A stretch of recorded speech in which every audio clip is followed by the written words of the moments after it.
A foul smell reached in Ruming's nose, almost making her throw up. Something was wrong. Hadn't her cruel husband thrown her into the sea? How could she still smell something bad? Could it be that her heartless family had found her body, but didn't even bother to cremate it, just letting it rot away? All those years she had spent helping them rise again, turning each of them into respected people. What a waste. Wait. Her hands looked smaller. She could feel her body. She wasn't dead. When she opened her eyes, everything around her was pitch black. She couldn't even see her own hand. The smell was still there, but it didn't seem to come from her. It was more like something nearby hadn't been washed for a long time. Before she could think further, new memories suddenly appeared in her mind. She closed her eyes, recalling everything that had happened after her death. Tears wet her lashes, and her heart ached deeply. It turned out that the elders of her family had sacrificed their own life force to bring her back, using a forbidden family ritual to send her soul to the Dragon Kingdom of the 1970s. She was still in Rumming, but now she was in the family of 100 years ago, its only daughter in the 100th generation. Her father was a soldier, her mother a teacher in the county, and she had 2 older brothers. The family lived in harmony, a truly good life. But this happiness made her grandfather's sister-in-law so jealous that she often caused trouble whenever the grandparents returned home. This time, because Rumming had passed the county middle school exam at the top of her class at just 10 years old, that woman had gone mad with envy and sold her. Sensing someone secretly watching her, Rumming quickly closed her eyes. She could feel something moving closer. Was this the special ability given to her by the daughter of the king of the underworld? She could communicate with nearby animals, asking them to deliver messages, or help her when needed. "Little mouse, please go see how many people are outside. I need to escape quickly. I can't let them sell me." The mouse squeaked a few times and hurried away without drawing any attention. Rumming leaned against the cold earthen wall. It seemed she was in a cellar, damp and chilly. Luckily, it was summer. If it were winter, she might have frozen to death. Just as she tried to move, her wrist was cut slightly, and a strange, glowing space appeared in her mind. "Miss, you have finally opened the family's inheritance pendant space. We have been waiting for you for hundreds of years, and now we are all here to serve you. My name is Ping, the manager of this space. What do you need?" She didn't have time to think about who the old voice belonged to, or whether it was dangerous.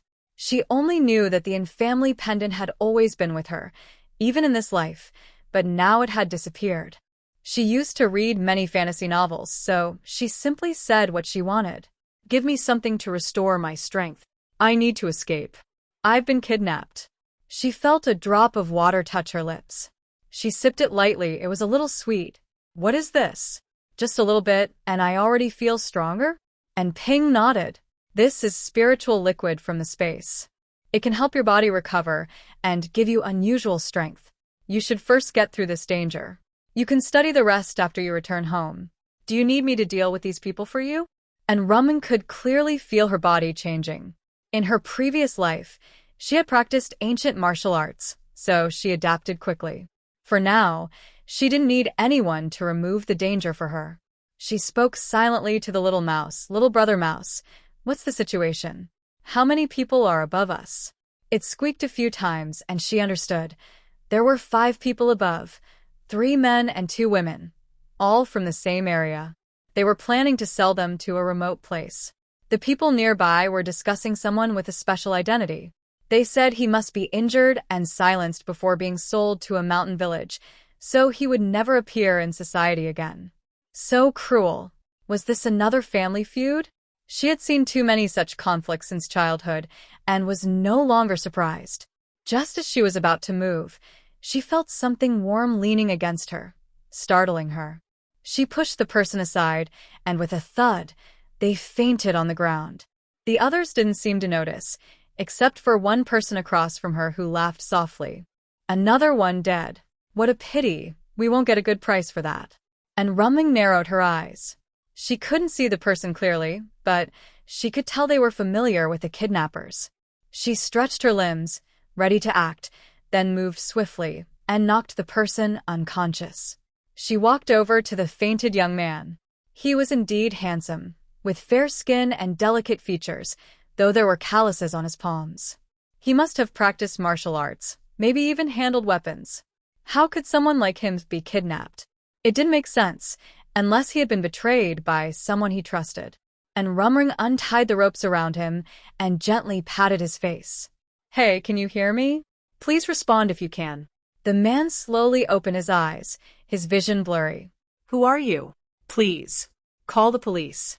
"I was kidnapped." So, he wasn't just taken away, he had been kidnapped outright. "Stay here," she said. "I'll deal with those people and come back for you. Try to stay awake." The man didn't answer, only breathed heavily, his face flushed. And Rumring felt around until she found the trapdoor. A guard was stationed by the entrance, while the others were asleep, probably thinking their captives couldn't escape. She carefully lifted the cover and slipped out, moving quietly under the cover of darkness toward the place where the kidnappers were resting. It was a small brick house, messy and unkempt in the moonlight, clearly just a temporary hideout. Through the window, she saw a man and a woman asleep, carelessly dressed. "And Ping, give me a set of silver needles and a staff," she whispered. Silver needles and a metal staff appeared in her hands. She smiled slightly. How amazing! She flicked the needles toward the sleeping pair, and their breathing soon became calm and steady. She jumped into the room, raised the staff, and struck them both on the neck. They wouldn't be waking up for at least 3 hours. Then she took their belts and tied them up securely to prevent any surprises. Just as she finished, someone knocked on the door. "Boss, should we check the cellar? They haven't eaten all day. What if they starve?" And Rumring covered her nose and lowered her voice to sound rough. "No need. Go away and let me sleep. If they starve, that's their problem." The man outside hesitated. Something felt off. Why did the boss's voice sound so different? "Boss, are you okay? Your voice sounds strange." And Rumring was just about to speak when someone suddenly rushed in. She quickly swung the stick in her hand, hitting the intruder by surprise. The person fell to the ground, unconscious. Outside, there was still a man and a woman. She didn't know if they were skilled fighters.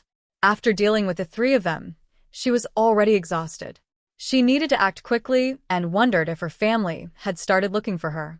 In Hongqi County, as soon as an Ingjun received the call, he rushed back from the army camp.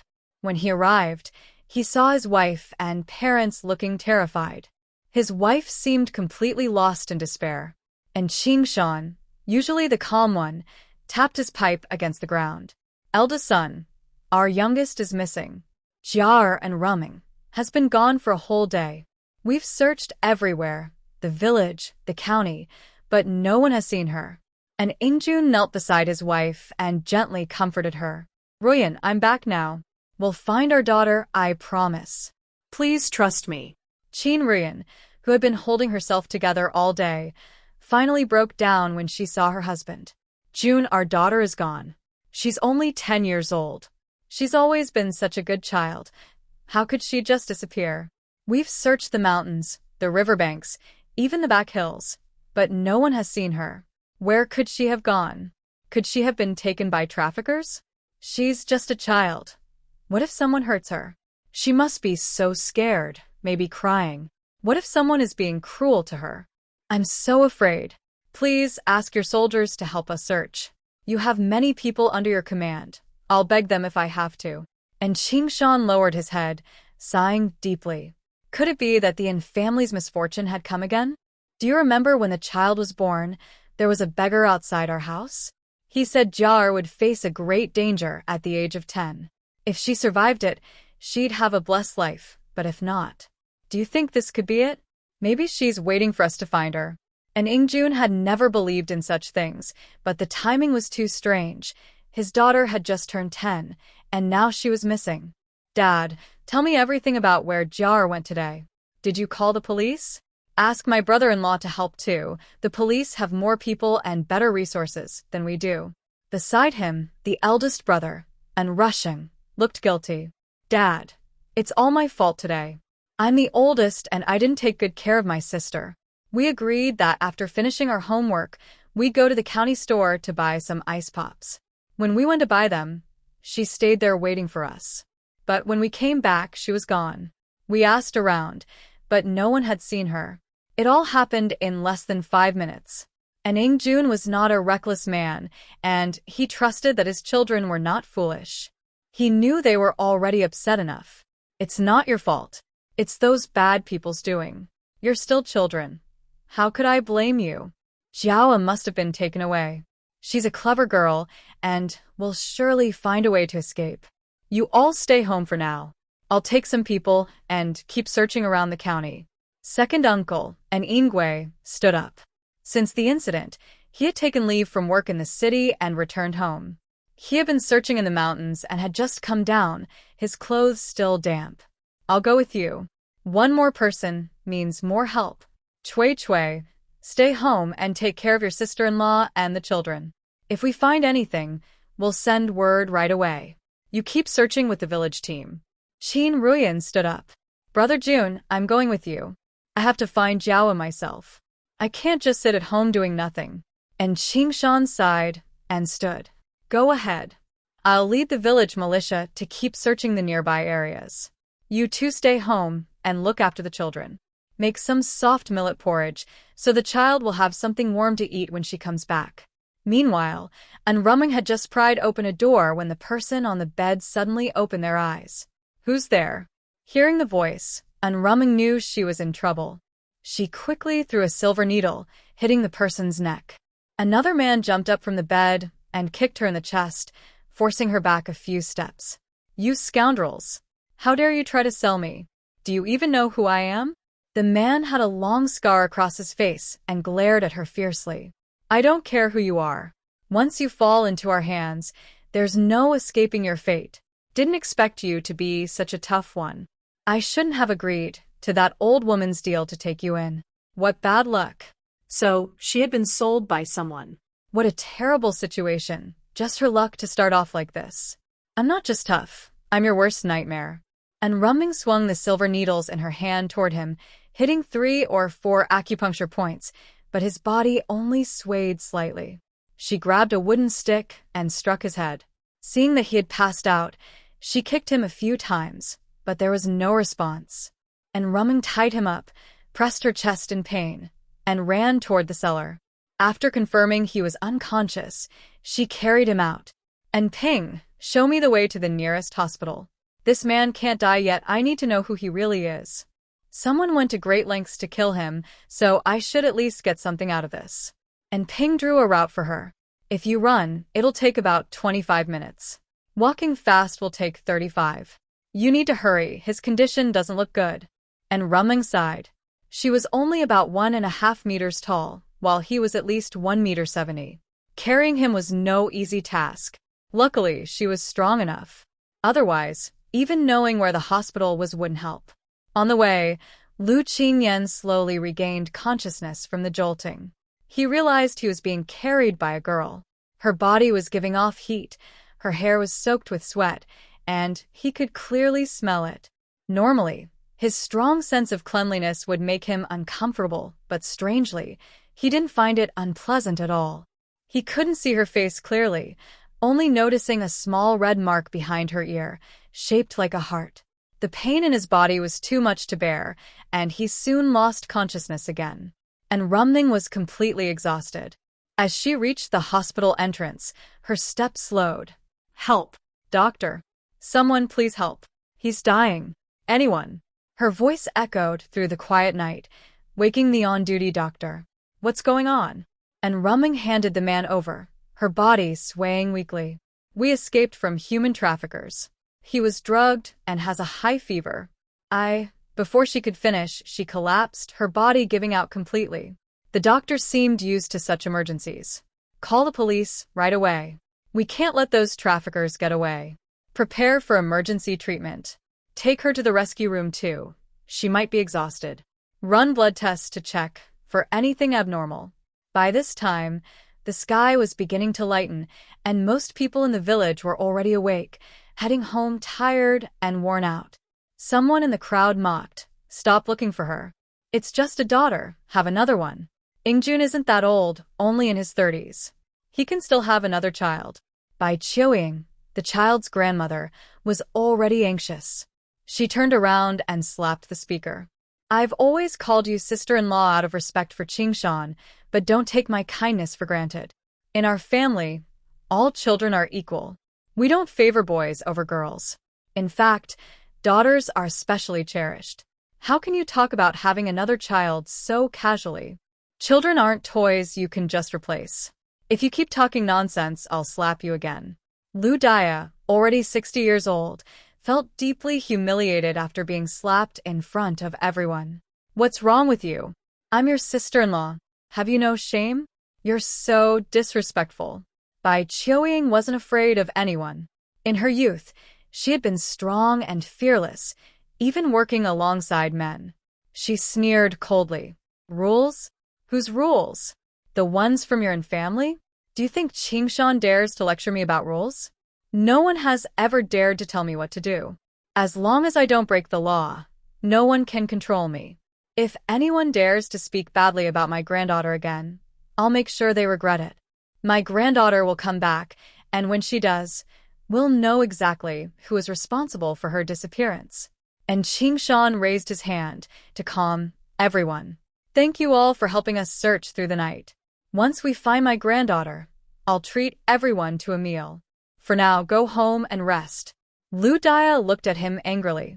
Qingshan, are you just going to let your wife hit me? I'm your sister-in-law. You should respect me. And Qingshan glanced at her coldly. Sister-in-law?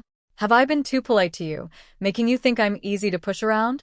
What have you ever done that deserves to be called sisterly? You drove me out of the house when I was young, took everything that belonged to me, and forced me to make a living before I was even grown. I brought our child back to my hometown, but you kept finding faults and causing trouble whenever something didn't go your way. Tell me, have you ever done anything that made me respect you? Don't try to upset me. Be careful, or I might really lose my temper. I'm not the kind of man who hesitates to defend himself. Morning had already come, and the sun was up. Qin Ruyan and her husband were feeling helpless in the county when they happened to see the police officers returning. These human traffickers are getting bolder, one officer said. 2 children just escaped today, both unconscious. We went to check, but couldn't get any information. We still don't know where those people are. Luckily, your child is still young, another added. Otherwise, I'd be worried someone might target her. She's such a lovely girl. And Ingjun suddenly grabbed the officer's sleeve. Comrade, may I ask about the children you saw at the hospital? How old are they? A boy or a girl?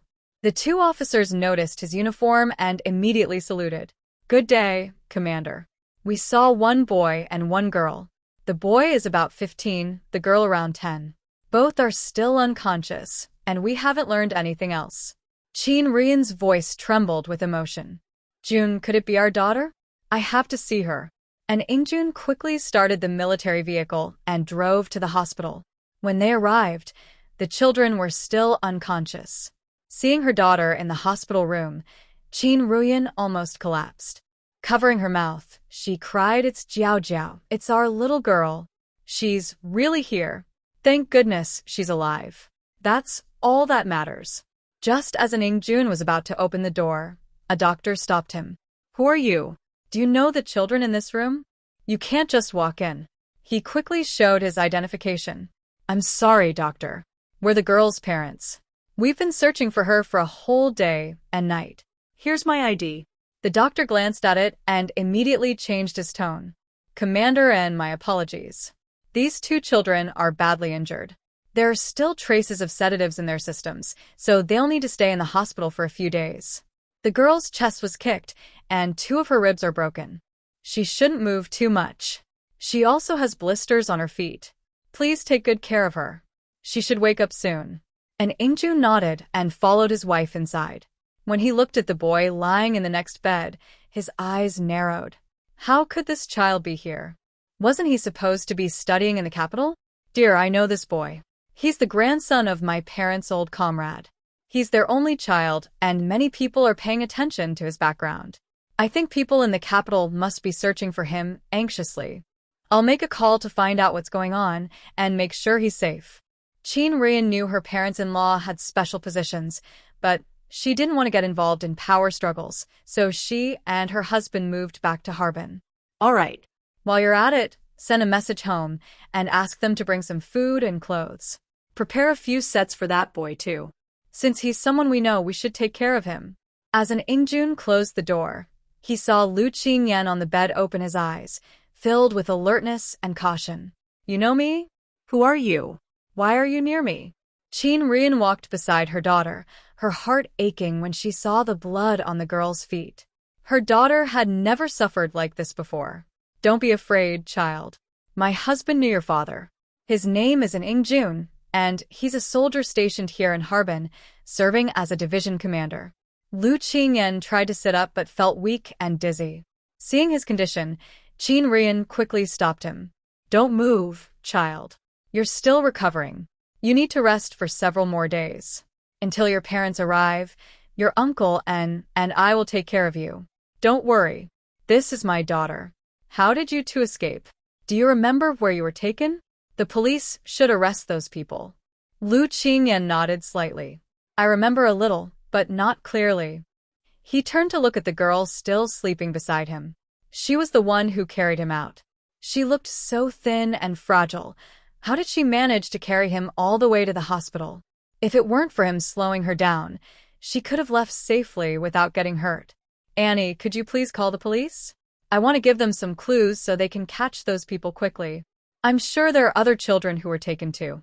Qin Rian held her daughter's hand tightly, unwilling to let go. Please watch over my daughter for me. She's still young, and this is her first time going through something like this. I'm afraid she'll cry when she wakes up. Lu Qingyan nodded slightly. When the door closed, he forced himself to walk to the other bed and sat down in front of her.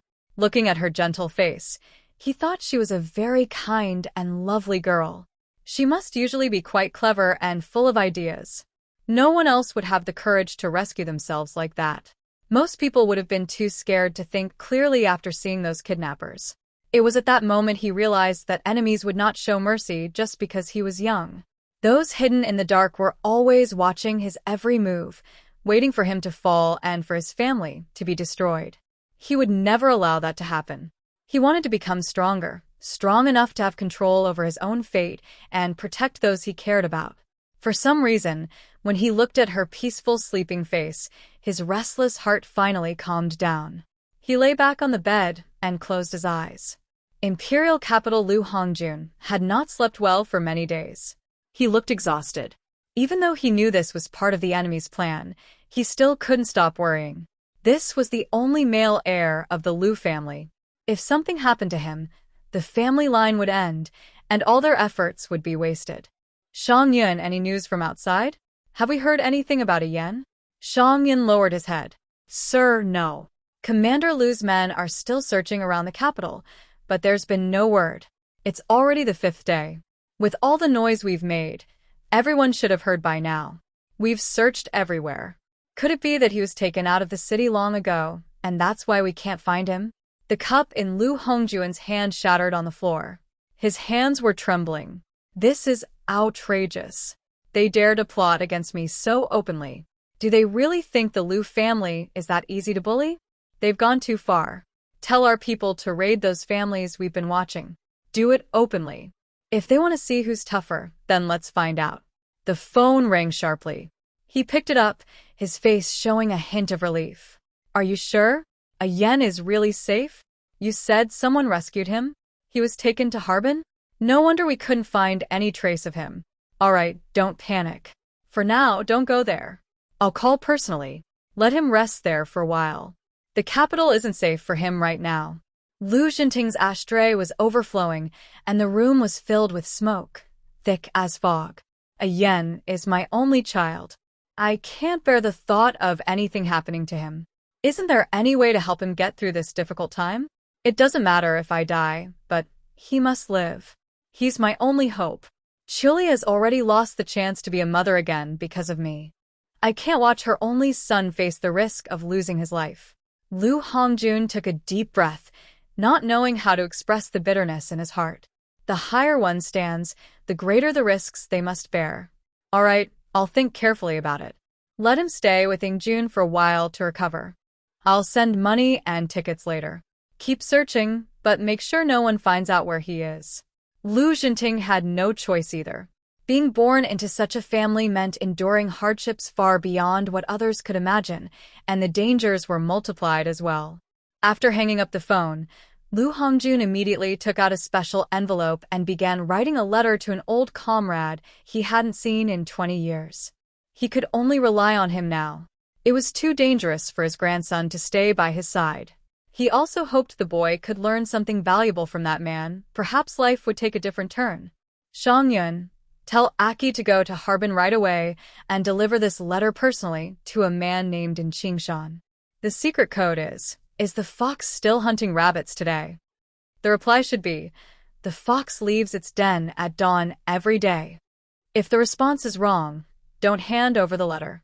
Red Flag County Hospital. When Enrumn woke up, she saw many people standing around her hospital bed. She shrank back and tried to sit up, but noticed a needle in her hand. Who are you? Stay away from me. Qin Ruyan's heart ached, and she spoke softly. Jiaoer, I'm your mother. You're safe now. No one will hurt you. These are your family members. The man in uniform is your father. Don't you remember? You used to say he looked best in his military uniform. These two young men are your twin brothers. Yesterday, you went out with them to buy ice cream, but then you were taken away. And Rum shook her head, strongly denying it. No, that's not true. I wasn't taken away. I was sold. The trafficker said an old woman sold me. I wasn't kidnapped. I was tricked. I remember her face. She thought hard, the image in her mind becoming clearer. Does anyone have paper and a pen? I can draw her face. A handsome man handed her a notebook and pen from his bag. Meng Meng, do you still remember me? I'm your uncle. The human traffickers have been caught, for in total, 2 men and 2 women. And Rumming grew more doubtful. That's not right. There were 5 people. I saw them myself, and even fought with them. Otherwise, how could I have carried that boy out? I tied up all 5 of them. How could one have escaped? They all had my silver needles on them. Among these 4, is there one with a scar on his face?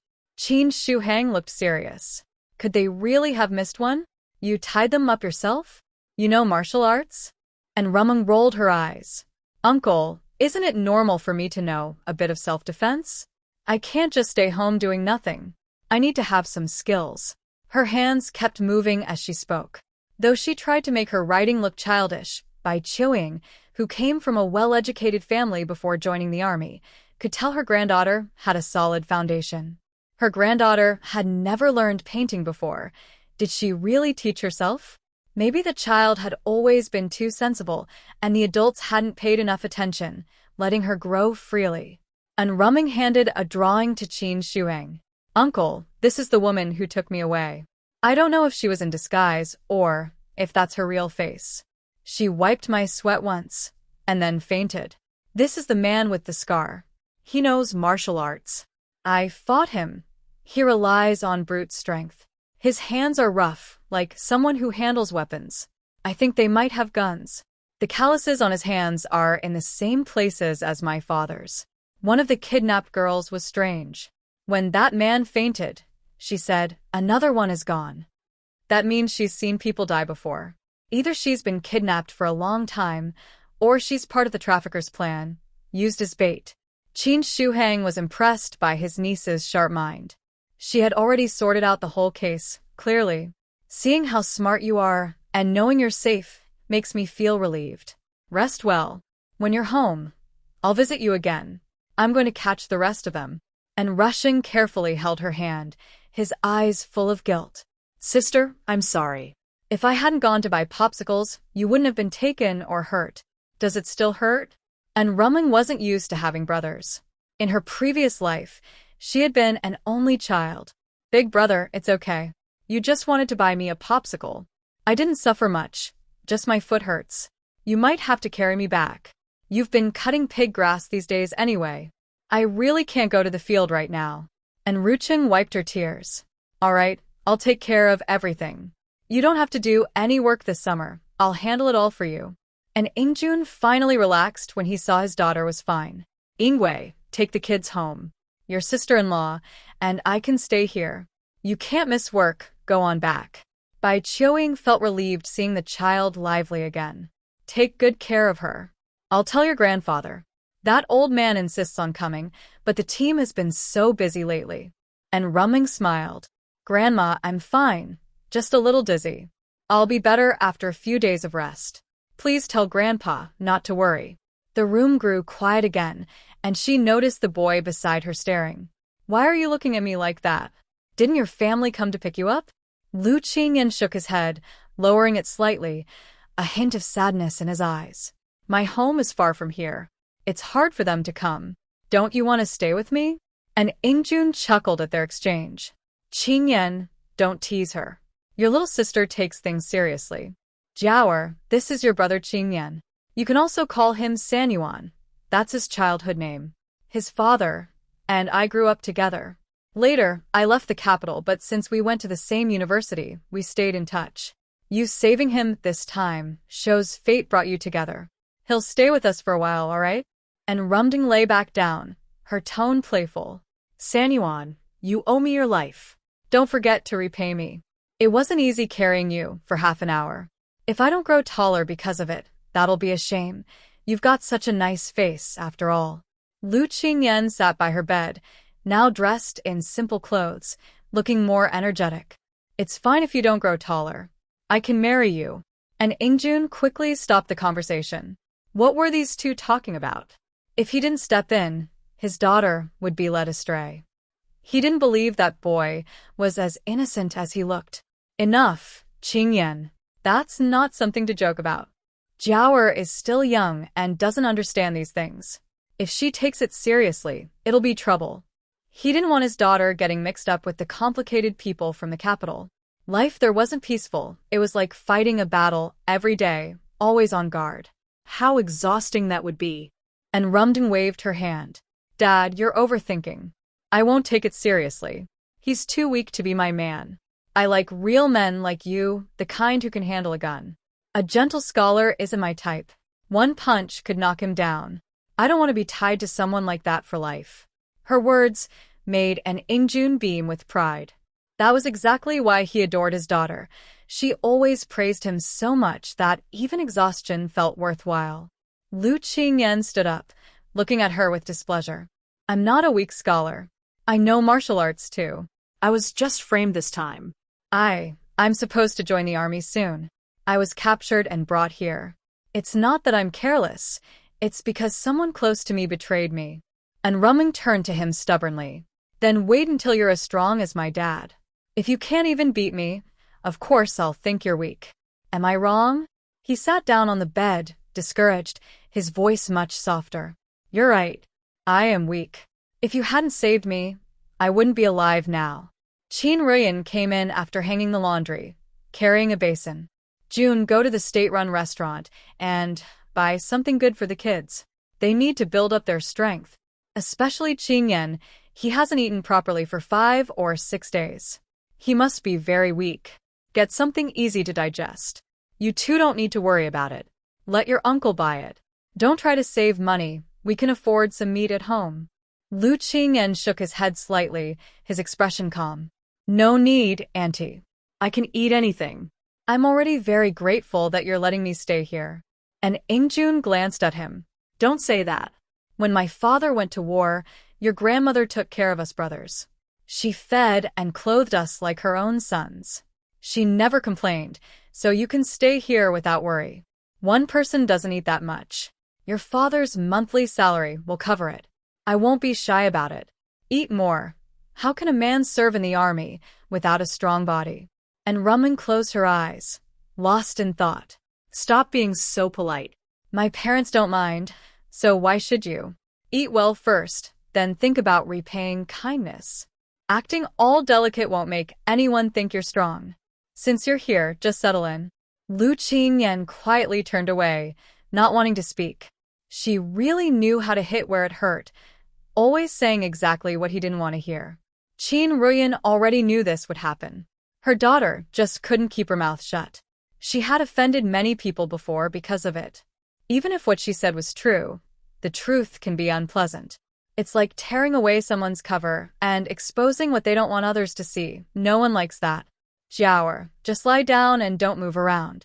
I'll go ask the doctor what you two need to be careful about. And Rumding waved her hand lazily, acting like a boss. After the door closed, she turned to look at the boy with his back to her. He was really being petty, already upset, even though she hadn't even said the harshest part yet. Hey, Sanner, were you really tricked into coming here? I heard those kidnappers say they wanted to hurt you badly, so you couldn't live a normal life again. Your Luo family must have offended someone powerful. They seem to hate you a lot. Do you have any idea who it could be? Luo Qingyan suddenly sat up, no longer looking discouraged. Are you sure you heard them say they wanted to make sure I could never appear in public again? Of course. Isn't that obvious? You were set up by an enemy. Even if they sold you, they wouldn't treat you like family. At best, they'd use you for their own benefit. Of course they wouldn't want you to escape. His heart sank as he sat back down. The Luo family is one of the most powerful in the capital. We have too many enemies, both in the country and abroad. It's not surprising that someone would target me, the only grandson. I've gotten used to it. But what I can't accept is being betrayed by the friend I trusted most. We grew up together. I was so angry I almost wanted to hurt him. Why did he do this to me? I treated him with complete honesty. And Rumman gave a cold smile. He was still too naive, believing that friendship alone could keep people loyal. What's so strange about that? It's 1970. Times are unstable, and people can be unpredictable. You can't take revenge by breaking the law, but you can fight back in your own way. Beat him at his own game, and leave his family with no way out. If he betrayed you for his family's sake, then show him what it feels like to lose everything. Don't you think that would break him? Lu Qingyan looked at her suspiciously. Her personality was completely different from her appearance. How strange. Didn't you think I was useless? Why are you trying to encourage me? And Rumman saw that the medicine had finished dripping. She removed the needle herself. Not even a drop of blood came out. Her movements were quick and practiced, as if she had done it countless times. She raised her hand to show him. I used to think pretending to be weak was the best way to hide my abilities. But even though my family never knew what I could do, people still targeted me. So I don't want to hide anymore. I'll use my mind to climb step by step. When I have more power than those people, even if they kneel and beg for forgiveness, I won't care. Young age is the best advantage, isn't it? Besides, I have a mind that no one can compare to. Maybe your grandfather has already dealt with those people. You're in a much better position than I am. Lu Qingyan stared into her eyes, feeling something burst open in his mind. From that moment, her face was deeply imprinted in his heart. Shangan Brigade and Qingshan's heart pounded with excitement when he learned his granddaughter was safe. She was back. Everything was back to normal. That person had been right. His granddaughter would return safely. When Jiao Jiao comes home, I'll treat everyone in the brigade to a meal, even if it costs 100 yuan. Bai Qiuying knew her husband had longed for this granddaughter for years. To him, she meant something truly special. All right, do as you wish. We can afford it anyway. She and her husband had both served in the army when they were young and received good pensions after retiring. They didn't take new jobs, but returned to their hometown with their savings. Back then, he was still young and could hunt in the mountains to help support the family. Their son later joined the army too, so the family always had enough money. Now that he was the brigade leader with a proper salary, as long as the household was well cared for, she was content. Because the child had been found, the atmosphere at home slowly returned to normal. But soon, loud arguing could be heard outside. The children in the yard were so frightened that they ran into the main room. Grandma, the eldest aunt, and little aunt are here. They look really angry and are holding sticks. It's so scary. Lu Tsuetsue was chopping vegetables in the kitchen when she heard the children's cries. She came out holding the knife. And Erhua, what are you doing at my house with a stick in your hand?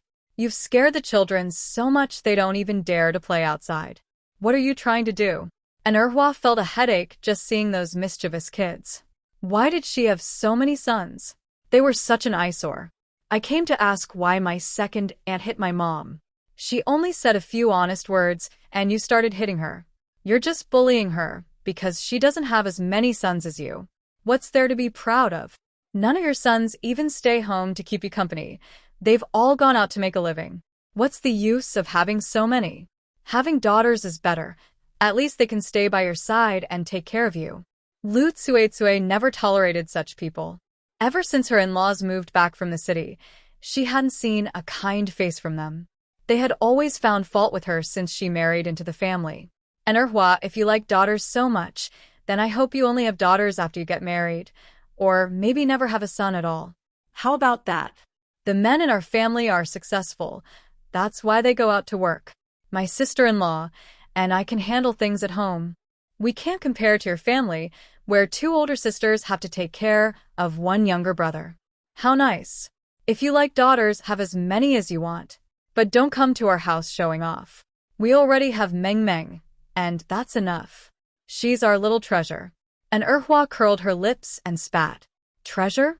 She's just a burden, acting like a little princess at home. If you ask me, it's better she's gone. What's the point of studying so much? She should just get married and bring in some dowry money so your sons can afford wives. Bai Qiuying rushed out of the main room with a broom and started hitting her, the broom making loud thumping sounds. You troublemaker.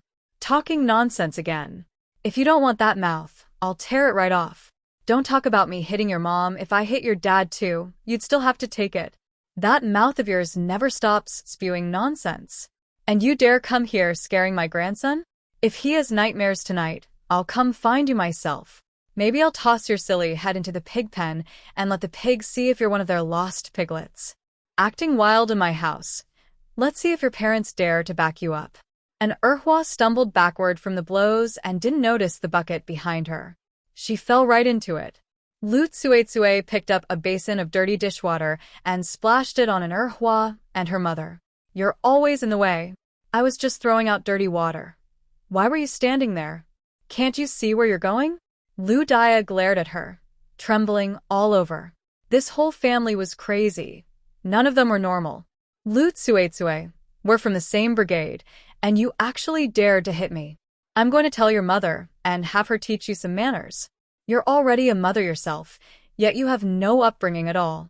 How can you face the villagers after treating your elder like this? Lu Tsuetsue put her hands on her hips and handed the basin to her eldest son, Anrumo, who is 11 years old and the second child in the family. Go ahead and tell whoever you want. I'm not afraid. You've gone too far. My in-laws don't argue with you, but you keep picking fights. Who are you trying to upset? If you come to my house again, I'll deal with you every time. Let's see if you remember the lesson. My children are precious. Try bullying them again and see what happens. Lu Dia was panting heavily, looking disheveled.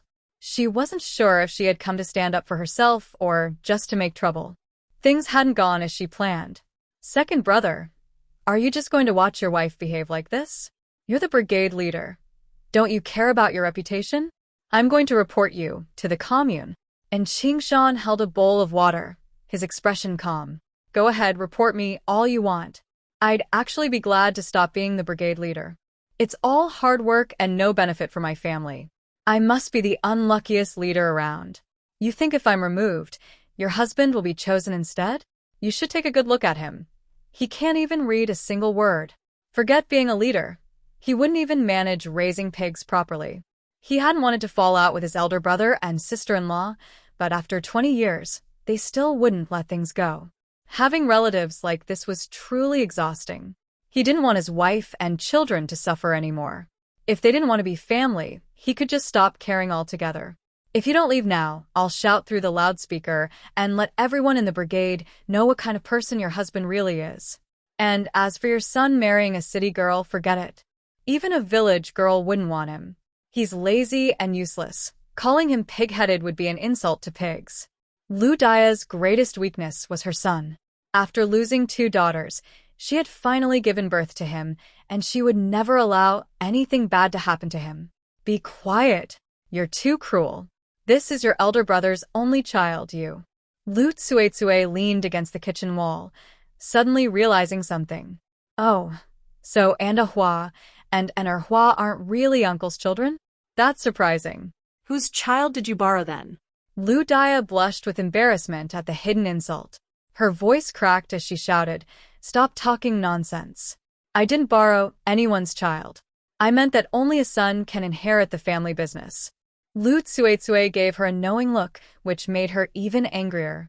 The mother and daughter couldn't explain themselves clearly, so they left awkwardly, looking like drenched chickens.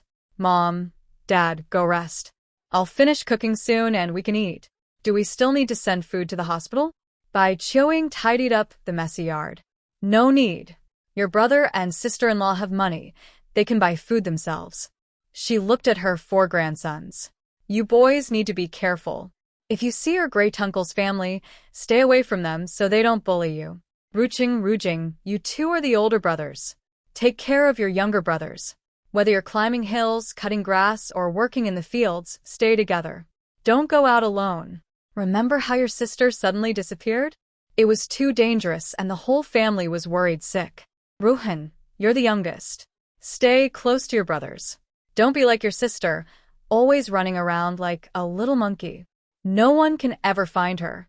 And Ruhan, 9 years old, was a lively boy who loved following his sister and roaming everywhere, though he could never keep up. He often ended up frustrated like a little puppy. "Grandma, don't say that about sister. She's just cheerful and full of energy. None of the girls in the village are as pretty as she is." Bai Qiuing pinched his cheek with a smile. "You're right. Your sister is the prettiest. But when she comes back and scolds you, you might change your mind." He covered his backside and ran off, clearly used to being playfully punished. Late at night, in the county hospital, and Rumling lay in bed, watching as everyone else fell asleep. She quietly spoke in her mind to the person in her mysterious space. "And Ping, what's going on in the space now? I'm so confused. Do I still have a chance to go back?" And Ping appeared beside her, invisible to others. He looked like an old man in his 60s. She had thought his hoarse voice was from a throat problem, but it turned out it was simply because of his age.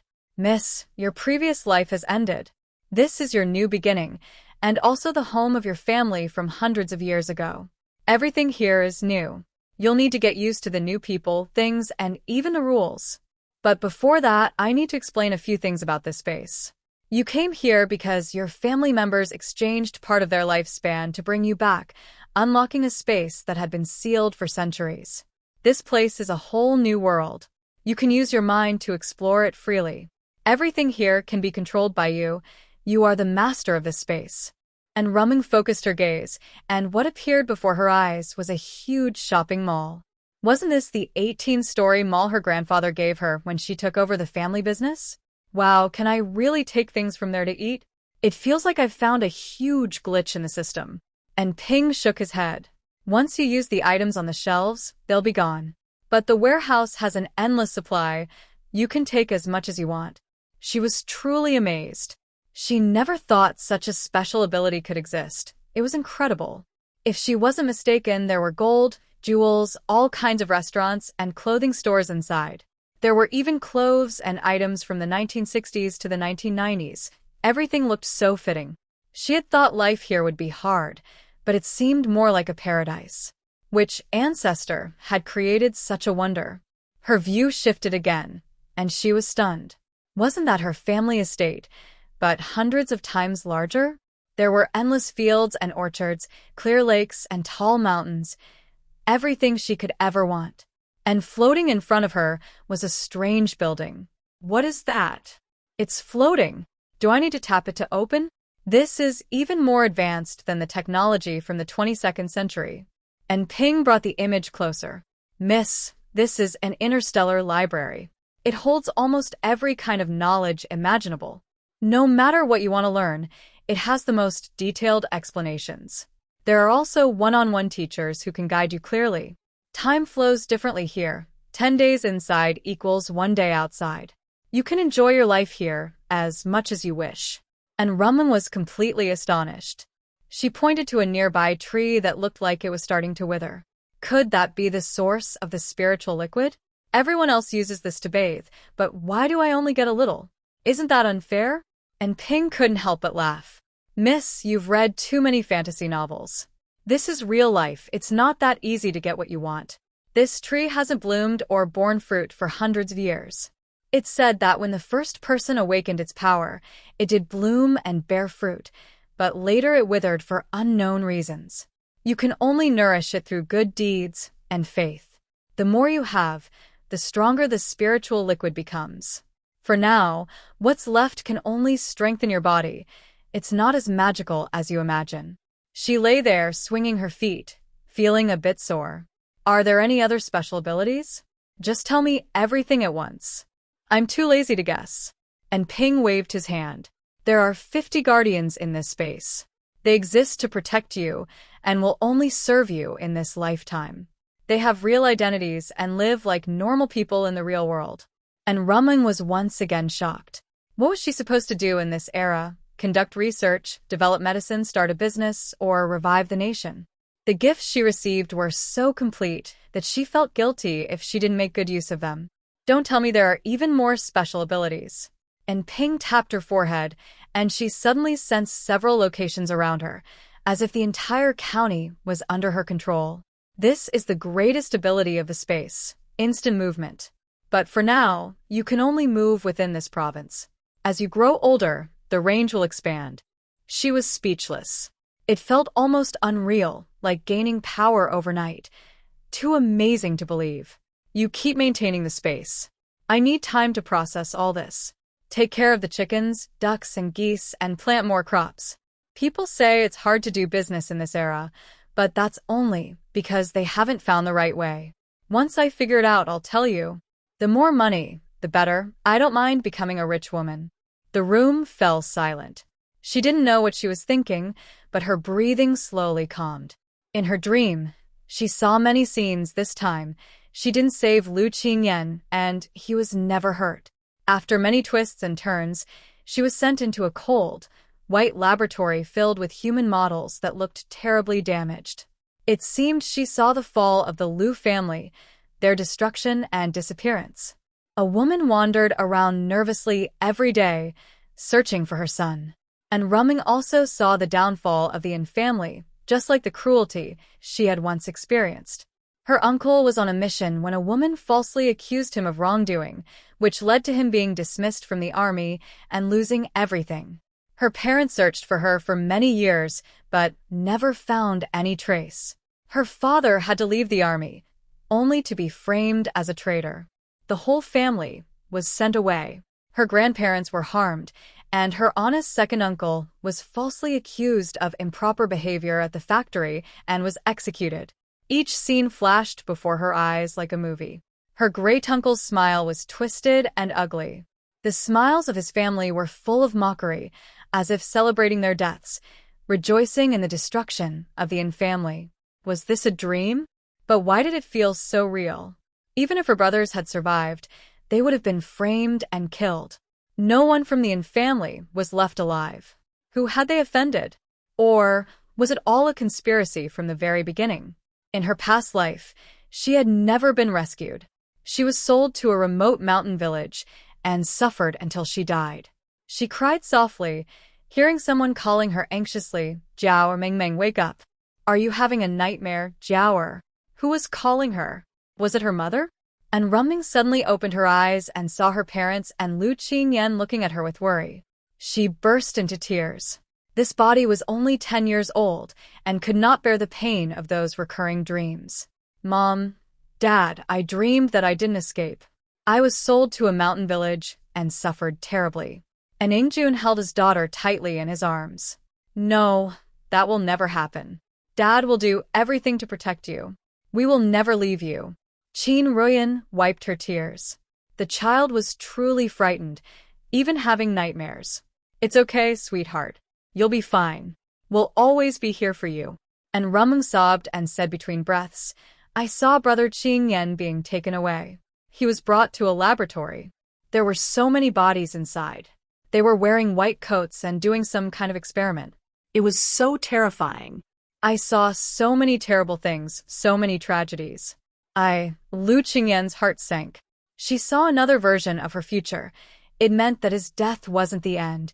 Being cruelly dissected was. "Don't worry, sister. I'm safe now.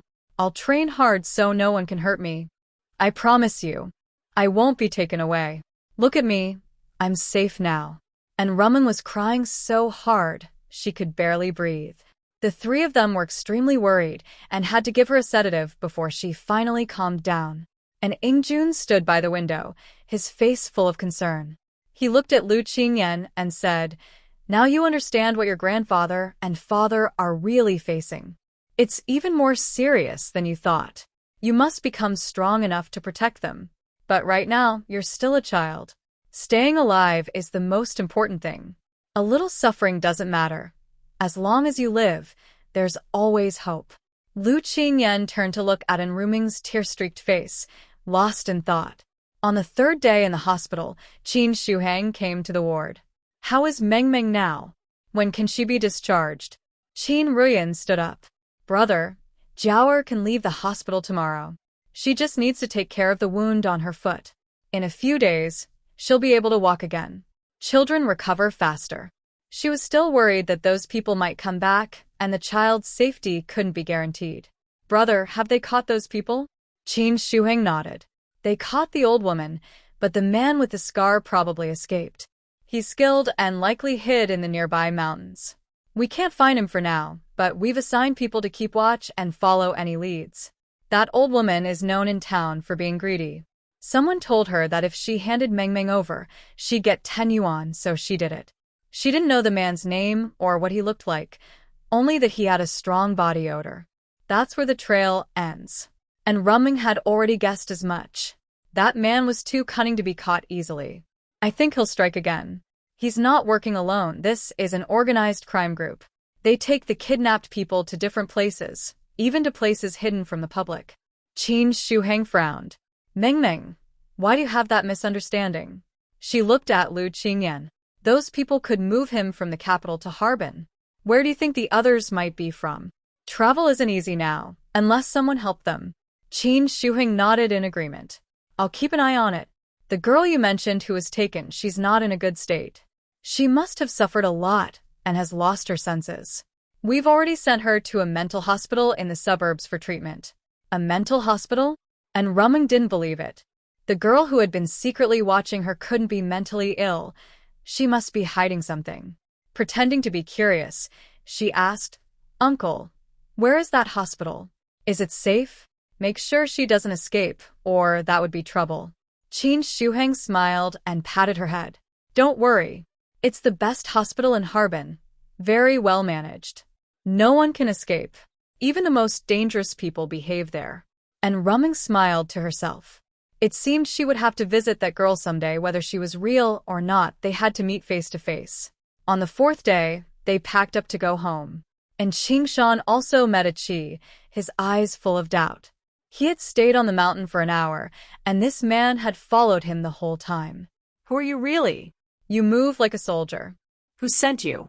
A Qi stood straight. "Our leader asked me to deliver a message. Does the hunter still plan to catch the rabbit today?" And Qingshan's hand trembled slightly, his face turning serious. "The fox leaves its den every dawn. Has he run into trouble if he's sending me that message?" A Qi took out a brown paper envelope from inside his clothes. "This is a letter from our leader. Please read it now. I must burn it right after, for your safety." And Qingshan understood the rule. He opened it, read quickly, and his eyes turned sharp. Things were even more complicated than he had thought. He lit the letter with some firewood, keeping only the money inside. But the token that came with it, he wasn't sure whether to accept it or not. Forget it, he thought. I'll deal with it later. Let's just call it one last favor for an old friend. Go back and tell him that as long as I'm alive, the child will be safe and well. I'll raise him properly and bring him back as soon as possible. It's not completely safe here either. A Qi saluted. Take care, sir. I'll leave now. And Qingshan nodded, watching the papers on the ground burn to ashes and mix into the soil. He pretended nothing unusual had happened, picked up the firewood, and continued down the mountain. It seemed avoiding trouble at home was useless. Anyone who got involved in these matters would be affected. That was the reason he had stepped down back then. But he couldn't decide his grandchild's future, nor could he protect them forever. When he returned home, He saw his little granddaughter sitting on a stool, smiling brightly. Well, look who's back. My lively little one. Come on, let's go hunting together. Hearing the familiar voice, and Ruming's eyes widened. Grandpa? She quickly stood up, forgetting about her injured foot, and limped toward him. Grandpa? The old man before her looked exactly like her grandfather from her past life. Even the mole on his face was in the same place. He just looked younger and dressed more simply. And Qingshan saw that she was about to cry and panicked. Did someone bully her? Everyone shook their heads. Who would dare? She was the little treasure of the family. Grandpa, I missed you so much. I was so scared I'd never see you again. And Qingshan hugged her and gently patted her braid. What are you saying? Of course you'll see me. I'm healthy and strong. I'll live long enough to see you get married. And Rumling became even more certain that this was the home she truly belonged to. Everything felt so familiar. Since her family was still here, she had a chance to protect them and keep them safe. Grandpa, this is Lu Qingyan. Dad said you know him. And Qingshan looked at the young man. He did resemble that person, though his eyes lacked some of the same spirit, and his build wasn't as strong. Come with me. I have something to discuss with you. You all go prepare dinner. After we eat, we'll have a family meeting. I have something to announce. Our daily routine will be changing a bit. Bai Qiuying knew her husband was about to change the children's future plans again. Every time he called a family meeting, something big happened. The last time was when their youngest son joined the army. In the room, and Qingshan looked at him and waved casually. Sit down. No need to be nervous. I've known your grandfather for decades, and I watched your father grow up. I just received a secret letter from your grandfather. He wants you to stay here with me until the capital is safe enough for you to return. He took a small bundle from his pocket and handed it over. Inside are 2,000 yuan food coupons, meat coupons, and some other tickets your grandfather sent. This is also your family's token. Your grandfather said that if anything happens back home, I'll raise you, and when you're grown, I'll help you start a family. You. Lu Qingyan suddenly looked up. Will my grandfather die? No, your grandfather is strong. He won't die. He just wants you to be prepared for the worst. The family isn't rich, but we can afford to raise one more child. Keep the money and coupons. I'll hold on to the token for you. When you leave or meet someone special, I'll return it to you. From today, your name will be Sanyuan. You'll take my wife's family name, Bai. You'll train in martial arts, chop wood, and work in the fields with the other children. Can you handle that? Lu Qingyan nodded, though he felt uneasy. How had things come to this? I can do it, but please keep only 500 yuan for me. You can use the rest. I eat a lot, and there are already many boys in the house. I don't want to take too much of your food. Please give the token to your granddaughter. She saved my life, and from now on, my life belongs to her. I won't marry anyone else. I'll go help outside now. And Qingshan was stunned for a moment. Hey, you little rascal, what does this have to do with my granddaughter? He put the money into his wife's money box and followed him out. Everyone sit down. This is your cousin, Bai Sanyuan. If anyone asks, say he came to stay with grandma, understand? Starting tomorrow, all of you boys will resume martial arts training. Go climb the mountain in the morning to practice. Each of you gets 1 egg a day, and even Jiar should join in. You all need to stay healthy. Wait a minute, Jiar, how do you know martial arts and how to use silver needles? I never taught you that. And Rumling held her bowl calmly. Grandpa, do you remember the beggar who appeared when I was born? He lived in the mountains for many years. I've known him since I was little, but he passed away 2 years ago. My master said the time wasn't right, so I couldn't tell you. I've learned a lot from him. My medical skills, martial arts, music, chess, calligraphy, and painting were all taught by him. He even hired many teachers for me, people you've probably never met. He told me that one day these skills would be useful. I'm sorry, but I didn't dare go against his wishes, so I kept learning quietly, without telling you the truth. Qin Rian looked at her in confusion. So that's why you often climb the mountain and stay there all morning? You always come back exhausted. We thought you were just playing around up there. And Rumling nodded. I couldn't tell you. He said if I spoke too soon, it would affect my fate. I don't really understand what he meant. Did he ever say anything else back then? And Qingshan gripped his chopsticks tightly. No, he didn't say anything. Just keep your skills secret for now. We'll pretend we don't know. Reveal them only when you think it's right. He looked at the others. Did you all hear that? Listen to your sister. If you don't understand something, ask her. I don't expect you to become great, but if you face danger, you must know how to protect yourselves. Don't just wait helplessly. Family can't always arrive in time to save you. The others nodded obediently, and Qingshan turned to his two daughters-in-law. Sue, don't take this the wrong way. This child has a special background, and I must look after her. Her living expenses are already covered by her family, so she won't take from what belongs to the others. Ruyan quickly shook her head, her face calm and unconcerned. Dad, what are you saying? Since Ingjun is his brother's son, he's part of our family. We can afford to raise him, it's not a big deal. Lu Tsue smiled warmly. I don't know much about big principles, but since he's here, it must be fate. He looks refined too. Maybe he can help teach my two boys. Their grades are terrible. I'm not well educated, but I can sew and cook. If you don't mind, just call me Auntie. There'll always be enough food at home. Lu Qingyan stood up and bowed to them. Thank you, everyone. I'll be in your care from now on. And Qingshan waved for the children to eat.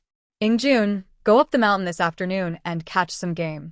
We'll invite the villagers for a meal. They worked hard helping us find the child all night. Ruyan, go to the village and collect some eggs. We need to make the meal look decent. At least have some meat on the table. All right, I'll go after I finish eating. Although the meal was simple, Lu Qingyan felt warm inside. It was much cozier than the quiet atmosphere at home.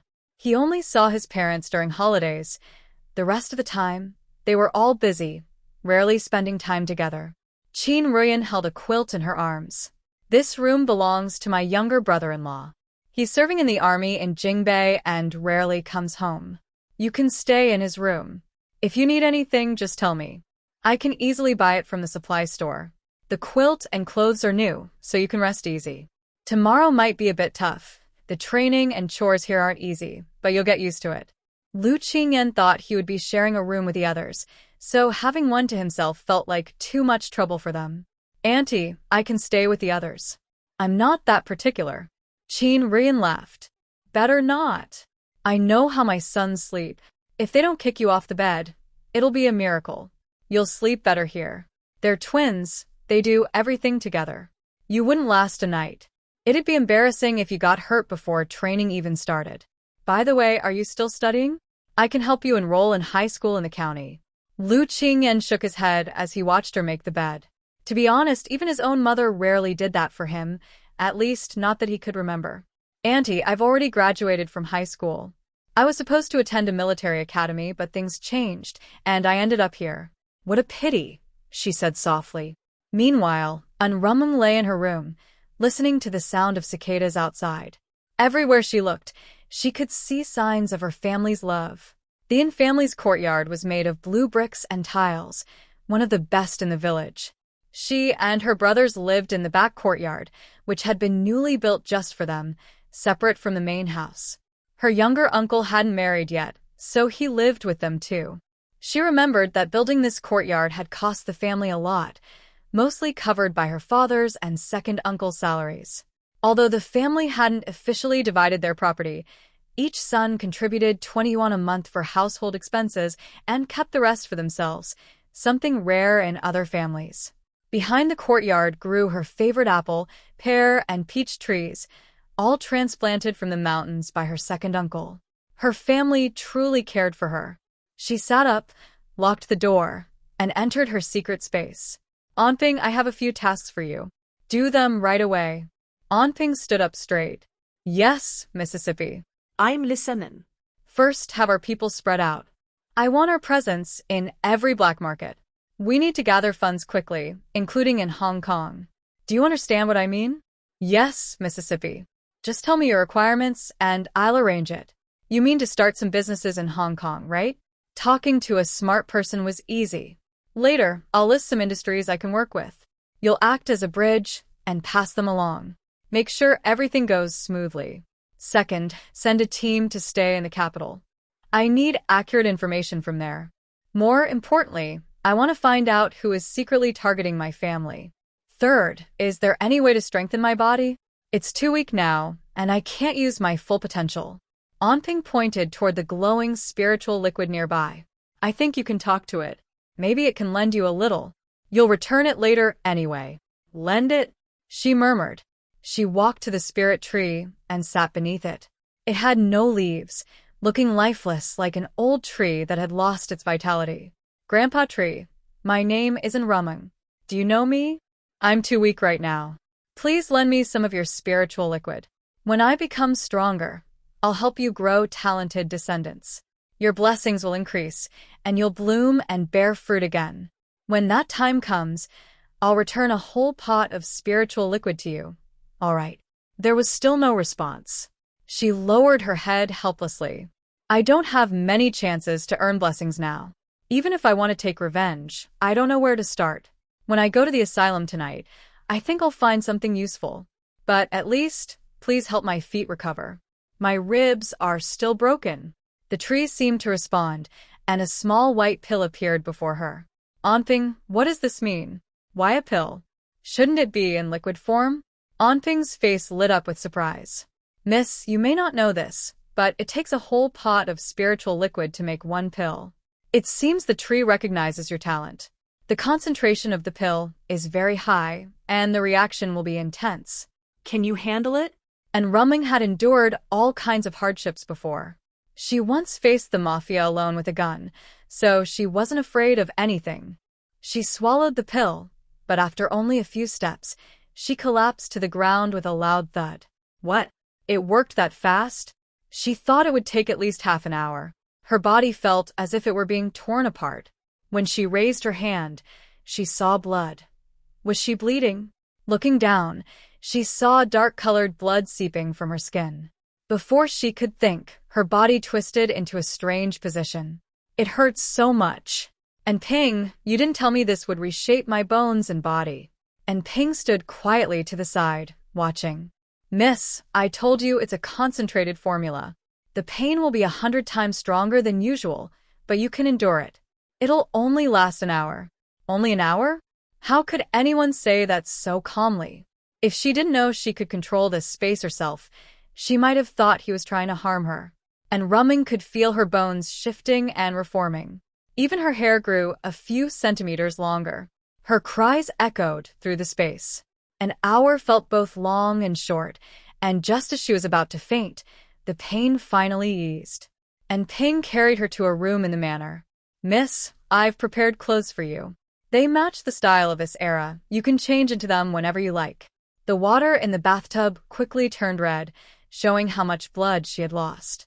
After washing up, she looked in the mirror. It was still her face, but something seemed different. She was taller by about 3 centimeters and looked slightly more mature. She put on a pink dress that looked like one her aunt had once bought, though the fabric was different. Unless someone looked closely, they wouldn't notice. And even if they did, she could always use her teacher as an excuse. Back in the real world, the temperature felt a bit high. She closed her eyes and reached out to the nearby animals. Soon, a small bird flew over. Hey, little one, tell the wild boars in the forest to let my dad catch a few. I'm craving some meat.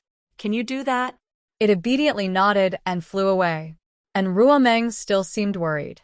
She teleported to the nearest mountain from home and found her 2 brothers, who were skillfully holding bows and arrows, clearly having learned how to use them.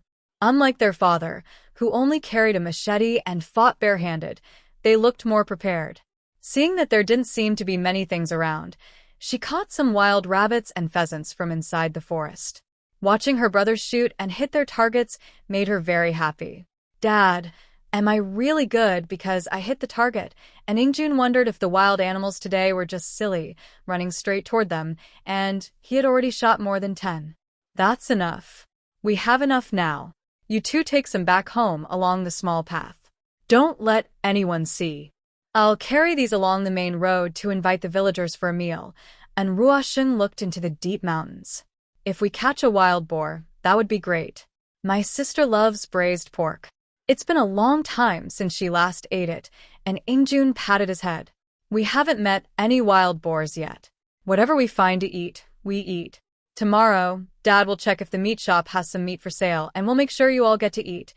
Just as they took a few steps, they heard heavy breathing sounds.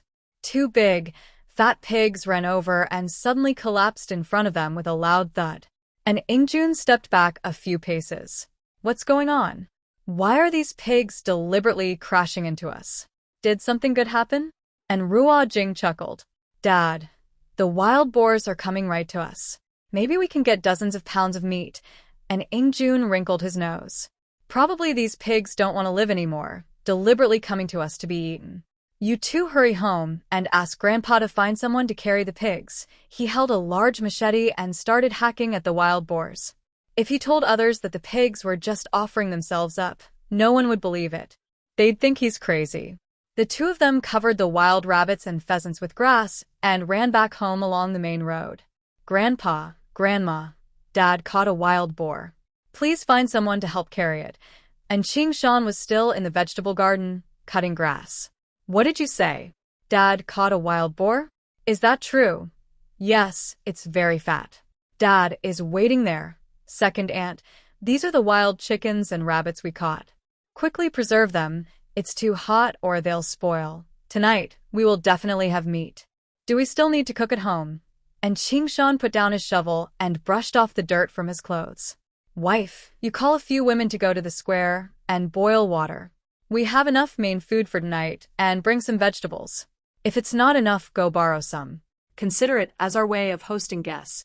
And Russian moved closer to his grandfather and spoke softly. Grandpa, my dad also caught some wild chickens and rabbits. Please understand, these are for everyone to eat, not for dividing among us. People might say this is public property and not for hosting parties, which would be awkward. And Ching Shan tapped his head and said, with your mischievous mind, Grandpa will keep an eye on it. And Rumming watched her father, relieved that he was fine, and she also brought 2 wild boars. That was enough to show respect. When she saw people coming down the mountain, she left promptly. Lin Chong looked at the wild boars on the ground and widened his eyes. I thought there were only 2? Why are there 4? We came with too few people. And Ingjun also felt something was wrong but couldn't say anything, only keeping it inside. This isn't just blood attracting other wild animals. I was afraid they might damage the meat, so I cleaned them all up. These 2 are important, so you guys carry them. The other 2 are lighter. I'll handle them myself. It's a bit troublesome. And Jungwon thought it was a bit tricky. Junge, forget it. Let's do it together. You have a bright future in the army. You're the pride of our brigade. We can't risk hurting your health. Let's find something to pull them down. While they hurriedly prepared, the square was lively and bustling. The women had already started working. Bai Chioying had long become familiar with these people. The women's director wasn't just for show. Everyone listen to me. A few days ago, you helped us find the children. It was hard work. Today, I want to take this opportunity to invite everyone to share a simple meal. If you don't mind, that's fine. Our main food today is from our family. Everyone will have enough, as long as there's no waste. Secretary's wife, Jean Joudy, shouted, Are those white flour buns or cornbread? We've had enough cornbread. Let us have something better. Bai Chioying sneered, I was still thinking of eating white flour buns, but sorry, the grain buns are not for you. If you want white flour, let your man earn it for you. Jean Joudy chuckled happily, saying, It's not that men can't earn money. I just want some food for my sister-in-law, haha. Everyone took it as a joke. In these times, no one can afford to eat plain flour. Having mixed flour buns is already good enough. Soon after Ru Meng returned home, there was a knock at the door. Sister, are you going to the square outside? Today, Uncle Big caught several wild boars. We're having pig-killing hot pot. It must be delicious.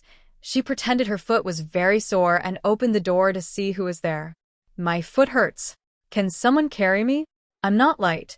The tallest among them was Lu Qingyan. Without hesitation, he squatted down. I'll carry you. I walk steadily and won't stumble. And Ru Hui and her brother and Ru Mo exchanged glances.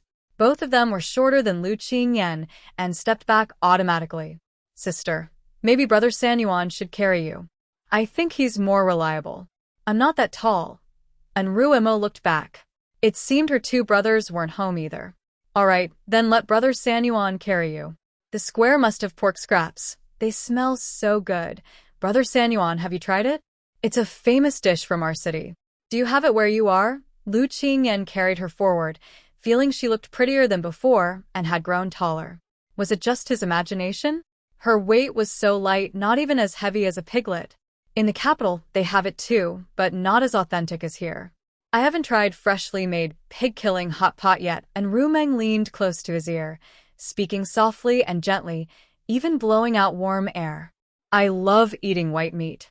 Whenever my family makes it, I can eat a big bowl. The countryside has its advantages. If you want meat, you can go to the mountains. As long as you're capable, there's endless meat to eat. But for wild boars, you have to share with a team, though you can also get rewards and work points worth dozens of Jean. At this moment, she remembered something and spoke very softly, probably only the two of them could hear. What if someone from the city recognizes you among the educated youth? Wouldn't that blow your cover? What's the point of your alias then? Lu Qingyan shook his head slightly. I won't appear in public in the capital. I study at a military district school, but most of my time is spent teaching one-on-one. Few people outside know me. Even if they recognize me, I might as well admit I was wrong. After all, who would believe I'm hiding out in the countryside? I'm not staying here for more than a day or two. And Rumeng still thought this was not very reliable. Be prepared. Since those people didn't plan for you, they probably have other plans. For example, a scheme to marry you off. You're 15 now, which is old enough to get married in our village. It was no coincidence that when they reached the riverbank, a girl suddenly jumped into the water with a loud splash. Lu Qingyan seemed to ignore it completely. That's so scary. Do people in the countryside do this kind of thing? I've seen it before. My friends saved someone, and they ended up getting engaged. Now they're fighting all the time. It's all part of a plan. And Rumeng thought this person was quite naive. She stopped the two fools ahead and said, "Third brother, little brother, wait a moment. Let's see what's going on. Maybe there's something funny to watch." The four of them stood nearby, watching. And Rumeng kept trying to convince them, worried they might get involved. I tell you, if you see someone jump into the river, don't just pull them out with your hands. Use tools. Don't get too close or have skin contact. This isn't heroism. It's a trap. If you get involved and end up marrying a troublemaker, I'll have Grandpa and Grandma kick you out of the house. You'll have to live on your own. And Rumeng casually waved her hand. Sister, I'm already scared to death. How could I save someone? I don't need a wife. My life is more important. She was immediately scolded. I'm talking about you growing up. Always be careful around women. When you become a young man with power, all kinds of monsters and ghosts will come. Do you hear me? And Rumeng looked like she was facing a big threat. I understand, sister. I'll listen. My wife must be someone you like. I definitely won't marry anyone else. That probably wouldn't happen. And Ru and Mo watched the person being rescued from the river, her eyes shining with excitement. The person who saved him is Secretary Zhao's son in Jingyi. The girl is Ji Qing's daughter, Olingyun. Her family used to be quite wealthy, but they were investigated by the Revolutionary Committee. Her family was sent away, and she came here as a young worker. She's been here for 3 or 4 years. She's 20 now, probably eager to get married or maybe planning to use her father's influence to go back to the city. And Ruomeng looked at third brother with a slight surprise and asked, "Third brother, do you know all this information? How come I didn't realize you pay attention to so many things?" He crossed his arms and looked ahead. "It's not strange. I just have a good memory. As long as I've seen it, I can remember it. For example, your hair is longer than last month, your skin is whiter, and you've grown 3 centimeters taller." I wouldn't be mistaken. Luo Qingyan looked at him with surprise and excitement. "You're really a good detective in the making. If you develop this skill, you'll be a great asset in the army. Doesn't your family know about this?" And Ruoming shook her head, also confused. It seems the situation at home is easier to handle than she thought. It seems they don't know, but third brother has always performed poorly in exams. Could he be doing it on purpose? I'll ask Grandpa about it later. Just as the three of them were about to move on, they saw Yun, who either fainted or was deliberately acting, suddenly cling to Njingi. And Njingi quickly dodged. He just wanted to help, not be stuck with her. He sensed something was wrong. This person kept clinging to him and doing strange things. Ru Hui, go call Grandpa. Tell him a girl educator tried to commit suicide by jumping into the river. I have something to do, so I'll leave first. And Ruomeng kicked him. Hurry up and call the party secretary. Say Uncle Jingyi saved a girl educator who tried to jump into the river, and she's clinging to him. Come quick to help. The party secretary had a good relationship with their family. Grandpa once told her that when they returned as a family, the party secretary's father was the village head. He arranged a place for them to stay and helped them through tough times. If Uncle Jingyi wasn't interested in that woman, she wouldn't have helped either. Yun spat out a couple of mouthfuls of water, holding on to Njingi's leg without letting go. Comrade, you misunderstood. I didn't try to jump into the river. I just accidentally fell in. Her clothes were torn, revealing her chest. And Njingi, being a young man, looked away shyly. Oh, educator, you misunderstood. I only wanted to help you, not to have any other intentions. Yun didn't say anything and kept pulling at his pant leg. And Ruomeng gently patted Lu Qingyan's shoulder. Third brother, put me down. Just sit nearby and watch. You too, help pull Brother Justice out so others won't see what's happening. That woman's body seems strange. I'm worried she might have some special problem. Brother Justice is also related to our family, and Ruo Imo and Lu Qingyan are both quite strong, even as teenagers. Before Yun could react, they felt a sudden surge of uncontrollable force. Her body fell to the ground, and she was stunned. What are you doing? He touched my body. Shouldn't he be responsible for me? Brother Justice was stunned. What are you talking about? I just saved you. I am responsible for you. That's too much. You're older than me, and you even want to marry me? If all the young women in the countryside acted like this, who would dare to save you? It might be better if you all just drowned. The nearby young people didn't agree. They crossed their arms and looked at Justice. What do you mean? Are you just going to watch us drown? That's so heartless. We came here to help build the countryside, not to die. And Emo looked at them with a stern gaze. But I didn't say you should jump in just to cling to an innocent person. Are you in such a hurry to marry and raise pigs? A man in a white shirt and army green pants, the most popular color of the time, approached from afar. Since you've seen her body, you must take responsibility. Otherwise, we'll report to the Revolutionary Committee, and Justice truly regretted feeling sorry for them. He should have just ignored it. But it was such a coincidence that he was about to go to the young workers' dormitory and saw this scene. It was obviously suspicious.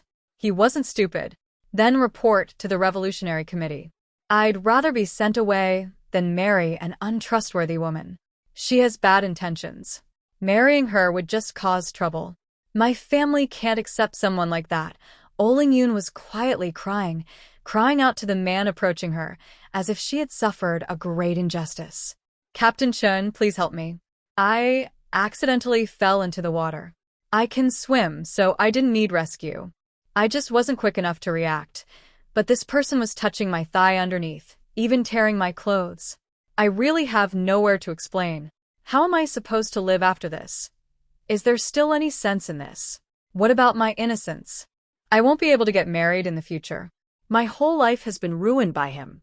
Who will take responsibility for me? And Ruo Meng watched a good show performed by Yun. She was sure there was some secret between her and that so-called Captain Chin. The way they looked at each other, winking and exchanging glances, suggested they had been close before. Secretary and Xiao Heng and his wife hurried over. Jean Jadi looked at her son and felt relieved that he was safe. She looked at Yun on the ground with a very unfriendly expression. Shameless fox, you have no shame at all. My son is only 19, even younger than you. You just want to drag him down with you. Aren't you ashamed? My son shouldn't have saved you. Watching you drown was like a farmer dealing with a snake, and Xiao Heng looked at the person on the ground, his voice trembling. He didn't expect that the false accusations would come to his family. Someone tell me, What does this all mean? When did saving someone become a reason for being falsely accused? Is this even reasonable? Chen Kun chewed on a blade of grass, pacing back and forth. Secretary, and this isn't just us saying it. Oh, Jiqing said your son touched her thigh and even tore her clothes. Who can argue with that? Now, the management of relationships between men and women is very strict. If reported to the Revolutionary Committee, the worst could be demotion or even execution. There's no good outcome. I know this well.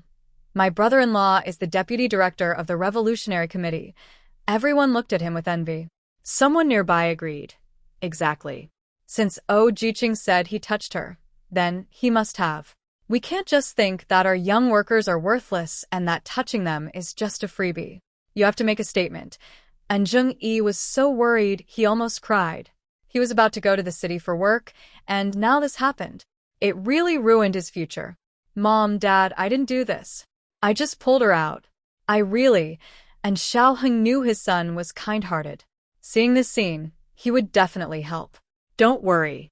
Even if I have to go all out, I won't let this secretary get away with it, and I won't let you suffer unjustly, since the young workers say it's my son. Then call the police. My son can't be falsely accused in this way. We know who can and can't marry into our family. Lingyan didn't expect this family to be so straightforward. Even now, they still wouldn't keep quiet. She looked at Chen Kun, who blinked and said, Secretarian, you really want to make things so ugly? There's nothing we can do now. It seems like you're bullying us, the educated youths, because no one is backing us. Then I will report to the youth office and the Revolutionary Committee. When they come to arrest people, don't blame us for not showing respect. After all, we have truly been wronged. At this moment, and Ruo Meng spoke up. Hold on. Chen Kun looked toward the voice and saw a very beautiful girl, something he had never seen in the team before. Lu Qingyan looked at him with desire in her eyes and a hint of displeasure in her words, as if someone was coveting her. What are you looking at? I'll poke your eyes out. Chen Kun frowned. When did someone so imposing come to the team? He had never seen her before. Who are you? I've never seen you before. Are you a new educated youth? And Ru Mo gently helped her sister walk over, trying to block Chen Kun's view, but her short height made it ineffective. Just keep your eyes in check. Our brother accidentally dug you out, which is quite embarrassing. Chen Kun chuckled softly. It seemed she was from the Yin family. He remembered that the little girl from the Yin family didn't look like this. She was always protected by her family. So she was that stunningly beautiful. No wonder she was so well protected. Growing up, she must be incredibly beautiful. Little sister, I advise you not to interfere. This is a settled matter. There's no changing it, and Ruo Meng supported Lu Qingyan's body, her voice soft and sweet, seeming harmless. Who says there's no chance to change? First, we all have witnesses. What did Justice Uncle do? Nothing at all. I saw the European educated youth jump into the water himself, splashing water several meters high. If he was bathing in the water himself, who would see it in broad daylight? I have reason to suspect you. This move seems aimed at gaining a husband for free. Whoever gets caught is whoever. But my Justice Uncle is a bit naive. He can't stand to see someone wrongly die. You, on the other hand, saved yourself and even involved others. Second, you said justice and touched your thigh. Where's the evidence? If you bring it out, we will personally take him to the police station. We won't argue. I'm sorry, but I can't assist with that request. But when are you getting married? We need to prepare the wedding gift money. Lingyan hurriedly explained, annoyed that the person was making a big fuss and adding fuel to the fire. Lin Wei, don't talk nonsense. I am not pregnant at all. She's falsely accusing me. She shouted at Enrumu. Who are you? To say anything to help Njingi. I am still a pure young girl. Why are you treating me like this? If you don't want to take responsibility, then fine. I accept my bad luck. You can leave now. Jean Zhaodi was not a patient person. She grabbed her arm and said, Come with me to the village doctor's house. Let him check if you're really pregnant. You actually frame our family. That's really shameless. Lingyan backed away, saying, Don't touch me. Go away. Leave me alone. Chen Kun stepped in to stop Jean Zhaodi. Auntie, be careful. Since Aoziking said she doesn't need you to take responsibility, let's not bother anymore. Prolonging this isn't good for anyone. Jean Jiadi spat, nearly spitting on Chen Kuen's face. Disgusting. If the Jiqing really falls into trouble in the future, we won't help. You're so ungrateful. Son, in the future, stay far away from Jiqing. Even if you marry someone who doesn't look good, you shouldn't choose someone with such a cruel heart. Don't end up with a scoundrel. Chen Kuen looked at Enruma's innocent face and asked, Little sister, how do you know she's pregnant? Are you a doctor? Enruma shrugged. I noticed something strange. A normal girl, when faced with this, wouldn't just open her coat. She was wide open, almost inviting others to look. And she kept her hand on her belly. That's a woman's self-protection response after pregnancy. I guessed it, and it turns out she really is pregnant. About 2 months along, she helped Lu Qingyan and said, Let's go. I think the meat at the square is almost ready. I'm hungry, and Xiaoheng looked at her gratefully. Xiaoming, thank you so much. When the time comes, my wife and I will visit to thank you. She waved her hand. It's nothing so grand. Just wait until your dates are ripe and you can give me a taste. Our brigade's jujube trees are the sweetest. Qingyan Lu continued walking with her on his back. The Chen Kuen from earlier is the son of the Shanghai City Party secretary. It seems he only came to be re-educated after getting into trouble. Looks like it didn't help. He's even more unruly now. Ru Mangan sneered. That kid might still be his. I saw the way they looked at each other just now. I don't believe you didn't notice. Qingyan Lu said nothing. Of course, he saw it.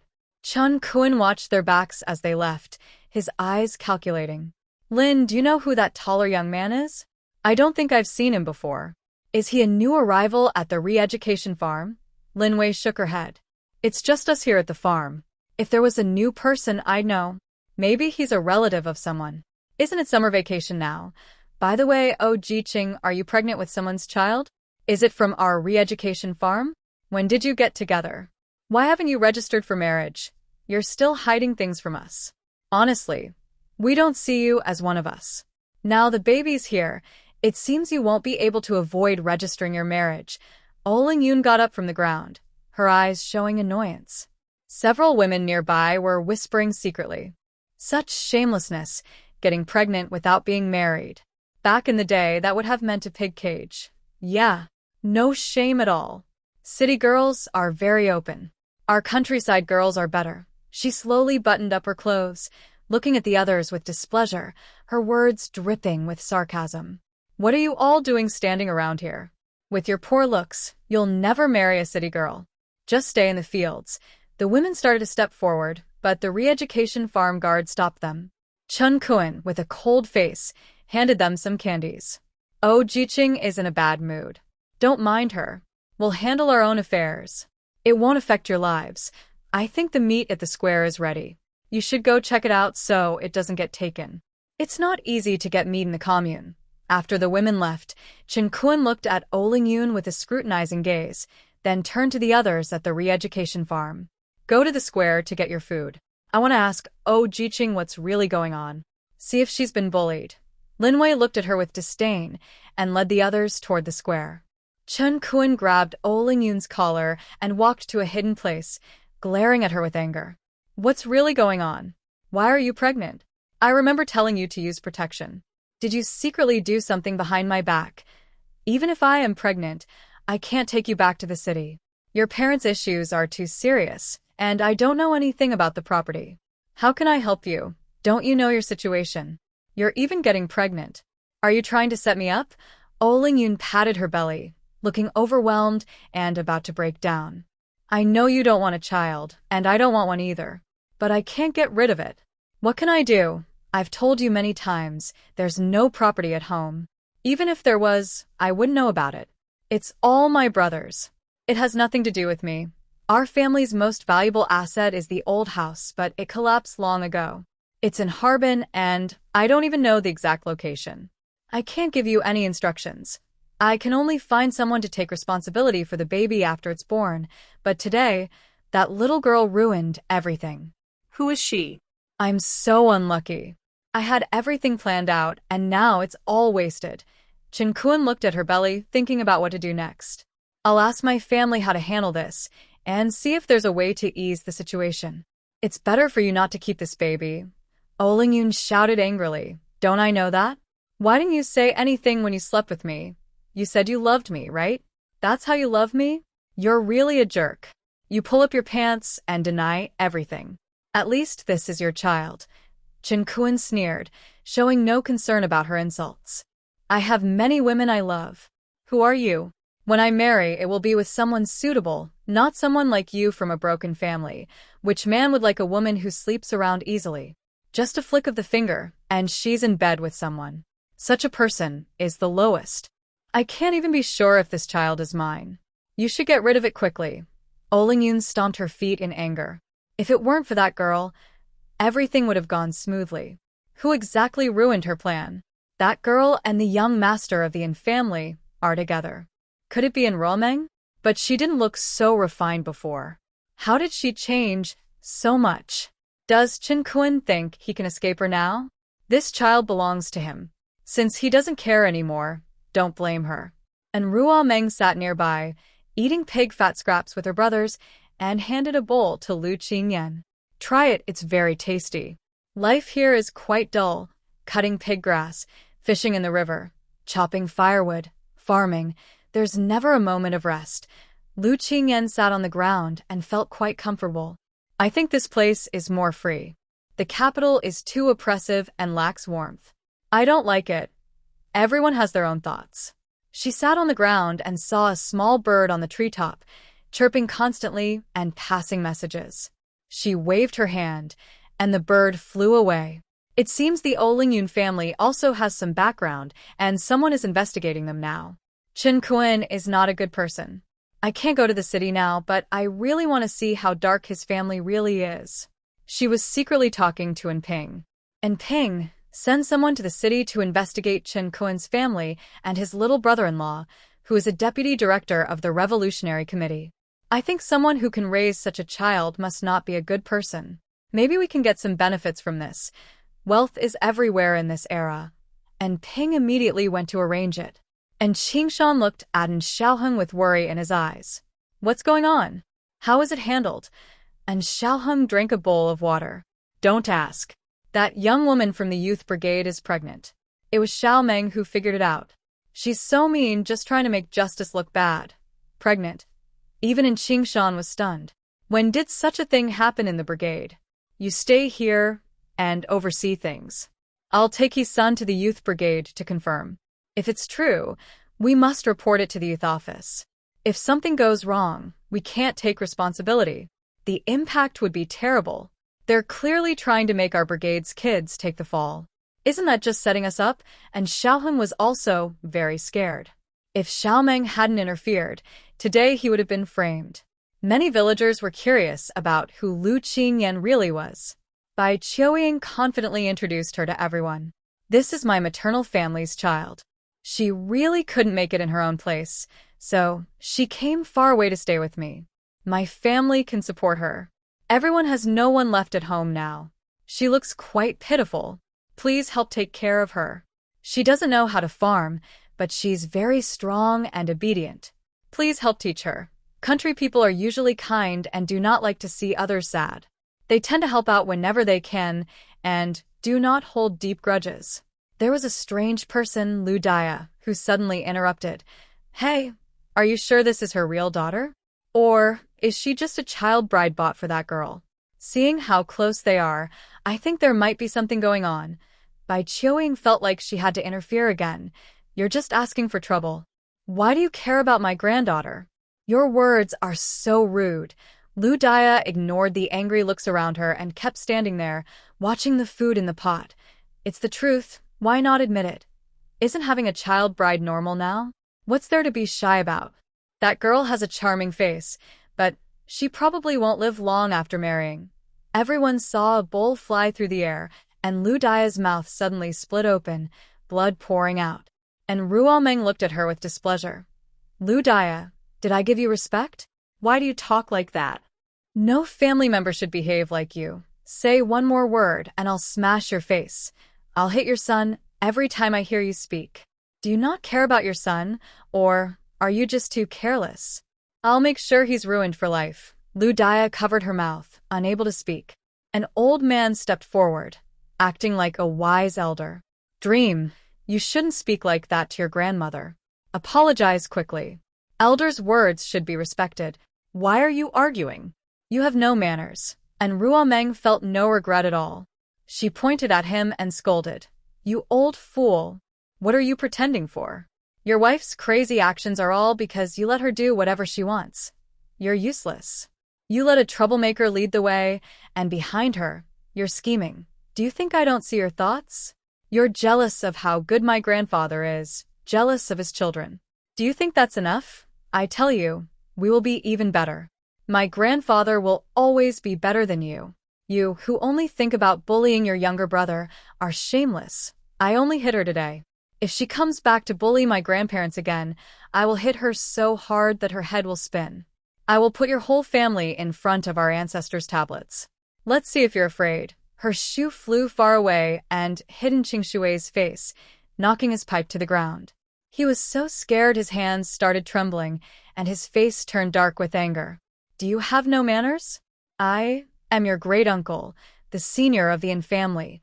And Rumuang crossed her arms and looked at him. You're the senior? Who are you? Aren't all the old folks in the village elders? Aren't they from the Yin family?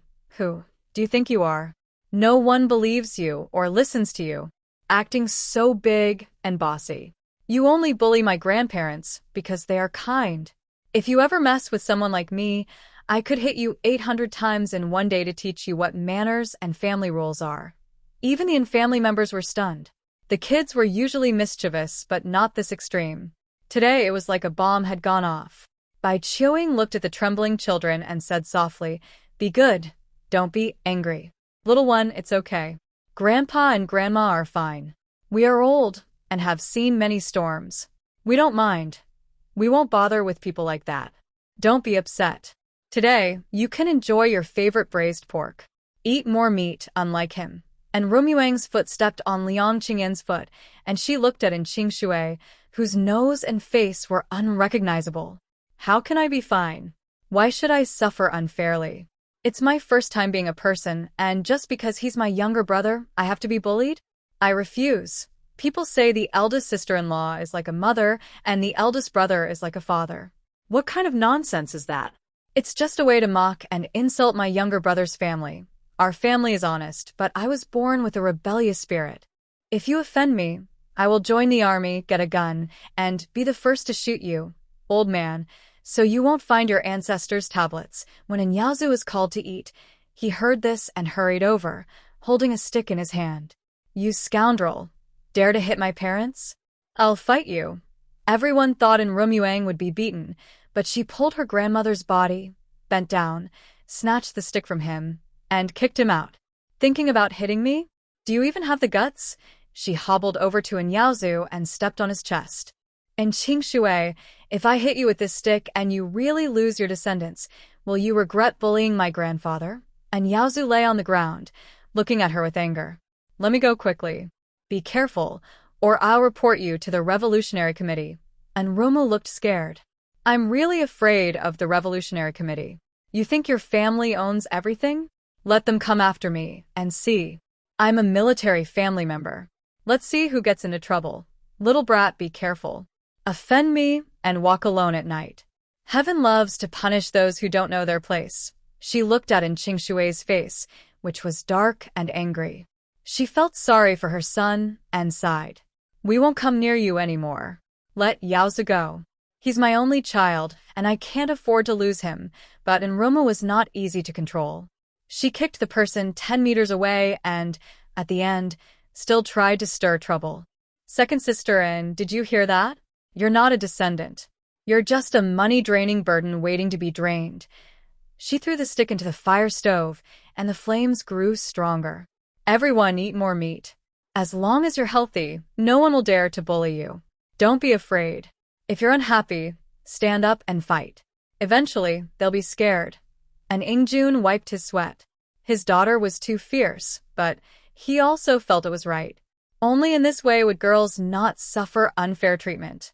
Girl, let's go home. Dad will carry you back. and Rumu finally saw Lu Qingyan holding her crystal slippers.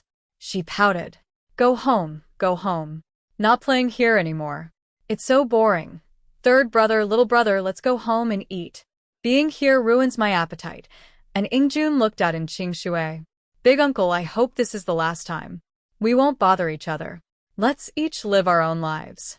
What do you think? And Shui didn't say anything. She just covered her face and left. And Yaozu ran faster than anyone else, afraid he might get hit again. At the U3 settlement area, and Qingshan took Shin-sun into the U3 settlement area and knocked on the door. Is Jijing inside? I heard you're pregnant. I want to ask what's going on. No need, Captain. I just want to rest. It's all kids talking nonsense. I can't be pregnant. It's just slander. Please don't believe it. I don't even have a boyfriend. And Qingshan glanced at Lin Chong, kicked open the door, and saw her touching her stomach. Hold her down and have the village doctor check if she's pregnant. Lingyun struggled all over. You don't have the right to do this. Help. Someone is forcing the young workers. Help. Chen-sun, who had been a military doctor, easily grabbed her wrist. Yes, she's pregnant. More than 2 months now. The baby is developing well. Lingyun felt hopeless. Let me go. I don't want this baby. Give me an abortion pill, and I can get rid of it. Chen-sun looked cold. I won't just give out abortion pills. The father of the child is unknown, so I can't act recklessly. You're a young worker. If something goes wrong, it will be trouble. You should go to the hospital for a checkup. And Qingshan thought this person shouldn't stay overnight here. Something might happen. Lin Chong, take someone and send her to the young worker's office. Say she's pregnant before marriage, probably from an affair. Let the young workers handle it. We don't accept young workers with messy personal lives here. He probably guessed who the father was among the young workers, but since she wouldn't say, they could only handle it this way. They couldn't let the team be tarnished. Lingyun wanted to shout, but someone covered her mouth so she couldn't make a sound. Seeing them leave through another door, and Qingshan finally relaxed. Lin Wei returned to the young workers' dormitory. Seeing the messy room, she suddenly had a bright idea. Did you handle Jijing? You're so cruel. Those are 2 lives. I will report this to the police. Chen-sun packed his medical kit. Jijing is 2 months pregnant. We just sent her to the right place. It's not cruelty. Lin Wei's eyes showed a look of surprise. Really pregnant? I thought it was fake. It's so shocking. Someone can get pregnant here. Captain, shouldn't you protect us better? There are only 7 of us left in the young workers' dorm. 2 girls and 5 boys. Isn't that too dangerous? And Qingshan was too tired to bother with these concerns. As long as your thoughts are pure and you behave properly, nothing will happen. And Shui returned home and smashed whatever he saw. They didn't live in a fancy brick house, just an ordinary dirt house, and it was the kind that was rarely tidy. Dad, what's going on? Didn't Mom sell her to someone before? Why is there so much trouble now? This little brat is like, she's gone crazy. She beat me until I was sore all over. She doesn't respect you at all. What should I do? How long do we have to endure such a frustrating life? And Shui sat on a small stool in the main hall, looking at the broken-down house. Nothing was to his liking. His eyes were full of anger that everyone could see. Enough. Don't go bothering her.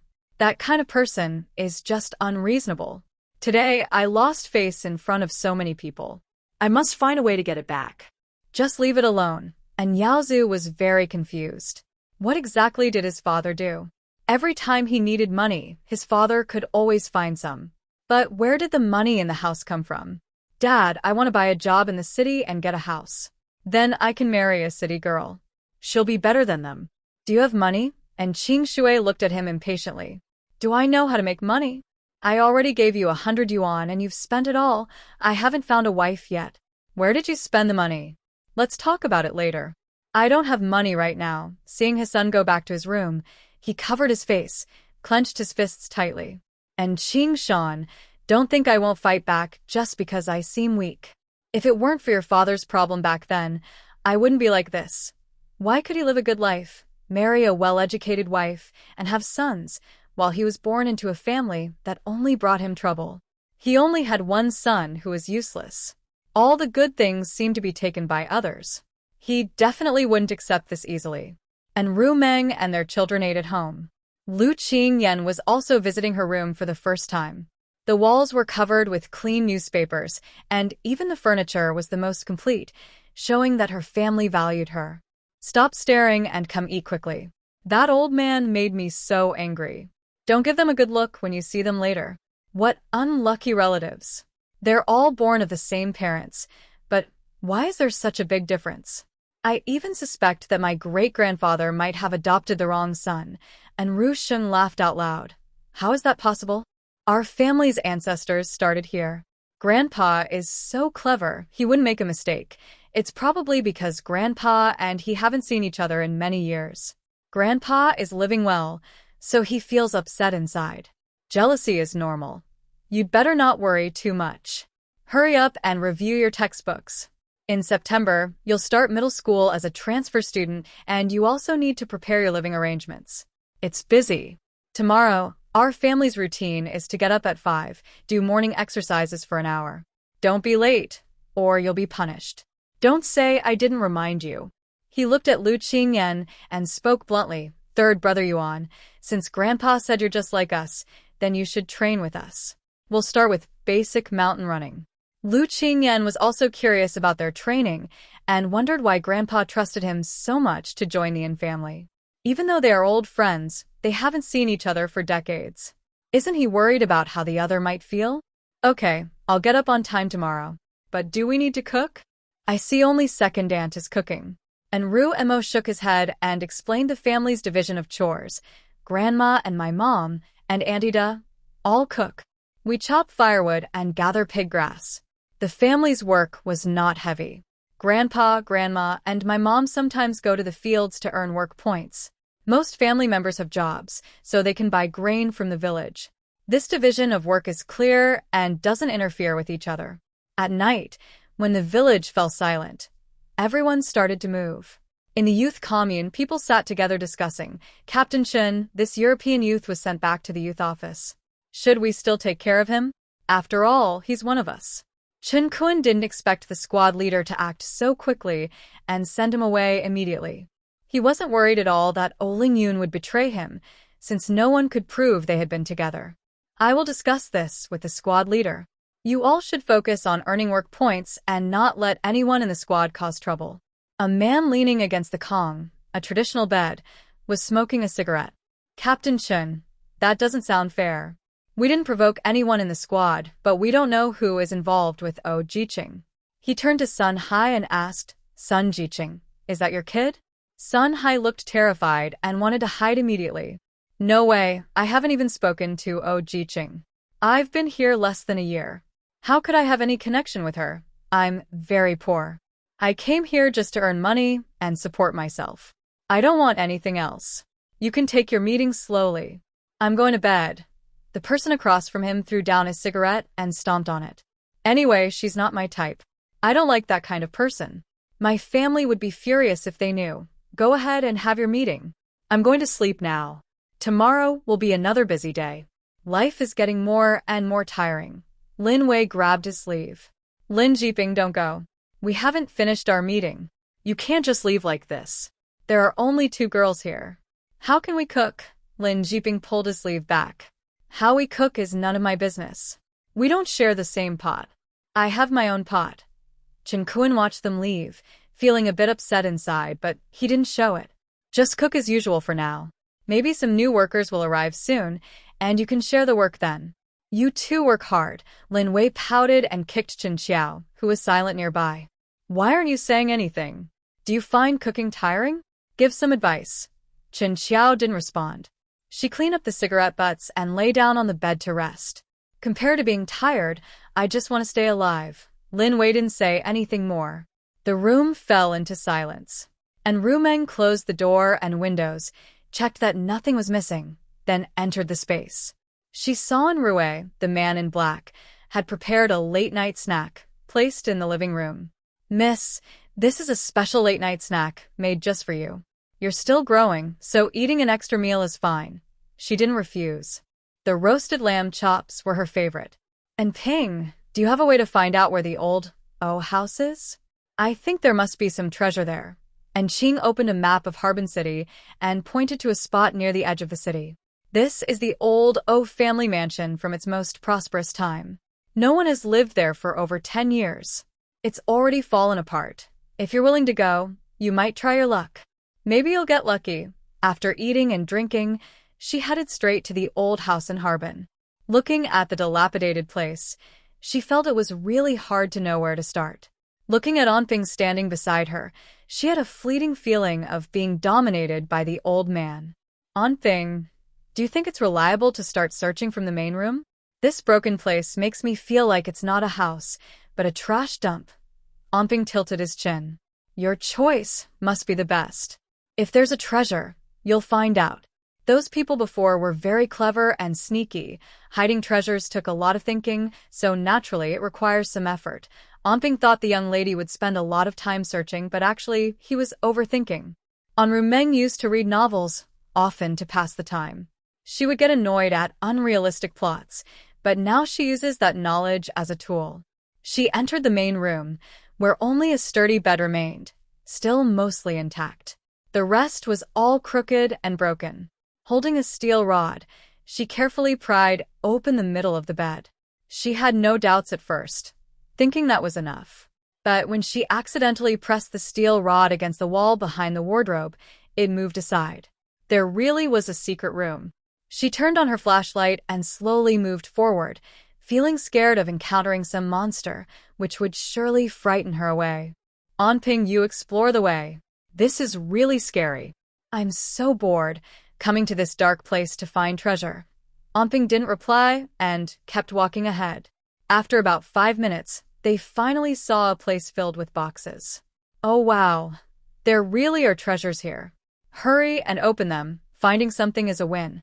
Anping tried to open the boxes with the steel rod. Inside, there was nothing valuable like gold or jewelry, only porcelain.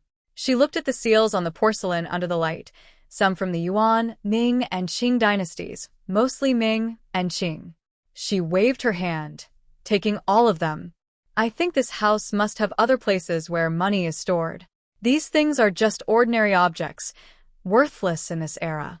They left and headed straight to the second strange place, the collapsed ancestral hall. Rumeng saw that the ancestral tablets were gnawed by rats, but the shrine in front of her was surprisingly well preserved. Her curiosity got the better of her.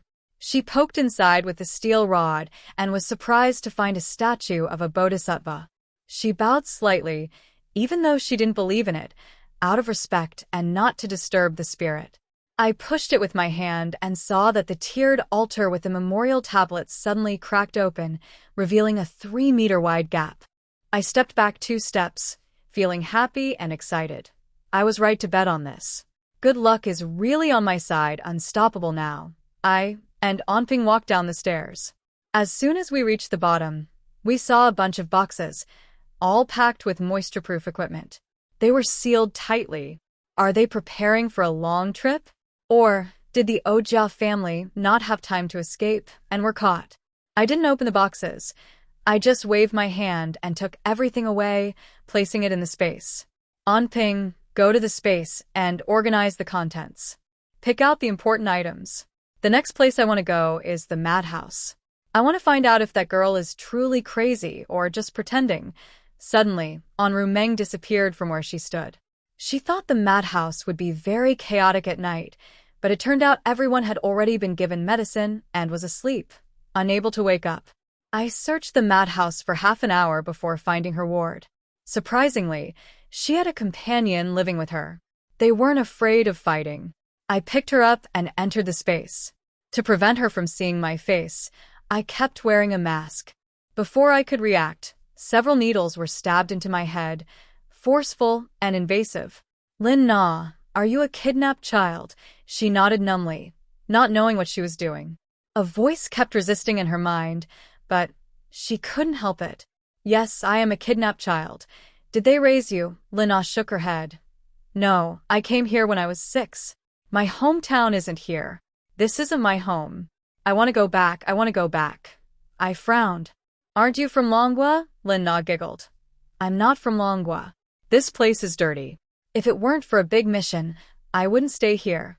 And Ruma once doubted, then suddenly tore off her pants.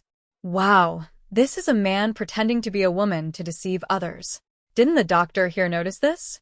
Listening to his tone, he sounds like someone from a small town. Are you from a small town? Lin Na laughed loudly. I want to go home. I want to go home. And Ruma didn't let her go so easily.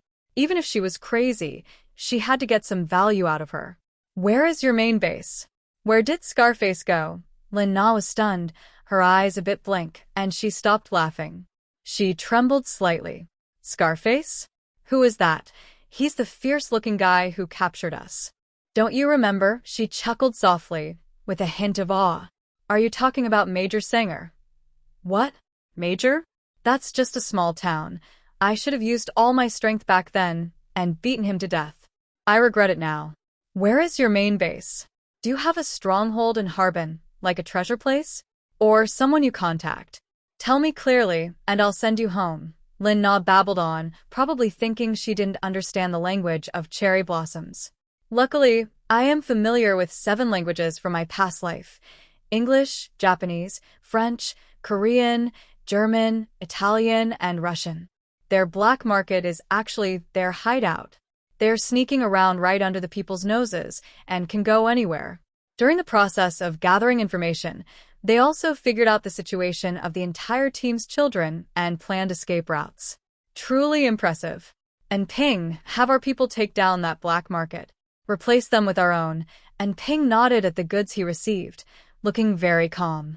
Okay, our people are already planning. It won't take long. And Ruma looked at Lin Na and found her very annoying. She kicked him. What is your real name? Are you from the same family as Sanger? Lin Na shook her head, frowning. Ishii. Ishii family, long live. As soon as she finished, Anrumu kicked her a few times. Long live your SS. To hell with that. Go to hell. And Ping, deal with him. Make sure no traces are left. Let him die by suicide. And Ruomeng suddenly teleported to the black market in Harbin. It was already 10 o'clock, but the place was still brightly lit. It seemed like 2 men were counting money and checking goods. And Ruomeng took out a thick steel rod from her space and swung it toward his head. The man on the other side hadn't reacted yet, and he fainted immediately. Startled, he quickly stood up and looked around. The area was empty, nothing was there. Who are you? Come out quickly. Don't hide behind your back.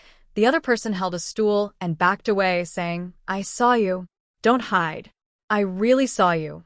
And Ruomeng almost laughed out loud. She pretended to be angry and said, I am your ancestor. Do you know what terrible things you've done? Are you from any country? Do you not know how evil your actions are? You should have been drowned when you were born, so you wouldn't be alive to torment others. The person in front of her backed up and suddenly fell to the ground, trembling. I'm sorry. I was wrong. I shouldn't have done such despicable things. I just wanted to make money. I need to live, take care of the elderly and children. I was forced. Ancestor, please let me go. And Ping appeared beside Ruomeng, wiping blood off his fingers, and continued to expose his lies. Miss, don't listen to him. There is no mother. The family is long gone. He's just an orphan trying to trick your pity. And Ruomeng sneered. What does an orphan have to do with me? You're truly despicable. She struck his leg with a stick. Before he could scream, he fainted from the pain. That night, they caught all these people and thoroughly searched them, leaving nothing behind. People like this can't be punished by law. The best punishment is to let them live on in misery. By the time Ruomeng returned home, it was already 10:30 at night. After washing up in her space, she saw Ping coming with the collected data. Miss, tonight at the black market, we earned 100,000 yuan in cash, along with various receipts, 2,000 jin of flour, 5,000 jin of rice, and 300 pieces of gold, each weighing 100 grams.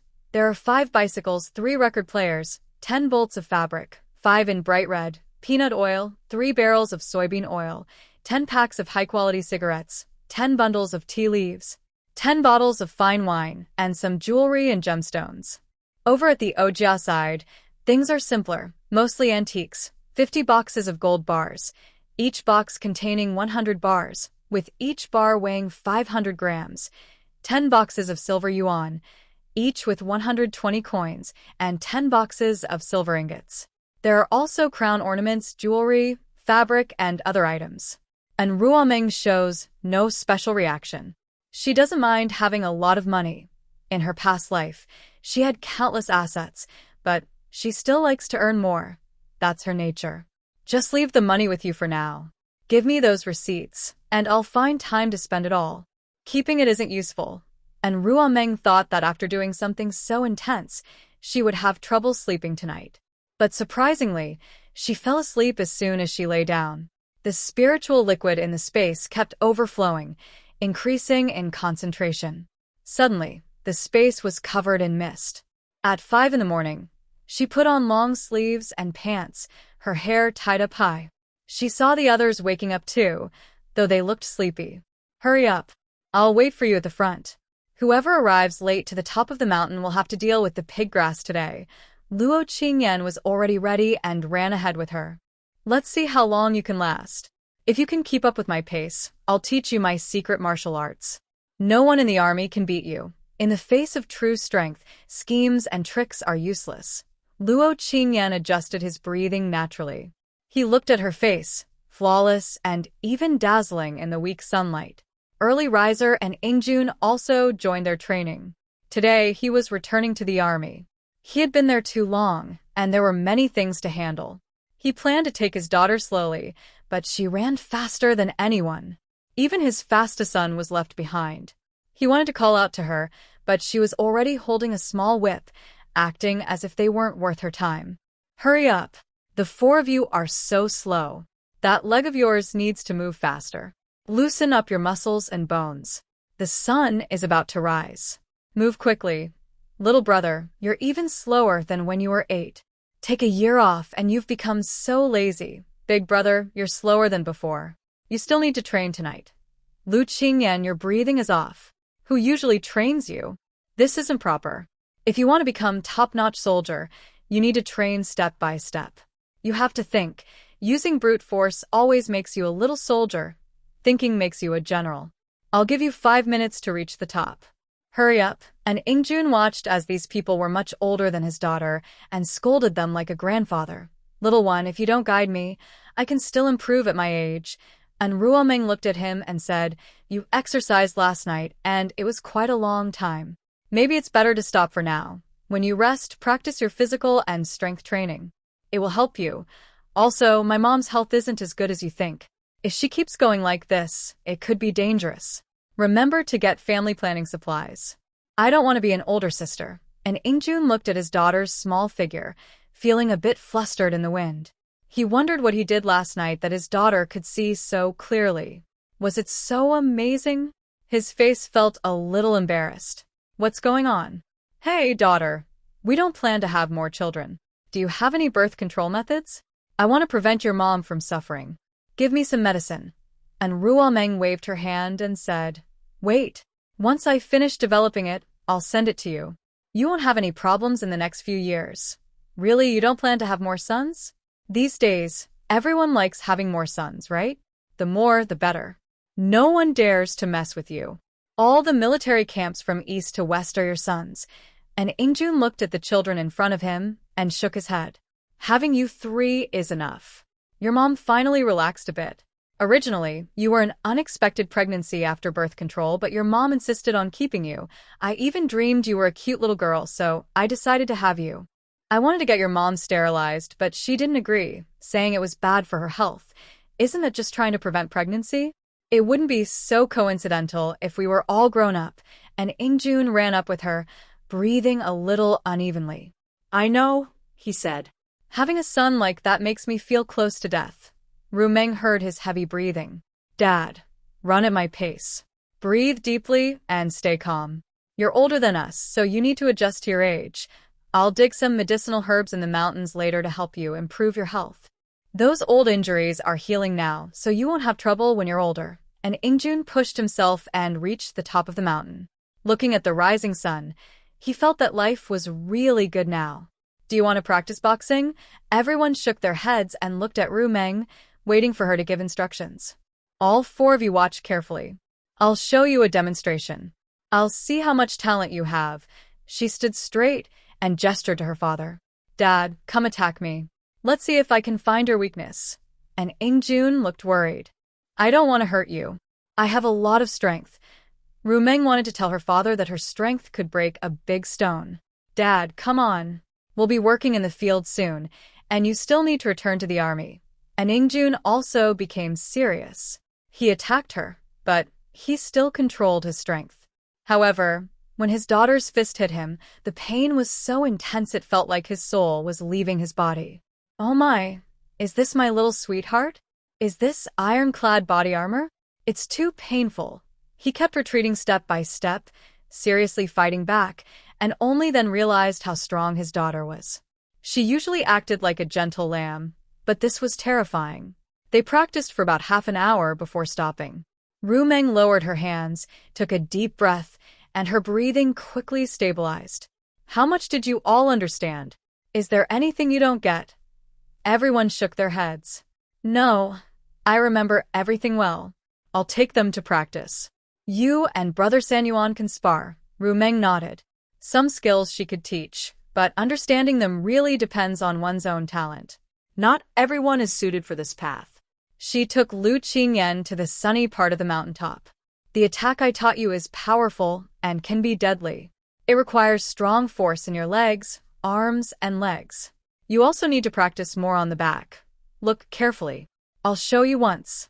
If there's a water bucket at home, you just need to carry water a few times every day to practice. My little uncle was like that back then. The elders in the capital have taught you many combat skills and experiences. Now you need to be strong yourself. That's also why your grandfather sent you here. Don't think my grandmother is easy to talk to. She was a sniper before. I overheard it secretly. Don't tell anyone else. I'm afraid if my brother finds out, there will be many people flattering him, and some troublemakers might show up. When winter comes and you stay at my place to study, I'll give you some books. I promise they're things you've never seen before. My master prepared them as my private collection. Lu Qingyan didn't dare to get distracted. He watched her movements closely. After practicing for a while, he remembered most of it. But when he saw her punch down a tree, he still felt a shiver. If that hit him, his heart might break. When you can punch a tree apart, I think your strength is almost there. Right now, you're just a little weakling. Lu Qingyan stared at him and asked, Why are you helping me? Your grandfather takes care of me because of old friendship. Why are you teaching me so much? You don't have to bother. And Ruomeng looked at the other mountain in the distance. It seemed endless. The places where the sun shined looked dark and gloomy. Just think of me as helping to build a strong backup for the Yin family. When we face tough problems, help my older brother and younger brother. Leave a way for the Yin family, okay? Hearing this weak excuse, Lu Qingyan chuckled. With her strength, she could easily protect the Yin family. All right, I'm willing to go with you. You can trust me completely. You can run away with me, and I'll fight to protect the Yin family. And Ruomeng smiled and held his hand. Her palm was a little wet and sweaty. Happy cooperation. And Ingjun looked around and signaled the group to move down. Inside, An Ruomeng communicated with the animals nearby. Come, wild chickens and deer. I haven't had roasted chicken in a long time. Come, let me eat. The wild chickens around trembled. They hadn't laid eggs yet, and now they were being caught. Were they so unlucky? Are all the animals around here fools? I was hunting yesterday, and they just charged forward foolishly. Usually they run away quickly when they see humans. Have they become so dull now? And Rumeng smiled happily and said, Dad just left at noon so we can make chicken stew with mushrooms. I will go up the mountain to pick herbs later and see if there are any fresh mushrooms. They should be very tasty. And Ingjun eagerly agreed to the girl's request. Okay, be careful. Today I will tidy up the land at home, and I will go back in the afternoon. Sanyuan, you stay here and take care of yourself. Hiding your strength is the best choice. A little patience now isn't a problem. Your dad can hold on for a few more years. Luo Qingyan nodded firmly. This isn't his lowest point. He needs to settle down and wait for his chance to rise again. People in the village saw them carrying a few wild chickens and didn't say much. After all, the family shared several pounds of meat yesterday, and they shouldn't keep staring at them. Ingjun, you took the kids hiking again. Your child is so energetic. My son is still sleeping, and Ingjun chuckled. Uncle, this kid sleeps early. When he wakes up, he'll be alert. Later, he will help cut pig grass. He can't always be idle. I'm often at home, and these little guys do the hard work. The other person waved his hand and carried a hoe, probably heading to work in the fields. It seemed he hadn't finished yesterday's chores. In the brigade, there are 4 production teams. Usually, each team is responsible for its own work. Grandpa just patrols to ensure everything runs smoothly. He gets 12 work points daily, a bit more than ordinary members. But he's not idle either. One family fights, another gets married and causes trouble. Various trivial matters surround their lives. Grandpa enjoys it all, as if he's used to such things. Most importantly, everyone in the brigade respects him. Grandpa never holds grudges just because someone argues with him. He says he's been through life and death, so there's no need to be petty. She is not capable. She is just a petty person. Anyone who makes her angry will pay it back. She wouldn't even delay for a night. When Rumeng returned home to wash up, a mouse appeared nearby, startling her. Why are you here? My house has valuable things. If you damage them, I will scold you. The mouse wasn't angry and squeaked loudly. She listened to what the mouse said, and her face darkened. Darn old woman. It's definitely her doing. She knew this person had bad intentions. Go watch that family and see what bad things they do. Come tell me everything. She handed the nearby cookie crumbs to the mouse, whispering, Hurry up and leave. Don't eat our food. If you're hungry, come find me. I have something to eat. The mouse didn't eat and simply carried the cookie crumbs away, probably to feed its family. She regained her good mood and went to the front yard. Grandpa, can I go up the mountain today? I want to pick some herbs to make medicine for you and Dad. Your bodies are all injured in different ways. If we don't take care of it now, it will be a problem when you're older. Bai Chioing looked at her husband, knowing he had various wounds, including fragments of bullets still inside his body. Is Grandpa's health very serious? We saw a doctor before, and they said surgery isn't possible, that the bullet can't be removed. You. And Ruomeng naturally understood what he meant and peeled an egg to give to her grandmother. I'll take some medicine to bring out that thing. I just need to rest at home for a few days so it doesn't affect my recovery. It's not as serious as you think. Western medicine prefers surgery, but if you're willing, I can operate.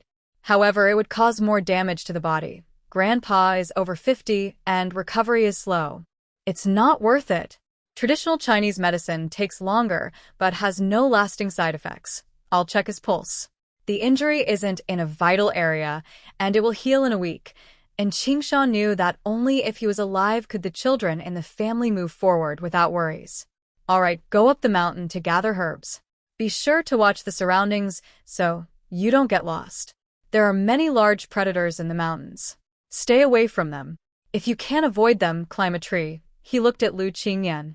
Sanyuan, today you go with them to chop firewood and gather pigweed. You will earn some work points too. He found this online. He shook his head. Grandpa and I prefer to work in the fields. I want to experience a different life. I can't keep staying in a comfortable environment. I think I might not want to join the army anymore. And Ruosheng raised his hand. I want to go too. My sister said I don't have enough strength, but I think working is good. Maybe I will learn something different, seeing how eager they were, and Qingshan didn't refuse. All right, the 3 of you come with me to work in the fields. The 2 younger ones will go cut pigweed. Let's divide the work. Cui, you, and Ruyan should stay at home and cook some good food for the children. It's a time for growing, so all the chicken, rabbit meat, and bones should be cooked and eaten. If left out, they will spoil. Our family has plenty of meat right now. Both of you should find time to come home and bring some. It's been a long time since we last saw you. Lu Cui nodded repeatedly. Yes, I'll go this afternoon. The 2 kids haven't been to my parents' place in a long time. I'll take them to visit, and I'll be back before evening. Bai Chioing waved her hand. Why rush? You can go tomorrow. Spending a day there is no problem. I'll stay at home and watch over things. And Rumeng stretched her neck and asked her parents, Are we going to Grandma's house too? I haven't been there in a long time. And Ingjun patted her head.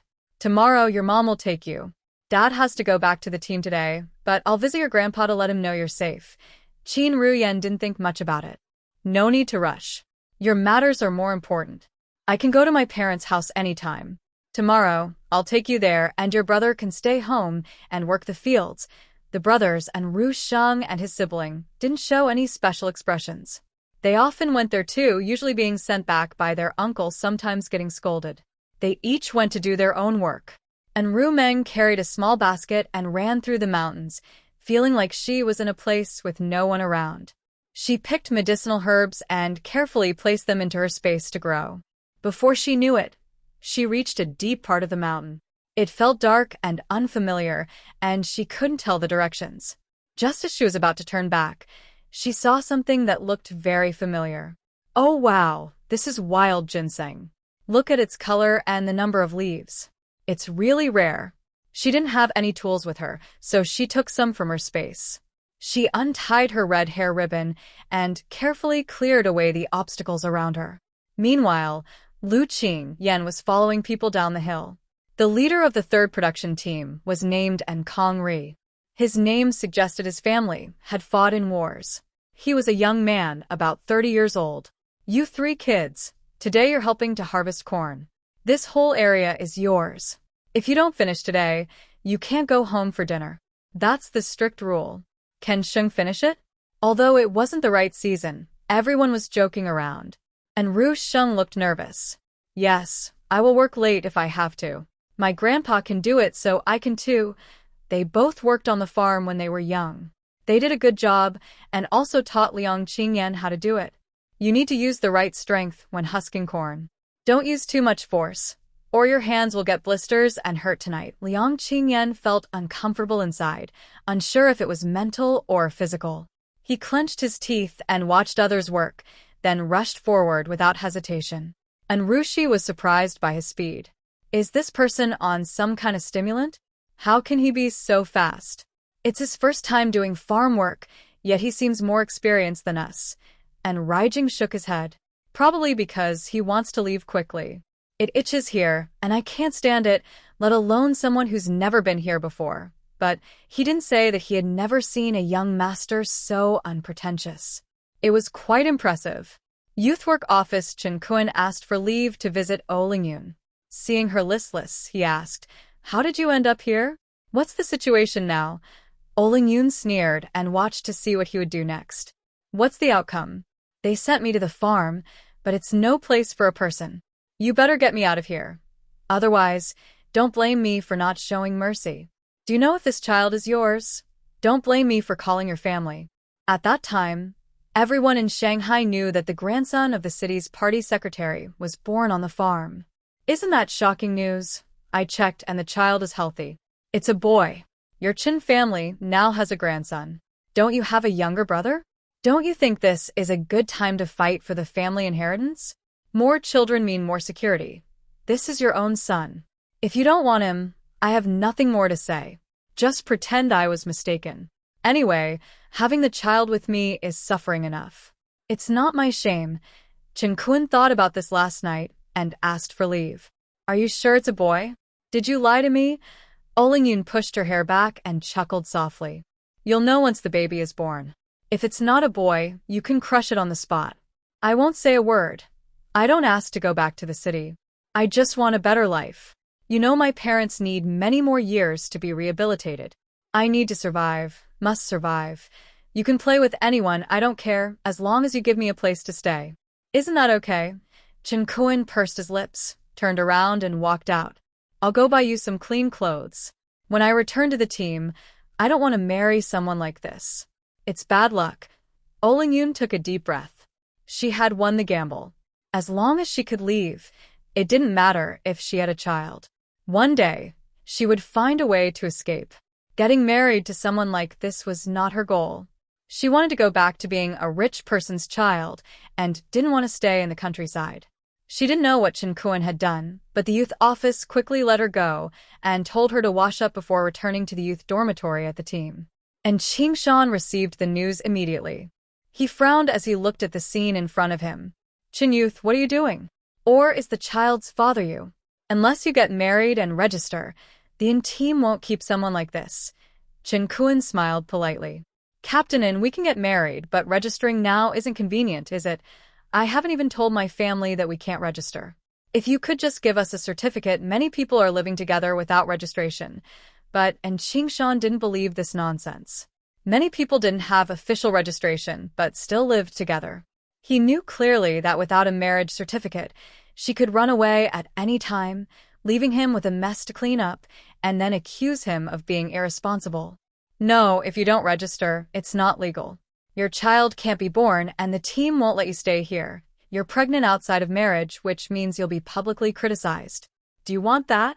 If needed, I can report this to the Revolutionary Committee immediately. Chen Kun hadn't faced such tough words in a long time. Why couldn't they understand? Is there no other way? You know her family situation. If we register, my child will be labeled with a bad reputation. And Qingshan wasn't his father. Why was he thinking so much for him? He's just a team leader, not a mayor. I'm just following procedures. If you don't cooperate, I have to ask you to leave. I'll file a report right now. If you go to another team, I can't accept you here, or I can call your father. I wonder if he knows about this. If he agrees with your premarital pregnancy, then I won't interfere. Chen Kun clenched his teeth and remembered this matter. He decided not to wait until he returned, but to deal with it immediately. He was really stubborn. Okay, let's go get our marriage certificate. I also need the team leader to give us a note. Plus, we should find a suitable house to rent. We can't have children and still squeeze together with others. That's not right. I will pay the rent. And Qingshan handed him a note. Of course, as long as you pay, it's fine. If the village repairs the house, that's also okay. Seeing him leave, and Qingshan sneered quietly. You think you can scare me? My grandfather couldn't even beat me back then. Who do you think you are? Chen Kun took his things and entered the youth cadre compound. He saw Lingyun already packed and ready, looking quite different from before. The team leader insists we must get our marriage certificate to stay here.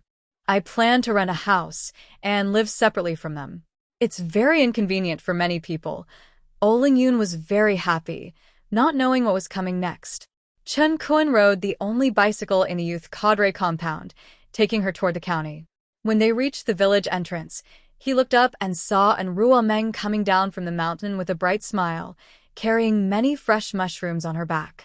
Chen Kun deliberately stopped his bike and greeted warmly. Oh Ming, you went mushroom picking on the mountain? We don't eat these often. Could you teach us sometime? Anrua Meng sniffed and said, Are you the youth team leader? The person behind you has been in the countryside for 3 years and still doesn't know how to pick mushrooms? That's pretty silly. Even a 3-year-old in our team can do it. It's a basic survival skill. By the way, have you found the child's father? I heard the Revolutionary Committee is cracking down even more strictly lately. You should be careful not to affect our team's evaluation. Lingyun gritted her teeth in anger, but kept smiling. That definitely won't happen. It was all a misunderstanding. Chen Kun and I are in love. We just argued before. Now that we know about the child, we will give him a complete family. We're about to get our marriage certificate. Please bless us. And Rua Meng's eyes widened. She expected Lingyun to look happy and congratulate her, but her mouth was really inappropriate. I don't care about your marriage. I'm not coming to your wedding feast. Just stay together quietly and don't cause trouble for others. Lingyun was about to jump out of the car to argue, but Chen Kun held her back. She is just a naive child. There's no need to argue over her. What's more important is that we get the marriage certificate, and Ruameng wouldn't bother with a crazy old man and woman. If it weren't for her teleportation ability, she couldn't go to Shanghai, and she had to personally deal with the Qin family. She was disgusted by the way her son was raised. Seeing a 10-year-old with eyes full of lust was sickening. She wished she could pluck out his eyes. When she got home, she smelled something delicious. Her mood instantly improved. Mom, second aunt, I found a lot of mushrooms, all fresh, including lion's mane mushrooms. They're great for making porridge for Grandpa and Grandma. Lion's mane mushroom. Too bad my dad can't enjoy such fresh food. There are still many on the mountain. When they dry, we can eat them later. And Ingjun came out from the backyard, sweating. You really are my daughter. Can't you cook for me today? You have to wait until your next day off. And Rumeng carefully took out the mushrooms. Of course I can. I and the most filial daughter. How could I not care about my own father? These are your favorite mushrooms, hazelnut mushrooms. They're hard to find now. She held up the basket for an Ingjun to see. Today I also found wild ginseng. I'll soak it in wine for Grandpa. You can also take some to show respect to your boss. Maybe he'll think more of you and give you a few extra days off for the new year. You haven't been home for the new year in years. Hazelnut mushrooms and Ingjun pinched her little face. The situation was tough. Someone had to be on duty. He was the closest to home and could see his family often. His wife could visit him, but most of his comrades were thousands of miles away, making visits harder. All right, I'll ask the guards to pick it up. Just brew it when you're ready. But this is high-quality wine, at least 70 or 80 years old. Are you really willing to make wine from it? It can save lives. I heard that century-old wild ginseng can cost thousands or even tens of thousands. He must be willing. She threw it into her space, where she could have as much as she wanted.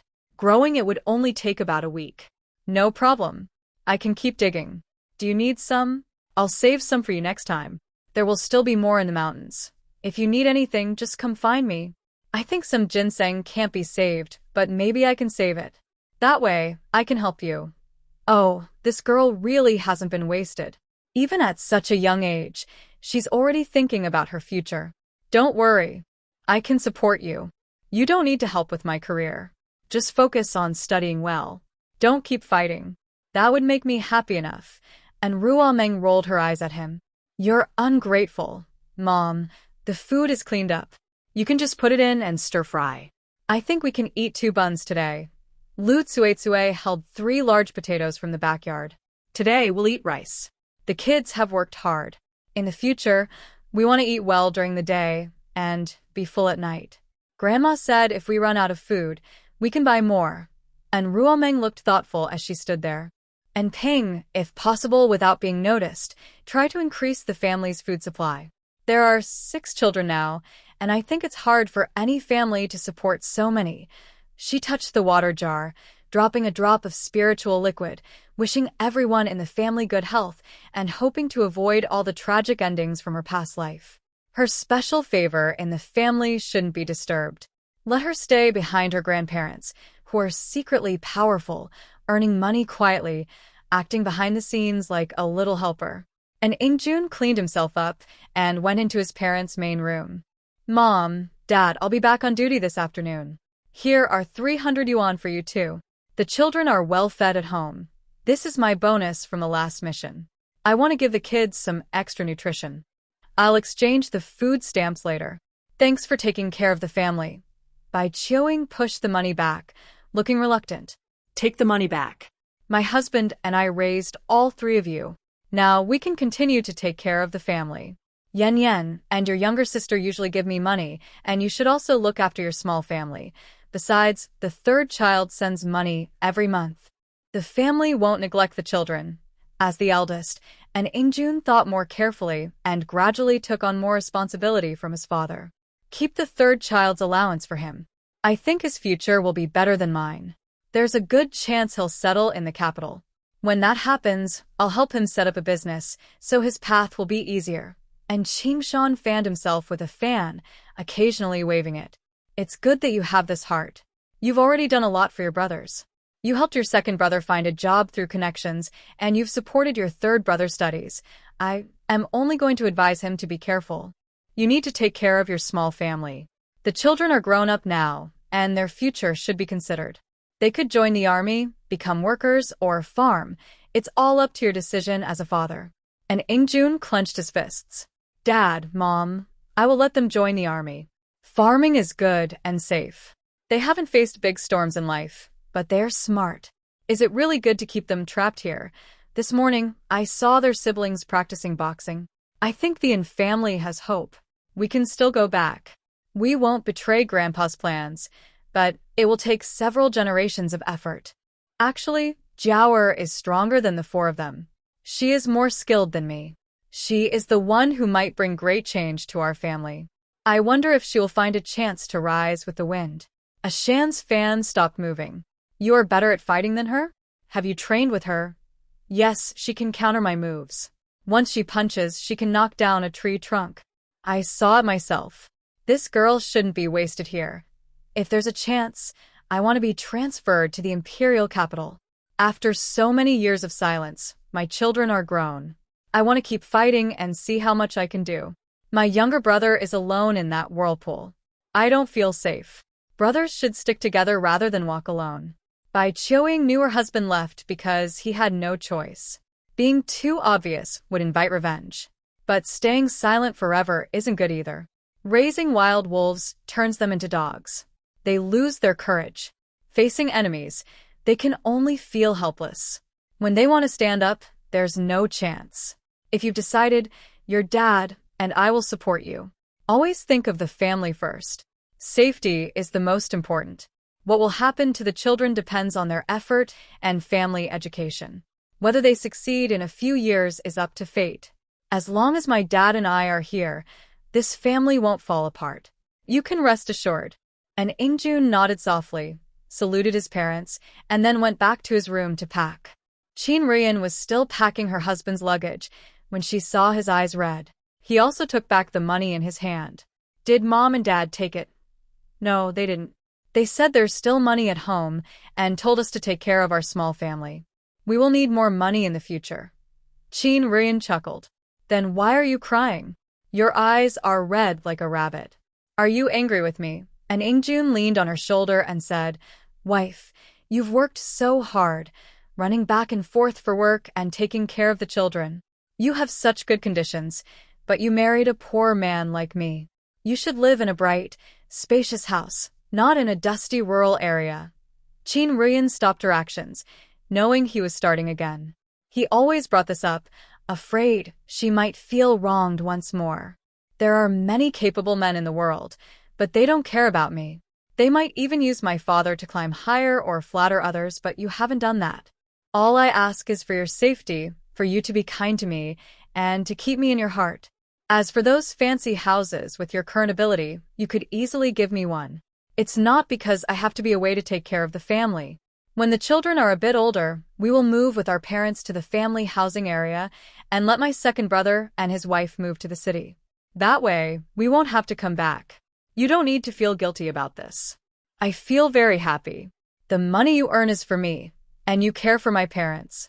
My in-laws treat me like their own daughter, and my younger siblings also treat the children well. What could I possibly be ungrateful for? And Ingjun and she were classmates in high school. After graduation, they fell in love freely, each went to university, and then married after graduation. Many people said she shouldn't choose such a military man, but who knew that her husband was also a graduate of a military university? Not many people have such high education in the military. His first allowance bought her a dress. She still remembers the moment she wore it to find him at school. His eyes lit up, and she was teased by classmates for a long time. At that time, Qin Rian was even more sure that the man in front of her was entirely hers. When her father saw her in-laws for the first time, he realized they were old comrades in arms. One was in politics, and the other had returned to farm. She felt more respect for her in-laws. She felt even more pity for her husband. His sadness had long been soothed by his careful care. Married life isn't always perfect, but being content is the key to happiness. Bai Qiuying sat on the Kong bed, silent for a few seconds before speaking. Do you really not want to go back? When Grandpa painstakingly brought your parents out, it was to keep the bloodline alive, so that the in-family wouldn't be left without descendants. You abandoned all your glory to escape the chaos back then. Now that the situation is uncertain, this is our best chance. Don't you have any thoughts in your heart? Aching Shan leaned against the bed cabinet, smoke constantly rising from his cigarette. How can I be satisfied? My parents died one after another. Everything in the house was taken away. Even my brother was beaten to death, and my older brother drove me out of the house. I will never forget those days. I hated the simple life back then just because of this. But it was that revenge that made those people hide in the shadows and watch us. I'm afraid. Bai Qiuying held his hand. Afraid of what? We've endured so much over the years. We're not afraid of those dark-hearted people. The children will grow up and go out someday. We can't stay here forever. Times will change. Aching Shan didn't speak, but his eyes showed everything. He was unwilling. and Ruo Meng sat on a stool, absorbing a lot of information.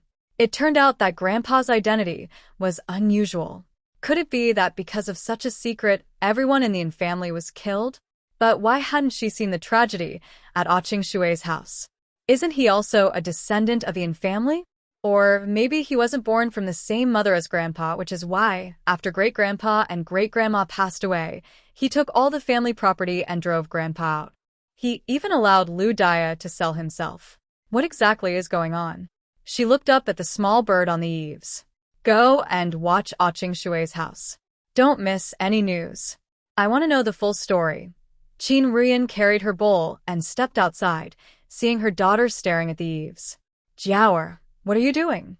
Hurry up and eat. Your dad will leave soon, and we can't waste time. And Ruomeng snapped back to her usual self. Okay, I'll go help right away. Where did my brother and Sanzi go? They haven't come back yet. And Ingjun came in from outside, leading 3 red-faced young men. These 3 are simple-minded. It's so late, they're still working. Everyone around has gone home, and they don't realize the time. And Ruo Sheng wiped the corn silk from his face, feeling itchy. It's what Uncle Kong said. If we don't finish, we can't go home to eat. We're just trying to finish early, so we can come back sooner tonight. And Ruo Meng chuckled. Brother, Uncle Kong was joking. If you don't finish, you can keep working tomorrow. You're not an adult, so how can you work so fast? Quickly wash up. The water just came from the well. It's very cool. You're so itchy all over. Luo Qingyan's face and nose were covered with red marks, like cooked shrimp. And Ruo Meng spun around him. Third brother, what are you doing? That's too much. I think you're having an allergic reaction. Do you want to keep going? Why not? If it's an allergy, I won't die. I can finish this in the afternoon. My hand just trembles a little, and Ruo Meng saw his hand was trembling uncontrollably. She pulled him aside and gently helped loosen his muscles. That's how you should exercise. Remember to relax your muscles after working out, or the soreness will last for many days. Grandpa, can you make me a stick like a rolling pin? It should be thick in the middle and thinner at the ends. Smooth it out so I can roll it on my body. If I roll it every day, I might even grow taller, and Qing Shan immediately agreed. Sure, no problem. I'll make it this afternoon. Luo Qingyan looked at his hand, which hadn't been washed clean yet, and felt strange as she pinched and squeezed it. It felt odd. You're slow the first time you do work. You'll probably have trouble sleeping tonight because of the pain. They've done this before, and can handle it. Don't be so honest. Luo Qingyan lowered her head and softly replied, Okay, I'll go slower this afternoon. Go wash your hands and eat. I made some delicious food. Her hands improved a lot, no longer trembling. During the meal, she still wobbled a bit while picking up food, but she ate all the meat in her bowl. This is all wild food from the mountains. If it weren't for the bad timing, I'd send some to your grandpa. We can wait until the right time. Luo Qingyan nodded and added, We don't lack anything at home. It's a bit more convenient to buy things here, but the environment isn't very stable. The family chatted and laughed, and the day passed quickly. Everyone in the village knew that En's family had a soldier. This time, the guards came to pick him up, so he wouldn't need his wife to see him off. Mom and Dad, no need. We can eat at home. I don't even need to cook myself. Bai Chioing put the cured meat, sausages, and wrapped dumplings in the car. Tell the guards to heat it up at the canteen. Don't underestimate me, I know the rules. There are some conveniences, and the food at home is delicious. Xiao Zhang, this is the dumpling your aunt left for you. Eat it quickly or it'll spoil. The weather's too hot for that. Zhang Qiong was used to it long ago, with a shy smile on his young face. Thank you, Auntie. I'll eat soon and make sure the teacher and elders eat on time and rest well. And Ingjun sat in the driver's seat. Hurry up and eat. I'll drive now. When we reach the town, you can switch with me. Zhang Qiong didn't hesitate. He really hadn't eaten yet, and it would take at least 2 hours to reach the camp. Thank you for caring about me, leader. Nonsense. I care about my mom's dumplings. They're filled with wild boar meat, so tasty. You're really lucky, he chuckled. My brothers keep asking when my sister will come to the camp. How should I answer? She seems to be getting more and more beautiful, and Ingjuan's face darkened. He slapped the back of Zhang Qiong's head. Are all the little brats getting itchy? My daughter is only 10, still in elementary school. Why worry? She trains all day and isn't tired at all. Zhang Qiong couldn't say much. Those people kept bullying him, and he felt he had to get revenge someday. Time passed quickly. It seemed Chen Kuan and Oling Yun were truly living peacefully. They only registered their marriage, but didn't hold a wedding, not even sharing a box of wedding candies. And Ruma's good days also ended. In early September, she had to start middle school and needed to provide firewood money to heat her lunchbox. The school didn't have a cafeteria, but they didn't need to worry. Qin Rian had a house nearby. Qin Rian was a teacher there. It was inconvenient for her to commute, so her family bought a house as part of her dowry. Not only could she live there, but the children also had a place to eat without running back every day, saving a lot of time. And Ruma watched her mother pack her luggage. Her mother leaned against the doorframe, speaking softly and affectionately. She had been asking for days, but her mother still hadn't agreed. "Mom, let's discuss this. Middle school is so boring. I feel like I'm wasting time there. Let me try skipping a grade. My older brothers are in high school, so I can go with them after school. They can take care of me. Aren't you teaching high school too? Child, you're only 10 and in high school? That's for 17 or 18-year-olds. Your older brother is already quite noticeable. If you go in, you'll be in a wolf's den. I'm worried about you." And Ruo Meng swung her arm and said, "Mom, I really don't want to go to middle school. If I get full marks, will you let me go to high school? If I miss one question, I will give up. If I get full marks in middle school and you still don't let me go, that's being too strict. Education should be tailored to each person, not so rigid, right?" "Grandma," Bai Qiuing looked at the birds in the sky but didn't reply. Grandpa was also watching the little chickens at home. "I should go feed the chickens," second aunt. Lu Cuicue quickly stood up, put on her apron. "My pots and bowls haven't been washed yet. I really am not very smart." Wow, none of them seemed to listen. "Hey, how can you do this? Don't waste my good brain. I worked hard all summer to finish middle school. I can't let down the nights I stayed up." She spends every day studying in her space, just to graduate early and succeed. She decided to join the army herself, to be the sharpest sword, stabbing right into their hearts. Then she could graduate early and follow the recruitment when the time comes. "Mom, if you keep fooling me, I'll be angry. I'll go find Dad. I heard the young men over there all hope I'll go." Qin Rian sighed.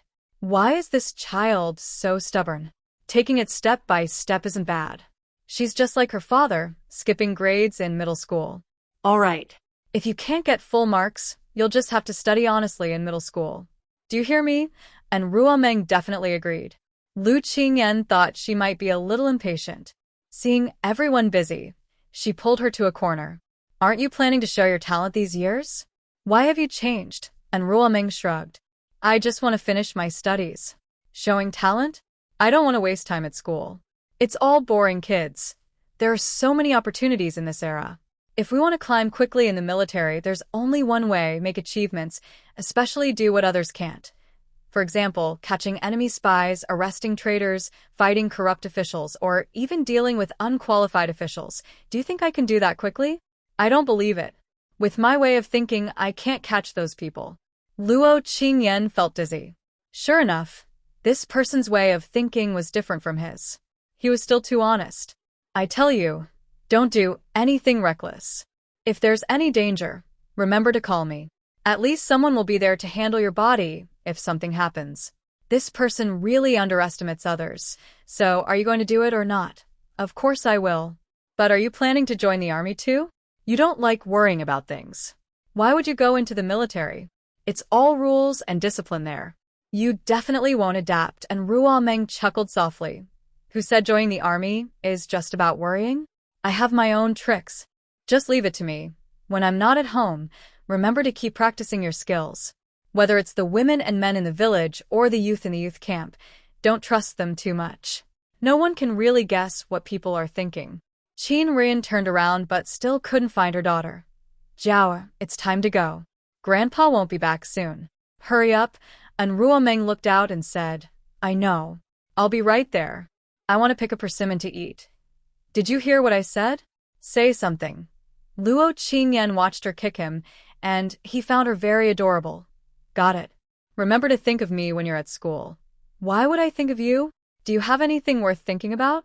A man without even six-pack abs. What's there to miss? Luo Qingyan almost tripped over his own feet. He took a deep breath. He's still young, still young. He probably doesn't understand what she's talking about. Don't get angry, don't get angry. As soon as these kids left, the yard suddenly became much quieter. I'm still not used to life without children. Only San Yuan is at home alone. Xiaoxi is also going to elementary school, leaving early and returning late. Be careful when you go out later. The kids outside are very mischievous. When you get steady, I'll teach you how to use a gun. Life won't be boring then. Luo Qingyan had gotten used to staying here for a while. He didn't even call home once. Although his family sent over a bunch of things through some procedures, he still preferred to wear rough cloth and felt like his soul was being freed. All right, good grandma. I'll go practice now. And Ruomeng was lying on the ox cart, watching her brothers sitting there blocking the sun. Grandpa, will you come to pick me up on Friday?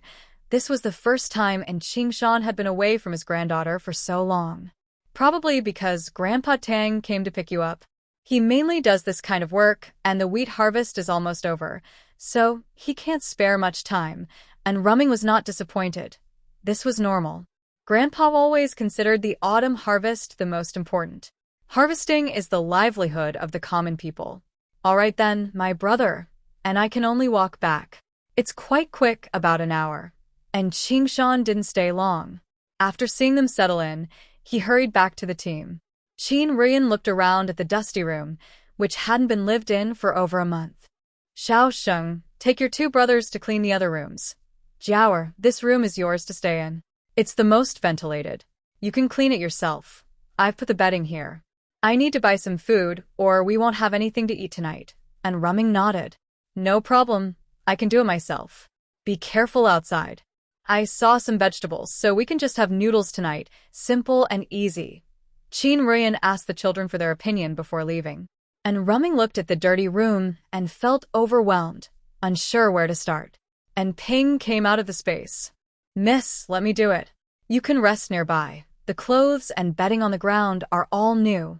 You can use them without worry. No one will notice, and they're warmer than before. She watched from the side. And Ping didn't know what kind of machine it was, but it cleaned very thoroughly. Not a speck of dust was left on the bed. How are things arranged on their side? Any news? After tidying up, and Ping continued to make the bed. The black market is set up. It's currently in Hashing Province, and the imperial capital, opening up new opportunities. Grain and meat are being sold outside. The prices are a bit higher than usual, but not too much. Most families can afford to buy them. The situation in the imperial capital is uncertain. The Liu family and other clans have conflicts. It seems many people have been pushed out. It looks like the old master of the Liu family is really angry. And Rumming sneered. Huh, of course. If your family only has one child, you'd think about this too. If you suddenly cut off the family line, who would tolerate that? This is just messing around. Instead of serving the people well, they are busy with political fights, causing innocent people to suffer. And Ruomeng sat nearby, holding a peach and munching on it. Haven't you noticed anything suspicious, like obvious crimes? And Ping shook his head. Currently, these people are hiding and hard to find. Probably because of the chaos in the capital, they are staying low and afraid of getting involved. However, there is news from the Shanghai area. And Kong found out that Chen Kuan's father, Chen Junsing, has a nearly grown-up son. They are preparing to go to the countryside, right where Chen Kuan lives. They say they are looking for the missing descendants of a hidden family, which is believed to hide a great treasure. Going to the countryside? Looking for treasure? Or a secret family? This all seems strange. He thinks the person Chen's family is looking for is his grandfather. The Yin family moved back to their hometown 100 years ago. They never publicly revealed their true identity or glory. Others just see him as a veteran who fought in wars. No one knows he had chances to reach the top, but chose to give up. He has lived many difficult lives. All this is because his grandfather never told the family, and it seems his father knows very little too. Keep watching and find out when this person arrives and who they are looking for. I need precise information. Hearing someone approaching outside, and Ping immediately entered the space. And Ruomeng saw that everything was packed up. She pretended to pour out the water. Big brother, second brother, third brother, are you all ready? I'm done here. Do we need to do anything else? And Ruo Sheng pointed to the vegetable garden in the yard, which was starting to wither. Many vegetables are old now. We need to fix it up and plant some cabbage or radishes later. Go clean the yard first. We'll handle the packing.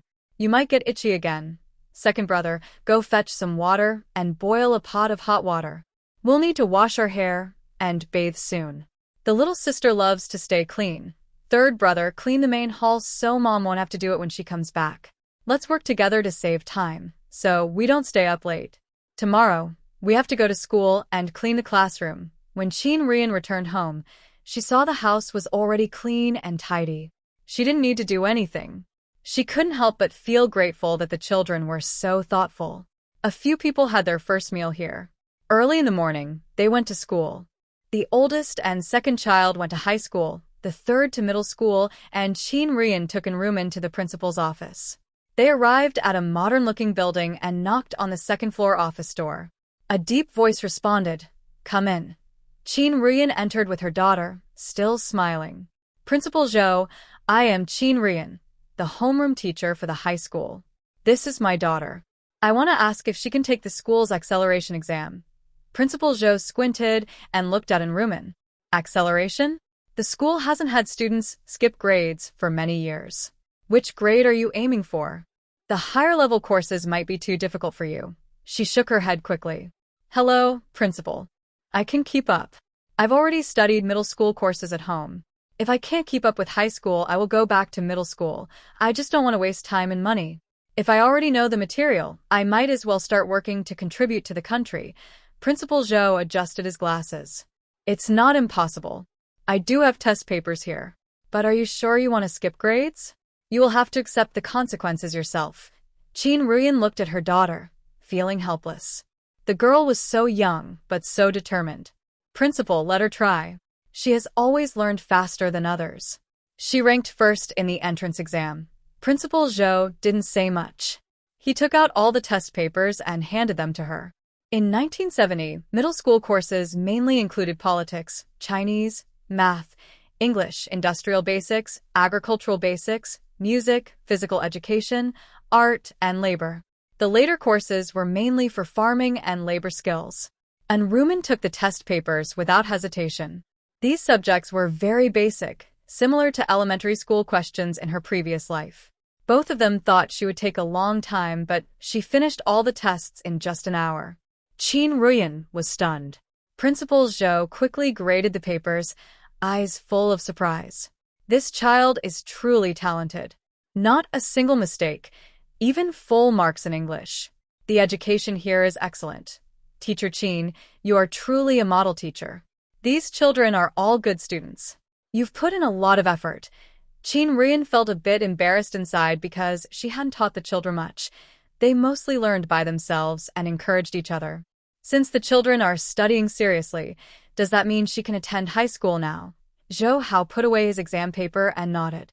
Yes, we will change her school registration to high school. If she does well, she can be recommended to work in an office at a factory, which is much easier than other jobs. And Ruomeng nodded repeatedly. Thank you, Principal. I will work hard. Qin Rian helped her complete the enrollment procedures, then took her to the first-year high school class. Luckily, she was the homeroom teacher for this class. There are currently 48 students, with only 10 girls including Ruomeng. The rest are boys. It seems that girls rarely go to school in this era. Especially since she looked around at the boys and girls who were about 17 or 18, many of them were starting to develop romantic feelings, drawing on their faces and exchanging glances. Sitting there, she felt like a wall blocking love. Students, be quiet. I am your high school homeroom teacher. My name is Qin. You can call me Teacher Qin. I will be responsible for your Chinese and politics classes. The girl I just brought in is Ruomeng, who skipped a grade for middle school. She is only 10 years old. Please take care of her. Something she can't do easily, okay? Someone in the class teased, Teacher Qin, I think you look a bit like her. You came together. Is there any relation? Qin Ruyan rested her hand on the desk, her eyes calm and confident. She is my daughter. Is there a problem with that? Official assessment, with the principal watching closely. The exam papers are with the principal. Just because she is my daughter doesn't mean we get special treatment. By the way, today we only handed out books and introduced everyone. After cleaning up here, you can go home. Remember to bring shovels, spades, and baskets tomorrow for group work at school. Wear long sleeves and pants to avoid skin injuries. There are also small insects in the grass. Next to her, a fair-skinned boy was squatting, quite tall. Hey, what are you thinking? You're only 10 and in high school. Even if you go to work in a factory, they won't take you. And Ru Meng turned to look at him. How do you know they won't take me? You're not the boss of the factory. You don't know that some talents are not limited by age. Jinhua thought for a moment. It's true that many talented people are secretly recruited. Seeing this, he kept moving. Go rest over there. I wouldn't make a kid do my work. Rest if no one is watching you. But which factory do you plan to join? The factories in the county have little future and develop slowly.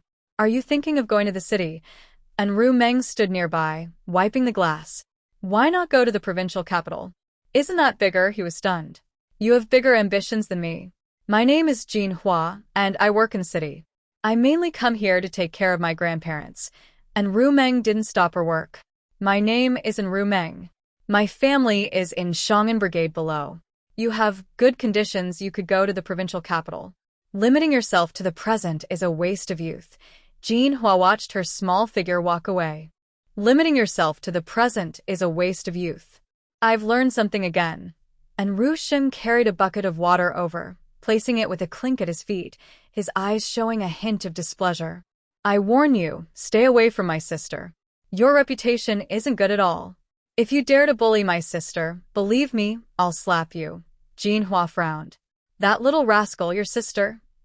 Thinking of how their names are similar, he nodded repeatedly. Yes, your name is Ru Sheng, your brother is Ru Jing, and she's Ru Meng. But you don't look alike at all. I didn't even realize you're siblings. But your family's learning ability is really good. You started at 12, she at 10. I'm already 15 this year. The gap is obvious, and Ru Sheng's expression remained unchanged.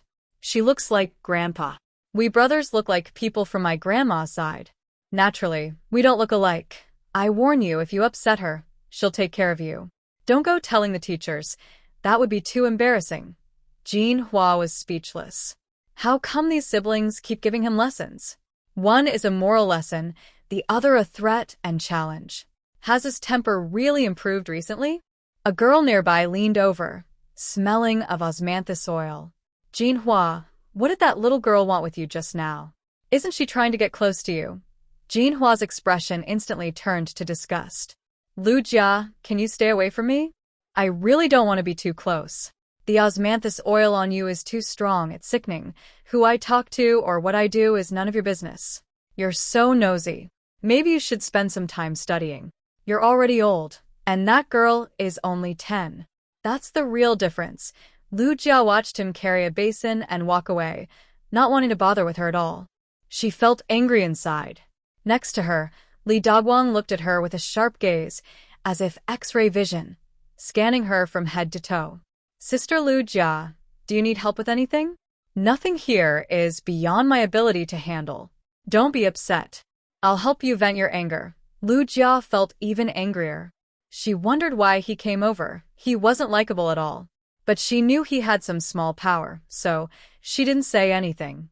Brother Daguang, it's nothing really. Jin Hua said I'm not smart and that I'm not as good as a 10-year-old girl. It made me feel really sad. She's the daughter of the party secretary. I come from a working-class family, so I can't compare. I just don't like studying, but that doesn't mean I'm stupid, right? Li Daguang felt very sorry for her.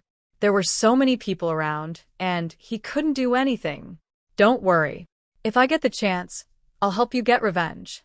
Jin Hua only likes to play with those who look good. It's the same in middle school. Don't take it to heart. Lu Jia cared a lot.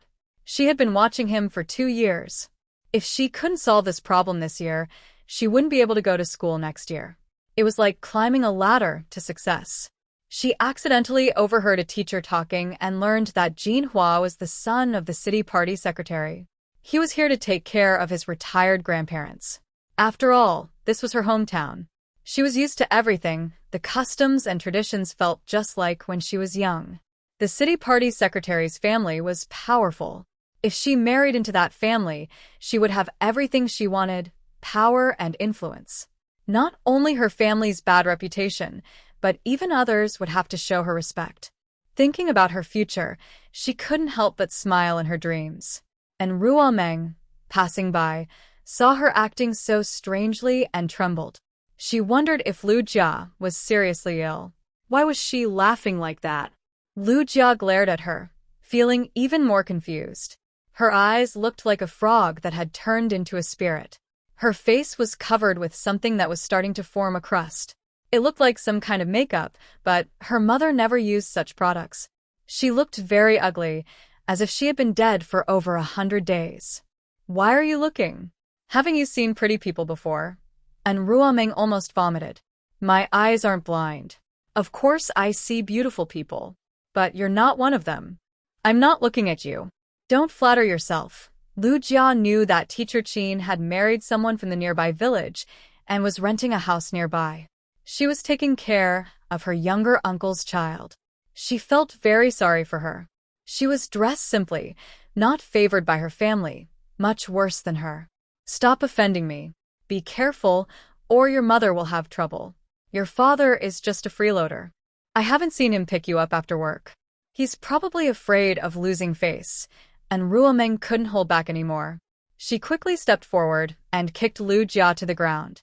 The water bucket nearby spilled water all over her. She didn't hold back and kicked her several times.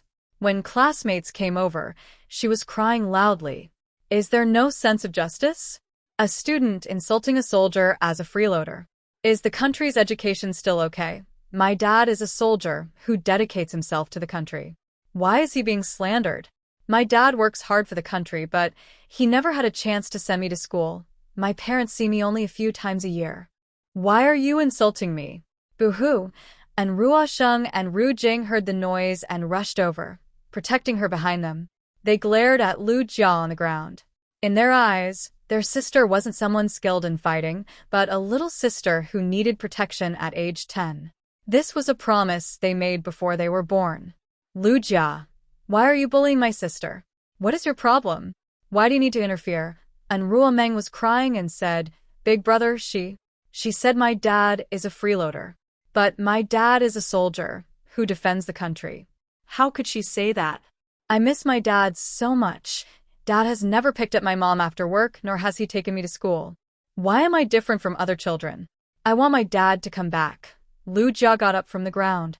The places she was kicked were probably bruised, but she couldn't show it. They were in hidden spots. She listened to the gossip around her classmates. A girl looked at her angrily and said, Student Lu Jia, how can you do this? Sister Meng is the youngest in our class, even younger than our brothers and sisters. We should protect her, not bully her. Exactly. Her father is a hero who defends our country. We should care for her more. She's from a military family. What you're doing is wrong. Apologize now. Jinhua crossed her arms and watched this scene unfold. She didn't expect that Meng was from a military family. It seemed her status was quite high. Based on teacher Qin's age, she must have been in the army for over 10 years, probably holding a team leader position. Lu Jia, don't think that having a city household registration means you can do whatever you want. Many people have powerful backgrounds. When Qin Rian heard the news from her third child, she rushed over immediately. Her shoes almost fell off as she looked at her daughter, who was crying and gasping for breath. She always thought her daughter was mature and always smiled, acting like she didn't care about these things. But in fact, she was just a young girl who needed her father's company. She went over and hugged her daughter, her eyes full of concern. Jiaoer, it's okay. When Dad isn't here, he's protecting more children. Mom can protect you, right? You still have your brother and many older sisters to look after you. It's okay. You're the strongest girl. Tell Mom what's wrong. And Reuniting suddenly started crying, tears coming out of nowhere. Mom, she said Dad is a freeloader, and she said Dad doesn't come to see Mom because he's ashamed and embarrassed. I just don't understand. Why is it shameful if Dad doesn't come? When did people from the countryside become so inferior? What's so noble about city folks that they can say such things about me? Qin Ruyan held her child, feeling heartbroken. Student Lu Jia, is that what you said? My husband's family is from the countryside, that's true. But he didn't come to see me not because he's ashamed, but because he's genuinely busy. He even took leave when our child was sick. I barely see him in a year. Lu Jia was overwhelmed by the attack. She covered her chest and said, "Then why didn't you say anything when she hit me?" I feel pain all over. And Ruo Meng, feeling wronged, crawled out of her mother's arms. I'm shorter than you, and much thinner. Who knew you were so weak? I just kicked you a little, and you fell down. You're useless. Mom, I really didn't use much strength. I was just so angry. Dad is my hero. I can't let anyone insult him. Qin Ruyan gently touched her head and said, "It's okay. Mom will handle this. I won't let you be upset. Mom believes you always do the right thing. My child would never bully others. You go home with your brother and Mom will take care of it." And Ruo Meng looked at Lu Jia and then followed her brother. Jin Huazhen found it interesting. This person was pretending to be harmless, but was actually quite tricky. The moves didn't look like someone who didn't know martial arts. If she used a little strength, the window would break. She kept kicking at hidden spots, showing bad intentions. But he thought this kind of person was quite cute. They were better than those who looked down on others and bullied people with their power. Qin Ruyan cleared away the classmates around her and looked coldly at Lu Jia. This person had already crossed her bottom line on the very first day. Tomorrow, I want your parents to come to the office. I need to talk to them. I don't hold any personal grudge against you. We will let the principal judge whether what you did was right or wrong. Lu Jia looked around and saw no one. She spoke without caring about the consequences. Teacher Qin, this is too much. Your husband is in the army, but he's just a regular soldier. What does that have to do with me? Lu Jia, what are you talking about? Is this the kind of thinking a student should have? Go with me now to see the principal. If this isn't handled well, you'll go home and rest. I won't accept a child with such improper thoughts. Lu Jia's eyes were full of anger. Why shouldn't I be accepted? You're just a teacher, not a high-ranking official. You're really full of yourself. The principal, who was inspecting the cleanliness around, overheard this and looked very angry. Which class are you in? How can you talk to a teacher like that? What kind of education are you getting? Teacher Qin, what's going on here? Qin Ruyan wouldn't hide her child's suffering. She wasn't a kind-hearted person. Principal, this student is Lu Jia. Her parents work at the textile factory in the county. This child insulted my husband, saying he's just a stay-at-home. You know he's a military officer. I called you about this. She's only 19 years old and said such things to my daughter. The child was so scared she cried and kept asking for her dad. Being a military spouse is not easy. I have to take care of the elderly and the young ones, always worried about when something might happen to him, and I still need to care for him. I didn't expect students to think like that behind my back. Even if he's just a soldier, he's fighting for the country. It's only been a few years since the victory in the war, and people have already forgotten the hatred and suffering. As someone from the Northeast, I really shouldn't think this way. If this gets out, our school will lose face. I only asked her to invite her parents so they could see her mistake and apologize. But she just said those words earlier, and now I even doubt whether her parents think the same way. Lu Jia saw that the principal was also shocked. This is a person who can decide whether she stays or leaves. Principal, this isn't my problem. I just said it casually. It didn't cause any trouble, so there's no need to make a big deal out of it. Zhou Hao also didn't know who this student was. It's really unlucky for the school to have such incidents. Lu Jia, tomorrow your parents should come to the principal's office. I want to see what kind of parents raise such a child. Don't you know how many soldiers sacrificed in the Northeast? How many civilians and villages were destroyed? Have you forgotten? Without those soldiers, these places would have been leveled long ago. Not just you, even your father and grandfather have been living in hardship. Why don't you cherish the life you have now? Lu Jia lowered her head and said nothing. The war had nothing to do with her. She didn't live in that era. If Zhou Hao knew what kind of rubbish was in her mind, he would probably be so angry he would pass out. He wouldn't keep a student like her. Lu Jia spoke confidently, seeming quite defiant, not caring about the matter at all. My parents are busy with work. They probably won't have time. Not enough time? Then don't come. Our school doesn't accept students like you. Find another school to study at. Lu Jia watched them leave and looked at Qin Ruyan with disdain. Do you think you've won? I won't apologize. Qin Ruyan sneered. All right, let's see who backs down first, whether you apologize or I give up. It doesn't matter to me. Bullying my child is just unacceptable. Little sister, are you acting in a play? Ai Ruomeng shook her head. Not entirely. I'm really angry that she said those things about Dad. Even if he didn't take care of us, he truly protects the country. No one should insult him. Here, I just want these people to know that the man my mother married isn't a simple country bumpkin. He's a strong, upright man. I don't want others to think my mother is an unfortunate person. Don't underestimate these people's jokes. They're like a knife that can hurt anyone at any time. We need to protect her. Ai Ruoxing never thought about these things, but his sister is very thoughtful. Don't worry. We won't let Lu Jia get away with it. She's not a good person.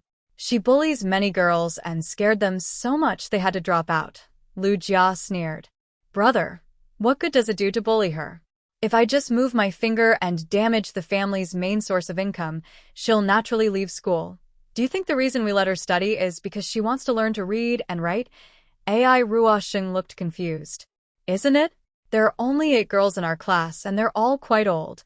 Ai Ruomo, walking nearby, said, Sister, listen to my guess. Is it because she needs to learn to read and write to get future benefits? Her parents want to exchange her for greater advantages, not genuinely to help her learn. If she really wanted to study, she would have found a job by now. Ai Ruomeng snapped her fingers. Exactly. Those who love to read are usually well cared for by their families. But for people like her, it's obvious they're aiming for power. So, such people are destined by heaven. You don't need to dirty your hands. Brothers, in the next 2 years, I need to speed up. My goal isn't just to become a soldier. I want to rise to the top. No one can threaten our family's position, not even the Lu family. Do you understand? Ai Ruoxing frowned. Isn't the Lu family allies with Grandpa? Why? Don't you trust them? She shook her head. Exactly the opposite. I trust the Lu family very much. Grandpa does too. The Lu family is powerful, but this is just the era we're in. I want to surpass everyone in the future. I will use all my abilities to remove any obstacles. We will settle in the imperial capital, rebuild, and take root. You all will flourish in various fields, and no one can touch us. As long as there is profit, no one can be trusted. Relying on others is not as good as relying on ourselves and our siblings. But I warn you, if any of you argue over benefits, you will definitely be expelled from the family. A family cannot be supported by just us. The next generation and the one after that will continue this cycle to fulfill Grandpa's wish. Are you willing to fight hard for it? And Ruoxing held her hand and said, Since we were born, we were destined to be together. Our sister has worked hard, so as brothers, how could we be lacking? In a place no one knew about, 3 people had already started quietly working. The youngest sibling at home was still free and unaware that their freedom was about to disappear. The next day, no one knew what Lu Jia said at home. Anyway, her parents were smiling happily, looking very flattering. Principal, I don't know what mistake our child made. A teacher even overreacted. Isn't that inappropriate? Next to them, Lu Tsueji kept a stern face. Principal, we are very busy with work. Taking leave means losing pay. It's hard to support a family. We'll go back if there's nothing urgent. The teacher isn't even here now. Clearly, this isn't a big deal. How can an adult argue with a student? Honestly, I wonder where the teacher's professionalism has gone. Zhou Hao is also confused. Where had Qin Ruyan gone? She was just here a moment ago. At this time, there was a knock on the door. A lively middle-aged person pushed the door open. Zhou Hao immediately stood up, feeling uneasy.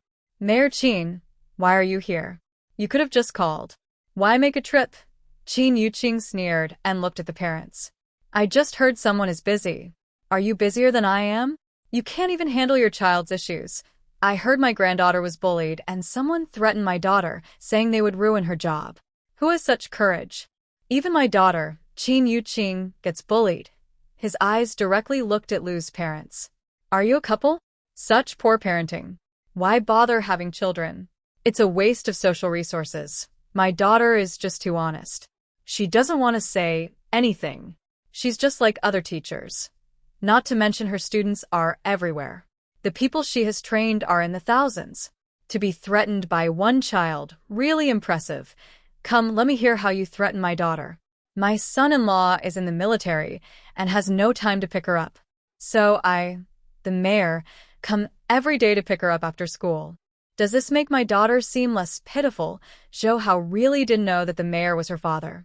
Such a powerful background. Just a flick of his finger, and work could be gone. Lu Jia was completely confused. What is going on? The teacher is so old, and yet she's asking parents to come? This is just playing around. Teacher Qin, my parents are just workers. You're abusing your power and intimidating my parents. What are you trying to do? Lu Dashan was so scared he almost fainted. He slapped his daughter and bowed repeatedly to Qin Yuqing. Mayor, I'm really sorry. I didn't educate my daughter properly. I will discipline her well when I get home, so she doesn't say such things. I will make her apologize to Teacher Qin immediately. Those words are not suitable for a student to say. She's just confused. Don't take it seriously. Qin Yuqing has never been a patient person. He has 2 sons and only 1 daughter, whom he treasures deeply. He has never spoken harsh words to her. This time, when he stood up for her, he was stunned. Child? You say she's 19 and still a child? In the village, she could be married and a mother. My granddaughter is only 10, and she was so scared by her threats that she had nightmares at night. If I weren't a respected grandfather, would your military descendants be so easily frightened? Who are you bullying behind the scenes? No one would dare to stand up for themselves. I heard your daughter has rebellious thoughts. She's forgotten the pain caused by the Northeast War. It seems your family's education isn't enough. Send her to the farm for a few months to teach her properly. At 19, she's still so immature. No need for her to apologize. We don't need that. Teachers should have a broad mind. Lu Jia was terrified. She shouted loudly, "Why am I being sent to the farm?" She didn't even say what her husband does. Who knows? I thought she was a widow. Zhou Hao looked at the faces of the father and daughter changing. He just sat there silently. It's better not to speak at this moment. He knew that the mayor was good everywhere, standing up for the people, not afraid of power. That's why he's so respected in Harbin. So many people couldn't bring him down. But he had one big flaw. Don't bully his children. He's very protective. He had heard about a precious daughter long ago, but never knew who she was. It seems that now everyone knows. A 60-year-old still tries to control his daughter. Truly spoiled to the extreme. Lu Dashan felt as if his job was slipping away, like a dismissal notice was floating before his eyes. His daughter was really incredibly foolish. Shut up. Don't talk nonsense. She's a military wife. You can't say such things. Lu Tsueji smiled kindly. Teacher Qin, don't mind her. She's just straightforward and speaks without thinking. No harm meant. You should also clarify your husband's identity to avoid any jokes. We also have military wives here. She wasn't home taking care of the kids because she was with a man and now there's a child and no one knows whose it is. Qin Rian took a deep breath. Dad, let the military handle this. Everyone heard what happened. Insulting a senior officer is a serious crime, and I can't stop it. Are you implying that my child isn't my husband's? Is that what you're saying? Do you even know my husband is nearby serving in the military? It only takes 2 hours to get home. So, who do you think the baby belongs to? Your family has strange ideas. I suggest you all go to the farm for some training. No wonder your children have the wrong thoughts. Your family's values are all messed up. Lu Tsueji's face instantly darkened. How dare you? If he's a military officer, he's a military officer. And I said I am the daughter of a high-ranking official. Suddenly, the door was kicked open loudly. And Ing Jun, still dressed in his military uniform, seemed to have come in hurriedly. Are you okay? Where are you hurt? Speak. What are you looking at me for? Are you stupid? I asked where you're hurt. I'll take you to the hospital. Qin Ruyan couldn't help but laugh. Why are you here? It's just a small matter. And Ingjun frowned. What small matter? If this keeps up, I feel like a green hat is floating over my head. You're my wife, and I didn't even know you were being bullied like this behind my back. Dad, thank you for coming. I'll handle this from now on. I didn't take good care of them and their mother. Qin Yuqing sighed. He had been through similar times and knew how hard his wife's life was. He never argued back because he felt guilty. It's a burden carried for a lifetime. Handle it well. Comfort the little girl. She's probably still scared. He knew his granddaughter was clever, but so what? His own children he would protect at all costs. He slowly walked outside, and the secretary at the door immediately helped him. And Ingjun looked at the family, helped his wife sit on a bench, and stood nearby. You threatened my wife, saying she was unfaithful, a widow, that I rely on her income. I don't know where these rumors came from. Where do these words come from? How can you use them on a military wife? Even if you don't know my identity, she is a government-appointed teacher. How can you treat her so badly? I feel sorry for her and our daughter. I joined the army to follow my dreams, to protect my country. All the family responsibilities are on my wife. I thought everyone respected military wives and treated my children well. I didn't expect to be slandered before I even die. Is this world too crazy? Your family doesn't need to think about anything. Go to the farm and stay there. That's my biggest tolerance. Otherwise, you'll face a military court. I want the whole country to see how the families of soldiers are treated behind the scenes. Lu Dashan looked at the principal, who was staring out the window, not paying attention to them. People who seek trouble are just asking for trouble. Watching them makes me very annoyed. It seems the school's ideological education needs to be strengthened. Otherwise, if they go into society, it will be a big problem.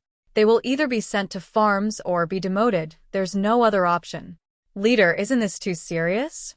We only said a few inappropriate words, and Ingjun sneered, slapping the table. Are those words inappropriate? No, they are insults.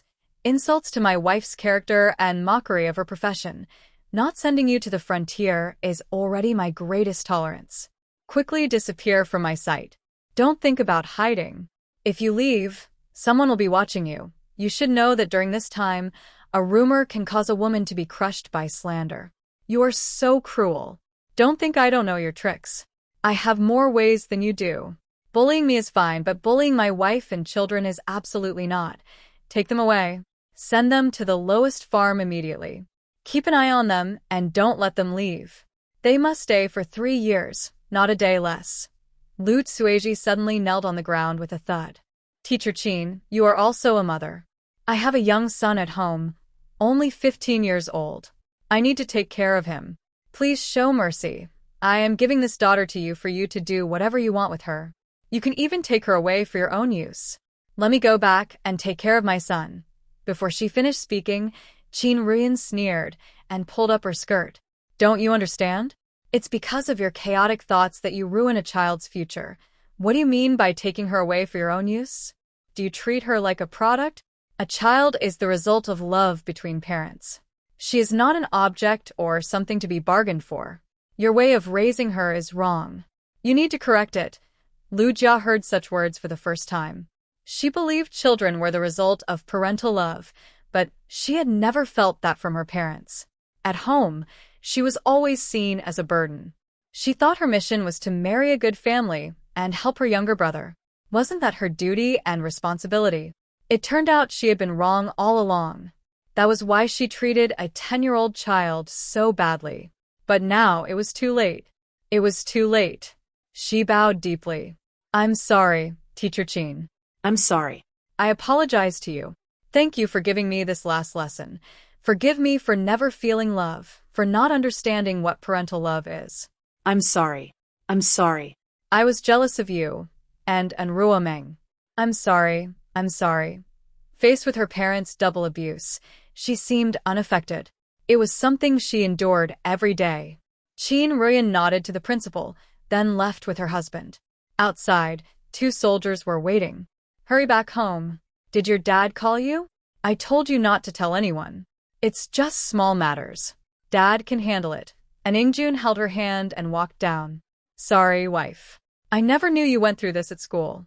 I thought outsiders would respect you. Chin Ruyan softly comforted him. It's just a few people. Many still support me. Actually, your daughter was just pretending to cry.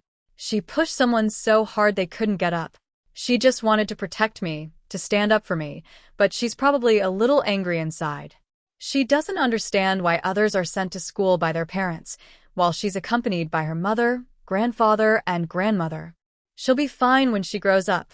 More than that, she's protecting your reputation. She's very fierce, always defending you. Your daughter cares about you more than you think. I'm a little jealous. And Ingjun turned around, wiped his tears, and his eyes were red. His heart felt very sour. Don't cry. Your daughter skipped a grade to high school. Are you happy? A 10-year-old high school student is very rare. I'm amazed, but she still studies every day and practices boxing. Your children are doing well. Go back now. Finish your mission peacefully. I am here at home, so you can rest assured. Before he could fully recover, he saw a small person run quickly toward him, covered in dirt, with little red spots on her face. She suddenly jumped into his arms. Dad. Why are you here? Did you come to celebrate because I got into high school? And Ingjun caught her gently. Yes, I knew you were being bullied. I took leave just to see you. Were you scared yesterday? She shook her head, with a mischievous look in her eyes. No. How could I be scared? I am your daughter, and I am very strong. Are you going back now? Driving for 2 hours to come here must be tiring, and Ingjun wiped her small face gently. Although he was careful, he still saw a red mark on her cheek. Yes. Dad can't stay here with you. I will try to come back during the new year. Remember to send me the medicinal wine. I will try to persuade the leader, maybe get some more leave. And Ruomeng stuck out her little pinky finger. Hooking fingers can't change. This is what you promised me. Otherwise, I will go to the military camp to celebrate the new year with you. I haven't been there yet. Okay, Dad promises. She got down from an Ingjun's arms. Then you go back now. I need to work too. The grass there is taller than me. It's scary. And Ingjun looked at her covered in dirt, not the delicate girl at home. Go ahead. Be careful not to hurt your hand. From a distance, Lu Jia saw this scene. They really are a good match. Life must be very happy. Someone like her, who has never experienced such feelings since birth, wouldn't understand what love really looks like. Within Ruomeng, she realized that girls can truly be loved well. She is the most precious treasure in the family. Although her brother is young, he also protects her. And Ingjun handed something to his wife carefully, placing it on her. I made a bracelet with a medal for you. If you encounter any trouble, you can seek help. This honor is also half yours. Chin Ruyan put on her watch. This watch was bought when we got married. It's old now. When I get my bonus, I'll buy you a new one. She smiled. More than gifts, I just want you to be safe. Go home now. I still have things to do at school, so I won't see you off. Drive carefully. And Ingjun looked at her with reluctance, turning back 3 times as he walked away. Finally, he took a deep breath and ran back to his car. When Chin Ruyan returned to the classroom, she saw her daughter happily playing with her classmates. Children are pure and simple, without hidden thoughts. In the crowd, Li Dogwang glared angrily at An Rumeng. Jin Hua stretched lazily beside him. I'd advise you to be careful. Her father is a school commander, her grandfather is the mayor, and her uncle is the deputy director of the Public Security Bureau. Do you really think you can go against her? Sometimes you think you're standing high, but you're actually at the bottom of someone else's world. Don't judge people behind closed doors. It's easy to underestimate them. Your family can't handle the trouble you might cause. Cold sweat ran down Li Dogwang's back. He twisted his body nervously. Don't talk nonsense. I didn't do anything, and I don't plan to. Jin Hua sneered. You'd better not. Otherwise, I won't let it go. This girl's background was truly impressive. Any one of her relatives could make things happen easily. Yet she still lived in the countryside. What could anyone say about that? He leaned toward An Rushing. Hey brother, when you're free, take me to your home. I've never been to the countryside. I heard there's good food, fun things to do, and you can even catch fish. Sounds great. And Russian glanced at him and worked faster with his hands. Don't ask me. I'm not the one in charge at home. Ask my sister. If she agrees, you can come. Jinhua was puzzled. Aren't you the older brother? I am. But my sister's words carry more weight than mine. In our family, we listen to her. That's how it is with the only daughter in a northeastern family. Huh. That was the first time he'd heard of a family listening to a 10-year-old. Strange indeed. Then again, if he had a 10-year-old already in high school, he'd probably spoil her too. Jinhua squatted beside her, but she frowned. You're blocking my shovel. Move aside. Jinhua, why are you here instead of cutting grass? Don't you have anything to do? Jinhua rubbed his nose. I got a blister on my hand. I'm in charge of carrying water, but since it's not needed right now, I'm free. Although Reuniting is young, she is the fastest among them. She wishes she could hide in the grass and be unseen when resting, so no one notices her. Say what you want quickly. I'm very busy. Jinhua sat beside her and whispered, Can I visit your home? I can bring my own food, so I won't eat your family supplies. I just want to experience rural life. And Reuniting feels that this person might not be thinking clearly. Many people don't want to live in the countryside, yet he still wants to go. He's had enough of good days. Be honest. What's your real purpose? I don't want to beat around the bush. I just want to know how your family gets along. Your brother said you're the one in charge at home. Do the elders not interfere? And Reuniting nodded. I only focus on studying and morning exercises. I don't get involved in anything else. Do you want to join? We wake up at 5 all year round. You'll become strong as an ox in no time. Jinhua pointed to his nose. Me? Do you think I can practice martial arts? You're not a master, so I can tell. If you want to go, prepare your clothes. Be responsible for any injuries. No need to bring food. We have some at home. Jinhua is very curious and eager to go now. What attracts him most is the unique way they educate at home. After 2 days of work, classes finally start. And Reuniting attends them casually, having already learned quickly in her space. When they are about to go home, she sees someone behind her and feels speechless. I didn't say you couldn't bring anything. Are you visiting relatives? Jinhua smiles happily, carrying gifts of meat, wine, and canned food prepared by his grandfather. These are the best gifts. This isn't my first visit. There are elders at home. It's normal to bring some food and drinks. My grandfather told me it's proper. Qin Rian follows behind them. You don't have to bring anything, and no one will say anything. You're still a student. Why spend money on this? But what are you going to do at her house? Is there something you want to say? If the teacher has the ability, they will definitely help you. Jinhua shakes his head. No, I just want to see how you educate your children. I'm curious, nothing else. My younger sister at home is really troublesome, climbing on the roof and causing trouble. I plan to go back and teach her a lesson. And Reuniting silently muttered to herself as she walked. Your idea is wrong. Sisters shouldn't be scolded. She should be treated kindly. Jinhua didn't believe her. His sister was often beaten, not without reason. She spent her days teasing cats and dogs, and no one in the government compound liked her. At 5:30 p.m., the group returned to the team. From afar, they saw Lu Qingyan and Enru Huan. Enru Meng waved her hand. Third brother, little brother, I'm back. Did you come to pick me up? The two boys acted naturally, taking her backpack off. Even Qin Rian's bag was spared, as if those boys were blind to her. Lu Qingyan glanced at Jinhua. Who are you? How did you follow them here? And Reuniting pushed him toward the house. He's my classmate. I skipped a grade to first year of high school. Isn't that impressive? Lu Qingyan's face instantly changed. Yes, you're very impressive. I knew you could do it. Grandma cooked venison tonight. She said if we don't eat it, it will spoil. She also made your favorite mushroom soup. Wash your hands. Dinner will be ready soon. Jinhua nudged Enru Sheng's arm. Who is that person? Definitely not someone from your family. Their aura is different. I think he's from a noble family. I won't be mistaken. Enru Sheng zipped his mouth. Some things are better left unknown. Don't talk about them casually. It's not good for you. He's called by Sanyuan. He's a relative of my grandma and came here to seek refuge. That's all you need to know. He's very skilled and listens to my sister the most. Don't provoke him. Hitting him hurts. And Ru Meng happily ran home, eager to look around. She was like a busy little bee, always sticking close to her family. Second aunt, your cooking still smells so good.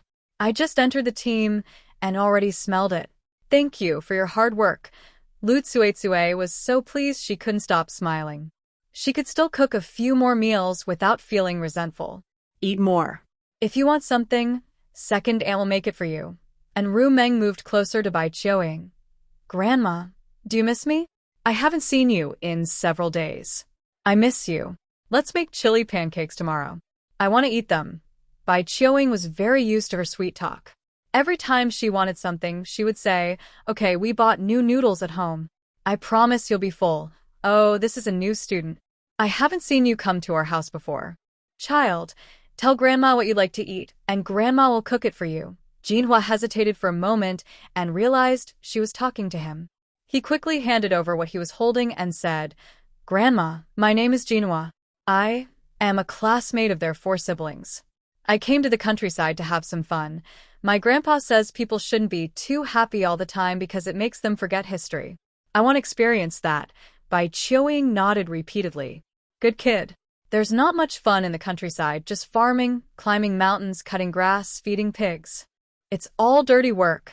If you don't mind, tomorrow Jiao will take you around. Jiao? And Ruo Meng looked at her silently, holding a freshly picked peach from their home. My childhood nickname is Jiao Jiao. Is that strange? Not strange at all. It's a nice name. Can you rest with my brother and the others tonight? There are no other rooms in the house for you. Luo Qingyan just finished washing his clothes and hung them on a line. Let him stay with me. My brothers and I sleep together, so the guest doesn't have to squeeze in, and they won't kick him off the bed. And Ruo Sheng's eyes widened. Who's spreading rumors? When did I kick anyone? I sleep very peacefully. That's just ridiculous. And Ruo Jing chuckled softly. I didn't know I sleep so soundly that someone would say I'm not honest. Everyone in the family says I've been very proper since I was a child. And Ruo Meng quietly slipped away, hiding in the corner and not saying a word. Luo Qingyan looked for her and saw her in the corner, staring at the sky and the ground, avoiding eye contact. This girl and her aunt lied just to make him more comfortable living alone. He cleared his throat. I guessed it. You twins grew up together and are very lively. Isn't it normal for you to sleep restlessly? And Ruo Sheng snorted, knowing his sister was on his side, spreading rumors. Just spoil her. Something will go wrong sooner or later. Today she's spreading rumors about me, and tomorrow I'll be accused of sleeping without clothes. In a few days, I might even be running around naked. Even Qin Rian couldn't help but laugh. Jinhua, you can stay with whoever you want or stay alone. It's only for one night anyway. Jinhua always felt that this person seemed hostile and difficult to deal with. I live with Rushi. We can chat at night, and I also sleep with my younger brother. We're used to it. After a lively dinner at night, Jinhua thought the day was over and he could take a shower and sleep. But then he saw a few people fighting fiercely. It was 1 against 4, and the 4 were attacking and Ruo Meng, who handled it easily. Big brother, speed up. Second brother, watch your defense. It's too weak and needs strengthening. Third brother, your stance isn't strong enough. You should strengthen it tomorrow. In the morning, run with a sandbag on your legs. Little brother, have you been lazy lately? Your strength here is the worst. From now on, let Sanzi train you. If you keep this up, I might have to have you live with me. Jinhua was stunned. Was this some kind of big family? The elders each went about their own business, not caring if the children got hurt, not even feeling worried. Was this just a habit? And Ruo Meng pulled back his hand after half an hour. You 3 check for gaps. Sanzi, come here. I'll attack you and you defend. Control your speed. Jinhua saw a taller boy being overwhelmed in defense but gradually getting better. The martial arts he saw was unlike anything he'd ever seen, as if it was tailored just for him. And Qingshan looked at the time and called a stop. That's enough. Kids, go wash up. It's too late today. Staying up late isn't good for your health. And Ruo Meng withdrew his hand and looked at Lu Qingyan's performance, feeling somewhat satisfied today. You're more talented than I thought. It seems I can leave early. I'll leave you some books. Mark what you don't understand, and I'll explain when I return. And Ruo Meng stretched and looked at Jinhua, who was watching. Come back to your senses. What's there to be surprised about? We're just ordinary farmers. But we don't want to give up and want to fight for something. Relying on the strength given by our elders is enough. And you? You just want to be the son of a municipal party secretary your whole life, find a state-owned factory job after high school, get married through arranged matches, have children, and end your life. Jinhua's mind was struck hard. Do you know my identity? And Ru Meng looked at him with a funny expression and didn't avoid his question. She said simply, why don't you know? Is your identity some kind of secret? It's easy to find out if you just ask around. It's not like you're a child being kept hidden. No matter whose son you are, just leave here as if you saw nothing. That's our daily life. It might last until the day we can walk out on our own, or maybe for a lifetime. Who knows? Jinhua looked at the small courtyard of their home. It was a simple blue brick house, but it was very clean and well organized. Every corner had something nice, flowers that people liked, toys for children, and even weapons, probably made by the old man himself. In the front yard, the mother was washing clothes. The old man was thinking about what work to do tomorrow. They were talking and laughing, full of hope for life. To Jinhua, this life was very warm and peaceful. He went into the room, expecting them to be sleeping. But instead, they were sitting with books, not high school textbooks, but some complicated military books. Aren't you tired? How can you keep going like this every day? And Ru Sheng sat cross-legged and said, tired? Is there anything more tiring than being oppressed? This is already a good life. We are very grateful. Now you see why my sister is in charge at home. Some people are born to be leaders. At least in our family, that's how it is. Whoever makes the most sense is the boss. We don't have much background. Our father worked hard for half his life to give us this life. We want to try our best too. Maybe it will make our family better. Until that moment comes, no one knows what our future holds. Jinhua finished washing up and lay on the bed. He didn't fall asleep right away, but kept thinking about what Ru Meng had said. If his life didn't change much, he would probably follow her advice. But was he really willing to do that? After graduating high school, he could find a job in a factory, maybe become a manager someday. That would be his life, just like that, with no big dreams. But if he kept living the way he did as a child, maybe he could find a different life. He kept thinking until he fell asleep. Luo Qingyan knocked on Ru Meng's door. Are you asleep? I need to talk to you about something. And Ru Meng wiped her hair and told him to come in. Are you here to ask about Jinhua? He pursed his lips but didn't say anything. It was clear what he wanted to say, but he didn't know how to say it. And Ruo Meng sat by the Kong, her pure white legs hanging there, her tiny feet swinging back and forth. Very eye-catching. Jinhua's father is the secretary of the Harbin City Committee, his younger brother is currently a division commander in the southwest, and his grandfather was also a retired general from the Harbin military camp. It would be a pity not to include such a person in our team. Moreover, I only let him choose for himself, I didn't force him. Sometimes, only those trained from behind can be trusted more. Do you understand? The general never rashly chooses assistants for himself. It's all about gradual cooperation and training. Even if something happens to you, he will step in to complete the mission and wait for your return. Of course, whether he follows my advice or not is not something I can control. I've already given him the opportunity. Luo Qingyan's heart softened a little. Are you suggesting he could be a reference for me? And Ruo Meng chuckled softly. Whether he becomes your person depends on your ability. I just introduced him to you. If you can't hold on and I take him away, there's nothing I can do. After all, people have different charms.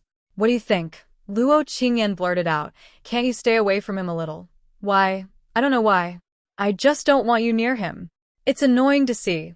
And Ruo Meng's smooth hair flowed behind her, silky like satin. She beckoned to Luo Qingyan and whispered something in his ear. His face instantly turned red, his ears almost burning. You're not allowed to tell anyone. And Ruo Meng smiled and waved casually. Go out now. When you can get your own courtyard, then we'll talk. For now, you're still a kid, and I'm just a kid too. Thinking about these things is pointless. But you can tell me directly. I can understand. Luo Qingyan hurriedly left, his steps messy. Behind him, her laughter still echoed. Remember to close the door. He heard footsteps returning softly, closing the door quickly, then leaving with heavy steps. Luo Qingyan covered his face, blushing and feeling hot. That was his most obvious reaction. But he couldn't fall asleep. He forced himself to recite the Diamond Sutra, barely managing to sleep. Yet, in his dreams, all sorts of scenes appeared. I woke up in the morning covered in sweat, looking at my pants with a face full of helplessness. This was the first time, and also the most confusing experience I had. It was. There was also a water bucket in his room. I quickly cleaned myself up and didn't dare to hang my clothes outside to dry. I tidied up before going out. When I looked up, I saw her wearing a pink shirt and army green overalls. I remembered what was said last night, and my ears turned red. I'll wait for you guys outside in the yard. Remember to call them. And Ruo Meng slightly shook her head, amused. Men are definitely more fun when they are young. Big brother and second brother, wake up. Remember to wake Jinhua too. Sleeping in late isn't our family's usual thing. We should be up early and energetic. Jinhua heard the sound and immediately got up. Do you guys eat so early? It's probably only around 5 o'clock. Even the dogs aren't up yet, and Ruo Sheng finished dressing and headed outside. Our family gets up earlier than the dogs. Let me show you what rural air feels like. Very fresh. It will definitely make you feel energized. Jinhua, still groggy in his clothes, followed behind and found they were actually jogging towards the mountain. And Ruo Meng looked at her watch and scheduled their time. It's now 5:10. You need to reach the designated spot before 6:10. If you're even a minute late, you'll have to do extra training for half an hour. Start now. Before Jinhua could react, he was pulled along and running uphill. They wanted to rest at home, but this was even more tiring than school. He saw in Ruo Meng and Lu Qingyan ahead, a few meters apart. Jinhua was panting heavily. Do you do this every day? You're just over 10 years old, and such intense training. Can your body handle it? And Ruo Qin rolled her eyes. Just look at me, you'll see. There's no such thing as not being able to handle it. We're all kids from the dirt. Just being alive is a blessing. When the Northeast was at war, many people died. If we had some defensive skills, more of us would survive. Even if I'm not talented, I make sure I don't die easily. That's my ultimate value. This family's logic is so sharp and strange. Everyone has their own reasons, but it all feels very odd. He lay on the ground, not moving. You can practice as you like. I can't move, my whole body is sore. And Ruo Meng raised her chin and looked at Lu Qingyan, who took out a massage stick about 30 centimeters long, made by the old man. He suddenly flipped him onto the grass. What are you doing? Let me go. I tell you, if you hurt me, that's against the law. I haven't done anything terrible, so why treat me like this? We were classmates, after all. Don't secretly deal with me. Lu Qingyan suspected her plan was wrong. This kid wasn't thinking straight. Are you full of nonsense? Who would kill you? This is for relaxing your muscles. If you don't use it, you won't be able to get up tomorrow. Jinhua watched them trying not to laugh, realizing he misunderstood. You should have said so earlier. You didn't say anything, and then you suddenly flipped me over holding a stick. Anyone would be suspicious. Ow. By Sanyuan, do you have a grudge against me? Why are you treating me like this? Ow. It hurts so much. Be gentle. I'm not made of steel. Please be careful. And Ruo Meng couldn't help but laugh out loud. Why do I think you two are making such strange noises? Just practice for 15 minutes. You do your thing, and I'll go for a walk nearby. Jinhua lay on the grass. Are you really letting her go into the mountain alone? It's very dangerous inside. Aren't there wild boars or tigers? Lu Qingyan used a little more force and saw him grimace in pain. She can fight 10 of you alone, and you're worried about her getting hurt by animals? You should be more worried about how you'll get down the mountain later. You're so useless. Jinhua shut up immediately, and Ruo Meng entered the deep forest, listening to the chirping of birds around her. It was all unimportant information. Has anyone been to Qingshui's house? Any news for me? A beautiful little bird landed in front of her. I have some news. I overheard Qing Shui and his wife whispering that they plan to find the family's wealth soon. They also said Qing Shan isn't his real brother, he's just the son of a steward. The real heir is Qing Shan, certainly. Here's the improved and simplified version of your text. Talking about the Yin family, they are definitely big landowners. They moved here from somewhere else, so they probably don't know everything.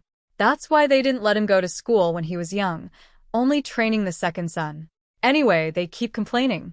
But his wife said they looked everywhere for the Yin family treasure and found nothing. If there was a treasure, Qing Shan wouldn't keep taking the kids to suffer here. They don't live in the old Yin family house now. The old house is at the end of the village, even farther away, and has been abandoned for a long time. Is there anything else? Have you heard about the Yin family treasure before? Or seen any old belongings of the Yin elders? An old bird, looking very old, slowly came out from behind, seeming out of breath. I once saw your grandfather hide some things in the mountains, but it was just a few boxes, belonging to your grandmother's family. It wasn't much, not what you're thinking of. Your grandmother's family belongings?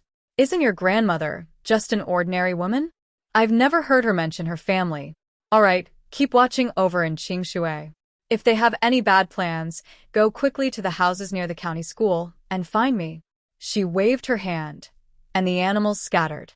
Some small animals stayed, about a dozen rabbits and wild chickens, enough for the family to eat for a while. There are also more than 10 wild eggs, good for breakfast. Honestly, she's always doubted the identities of Grandpa and Qing Shui. Even if her brother and younger brother don't get along, it wouldn't take decades to cause trouble.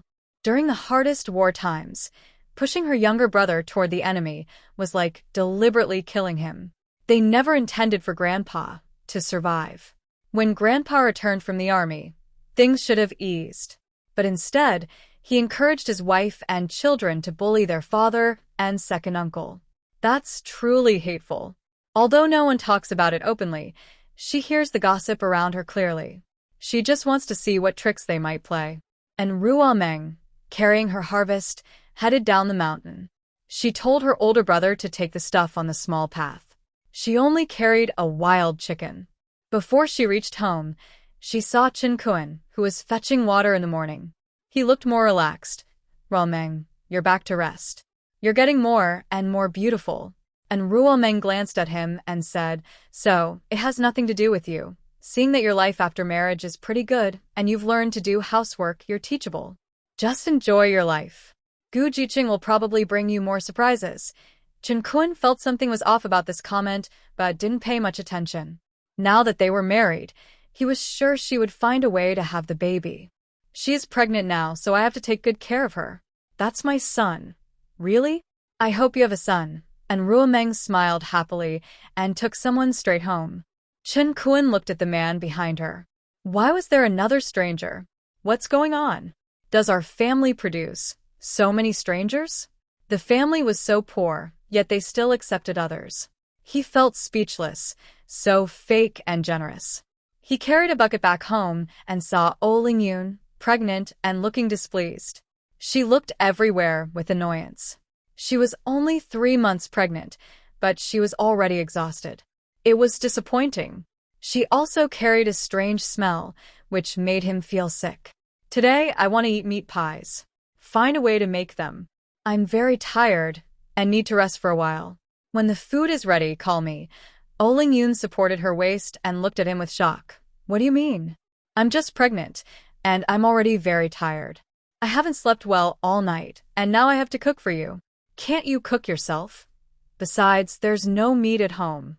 Where would I get meat to make pies? If you don't buy it yourself, who's to blame? And the white flour is gone. Today, we only have corn porridge. The harvest is in mid-month, and everyone has to work in the fields. You should buy more grain. I need nutrition too, or the baby won't grow well. If I don't have milk, it'll be even harder to take care of the child. Chen Kun's face was tense, and he looked irritated. Is it really so hard to support a family? What? It's gone again? I just bought 30 jean, about 15 kilograms. Are you useless? Why do you eat so much? You don't work and you only need to eat half a full meal. Eating too much will make the baby hard to deliver. Oh Lingyun covered her belly. Are you human? I just ate enough, and I didn't eat that much. Have some conscience. This is your own son. Think about it yourself. If you want to eat, buy it yourself. I don't want to bother with this. Anyway, I don't want to eat or deal with it. I'm very tired. I'm going to rest now. Chin Kuan muttered, darn, this is really hard. Being pregnant is such a hassle. Nothing works and everything is a problem. When the baby is born, I'll just send him away. It's so annoying. At noon, and Ruomeng asked her brother to take Jin Hua outside to work. He was so exhausted he was panting, looking almost drained. Life in the countryside isn't so bad. This is the easiest part. When the harvest season comes, it will be a disaster. It will be 100 times more tiring than this. During harvest, everyone rushes to gather crops. There's no time to rest, not even for bathroom breaks. They're scheduled tightly. She sat in a chair, swinging back and forth. Grandpa, I've made the medicine pills. For the next few days, you must follow my instructions carefully, apply the medicine, take the pills. When I come back next time, I should be able to help you recover. I want to send the medicine and the herbal wine to my dad. We should go to the county town early. Can Grandpa Tang take us there soon? And Qingshan was busy with his work, but still responded, no problem. I promise to follow your instructions. Jin Hua's first act after returning home was to lie on the bed. Jinwei looked at his grandson, who looked completely exhausted. What are you doing? Didn't you go to your friend's place? Why do you look like you've been mistreated? Jin Hua got up from the bed, grimacing in pain. Grandpa, should I keep studying martial arts? Maybe I can join the army or go into politics instead of just seeking pleasure. Jinwei rarely heard his grandson talk about this in recent years. What's wrong? Did something upset you? Did your friend tell you something? He shook his head and lay back on the bed. I just feel like my life has been too smooth. I want to try a different way of living. Maybe I'll find a new meaning. Do you think my parents would agree if I joined the army? Jinwei leaned against the doorframe. Honestly, whether your parents agree or not isn't the most important thing. What matters is whether you truly want to go, or if it's just a passing impulse. Joining the army isn't something you do just out of passion. It's about your beliefs. It requires enduring hardships, suffering, and facing various dangers. Once you join the military, your life no longer belongs to you or the Jin family. It belongs to the country and the people. That's not something everyone can accept. He paused, recalling the chaos of those times. Back then, I had no choice but to join the army. Northeast China was in chaos, fighting everywhere. Many villages disappeared. I followed many adults from the village to join the army. Few of us survived. I was just a young boy then, running around and learning many lessons the hard way, often with blood. Being in the army isn't something you're born knowing. People say it's an honor, but everyone carries scars. Some have broken arms or legs. Surviving is just luck. Jinwei lifted his shirt, revealing his scars to his grandson. Are they ugly? Back then, just surviving was lucky. That's when I realized my heart was different from others. There are almost 100 scars on me. Are you ready for that? Jin Hua wasn't interested in his mother's plans. At first, he thought he didn't want to do anything, and accepting was fine. But now, he found it boring. Grandpa, can someone teach me martial arts? I want to join the army. I don't want to be worse than my friends. If they can do it, I can too. It seemed today's trip to the countryside was a bit of a shock. He didn't know whose child could make his grandson believe in himself. Okay, I can arrange that. But I hope you won't give up halfway. Your bones are almost healed, but it'll be tough. Be prepared. Jin Hua felt suddenly relaxed after making this decision. Maybe he had let go of some worries inside. Time passed through spring, summer, autumn, and winter. It was January 1973, and Ruomeng had graduated from high school. Over the past 2 years, she helped the village create a simple fertilizer base, which greatly increased the grain yield. Grandpa, I want to join the army. I want to deliver messages and signals. I want to go ahead and scout for my brothers. Luo Qingyan handed her a letter. This is from Grandpa. I can go back now. Also, the army is forming 2 secret teams, one for men and one for women. They will carry out covert missions, risking their lives. Besides me, Grandpa has 2 spots for recommendations. It's up to you who to choose. And Ruomeng handed over what she was holding. I don't need that spot.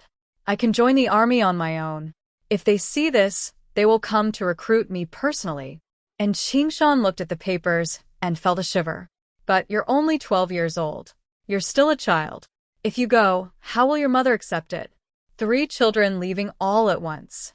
Although an Ingjun didn't see what it was, he felt it was not something simple. And Rummel looked at his 2 older brothers. Let the eldest and second brothers go. I plan to stay home and rest for a while. In December next year, we will go to the southwest. We can't all go to the same place. That would be too obvious. I have a good memory. I know they are also training people like us there. I will find a chance to go to the imperial capital and meet up with you. And Ru Hui, the youngest, looked tired.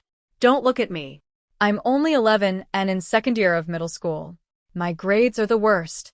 At worst, I can stay at home and work as a laborer to support everyone. That's fine too. And Rumman, with a tense face, said, No, if we go, we all have to go. I won't leave you behind.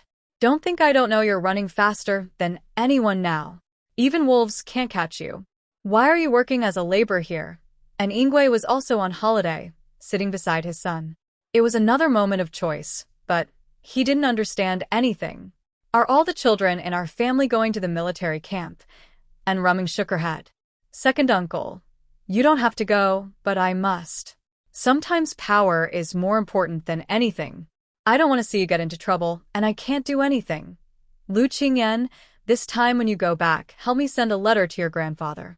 Just say it's my declaration of loyalty. I will enlist with all my skills, regardless of life or death.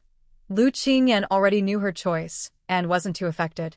Over the past 2 years, they had developed a silent understanding. Okay, I will personally teach him. As for whether you'll be allowed into the military camp, I will let you know in time. And Qingshan handed him a jade pendant. This is what you gave me before. Now I give it back to you. I haven't let down your grandfather's trust. We have taught you all our skills. Whether it can help you depends on how you use them. I also wish you a bright future. Lu Qingyan took it back and held it in his hand. Someone will come to pick me up early tomorrow. Thank you all for your care these past 2 years. I will remember it. It seemed that today's choices didn't bring much change to the family. They still ate dinner as usual, mainly caring for Lu Qingyan, who was about to leave. You want to eat home-cooked food, so come back. There will always be a room for you here. You won't be left without a place to stay. Lu Qingyan's eyes were warm. I understand, Grandma. I will definitely come back. The meal went by slowly as snow fell softly outside. Before going to bed, Lu Qingyan knocked on her door again, looking as if he had something to say, but couldn't find the words. What is it? Do you want to tell me something? Lu Qingyan had tied a jade pendant with a red string and placed it in her palm.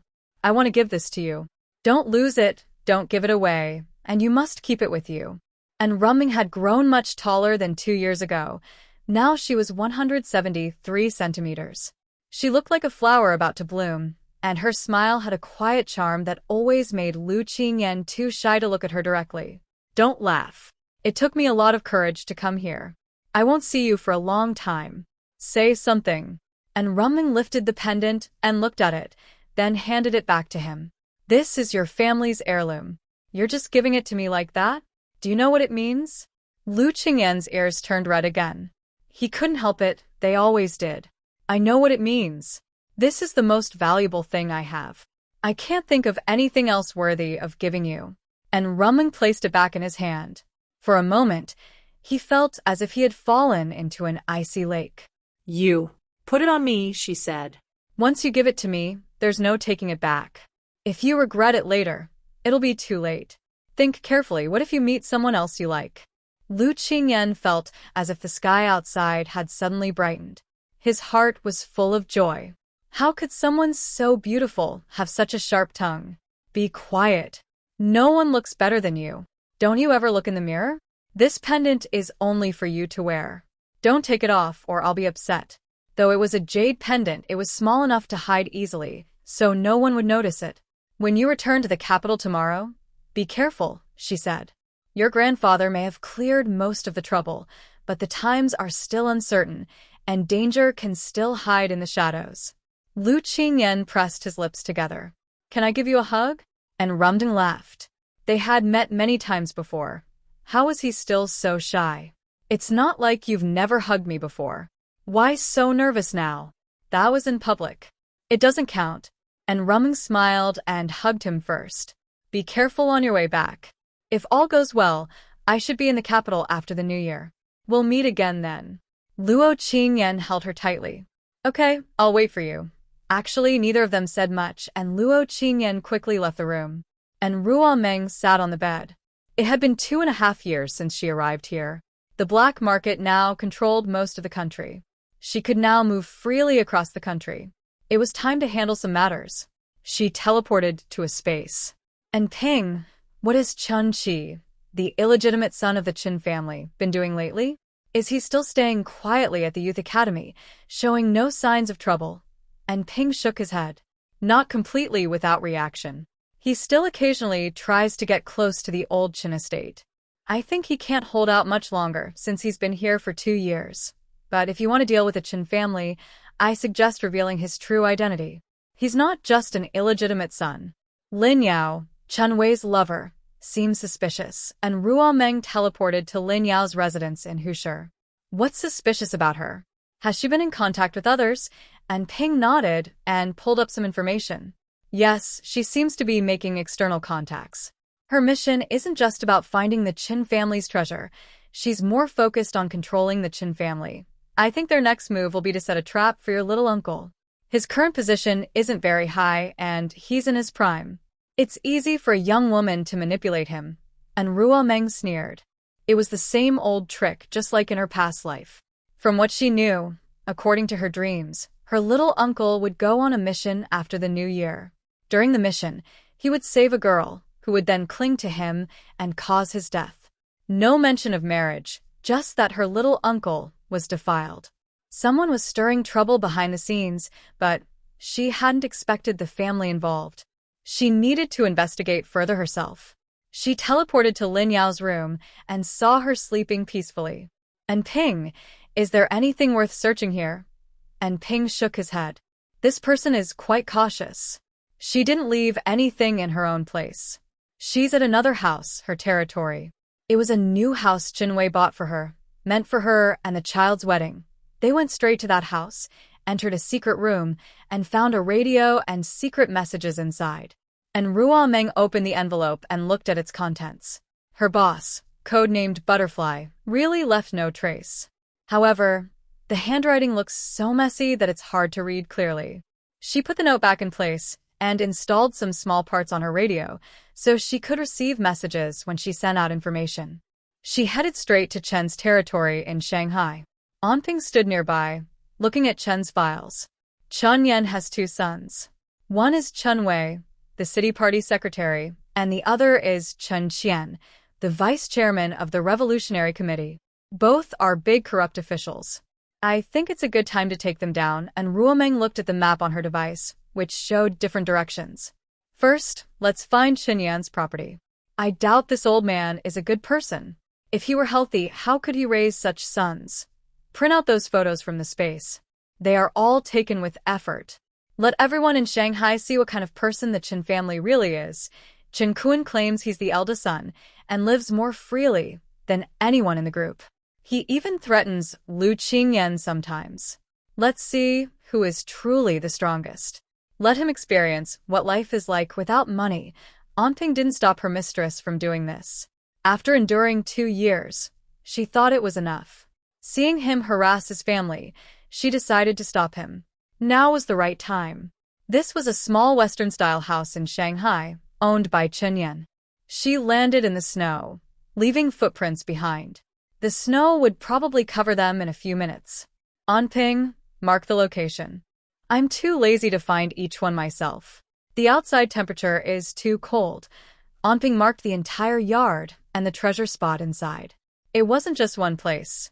Does this place have any special meaning for Chen Yan? Why store so many things here? Isn't he afraid they'll be taken away? Anping opened a hidden mechanism in the room and led her downstairs, explaining the house's background. This is Chen Yan's wife's property. He was a son-in-law, so most of the estate was her dowry. The Qin family was just an ordinary family. Chen Yan was a scholar who married into power, which helped him get into politics, but he prospered and his wife, father-in-law, and mother-in-law were secretly executed. He even lost his own children. Now, Qin Wei and Qin Qian are both children from later marriages, considered to be from well-matched families. Many people in Shanghai once said they were a good match. However, his wealth actually comes from his ex-wife. And Ruomeng felt truly disgusted. How could such a person exist in the world? No wonder he was unfaithful in his studies. And Ruomeng didn't see anything special and took all the belongings, leaving only a note that said, "Kill all unfaithful men." She believed that Qin Yan would understand the meaning of these words. This treasure was a source of guilt for him. Next, we go to Qin Qian's house. I think he might be more corrupt than his brother. The Revolutionary Committee is the best place to hide money. Shanghai has the most wealthy people, and raiding their homes is the best way to find assets. The two headed straight to Qin Qian's house. Wow, are they playing so openly? Wait, something's wrong. Could the woman nearby be hypnotized? Is she the legal wife? Is she planning to kill her husband like his own father did? Who is Chen Qian's wife, and how much power does her family have? Her name is Lin Ling. Her father is Lin Yuan, a former mayor of Shanghai. He's a brave man. Chen Qian once saved his life, so he married his daughter to him. Lin Ling isn't very fond of her husband. She just gets by. They have a 15-year-old son. She works at a newspaper and is usually busy, so she can't take care of the family. The child stays with her grandfather. And Ruomeng sneered. She felt that this woman knew about her husband's affairs, which is why she sent her son away. Send a message to Lin Yuan yourself, telling him to come and catch his daughter in the act. The daughter is drugged and unconscious. The next step is like Chen Yan, kill the wife and seize the assets. And Ruomeng took her camera in her space and took several photos from the window, waiting for the right moment to expose everything. She marked the location in her space and transferred the assets before anyone arrived. But looking at the wealth here, it was very little. Did she not trust Lin Ling? That's why she didn't keep the assets at home. While he was busy, and Ruomeng went to other courtyards to gather things. She didn't expect this seemingly ordinary house actually hid many valuables. She opened a secret room and slowly descended. She was stunned by what she saw and couldn't help but gasp in amazement. Oh my, this pile of boxes is really hard to move. It seems they're stuck, so I can only try to stack them higher. They must have stolen a lot of things. I casually opened a few boxes. There is real cash inside. It's not brand new, but it's clear these were taken from a bank, neatly organized. Next to the cash, there are several boxes of gold. Nearby, there are bottles of Matai, Wenshu wine, and white sand liquor, several boxes of each. It's very luxurious. In today's world, these are all famous wines. She didn't keep looking. When she heard Anping's movements, it seemed he had already returned. She took the items and teleported back to Qin Qian's house. She saw an old man with two men, followed by a group of women. It looks like they're about to have a big fight. They burst open the door. Inside, Qin Qian tried to send someone out through a small door. Wow, no one of the neighbor is so quiet. Turns out, he kept his mistress nearby. And Ruomeng took out a silver needle and stabbed it into the woman's calf. Suddenly, she lost strength and collapsed onto the man. The Lin family members came in and saw the scene. Lin Yuan really regrets letting his daughter marry him. Qin Qian, you jerk. You actually brought a woman home. That's too much. What did you do to my daughter? Lin Xiao grabbed his collar and punched him hard. What did you do to my sister? You heartless scoundrel. Without the support of the Lin family, would you have gotten the deputy director position? His wife was very worried, watching her sister-in-law without any reaction. Don't worry about his affairs. Just arrest him. Why does my sister look like she's lost consciousness? Hurry and send her to the hospital. Lin Xiao looked at his brother Lin Yu. This adulterous couple is up to you. Make sure they tell everything. Give my sister justice. Lin Yu works at the police station. He's seen such things before, but he never thought it would happen to his sister. He felt his fists tighten and couldn't hold back. He stepped forward and slapped Chen Qian's face. Has your Chen family been living too comfortably? Forget how you started. Everyone knows about your father's mess. I never thought you would treat my sister like this, cheating, drugging her. Are you planning to kill her next, take all her property, and then set us up to cover for you? Chen Qianjin never expected the Lin family to find out about this matter. It was a big mistake. Second brother, this is all a misunderstanding. It was this woman who charmed me. I couldn't resist for a moment. Lin Ling won't let me have a second child or even touch me. I was just momentarily confused.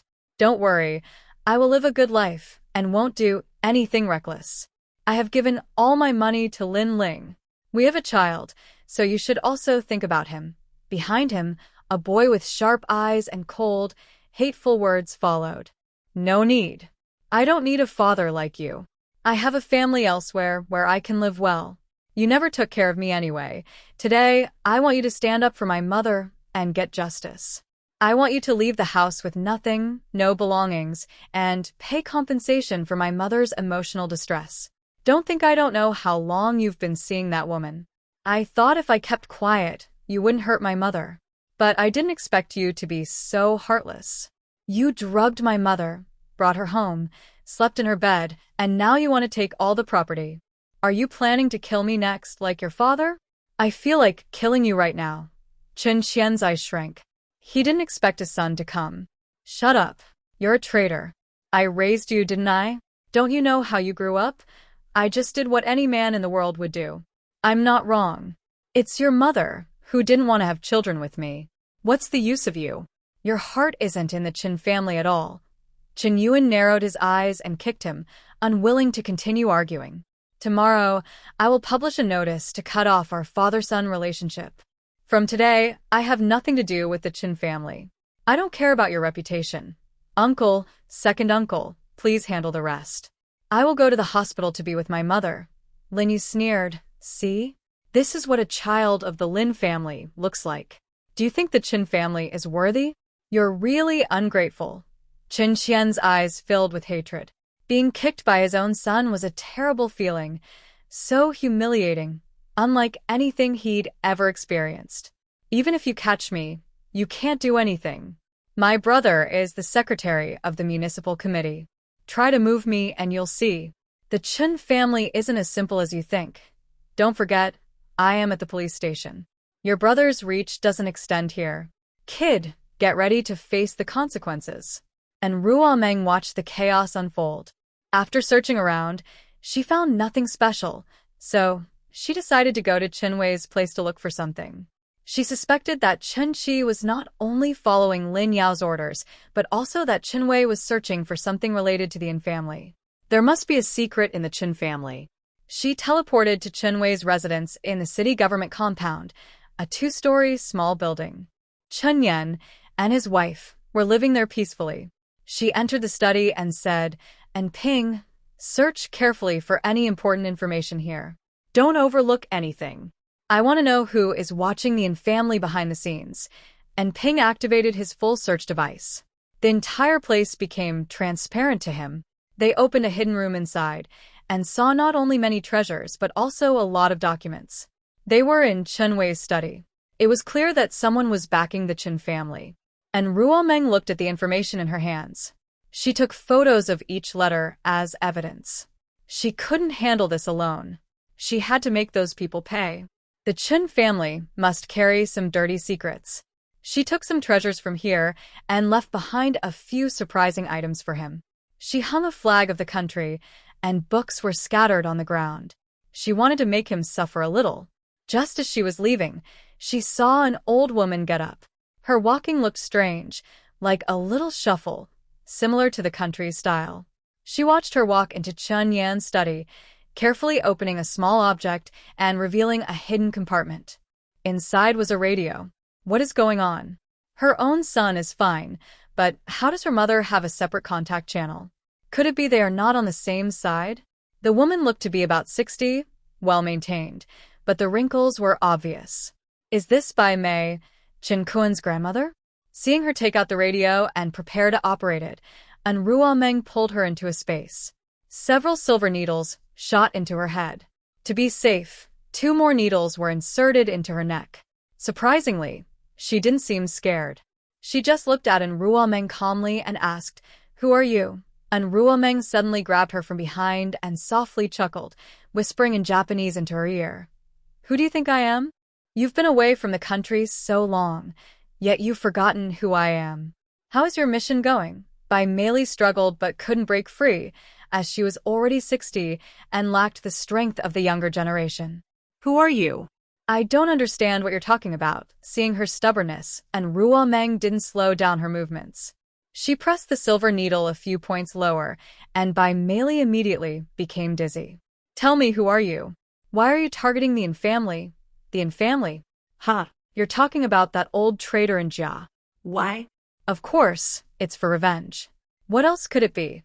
I wish all members of the infamily would be gone, leaving no descendants. Only then could I release my long-standing hatred. I've endured for so many years just to find their home. Must I still endure? No, I will use all kinds of methods to kill them. Only then can I die with peace. Don't you remember? Didn't your family tell you? The couple from the infamily killed my older brother on the battlefield. That was our family's pride, and they were murdered in such a way, shot dead, with no chance for rescue. I was just a child then, and lost my brother like that. I can't return to my country. I was adopted and raised here. All these years, I've endured everything just to seek revenge. It's my family's mission and my responsibility," and Ruomeng slapped her hard. "To hell with your responsibilities and mission. Your brother was a proud member of your family, but anyone who kills people from my country deserves to die. Death is too good for them. Tell me, what kind of family are you from? So arrogant that you've even cultivated spies in our country. Let me hear it. Show me your true colors." Meili covered her face, squinting at the person in front of her. Who are you? "I've never seen you before," and Ruomeng pinched her face. "You probably haven't seen me because I am your worst nightmare. Quickly tell me, what family do you belong to?" Meili still wanted to resist, but she felt a wave of weakness spreading through her body. "My name is Ide Miko. I am the younger sister of Ide Hachiro. I once stayed in your country for a few years with my brother. Later, my brother sacrificed himself. I received a secret message from my family telling me to go undercover in your country. I found a decent family to be adopted by. Later, I saw Chanyan doing well, so I married him and had 2 sons, and Ruomeng crouched beside him, knowing that at this moment her defenses were lowest and it was easiest to gather information. How much information have you leaked over the years? Where did you hide the stolen assets? Who is your superior, and how do you usually contact them?" Meili lowered her head. "The assets are all stored in my house. Almost all the funds of people in Shanghai are here. I only know that my superior is in the capital, always called Young Master. I don't know his real name. We stay in contact regularly, without a fixed schedule. Usually, he contacts us when there are tasks and messages are sent," and Ruomeng remembered the butterfly from the envelope. "Who is the butterfly?" She frowned, trying to recall. "Butterfly? I don't recognize it. Our family isn't the only one involved. There's also the Ishii family and the Ishihara family. Although millions were sent back during that time, about 10,000 people still live here. How could we have lost contact?" And Ruomeng felt these people had different missions. "Are your tasks only against the infamily? Did you send others to carry out missions? For example, how many spies do you have in Shanghai?" Meili nodded. "Yes, my task is specifically against the infamily, to eliminate them. Anything else is outside my control." She suddenly thought of Chen Wei's lover. "Do you know Lin Yao? Your eldest son has a woman outside, and they even have a son." Meili laughed loudly. "Lin Yao is my niece, my older sister's daughter. She was sent here to be raised, and she gave birth to my grandson. Isn't that normal?" "That's not normal. The sister's child marrying her son? That's not even 3 generations apart. Is the child born normally? Do you know what her task is?" Meili shook her head, her body swaying unsteadily, struggling to keep her balance. "I don't know. It's not within my management. I guess the Ishii family contacted her and arranged it. She can carry out her tasks at any time, as long as it doesn't interfere with me." And Ruomeng thought about her uncle's recent mission. She glared at Meili with a fierce look. Are there people in the military too? Are they planning to destroy an Ingming? Bai Meili chuckled happily, her brows furrowing slightly. I already said I will make sure the Yin family is wiped out. None will survive. Sorry, I can't assist with that request. Suehua, listen to me. It's not like that. I was also tempted and couldn't resist for a moment. Mayor Jean didn't even look at him. Tempted? This kid is almost 20 years old. You still say you were tempted? What temptation could last over 20 years? Qinwei, you've long betrayed the organization. On the first floor, Qinyan was directly surrounded by people. They saw the radio being carried out of the study, along with the discredited Bai Meili and many sensitive documents. Qinyan, old and bound, almost went blind seeing this scene. It's impossible. You must be mistaken. How could our family have enemies? This is definitely slander. I will report this. It's slander, slander. Seeing his wife's hands and feet cut, his eyes widened with shock. How could he not feel anything for his wife, who had lived with him for decades? Mayor Jean came downstairs, looking at him with a sarcastic smile. Qinyan, you saw it with your own eyes. What more do you need to believe? Your whole family are traitors to the party, including your grandson who has gone to the countryside. They will all be dealt with. A young man in the family tried to run, but Onruming casually injected him. He fell from the second floor, and everyone heard his bones crack. No one knew if he was dead, but blood was definitely flowing from the back of his head. Onruming watched the chaos wind down. She spread these photos and documents across the entire city to alert everyone. She knew danger was close. She wasn't kind-hearted.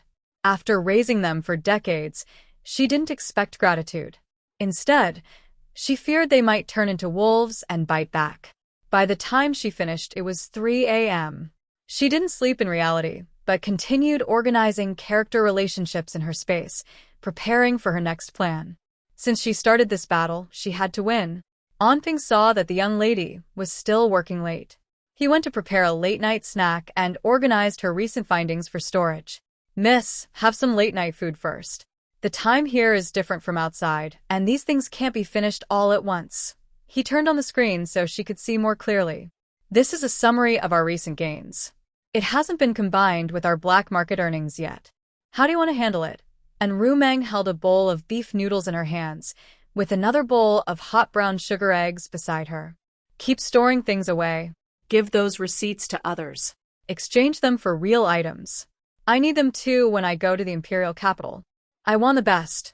Not many people are needed in the Shanghai market right now. Concentrate everyone in the imperial capital. Set up a network there. I need my people everywhere. I will go to the imperial capital after the new year. This matter is urgent. Make sure everything is arranged properly, and Ping watched her finish eating, tidy up, and then leave with her team to carry out the next task. And Rumeng seemed to forget about the outside world until the snow stopped. Only then did she come out of her space, wearing a patchwork cotton coat and a rabbit fur hat, making her face look even whiter and softer. Luo Qingyan was standing at her door, holding his luggage. You don't need to see me off. It's too cold outside.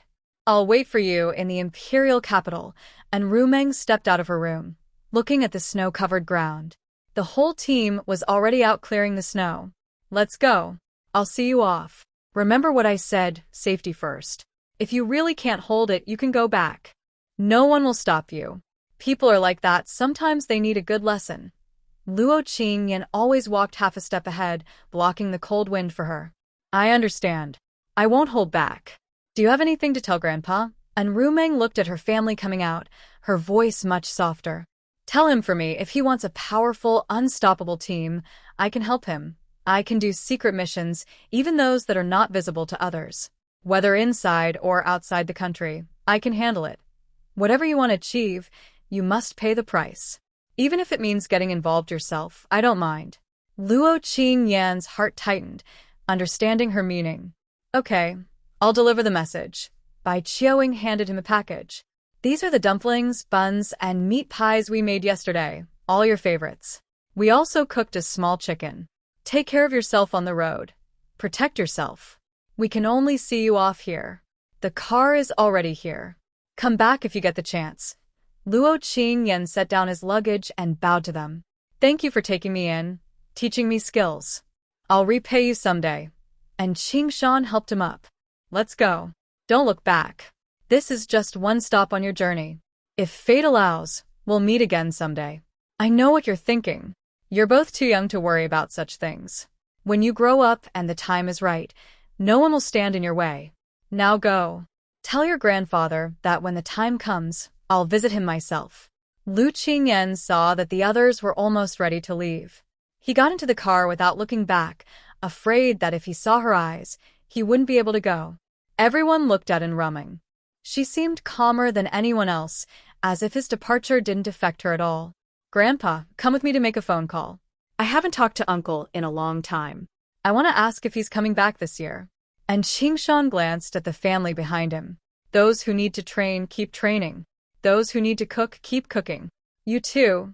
Go check in the village, and help any elderly people whose houses haven't been cleared of snow. We don't want any roofs collapsing. He walked with his granddaughter toward the village office.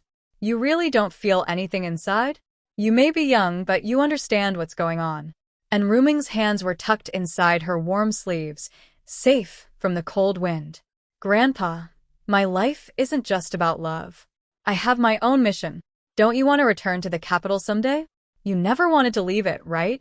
We're finally so close, yet for the safety of the younger generation, you came back to this old village. You may not be living under a false name, but no one knows what you went through during those years of war, or the great things you accomplished that became untold history. Her small feet left deep prints in the snow. If not for her boots, they would have been soaked long ago.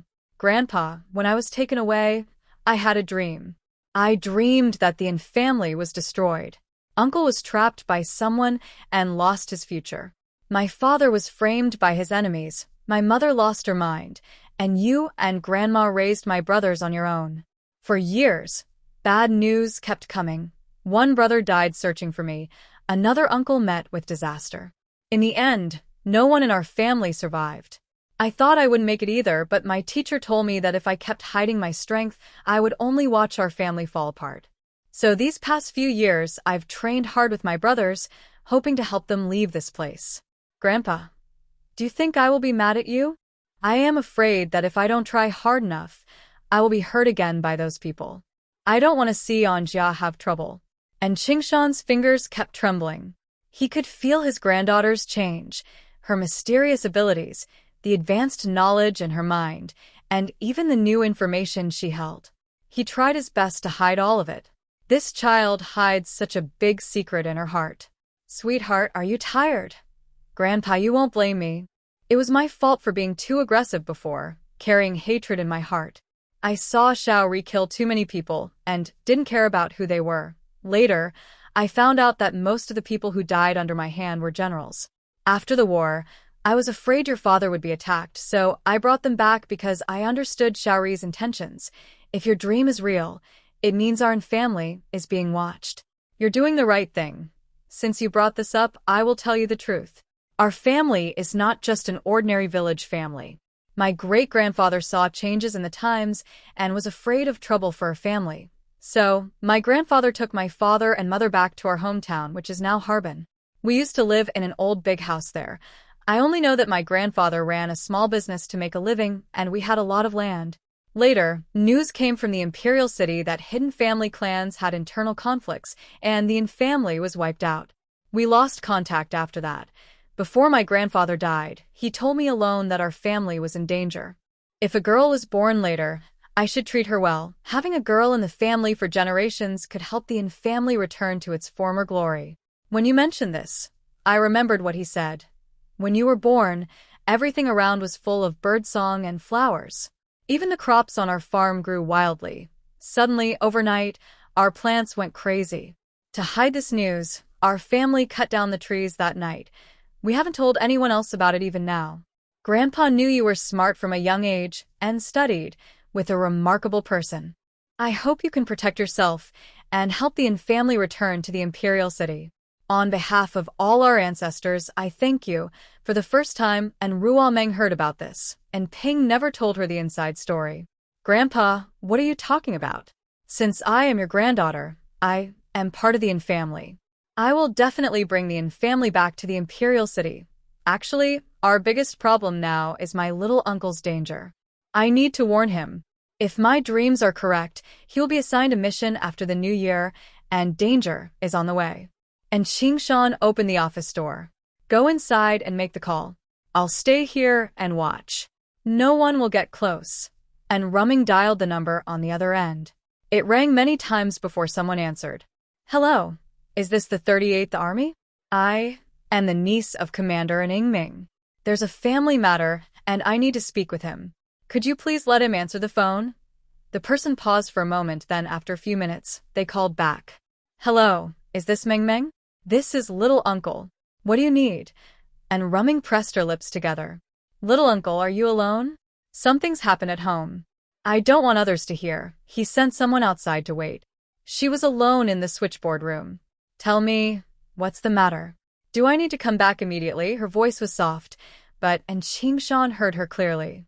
Little uncle, listen carefully. You're probably going on a mission after the new year. The target is in the southwest region. Don't interrupt me. You will rescue a girl during the mission. She's about 18 or 19, very pretty, your type.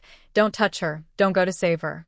It's a trap set by the enemy to make you leave the army. Do you understand? What's with this morning's strange thoughts? The empty switchboard room is pretty scary. What's wrong with you? Why are you so paranoid about something happening at home? I don't know about any mission. Don't listen to rumors. And Qingshan snatched the phone from her hand. I am your father. Don't you believe what I say?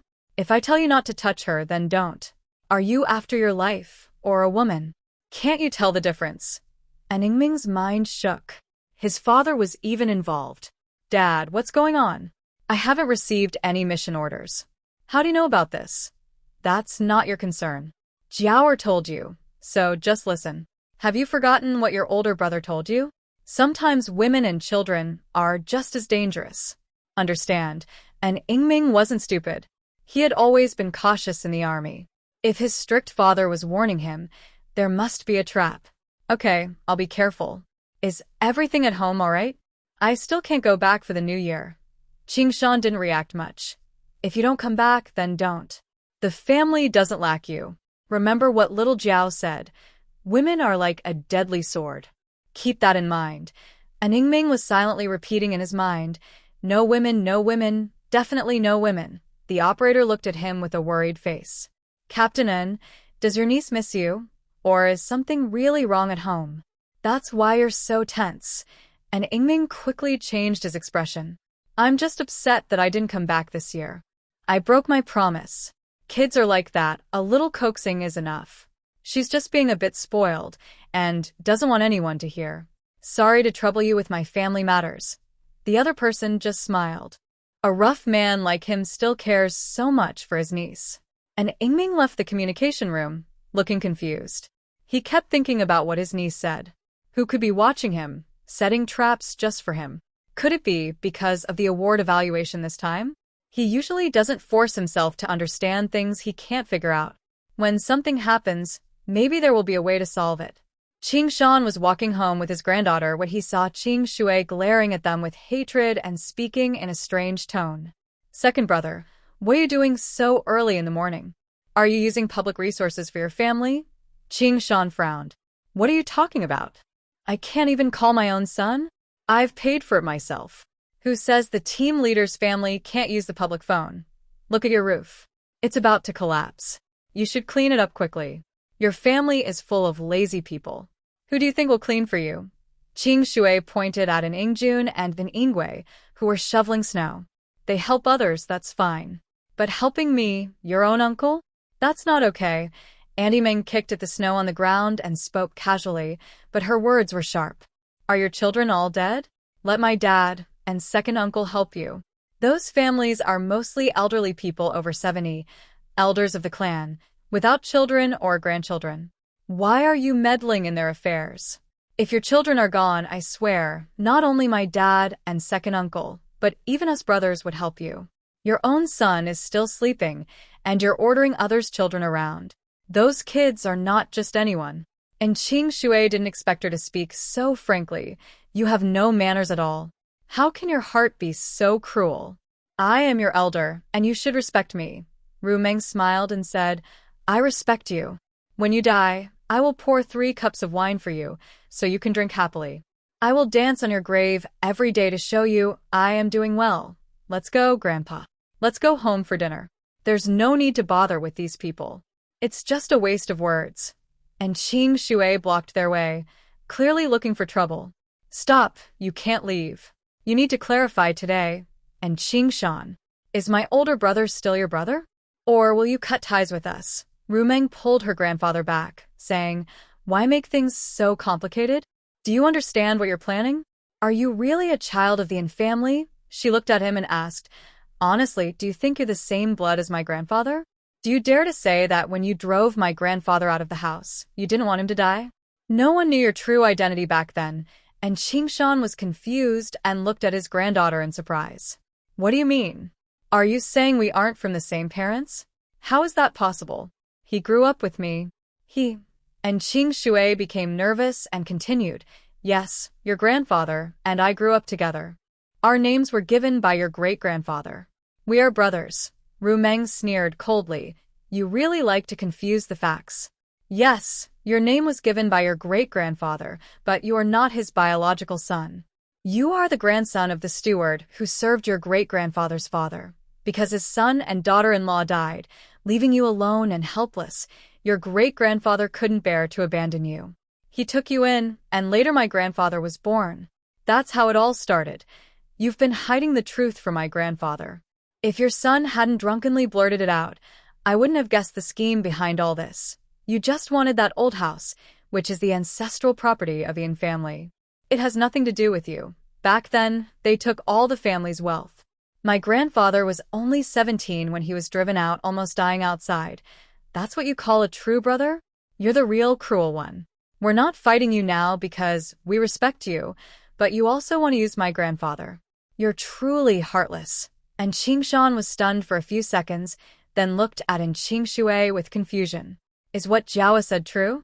You knew you were adopted but still wanted to kick me out of the house, and you said I was a bad omen that caused our parents' death. Why did you hide this from me? Our parents raised you. Why were they so cruel to you? If you had just told me, I wouldn't have argued with you. But enough. From now on, our 2 families will have no contact. I will also clarify with the village committee that the old house has nothing to do with you. Take care of yourself. And Qing Shui didn't understand why and Ruo Meng knew about this. He knew his son had been drinking heavily these past 2 years, but he never expected him to reveal this secret. He felt deep regret. You're so cold-hearted that you want to cut ties with me. Don't you remember what our parents said? The Yin family's property is also mine. Hand over the rest, and Qingshan's face was cold as he kicked him. Now that he knew the truth, he was even less willing to hold back. To hell with you. I tolerated you for so many years, and now you have the nerve to mention the family property? Weren't you the one who took everything from me in the first place? I only had 3 small buns left, given to me by a neighbor. What right do you have to talk about property? Everything I have now I earned with my life. It has nothing to do with you. If you keep bothering our family, I will hit you every time I see you. The neighbors around came out, shocked to hear what was happening. An old man coughed, his throat feeling uncomfortable. No wonder I always thought you didn't look alike. Turns out, you're not from the same family. I remember that old man wasn't from our village. He was brought here by the old master of the Yin family. I never expected this child to grow up so ungrateful. And Qing Shui couldn't stand the gossip and irritation, so he got up from the ground, his chest hurting terribly. I am indeed a child of the Yin family. The old master once said I had a share of the family's property. Just hand it over. Otherwise, I will report you for embezzlement. You're just a former big landlord. And Qingshan sneered coldly. Go ahead and report. I'll be right here waiting to see if anyone dares to touch me. Jiao returned to Ningjun and called out, Dad, second uncle, you can go home after finishing cleaning this house. We're going back to eat. And Ingjun stood on a ladder, waving his hand cautiously, afraid to move too much and fall. And Qing Shui angrily entered the house, causing the wooden door to shake 3 times and almost fall off, making creaking sounds. And Yaozu, come out. Are you out there talking nonsense again? And Yaozu lazily got up from the bed, smelling of alcohol, with greasy hair, clearly not having washed his hair for a long time. Dad, what are you doing? I'm resting, so why are you making noise? I already gave you money. Let me sleep a bit longer. And Qing Shui pulled back the blanket but saw nothing underneath, his face darkening. Put on your pants quickly. What kind of behavior is this? There are women at home. Tell me honestly, did you go out drinking and say something inappropriate? Why doesn't Roma know that you and your second uncle are not biological brothers? Who have you told? And Yaozu casually covered himself with the blanket, then pulled on his patched underwear, scratching his head irritably and smelling himself. Dad, it's not a big deal. Why can't I say it? We're going to find out sooner or later. I've always disliked Nrumu.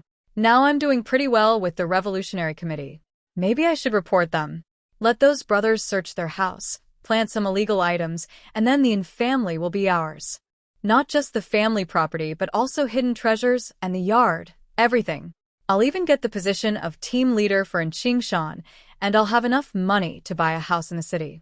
Seeing his father look somewhat tempted, and Yaozu moved closer.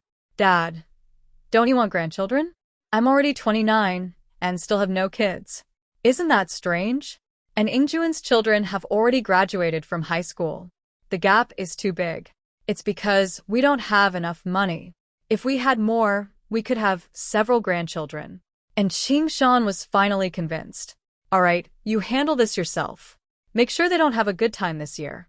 He looked at his son, who was already quite old, but still relying on schemes. He felt ashamed to face his ancestors. You should also get ready quickly. Don't always be like this.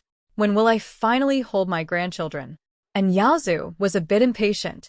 He put on his best clothes and was about to leave. I promise to give you a big grandson next year. I need to go now. Just wait and see. Ruoming looked at her family sitting at home and thought about what just happened. I accidentally overheard and Yaozu drunk and talking.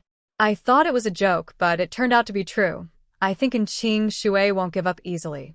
He always believed the family has some secret wealth. Grandpa, do we have that? And Qingshan shook his head. I don't know. I've never heard anyone mention it. Maybe the elders didn't tell me. I'll just pretend I don't know. Ruoming thought to herself. Maybe the great-grandfather didn't have time to say anything before he passed away. It could really be in the old house. It seems I need some time to find out the truth. Since our ancestors could calculate her birth, they should know that wealth is always necessary for a family to stand strong. Brother, little brother, go back and bring all those books to me. I want to hide them myself. The master left a trap in the mountain to protect my life. Now, if the Revolutionary Committee finds those books, we can't explain. Once this is settled, we can continue studying. The family started cleaning up, checking if there was anything inappropriate at home.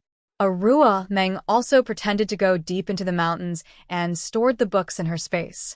And Ping, what's the situation with Qing Shui? Has anyone gone out? And Ping was organizing supplies inside her space. Miss, and Yaozu left the team 2 hours ago and went to the county's Revolutionary Committee. His younger brother is one of his close friends, probably trying to cause trouble for you. And Erhua is still very close with the educated youth. It seems she's pregnant, but she doesn't know it yet. However, Andahua has returned. She said she wants a divorce and brought back all her partner's savings. The other person is arriving soon. Ruoming was most excited about the commotion, especially about Qing Shui's family. She couldn't wait to stir things up. She carried a basket down from the mountain, bringing some wild game and herbs. Unexpectedly, she met Chen Kuan, who looked very sneaky. Ruoming, where are you going? In the middle of winter, going into the mountains. It's so hard for you. Does your family not care about you? A beautiful face should be well taken care of, not ruined in the cold wind. It really makes people feel sad. And Ruoming glanced at him and said, Are you from the sea? You're so nosy. I want to go into the mountains. What does it have to do with you? You're not even a good parent, and you're still worried about me. What's going on? Did your family send you money so you can indulge yourself here? Or was it Lingyun who had your second child, so you have a son to inherit your so-called family business? I heard that the city has been quite unstable lately. Your family probably isn't affected, right? Chin-kun took a few steps forward, speaking with clenched teeth.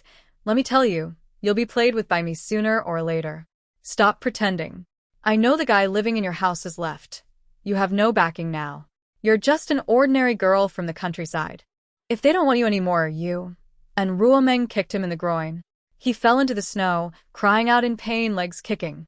And Ruomeng, you wicked girl. Don't be smug. I will get you. I will take what's mine. She stepped on his chest and said, instead of wasting time, you should enjoy your last moments of fun. You won't have such good days again. I heard after the new year, the young people will be working on repairing the canals. You'll be working too, exhausted. Just endure it slowly. I, as a high school student, can work in a factory, which is much better than your life. Your family is so rich and powerful. Why don't they bring you back? It's obvious they think you're too troublesome in Shanghai. Guess what's behind all this? Maybe your family doesn't love you as much as you think. You worry too much, and Ruomeng saw his face change and was about to leave when she saw Qin-Shi walking over, with Lin Wei behind him, both looking unhappy. Miss Sin, what are you doing? We're all comrades in the revolution. We shouldn't fight like this. Are you bullying him too much? And Ruomeng pointed to her nose and said, if you think I'm bullying him, then why don't you use your brain? Why is a 24-year-old man blocking a 12-year-old girl? What good intentions could he have? By the way, I think this is the first time I've seen Qin-Shi so close. I notice you and Qin-Kun are very similar. Only you're 10 centimeters shorter.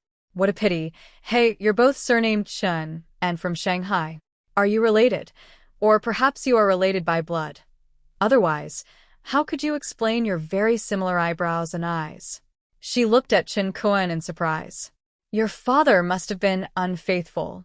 He had a child with someone else, a younger brother who looks better than you, just shorter. He also lives in the same rural area as you, dresses worse than you, and is quite lively. Your relationship is really complicated. Qin-Shi's heart skipped a beat, and she quickly changed the subject. Miss Sin, what are you talking about? Qin-Kun and I are just from the same place. I don't come from such a wealthy family like him. I have a father, but he has passed away. And Ruming's tone sounded strange. Oh. He passed away? That's good. When someone is gone, they can be brought up casually, and it won't be as rude as bothering a living. You are all educated youths. Just continue to love each other here. I have other things to do. Qin-Shi looked at Qin-Kun with disdain in her eyes. He's the son of my father, but he's useless. He has no ability at all compared to me. If her mother hadn't stopped her impulsiveness, she might have dealt with him immediately. He's so annoying getting married and having a child behind their father's back. That's so rude. Chen Jiqing, you should get up quickly. Your wife is looking for you. Go back and take care of the child. Lin Wei covered her mouth and laughed. Yes. Chen Jiqing, you're no longer the leader of the educated youth team, so you should take good care of your family. We all thought you'd have a son, but it turned out to be a girl with 6 fingers. I've never seen such a child before. Oling Yoon carried the child into their conversation area and helped her husband up from the ground. My daughter with 6 fingers doesn't bother you. It's better than some people who eat and sleep with no real purpose. Such women are truly lowly. I am at least married, and I have children. You have nothing left. You're the one who is lowly. Lin Wei was furious.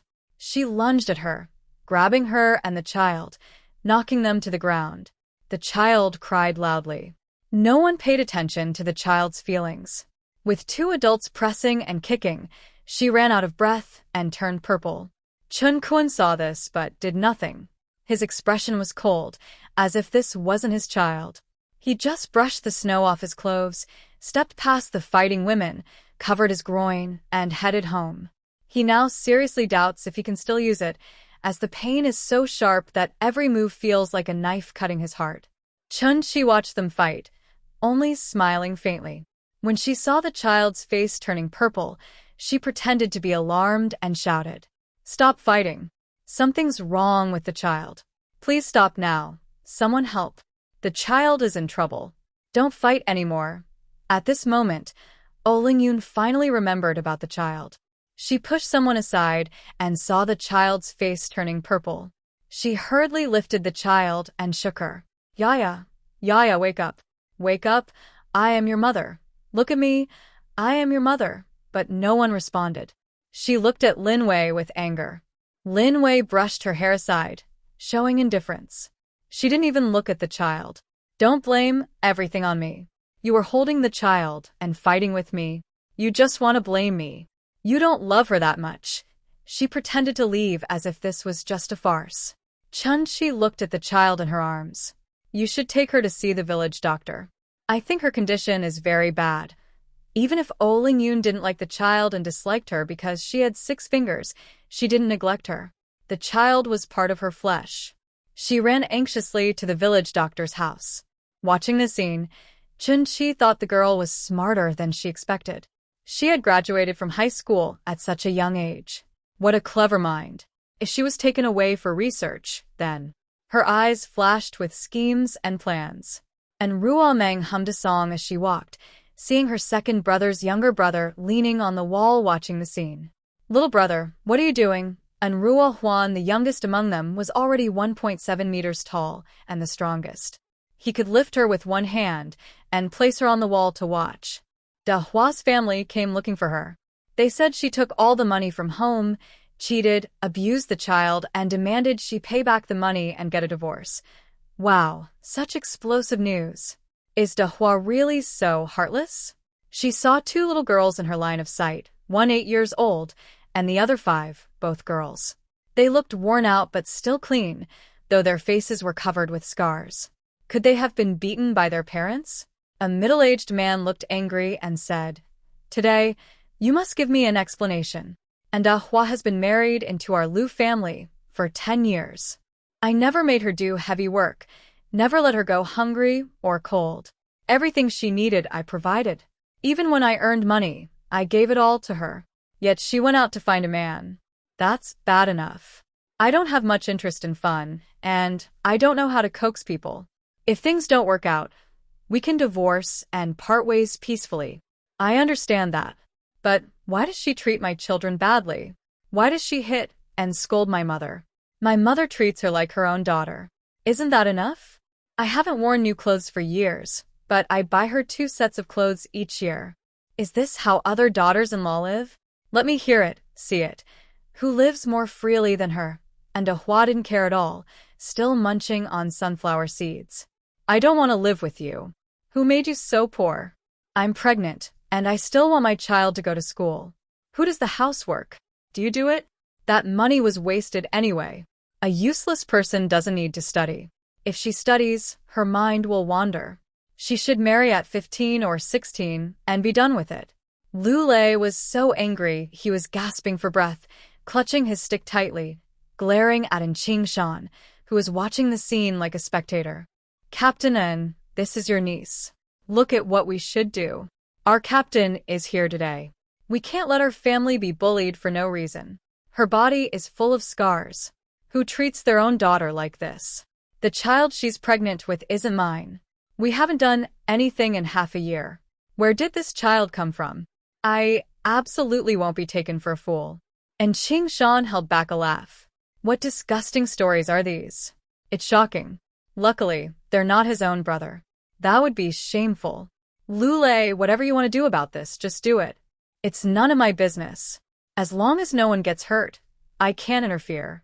She's not my niece. We're not related by blood. Don't get confused. This is a private matter. Handle it as you see fit. I'm just the team leader, not a police officer. And Da Hua widened her eyes, her expression full of disbelief.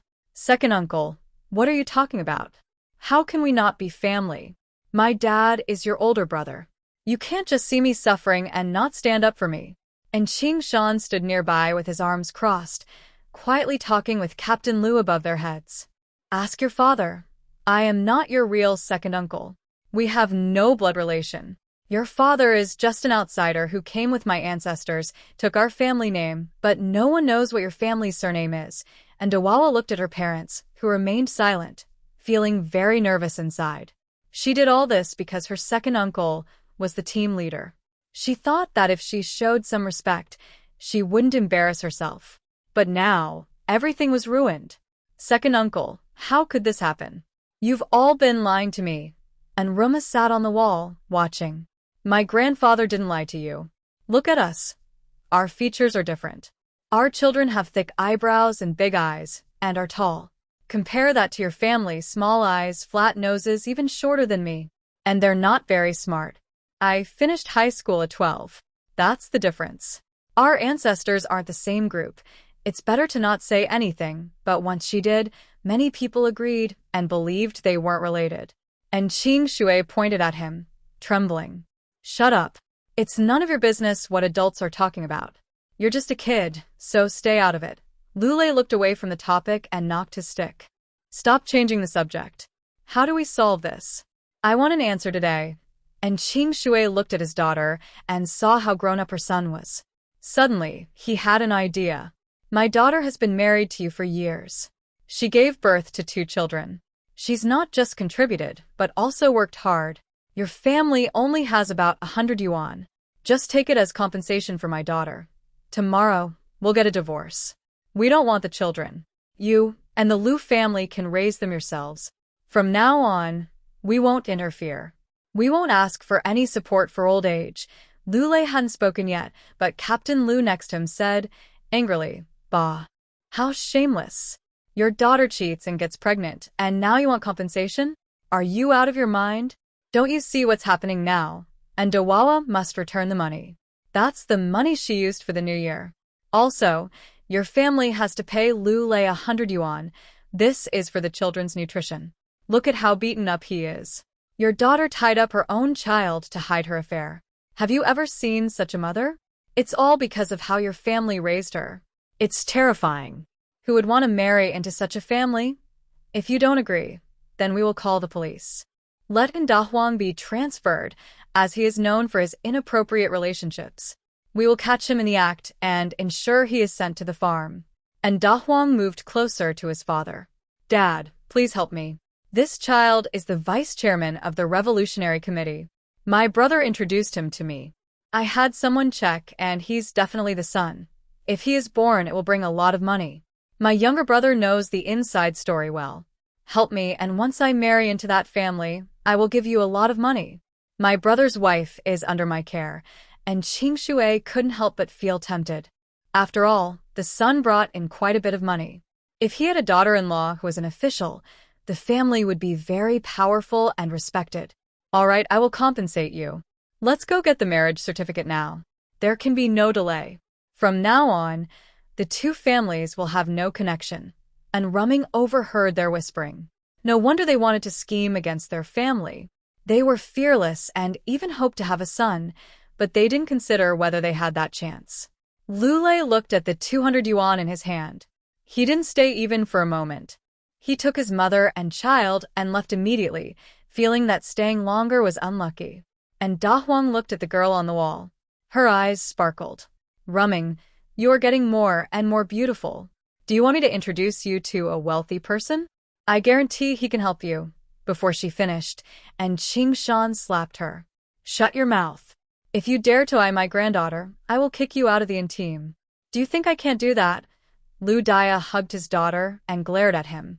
Why are you hitting my daughter? Just because you're the team leader? You're being unreasonable. Rumming jumped down from the wall and walked to her grandfather. What's this? Are you eyeing me? Do you want to give me to some high-ranking official? Look at whether they have that kind of luck. And Qing Shui, remember to control your children. Don't offend me. Be careful, you might end your family line. She held her grandfather's hand and led him outside. Grandpa, there's no need to talk to a woman who isn't clean. You're the team leader. We should be law-abiding citizens. I've been thinking lately. Let's find ways to make money in the countryside instead of arguing over meaningless things. She smiled at the villagers around her.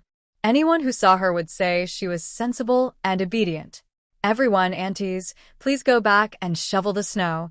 Don't let the children go outside and fall. If you have time, come to our house to warm up by the fire. My grandmother also wants to work together with you. She is not joking. She genuinely plans to join Grandpa in doing some work. And Ruo Meng returned home, where many family members were gathered. I have an idea now. Listen and tell me if it's possible.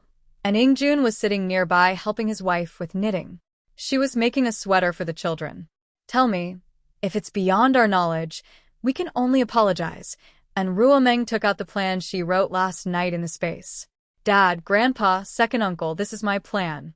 It's not just for our team, but covers several nearby teams. I want to set up a factory here as a village business. The higher authorities are also encouraging this. I think it has a good chance of success. I can provide the machines and herbal formulas. You will be responsible for supervision. When selling outside, I will find suitable people to help. Only when this place becomes truly prosperous can everyone's hearts be united. Most people interested in this kind of work might be in Ruohui.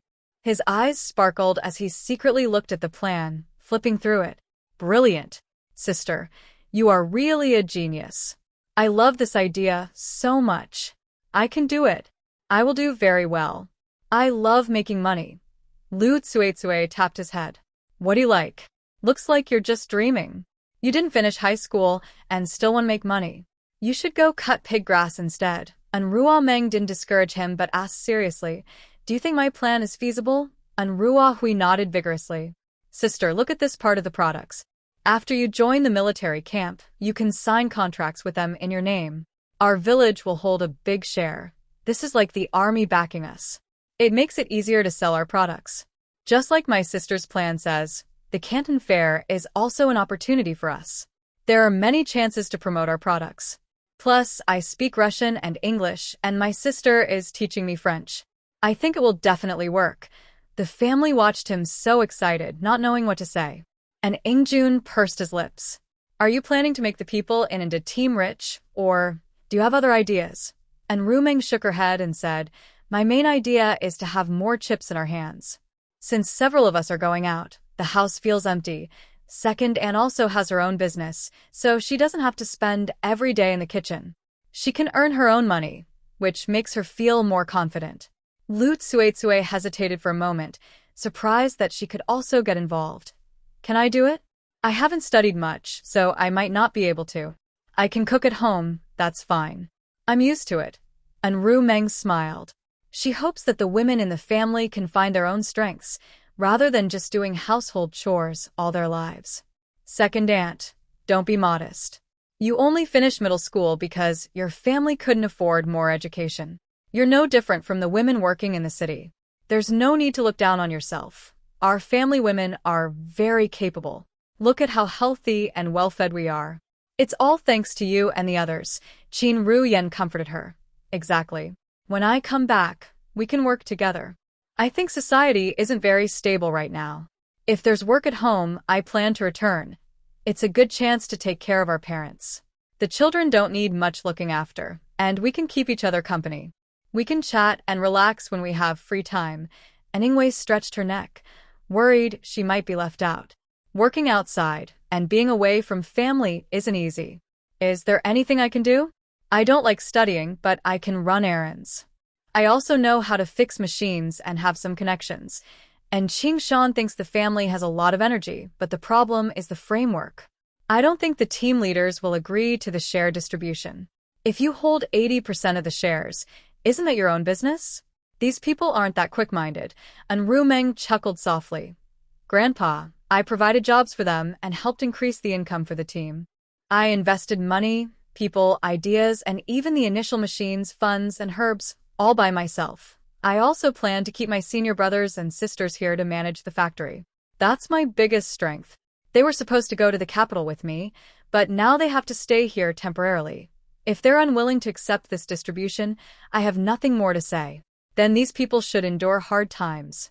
There's no need to be overly kind. I'm not a spiritual master here to save everyone. I need to earn money to live. All this money is coming directly to us. Bai Qiuing knows her granddaughter is helping this place because she wants them to be safer and have more protection. You and Jiaoer can go to the big team first to discuss. If it's possible, you can start the factory before they leave, so it's easier to arrange the staff later. And Qingshan took on the role of team leader because he wanted the team to be better. Let's go now, without wasting time. Who knows what trouble in Qingshui might cause again. When Qingshan arrived at the team office, Secretary in Xiaoheng, Accountant Lu Jianghe, First Production Team Leader in Dayo, Second Team Leader in Daya, Third Team Leader in Kongri, and Fourth Team Leader Lu Qinghong were all there. Today everyone is here, so I want to discuss something my granddaughter and Rumen suggested. I want to hear your opinions.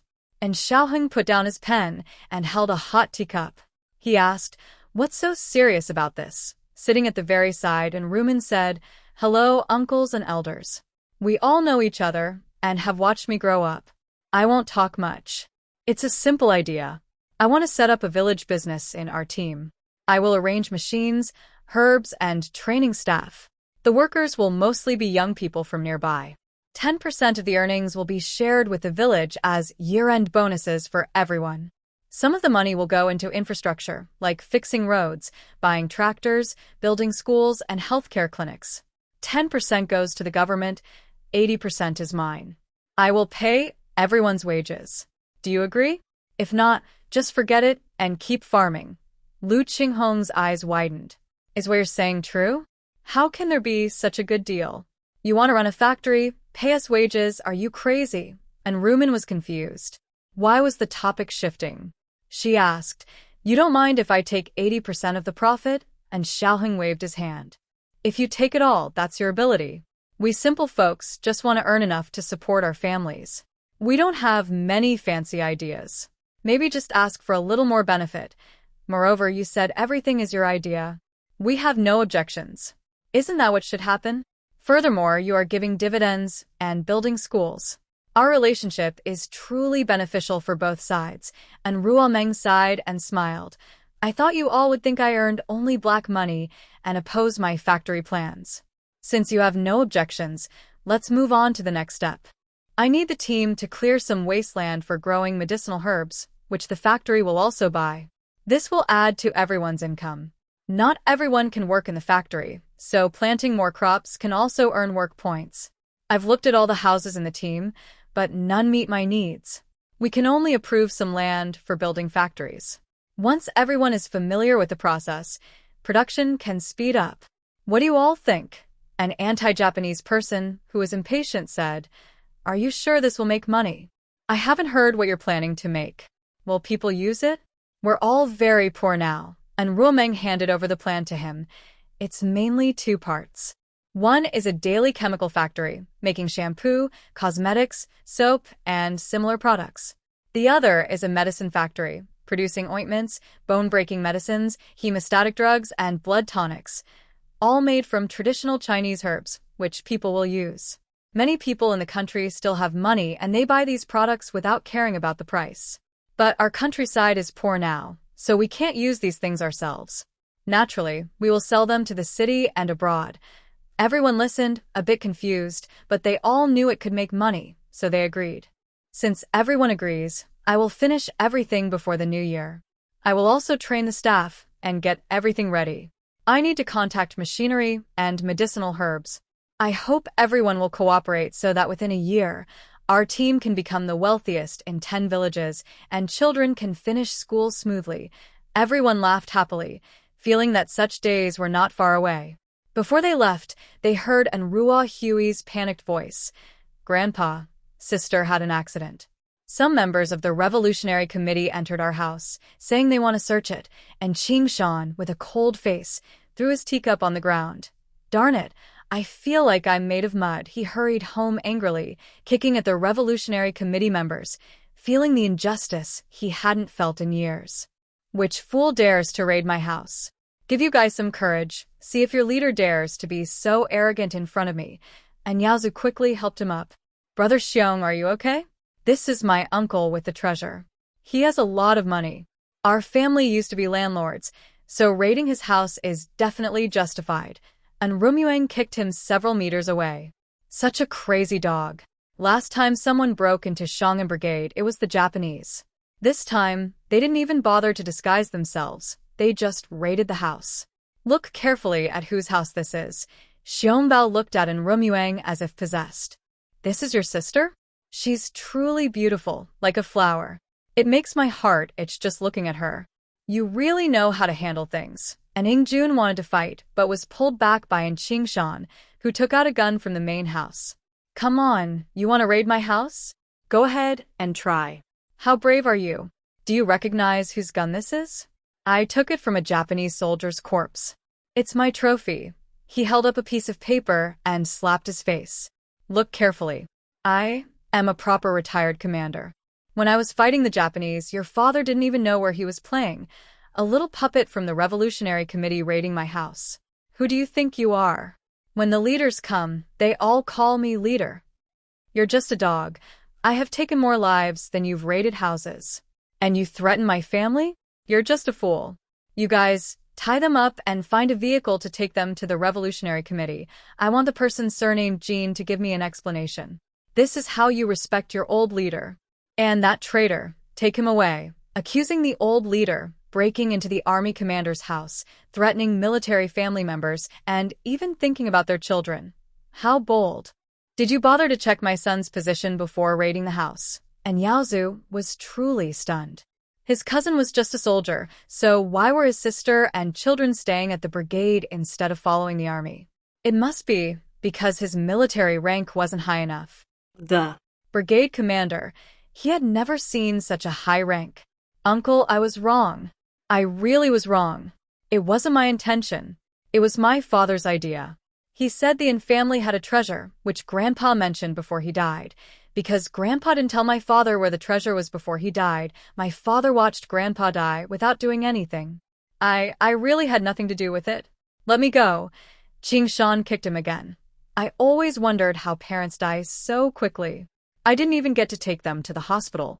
Turns out, they were worn out by others. And Qingshui, darn you. You owe my parents an explanation. And rushing jumped down from the wall, blocking and Qingshui from leaving. And Qingshui, you should come with us too. You know how my great-grandparents died. Don't let us get into a fight. Shaking all over, and Qingshui said, It wasn't me. I had nothing to do with it. They were harmed by small troubles, not me. You should seek revenge on Xiaorizi. Everyone watched as the ox carts, full of people, left loudly and grandly. At this moment, they realized that Qingshan bringing the children back was a big achievement. He was a government official, just no longer in the army. Someone in the crowd shouted, The family is really admirable.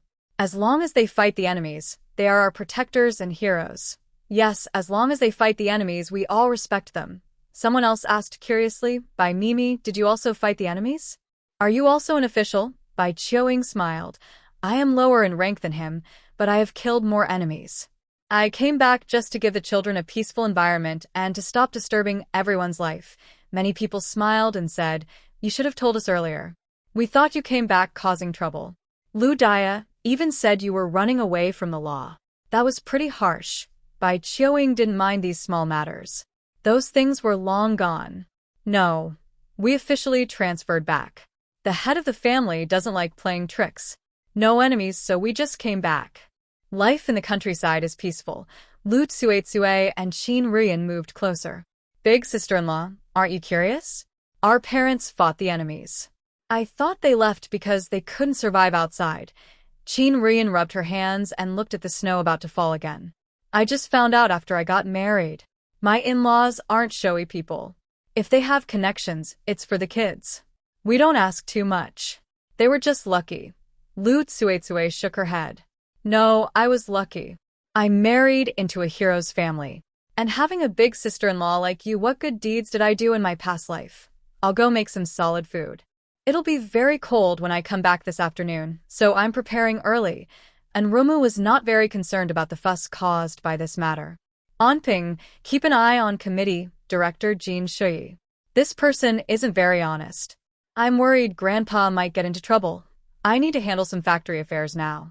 Please find me 2 suitable managers, someone who speaks multiple languages, understands training, and knows medicine. When I'm not here, they will manage the factory for me. Anping clicked on the screen, and a man and a woman appeared. Miss, this is Anya and Inxia. They are siblings. I will have them come to your side when they are older, so everything here can be arranged before you leave. And Ruma nodded slightly and went to do her own work. Follow me. I have some things to give you. Luo Qingyan sat in a soft sleeper train compartment, guarded by 3 people. His expression was neither happy nor excited. Ah Qi, tell me about the situation in the capital. Why am I being called back now? Is it just because of the troop formation, or is there another reason? Ah Qi lowered his head respectfully. Everything in the capital is fine now. Nothing special has changed. All issues have been dealt with.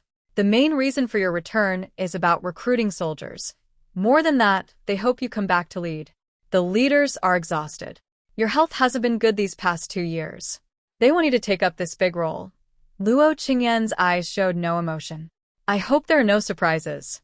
I don't want anyone to disturb my life, especially women. Keep them away from me. Be careful. I won't let anyone come back if they bother me. Achi thought that the young master seemed even colder after spending 2.5 years in the countryside. It was as if he couldn't see any other emotions in his eyes, and his aura was completely different from before. And Qingshan arrived at the committee's gate, looking at the people on the ox cart. Take them all down and bring them inside. If Jin Shi can't manage his people, he should step down from his position. The guard saw the situation and wanted to stop him. But when he saw Ningjun take out his military officer's ID, he froze. Leader, please come in. If he wasn't mistaken, the person who had been beaten badly earlier was the deputy director. He was surprised. This was a tough opponent, beaten so badly. And Ningjun led his people straight to the second floor. No one inside reacted in time. They simply kicked open the door. Jin Shi shivered in fear. Who are you? Just barging in like this. This is the office of the Revolutionary Committee Director. It's so rude. Where is the security guard? They're so useless. And Ningjun casually pushed the person he was holding out, along with a few of his followers behind him. Director Jin, you must recognize the person on the ground. This is your deputy director from the Revolutionary Committee. Today, he actually came with people to raid my house. Don't you think that's strange? Jin Shi was completely stunned. He looked and saw that the person was indeed from the Revolutionary Committee. He was very surprised. Xiangbao, what exactly did you do? He then looked at Ningjun. Who are you? Why are you here? Can you explain clearly? Xiangbao got up from the ground, trembling. Director, I really don't know about this. I was also tricked. And Ningjun took out his ID. I am Army Officer Ningjun, stationed in Harbin. Your deputy director. You really have some nerve bringing people to break into my house and shouting threats. If we didn't have some influence, would we be so easily bullied? I have elders, women, and children at home. Who are you trying to scare? This is how you do your work for the government. Who gave you such arrogant power? When will military families be safe from your abuse? Jin Shi looked at the ID in his hand with a dark expression. Why did this person cause so much trouble? Usually he would hide from such things. Commander, and it's all a misunderstanding. We would never do such a thing. There must be some mistake. We always follow the rules. And Qingshan slammed his palm on the table. Rules? What rules? Let your boss tell me. I want to see what rules the Revolutionary Committee has that allows them to attack the family of an anti-Japanese veteran. When I was fighting the Japanese, you didn't even know where you were. Now you dare to raid my house. I'm just an ordinary citizen. Am I a landlord or capitalist? When your top boss comes, let him see if he dares to raid my home. Jin Shi broke out in cold sweat in the middle of winter. What kind of trouble was this? He had gotten involved in something he couldn't handle. He looked at the ID in his hand and almost kneeled. This old man lived in the countryside, and he had no idea. He kicked Xiangbao. Are you blind? Raiding a family without checking first? This is the home of a senior leader. How dare you move in? Bear Bao was beaten but didn't just stand there silently. He got up from the ground and kicked Yaozu. Director, it's all because of this person. He said the leader's family has treasures, and there are many things we shouldn't see. If we search their house, we can easily find those items. At first, Yaozu was really confused. How did my second uncle become a high-ranking official? This. Director, I am telling the truth. My second uncle's family is a traditional landlord. They moved back from the imperial capital, and they must have many valuables. If we find them, they will belong to you. Jin Shi felt speechless. How could there be such foolish people in the world? Is it really okay to openly say such things? Shut up. This matter was caused by you exposing it. You're just slandering a hero of the resistance. That's unforgivable. Someone take him away immediately and send him to the border. Never let him return. People like him have evil intentions and are damaging the unity between the military and civilians. He kicked Bear Bao again. Hurry up and get the money to compensate the old leader. You went into their house and caused trouble, which will definitely affect their family. Why are you just sitting here? And Qingshan realized that these two were in cahoots. Neither of them truly wanted to handle this matter. Director Jean, is this how you handle things? Just paying compensation? Was that how you raided homes before? As long as someone reports, you raid their house without checking. You smash, steal, and kill.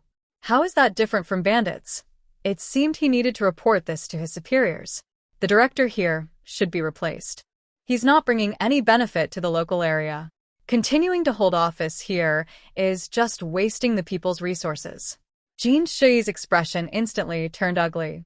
This person really doesn't listen. He still thinks it's the era of the resistance. Leader, I respect you very much. We follow the regulations in the work of the Revolutionary Committee. Whatever the higher-ups say, I do. Is there a problem? Times have changed. It's not like before. We are in peacetime now. The fighting is over. We follow orders. You don't understand politics, so you should just. And Qingshan sneered. I don't understand politics? If I cared about politics, you wouldn't even be in office now. Why are you bragging to me? Ingjun, call the imperial capital and ask if the Revolutionary Committee can act arbitrarily. I can still remove the director of a county's Revolutionary Committee, and Ingjun immediately turned around to make a phone call. Jin Shui was then alarmed. This old man really has connections. What bad luck. Old man, I was wrong. I apologize. I will also ask Xiong Bao to leave that position and reflect properly. Is that okay? We will be very careful when we search a family in the future, more careful than ever so that no innocent people get hurt. And Qingshan didn't believe him and sneered. Remember what you say. If anything happens to my family, it will be your fault. He put away his gun and ID. Take care of yourself. Don't think the higher-ups can protect you forever. Sometimes, staying grounded is the way to succeed. Ingjun, let's go home and eat. Xiong Bao held a thick stack of money. Old man, keep this first. I'll give you more when I get it. Don't think it's too little. And Qingshan glanced at him. Really rich people. Just take out thousands of yuan like that. You must have saved for months without eating or drinking. Jin Shi thought this person might be crazy, who would just give out thousands of yuan. It's so foolish. After they left, Jin Shi smashed his cup on the ground, speaking through clenched teeth. Are you crazy? Giving thousands of yuan to a bunch of country folks? Do you think they've seen that much money before? Xiong Bao looked upset. Director, what's going on? Where did this old leader come from? I've never heard of him. Jin Shui wiped his wet hands on himself. Many old heroes of the resistance have gone back home. I guess he's one of them. Don't underestimate him. You're also pretty stupid. I told you to search the house, and you went. Why didn't you investigate more carefully? I really have no choice now.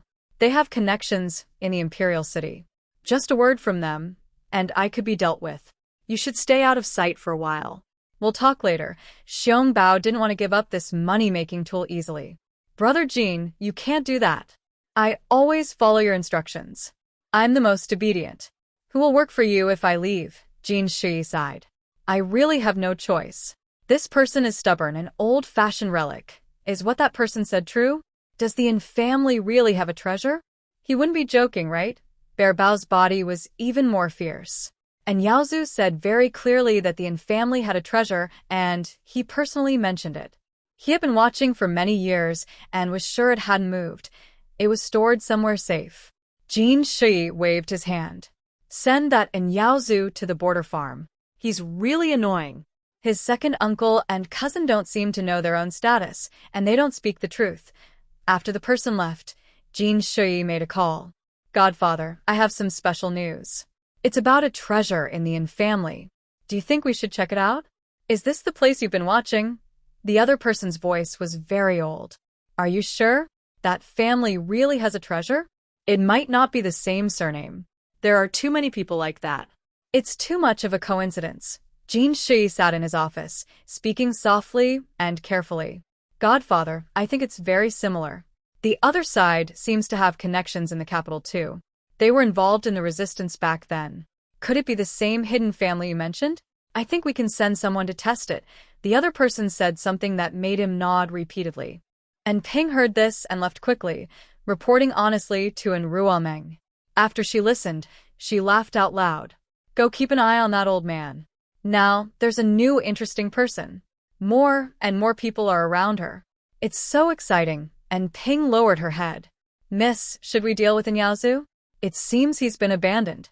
Exile to the new province is a dead end. And Reuniting smiled slightly. When he gets to the new province, break his legs. In my dreams, this family has no kind people. Such an ending suits them. Tonight, we continue our mission. Since this director isn't acting right, we won't keep him. His hands are destined to be stained with blood. We'll go all the way. She watched the person leave, pressed her forehead, and looked at the room full of blueprints, silently smiling. She didn't believe her abilities couldn't make a mark in Longwa. In her past life, she turned a nearly bankrupt company into a top 5 global firm. Now, she could lead her family to prosperity again. Since her relatives sent her here, she would accept it. That's her rule for survival. And Ingjun looked at his father, who said nothing and looked serious. Dad, are you worried about what they might do to our family? Are you sure there's no treasure in our home? And Qing Shan shook his head. I'm sure there are no treasures. Your grandfather never told me about any. Maybe I overlooked something. Even if there were treasures, only those with luck can find them. In this time, wealth isn't always a good thing. I will discuss with Jiao Air when I go back. Look, when the chance comes, you should also try to bring us back to the capital. If we want to grow, we need to be close to power. If I hadn't been so timid at first, you all could have enjoyed the best resources in the capital. You wouldn't have to suffer in the countryside or climb your way up step by step. And Ingjun interrupted him. Dad, you can't blame yourself. Maybe if we hadn't come back, we would have died faster. You and Mom are parents. Of course, you think first of your children. We will fight for what we want. Just take care of your health. We're not afraid of anything. Other sons can do it, and so can I. And Qing Shan took a deep breath. Yes, his 3 sons were always excellent. Even the second son, who is just a worker, was a skilled technician. His craftsmanship was not something ordinary people could compare to. Every factory wanted him. Maybe each child has their own fate. You can't force it. The snow outside was getting heavier. If old Huang Niu hadn't known the way and walked steadily, they probably wouldn't have made it home today.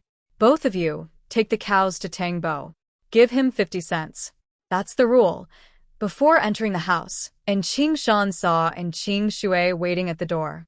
His hat was already covered with snow, and even his face was frosted over. And Qing Shan, where's my son? Give him back to me. He's your nephew, my only son. Do you want me to have no descendants? And Qing Shan stepped back 2 steps, watching him collapse to the ground, stiff and almost unable to get up. Where is my son? Give him back to me. And Qing Shan found the scene extremely ironic. If the weather weren't so cold, he might have laughed out loud. And Qing Shui, your son was handled by the Revolutionary Committee. It has nothing to do with me. I'm not his father. I told you not to provoke me, but you didn't listen. Now look, your son has been sent away. Whether he can come back in this life depends on his fate. And Qing Shui grabbed snow and threw it at him. His body was probably too weak to cause any real harm. You can't do this. That's my son, my only son. Our family line will end. And Qing Shan crossed his arms and looked at him. You have a daughter who is pregnant. The child she gives birth to is also part of our family. It can carry on the family name. What's the difference? I tell you, don't bother our family anymore. I have nothing more to say to you. Don't stay at our door without permission. Be careful, or I will call the police. And Qing Shui watched as the door was slammed shut with a loud bang. He didn't hesitate. And Qing Shan truly cut all ties with him. There was no love left. And Qing Shan, you will regret this. You really will. I will hate you for the rest of my life. Why is it that you were raised with care, but I am just a useless person? Turns out, I am not even your real family, so you treat me differently. And Qingshan opened the door and kicked him out several meters away, causing him to fall into a pile of snow. He struggled to turn over. Stop talking nonsense. I remember Grandpa said he arranged for you to learn many skills: carpentry, reading, accounting. He even personally taught you martial arts and archery. But you didn't learn at all. You only wanted to enjoy yourself. Now you say your parents treat you unfairly? How dare you? If you had worked a little harder, you wouldn't be in this situation. Honestly, you're just lazy. The family has raised you all your life. But then the war came, shattering all your illusions. You are the selfish one, always thinking only of yourself, never considering others, and Qing Shui seemed to recall his past life. It was indeed a life of filial piety and harmony, but that was only for his younger brother. For him, his parents were always strict. He didn't like studying, nor did he enjoy swordplay or archery. Could it be that living a relaxed life all his life isn't good? Over time, resentment grew in his heart. When their small life was hurt, he watched them die without offering any help. No, it's not that. It's because they treated me differently. Why did they raise me but never tell me about the family treasure? It's just favoritism. And Qingshan grabbed his collar. So, you watched my parents die over a treasure that doesn't even exist? They raised you for over 20 years. How could you be so heartless? You used the money they saved for their retirement to pay for your marriage and children. How can you feel right about taking what isn't yours? If you had been kinder and less selfish and helped me when I returned, I would have used my connections to help your children find good jobs and get started. But instead, you mocked me, spread rumors that I was involved in illegal activities just to justify my return. Now, I haven't hurt you because I am a member of the party and I respect the rules. I threw the person into the snow and shut the door again, breathing heavily. I feel only disappointment toward someone like that, nothing else. And Ingjun and the others saw this and ignored it, closing the door and going to the main house. Qin Ruyan saw they had returned and smiled. Come quickly. Today we cooked 2 chickens and made 8 treasure porridge. I think you're all hungry. No one has eaten yet. Big brother, go call my sister. I think she's still reading. She never stops for a moment, and Rumming called from the backyard. Mom, I'm coming. No need to call my brother. If the backyard hadn't been cleared of snow, it would be hard for her to move. The 3 of them cleared the snow from their clothes and sat on the Kong, heated bed. Eat quickly, don't keep the kids waiting. It's important to eat well now, or it won't be good for your health. And Rumming pushed aside the curtain and saw the family waiting for her, but she didn't start eating. Grandpa, is everything going smoothly? And Qingshan unusually took a sip of wine. Yes, very smoothly. Grandpa still has things to do, right? Eat quickly. During this time, you should help the kids gain some weight. After the new year, they'll have to work hard again. Being teenagers isn't easy, and Rumming smiled. Grandpa, why are you so sentimental? You went to the battlefield when you were only 17 or 18. What about us? This is a peaceful era now. You fought with real weapons, but we can't compare. You can be proud of your descendants, and we must be capable too. And Qingshan's eyes twinkled with a smile. But you all are smarter than I was, more steady. You're good kids, and you have greater abilities. And Ringxing squinted and smiled, holding a bowl bigger than his face. Grandpa, I think Grandma's shooting skills are very good. It doesn't seem like someone with little skill, right? He rarely talks about the past with his children, fearing it might be too violent. But shouldn't his children have a bit of courage? This is the new generation of successors. One night, the family talked until after 9 o'clock. The 3 men were drunk and had to be helped back to their rooms. All 5 of them were deeply shocked. And Ruameng only knew that the old days were hard, tiring, and bleak, but she didn't expect the tragedy to change her view of the world. Back in her room, she looked at the faint candlelight and changed into different clothes. We need to visit Jin Shui's house. He's just a pawn. We can take him out and the crime will be clear for everyone to see. Tonight, the main thing is to find out who is on the phone with Jin Shui. Do we know their identity?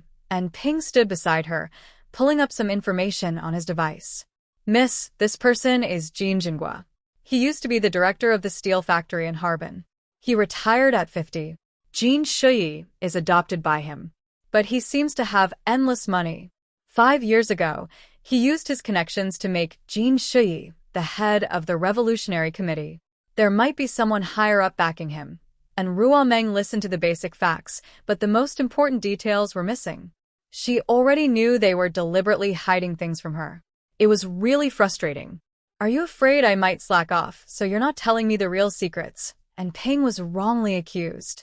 Miss, we are also investigating. We can't just get everything we want. Otherwise, our existence would be pointless. Even if we are like robots, we are still human. Some things can't be uncovered immediately. It takes time to gather evidence. Isn't that normal? And Ruomeng pouted and said nothing. She looked at Jin Shuyi, who was neatly taken care of. Could his arms and legs still be in good shape?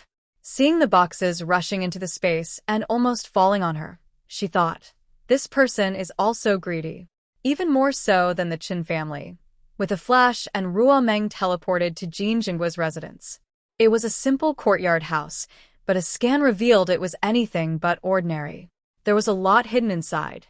As soon as she appeared in his study, he woke up. No wonder he's an old fox, so cautious. And Ruomeng was completely direct. She attacked him without hesitation, hitting where it hurt most, trying to incapacitate him without killing him, so he wouldn't feel too bad. Over the past 2 years, she has become very quick and agile. She kicked someone onto a bookshelf, causing them to fall to the ground, then pulled them into a hidden space, worried about attracting attention from others nearby. She stabbed a silver needle into the top of the person's head and asked, Jin Jinggua, why did you come to Longhua? Who is your superior? Jin Jinggua trembled all over, his eyes a bit confused. After she injected him in the neck, he completely lost the ability to resist. My name is Ishihara Yamako. During the war, I followed my family here. Later, because of the defeat, I was left behind and raised by people from Longhua. I escaped to Harbin to live. My superior. Code name Butterfly. I don't know exactly who they are. I only handle the transfer of personnel here and watch over the Yin family. It is said that the Yin family is the only one from a hidden family to escape. We can't let them go. They hide a huge treasure behind them. Lin Yao's superior is also called Butterfly, and Jin Jinggua's is too. It seems this person is very high-ranking. Are the human traffickers also working with you? Jin Jinggua nodded, then shook his head. We only need the high-quality ones. The low-quality ones have been dealt with. We need certain levels for our experiments. Ruomeng just heard her grandfather talk about those laboratories. Now she has encountered them. These people are turning Longhua into a hell. Many provinces, Lushuan, Hushui, Heishui, Hazhui, Zhejiang, are deserted. Almost no one lives in the surrounding villages. These are the crimes they committed, and how can people forget? She didn't know how many slaps she had given his face. She only heard the sound of slaps in the space, and her palms felt numb from the shock. You really have no shame, still thinking about doing human experiments here. Where are you even located? Jin Jinggua's mouth bled. I don't know. I really don't know. My level isn't that high. I'm just a transfer station. The Yin family has been under our watch for a long time.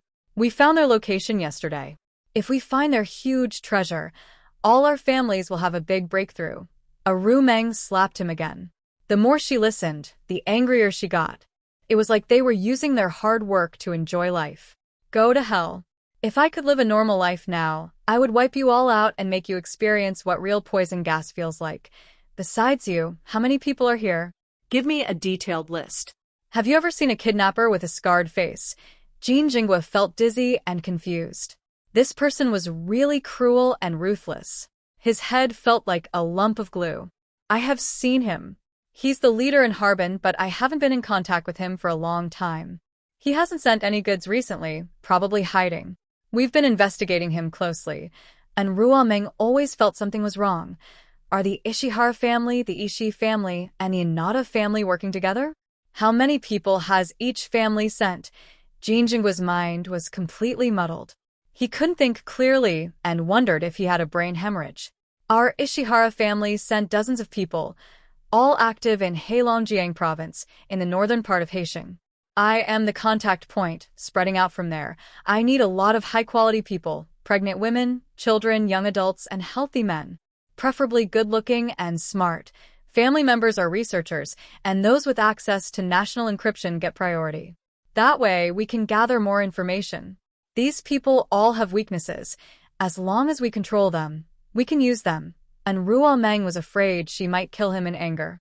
She clenched her fists until they turned red. How often do you contact Butterfly? Is there a fixed schedule? Do you have any code names? Jean Jingwa shook his head.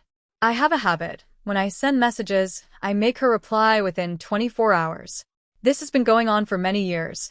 And Ruo Meng looked at the names he wrote down and took the paper. Onping, deal with him. All the evidence is clear. I'm going to handle these little troublemakers. The two of them worked all night. One was collecting items in front, and the other was setting up scenes in the back. Anyone who saw them would feel creeped out. But seeing the evidence laid out before them, they thought such a death was too light. And Ruo Meng looked at the bloodstains on her body and frowned. Her clothes were ruined. She watched the spiritual liquid gush out like a faucet. Very generous. She filled a bottle and placed it in her bathtub. Only after the blood smell was completely gone did she come out. At 12 years old, was she developing too fast? She hadn't had her period yet. If it suddenly came, what would she do without supplies? It was such a headache. Maybe she should get some sanitary products. Although they are for women, they are complicated to make. People nowadays are used to saving money. They will think about it again in a year or two. Once everyone has enough to eat, then they will pay attention to health issues. The things in the space are enough for her to use. She didn't go out to live elsewhere, but stayed busy in the space, which made her more efficient. She thought her holiday before the new year would be a rest, but Ning Jun and Ingwei found it busier than work. One followed his daughter to the commune and the county town, buying bricks and wood every day, with no free time. And Ingwei was asked to learn a foreign language. Even Lu Tsuetsue put down some household chores to study a new round of ideas. Bai Qiuying and Qingshan both think this life is very good. As children grow up and need to fly out, seeing the whole family working together, they have no regrets.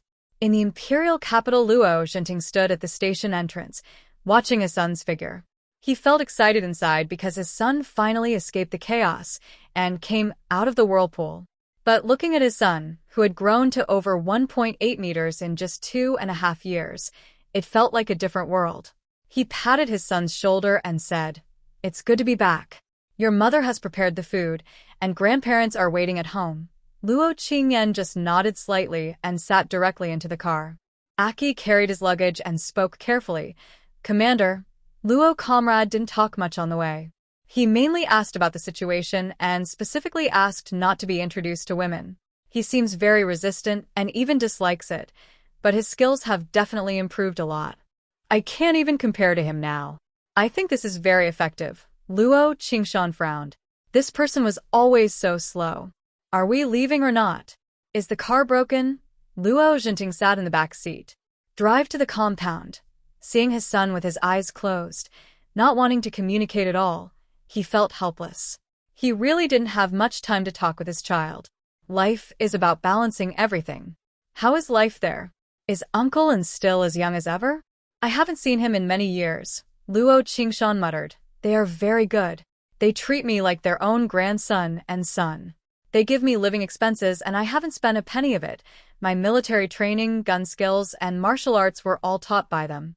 I even learned the most advanced marching techniques in the country. Do you think I have grown? Luo Jinting didn't know what to say for a moment. The trust he placed in his old friend was a helpless choice back then. Believe what Ah Chi told you. Before the girl I like grows up, I advise you not to interfere with my thoughts about passing on the family line. Be careful or I might get sterilized, and then you'll have no hopes at all. Do you know how I was rescued? A 10-year-old girl ran away with me for half an hour, even knocked out the kidnapper. Her feet were full of blisters, and she risked her life to save me. The doctor said I might not have survived if I waited any longer. I owe someone my life. No, the Liu family owes someone their life, and they selflessly raised me. What can I do to repay them? I can't pay it back, not even close. So don't do foolish things with my mom. Don't bring your cousins or relatives to bother me. If you make me angry, I might do anything. As long as she's in my life, if she doesn't want me, then we might as well wait for the end. Anyway, once people die, it doesn't matter who burns incense or not. The driver didn't dare say a word. Could he really listen to this? The young master went out, and now he was even more difficult. Before, he was just cold, but now he seemed ready to fight. He looked at everyone with dislike. It seemed that the person in front of him wasn't his real father. He didn't say a word. Luo Xinling took a deep breath. His son was becoming more and more distant. Before, he just didn't speak much, but now a single sentence could be deadly. I and your mom don't think like that. After the new year, you'll be 18. We won't force you. Marriage is serious, and you should decide for yourself. Luo Qingyan nodded. That's enough for you to know. I don't want to be tricked or bullied into doing something stupid. If I get into trouble, I don't care. Luo Xinling felt that his son wasn't going to military school. It seemed like he was joining some brainwashing group. Why did he always get so defensive and confrontational? Don't tell me you like an Ingjuan's younger daughter. She's only a teenager, 5 years younger than you. How could you even think about that? Luo Qingyan looked at him as if he was an idiot. Have you lost your mind? I'm 5 years older than her. I'm not planning to marry her now. Be reasonable. Hearing this, Luo Xinling wondered how his son managed to become a military commander. Did he really get the position through favoritism? He couldn't hold back his anger. He told himself not to get upset. This was his only son. If anything happened to him, no one would burn paper offerings for him. An hour later, they arrived at the military compound. At the gate, a woman was waiting, covered in snow. When she saw the car, her face lit up with a smile. Mom and Dad, Ayan is back. He's back. An elderly man and woman walked out side by side. Their steps hurried. Luo Qingyan quickly got out of the car and ran over, kneeling in front of them with a thud. Grandpa, Grandma, Mom, I'm back. I haven't been with you for 2 years to show respect. I'm sorry. Luo Hongjun hurriedly helped him up. What are you doing? It's enough that you're back. It was hard for you back then, and it was my fault. Seeing that he was nearly 2 meters tall and much taller than himself, he patted his chest, which was hard and firm. Good boy, you've trained well. It seems that old man didn't slack off and has trained you properly. Tell me about your life there. Is Grandpa and Grandma Bai's health okay? If anything is missing, I can send it to you. Luo Qingyan helped them inside, his face showing rare warmth. Nothing is lacking there. When we run out of meat, we go hunting in the mountains. Grandma Bai taught me marksmanship, though I didn't learn the full skill. I can still hit the target every time. Meng Meng is better than me. She can shoot 3 arrows at the same spot, hitting 100 yards. My skills were also taught by her.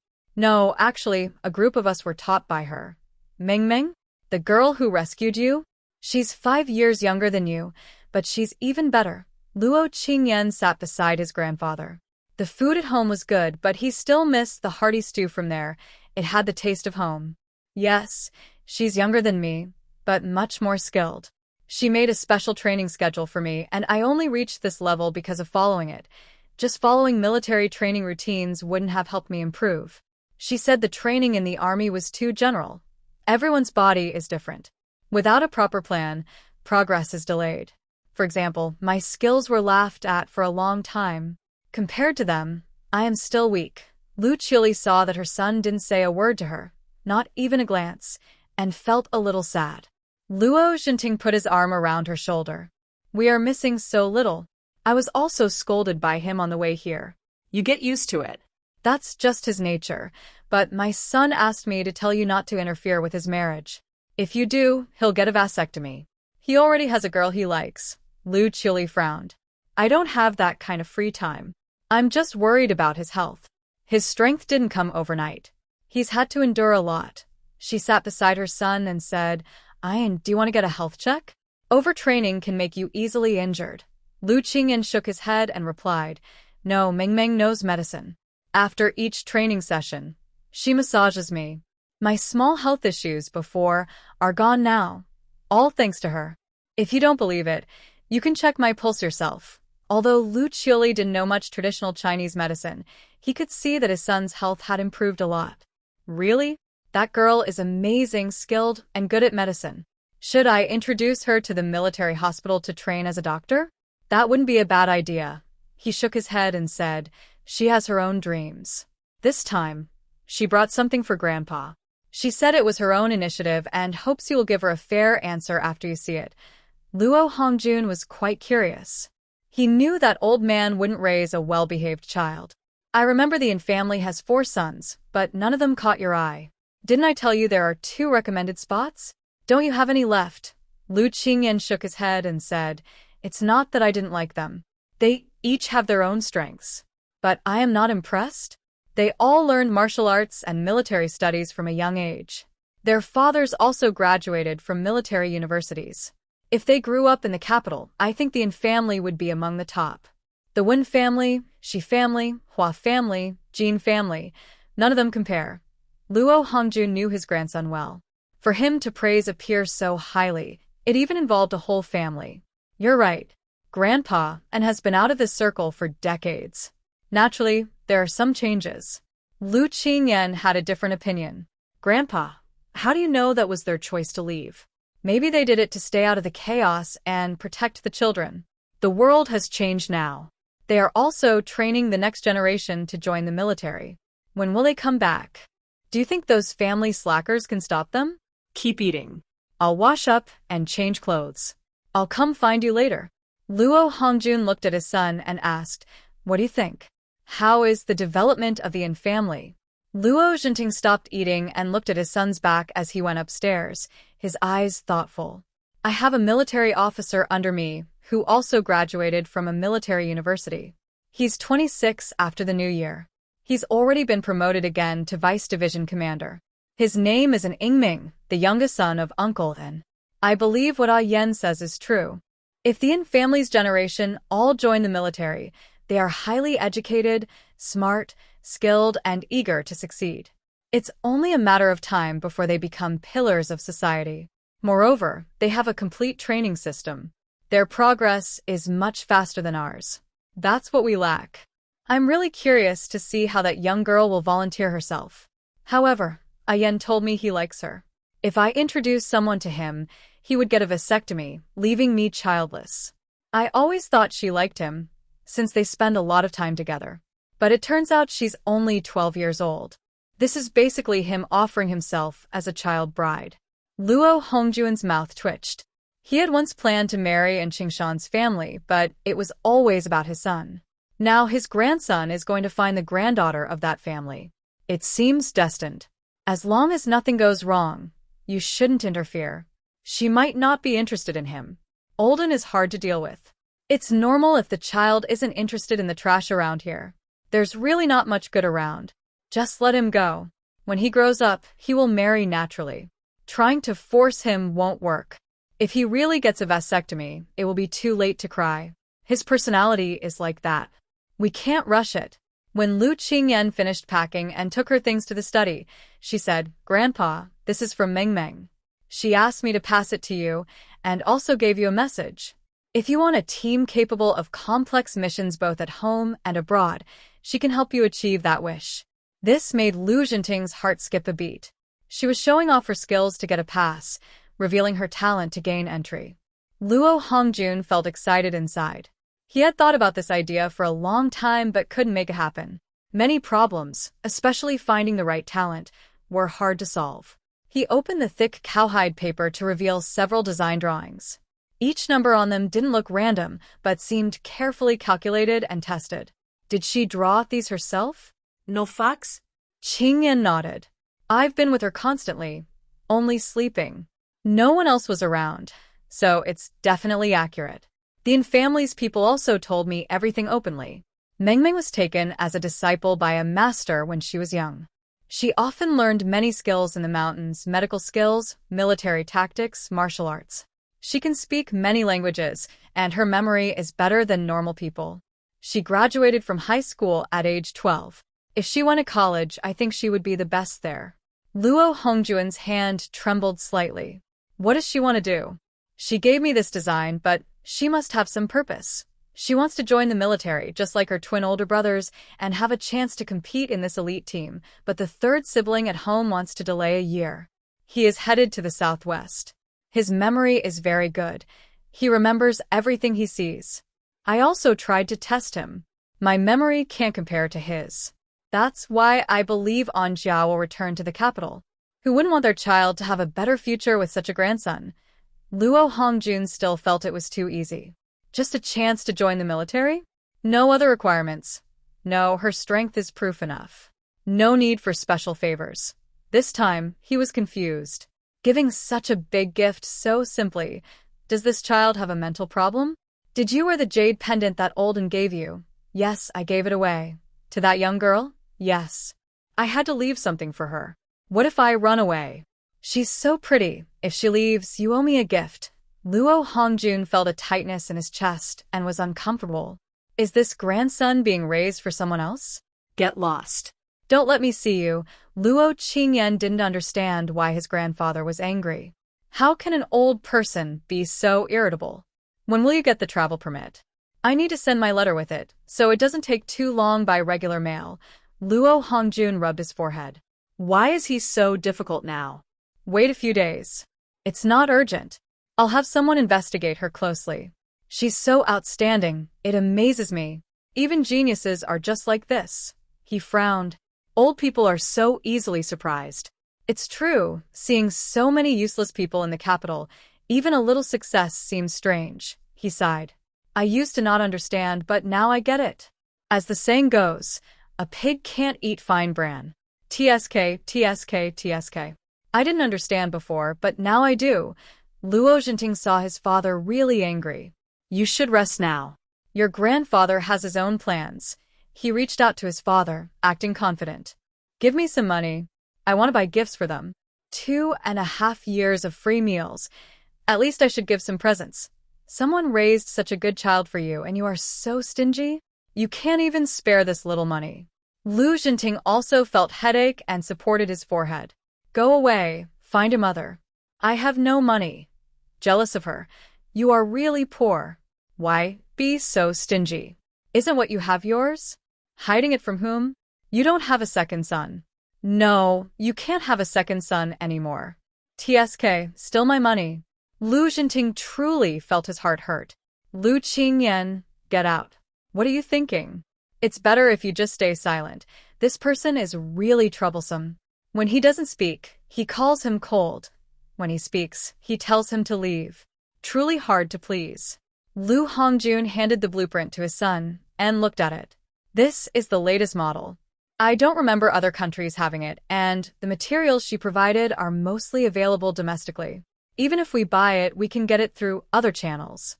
We can fully complete the experiment. It's so shocking. Is this kid really so clever? Lu Jinting leaned back in his chair and chuckled easily. Dad, you forget. Some people are beyond ordinary. Uncle and almost didn't die many times. That was just luck. Those little Japanese leaders were all defeated by Uncle and Annie together. Their minds are sharp and the kids are not far behind. But I just heard some strange news. It seems the head of the Yin family is this little girl, and the other men are secondary in her eyes. It just shows that the current life of the Yin family is like this. She didn't decide to join the army impulsively. Her family supported her. Or maybe they started preparing early. This is just a test run. It will bring us even greater surprises in the future. Don't forget, she said she could create the strongest team. Traditional Chinese medicine is more terrifying than we think. What kind of body modifications have been made? We don't know. There might be a big possibility. Lu Hongjun leaned back, rubbing his hands back and forth. I'll send someone to investigate, but I won't let them see it with their own eyes. I just don't feel at ease. It's also a form of political review. Lu Jinting had no objection. This was a normal procedure. He wouldn't let his son like a girl and then make special exceptions. That wouldn't be right and would be irresponsible to the family. He couldn't afford to gamble. The next day, Lu Qingyan went straight to the shop with money. However, he chose the wrong way to leave and ran into someone he disliked. After 2 years, he still remembered nothing. Hua Junying and Wen Qian were about to go out when they saw a familiar figure, and their eyes widened in surprise. Hey, isn't that the coward leaving the capital?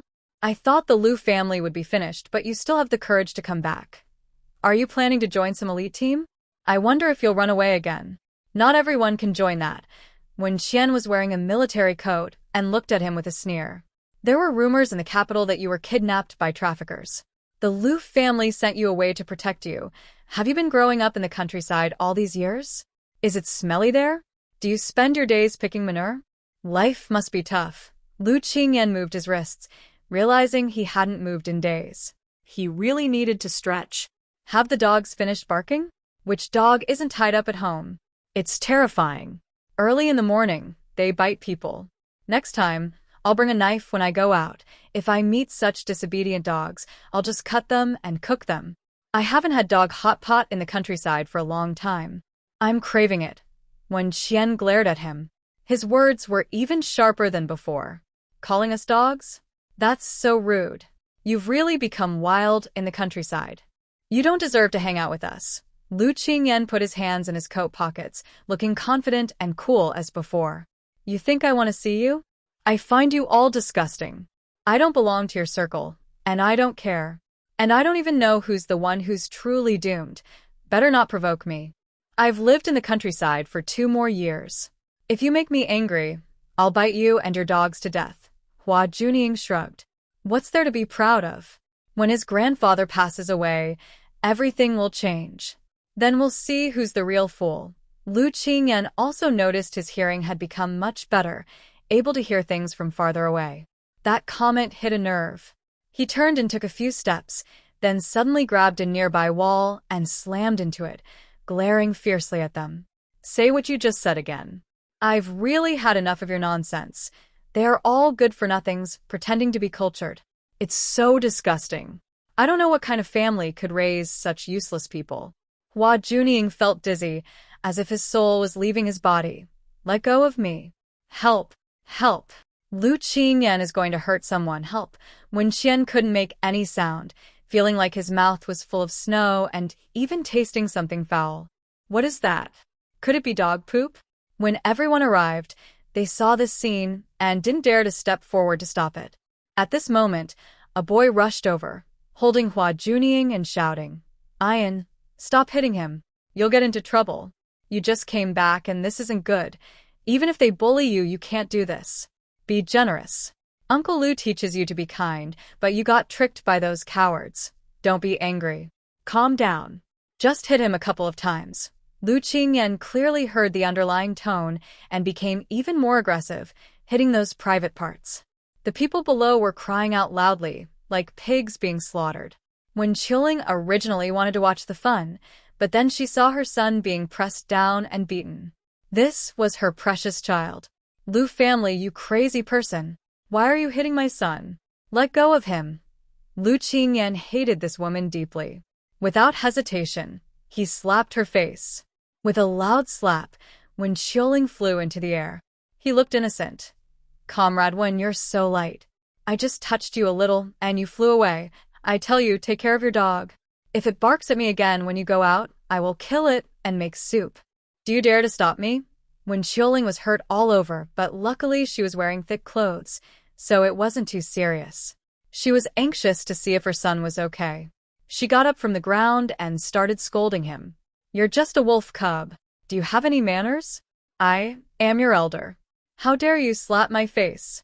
I will report you. Lu Qingyan kept kicking Hua Junying, his anger boiling for 2.5 years.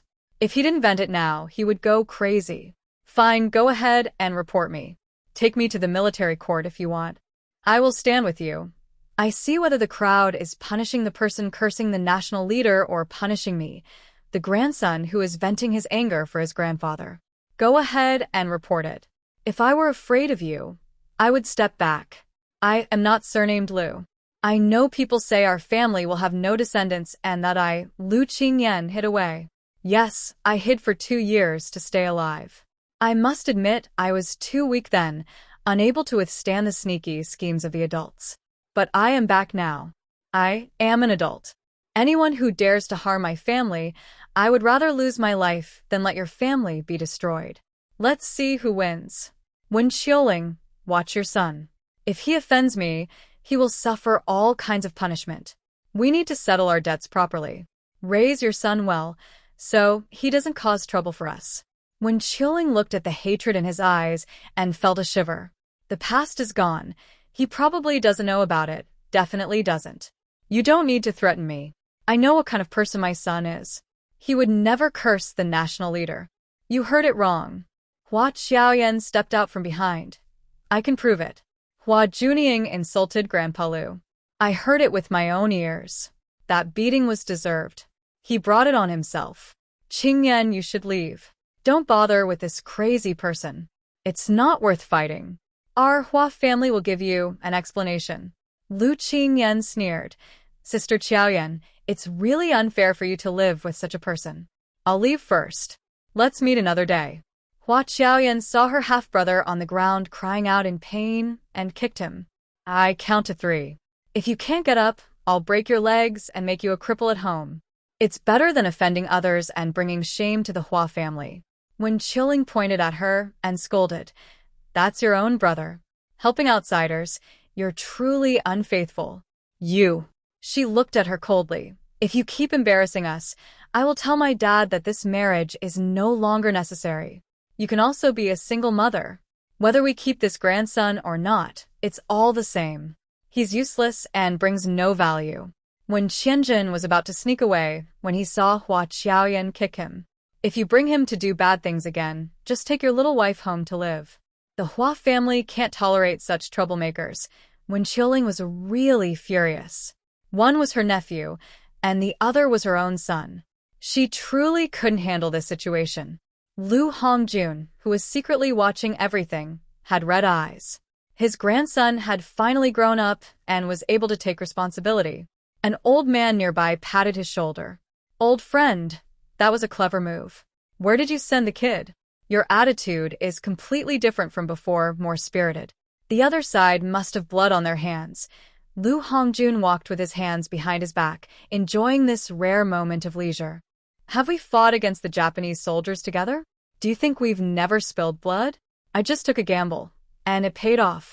I only have this one grandson, so I can't take any risks. That person will probably be seen again in a few years. He's an old friend of ours. It's been over 20 years since we last met. I wonder if he still remembers us. Qin Qiangjuan's eyes lit up. You're saying, you really took a big risk. But I think this kid has a bright future. We should train him well. Qin Rui stuck close to Lu Qingyan. You're so unreliable. You haven't sent a letter in over 2 years. I thought you might be dead, but you don't seem like it. When you come back, just tell me. Lu Qingyan found him so noisy, a bit like the 5th young master of the Yin family. Special circumstances. I was taken by human traffickers and had to leave quickly. If I hadn't been rescued, I might never have seen you again. I've been living in the countryside these past 2 years and couldn't contact anyone here. If it weren't for this special situation, I wouldn't have come back. I really like life there. Qin Rui leaned on his shoulder and whispered about the situation here. Their lack of contact over the past 2 years didn't affect their friendship. The Han family, Lu family, and Lu family had all been sent away. Some were executed, and it took 2 years to settle everything. Your grandfather was really angry. I was also shocked, didn't expect him to betray you. Lu Qingyan sneered. It's normal. People value money and will sacrifice friends for their goals. I've come to accept that. Qin Rui leaned on his shoulder and said, relax a bit. You still have me, your buddy. Are you joining the elite team this time? I heard they searched across the country and picked hundreds of people, both men and women, just to form a special squad. Luo Qingyan didn't answer directly, only softly nodded. I haven't been here for 2 years. Take me shopping for some clothes that girls like. I want to give them as gifts. Qin Rui paused, surprised, and looked at him. You don't have someone you like now, do you? From the countryside. Luo Qingyan nudged his chest slightly, his ears turning a little red. Yes, from the countryside. So what? She'll come to the capital soon to participate in a competition. You'll see then. She's definitely not worse than those trained specially in the city. Qin Rui knew he was always firm in his opinions. If he said it was good, then it was good. He didn't say anything more, knowing he was very particular. At the Hua family when Qiuling returned home crying loudly, So much so that it was hard to tell whether her son was more miserable or she, as a mother, was suffering even more. Hua Qiaoyan frowned. Her voice was just too noisy. Shut up. Your crying sounds terrible. If your father has died, go home and cry. Don't cry here in our Hua family. It's very unlucky. She walked over to her grandfather, who was writing, carefully grinding ink and explaining what had happened outside. Grandpa, Hua Juning got into a fight with someone from the Luo family. He was beaten up. He even cursed the leader to die. If someone hears that, our Hua family. Huan calmly put down his brush, wiped his hands, and looked at the calligraphy on the table, which he still didn't like. Ing, I've already warned you. Don't provoke him. You won't forget what I told you, will you? If one day you get beaten to death or found dead on the street, don't blame me for not helping you. It's your own fault. When Qiuling's eyes widened. Is this human speech? Dad, he's your only grandson. How can you be so cruel? Qiaoyan, today you even testified for outsiders. That's your brother. Can't you tell the difference? We are family. You. Hua Qiaoyan's face was cold. No, you're wrong. We are not a family. I've never considered you all as family. Ever since you schemed to get my dad into the house, I realized you weren't interested in the Hua family. You're just here to sell yourself to the Wen family, hoping to gain my trust and respect. That's impossible. I have already shown great kindness by allowing you to give birth to Hua Juning. If you don't want the son either, I can have him taken away, no one would care. When Qiuling gritted her teeth and said, You're just a girl. The Hua family doesn't listen to you. The Hua family still needs a grandson. This big family needs someone to take over, Hua, and exuded natural authority. He was dressed in a traditional suit, showing that although his hands were rough with calluses, he still came from a noble family and carried himself well. Qiuling, you're mistaken. Our Hua family doesn't need a grandson. We need someone capable to manage the family affairs. Even if it's a girl, I will do my best to train her. Your Wen family has misjudged us. Only old-fashioned families say they must have a son. Can't women do what men do? During the war, women carried guns and even fought enemies while pregnant. Men often backed down. Why is one more valuable than the other? I planned to pass this family to Qiaoyan long ago. If you don't agree, you can divorce. You can take the child. I won't stop you. I believe Zhang Wo wouldn't say a word against it. Your Wen family loves grandsons, right? Just change the child's name. You can adopt him. I will handle everything personally. Hua Juning curled up on the sofa, in terrible pain, struggling to breathe. To him, it didn't matter much. Mom, I hurt so much. Take me to the hospital quickly. I feel pain all over. When Qiuling finally realized that the Hua family's views were completely opposite to hers. It was all nonsense. Who doesn't love a son? That was just hypocrisy. She had to protect this son at all costs. He was her biggest bargaining chip. Okay, I'll take you to the hospital right away. Just wait a moment. I'll call your dad now. Hang in there. Shang Qiaoyan peeked from upstairs. Don't call my dad. he's not at the military district. It's useless to find him. He won't be here for the new year. When Qiuling was furious. Shang Qiaoyan, are you deliberately going against me? She shrugged and looked at Huan in the living room. Grandpa, I'm going to study now. Call me if anything happens. This is what happens when you hit the young one, and then the older one comes. What can I say? Someone a year older than me still hasn't been weaned, and needs their mother all the time. You are so careful with the baby. Maybe just tie him to your waistband, so no one bullies him, and he'll learn when he's being rude and annoying others. When Qiuhua is the most difficult of the three Wen sisters. Not only because she has a hot temper and acts like a shrew, but also because she is very biased against girls and treats her son as her everything. However, her husband knows how to control her well, always considering his wife's feelings and playing with her mind to the fullest. Truly, one thing controls another. When Qiuhua's voice is loud, and her eyes almost pop out, you have no right to hit him. This is our Wen family's eldest grandson. Can you afford to pay if you break him? Lu Qingyan keeps reading his book calmly, with a flat voice. Oh, the eldest grandson of your Wen family has nothing to do with me. If he's rude, he deserves to be hit. If you can't control your mouth, I will hit him again. Chen Lang's voice is clear and crisp, like a gentle scholar. But in Lu Qingyan's eyes, it's like a snake in disguise, ready to bite you at any moment, with no chance to resist. Qingyan, you and Xiao Qian grew up together. You don't have any serious hatred between you. Why would you go so far? He's still lying in bed, unable to move, covered in bruises. As parents, we just can't stand to see that. We've never even hit him. Lu Qingyan leans back on the sofa, casually resting his arm on the armrest. Growing up together, can you curse someone's grandfather to die? Your family's manners are really good, making friends like this. Comrade Chen, I'll also be your friend. I wish your parents a quick journey to paradise, free from suffering. I'll pour him 3 cups of wine. Is that okay? I'm much more polite than your son. Are you satisfied? If not, I can say it a few more times differently, trying to send your parents away early without any pain. Lu Jinling can't help but smile. When did his son become so sharp? Even cursing without using bad words. More cultured now. Chen Lang has never been insulted like this before, but for the sake of his plan, he must endure. Qingyan, this isn't appropriate. It's a bit disrespectful to my parents. Lu Qingyan sat up straight, staring at him. You know it's disrespectful to your parents. Has your son ever shown respect to my grandfather? Even if my grandfather isn't a leader, he's still an elder. He cursed at others to die, as if worried that our family sacrifices for the country are few, and even our roots should be pulled out. That's a bit unfair. Even if your father came, I would say the same. After all, every family's elders deserve respect. No matter how noble your own family is, we're all just people. There's no need to compare or rank. Go back where you came from and stay out of my sight. Hurry up and leave, or I might have to force you out, which wouldn't look good. When Qiehua pointed at him with trembling fingers. You're really something.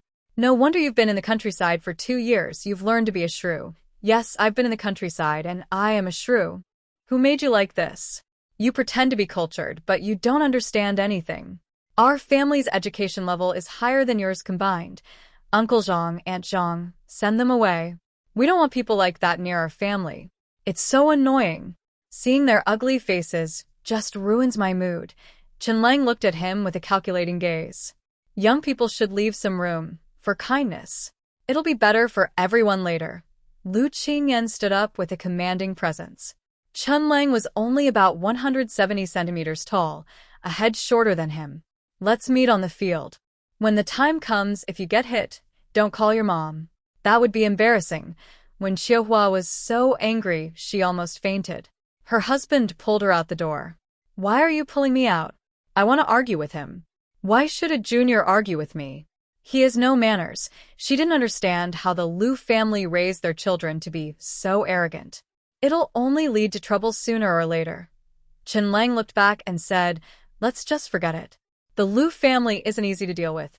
They've been active these past 2 years. Wen Qian still has a competition to attend, so we can't delay. If something goes wrong in the middle, it'll be too late. Dad told us not to mess around. When Qiehua was holding back her anger, she stomped her foot and left. Lu Jinting sat nearby, watching his son as if nothing was wrong. The Wen family isn't easy to deal with. They'll use any trick.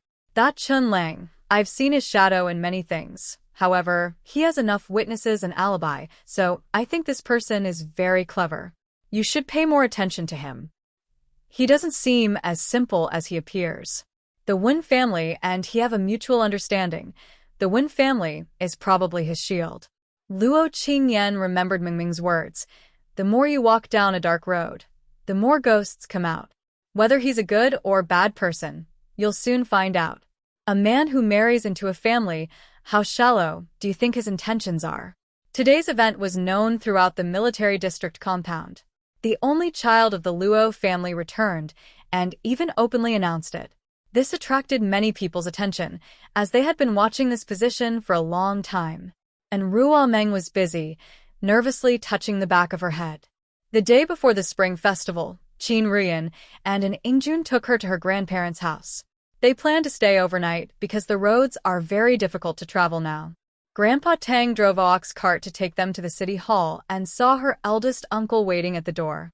Elder uncle, I am here. She crawled out of her quilt, still wearing a hat and wrapped up tightly, afraid of catching a cold. Qin Shuheng quickly helped her down from the ox cart and wrapped her in a coat. You really are, girl. It's so cold today. Why are you here? Aren't you afraid of catching a cold? And Ruomeng felt like a ball, unable to move her whole body. Uncle, I came to see Grandpa. I have something important to do, not just playing around. Besides, I'm wearing thick clothes. My aunt bought me this cotton-padded jacket, very warm. Qin Shuheng looked at the New Year gifts they brought out and started to nag. You guys bring so many things. The family has everything already. Why bring more? Old uncle, come and have a meal at our house. The weather is too cold. Please come by. Grandpa Tang waved his hand. I'm free at home. I can earn some money.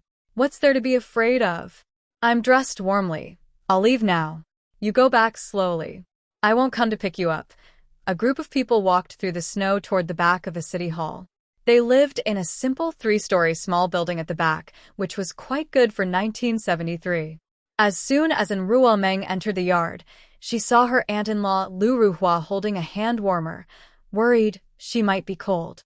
She was about to hug her aunt-in-law but suddenly froze. Aunt-in-law, are you pregnant? Lairua was momentarily stunned, looked at her belly and quickly shook her head. No. I'm perfectly normal. How could I be pregnant?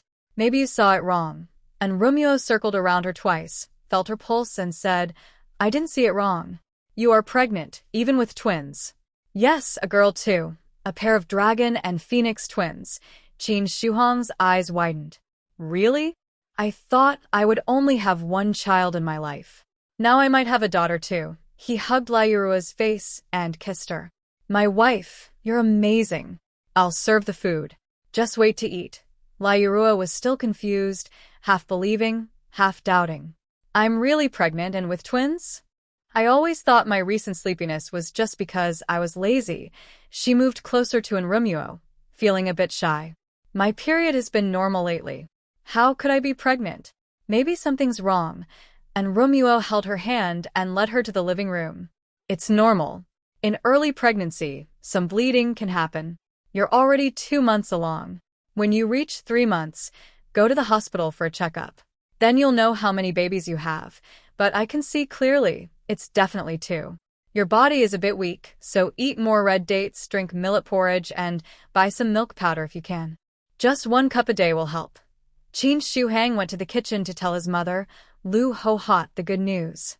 Mom, Ruhua is pregnant with twins. We're going to have a grandson. Lu Ho-hot was naturally happy. I don't want a grandson. I want a granddaughter. I want a soft, gentle girl. All these boys are so annoying. Qin Shuheng pouted. Meng Meng said one of them is a girl. We also have a little girl at home. I really am lucky. Lu Ho-hot looked at him happily. Really? That's great. Ruhua, don't cook today. I'll do it. You just rest. Pregnant women shouldn't overwork, especially at your age. You're not young anymore. Lairua felt her body was quite good, with no special reactions. Are you all overreacting? I'm just normal. I can still cook. Qin Rian took off her cotton jacket and went into the kitchen. Sister-in-law, be more careful. You're not in your 20s anymore. Your body is different. Resting more is better. Qin Jirue came out of his room, eyes full of surprise. Is there a sister? A cute sister? And Ruo Meng rested her chin on her hand and looked at him. Cousin, your adorable little sister is here. Qin Jirue waved his hand casually, with a look of helplessness. Forget it. She's a sweet, gentle sister. You're like an indestructible steel. You can't fight, you can't study well, and even my physical strength isn't as good as yours. I'm already feeling overwhelmed. Qin Yuqing patted his granddaughter's head. I heard your team has started 2 village businesses. How did you come up with that idea? Tell me about it. And Ruo Meng curled up on the sofa, holding an apple given by her aunt. She was always loved and spoiled wherever she was. It made her very happy. I just feel that life is hard for the people in the team. I have the ability, so I want to help them get some benefits. More than that, I want the family to have more influence. When you live well, jealous people will appear, and bad people will come out. But when everyone around you becomes rich, they won't care about your good life. That's actually a good thing. Lu Ruhua was surprised to hear this. What kind of mind does this child have? She's so young, but she can think about such far-reaching issues. How did you raise her? And Rumeng took out some papers from her bag. Grandpa, these are new plans I came up with. You can show them to the factory workers and see if they can use them. This can increase the land yield by a few hundred gene. This is a machine upgrade method. I already taught my second uncle. He can handle it when the time comes. It can completely replace the old methods. The nutrient content can't be too much or too little, or problems will occur. Qin Yuqing felt a surge of shock inside. His granddaughter brought him too many surprises. How many ideas does she have in her mind? Are you sure you're not just giving this to the country for free? And Ruoming shook her head. No, I don't care about money or profit. As long as my name is on the report, I've decided to join the army after the new year. I need to earn achievements to support me. What? Join the army? Both Qin Yuqing and Qin Shuheng spoke at the same time, their voices high-pitched, almost hitting the ceiling. Qin Yuqing had always been very satisfied with his son-in-law. Even though he rarely paid attention to the family, he never said anything wrong. But hearing that his granddaughter wanted to join the army, his dissatisfaction reached its peak. How could you two be parents? She's only 13 during the new year. You're letting her join the army? Have you lost your minds? She's a girl who has never experienced hardship. You want her to suffer there? What are you thinking? Have you lost your mind? And Ingjun knew this was the likely answer, but he looked helpless and could only try to explain. Dad, older brother, if you persuade her not to join the army, I'll be grateful. She's made up her mind, and I don't know what to do. Plus, both the eldest and second brothers are also going to serve. It's all planned out and the kids agree. Only she is the one I'm not too happy about. But if she wants to go, what can I do? Lu Ruhua also looked worried. Meng, you're doing so well in school.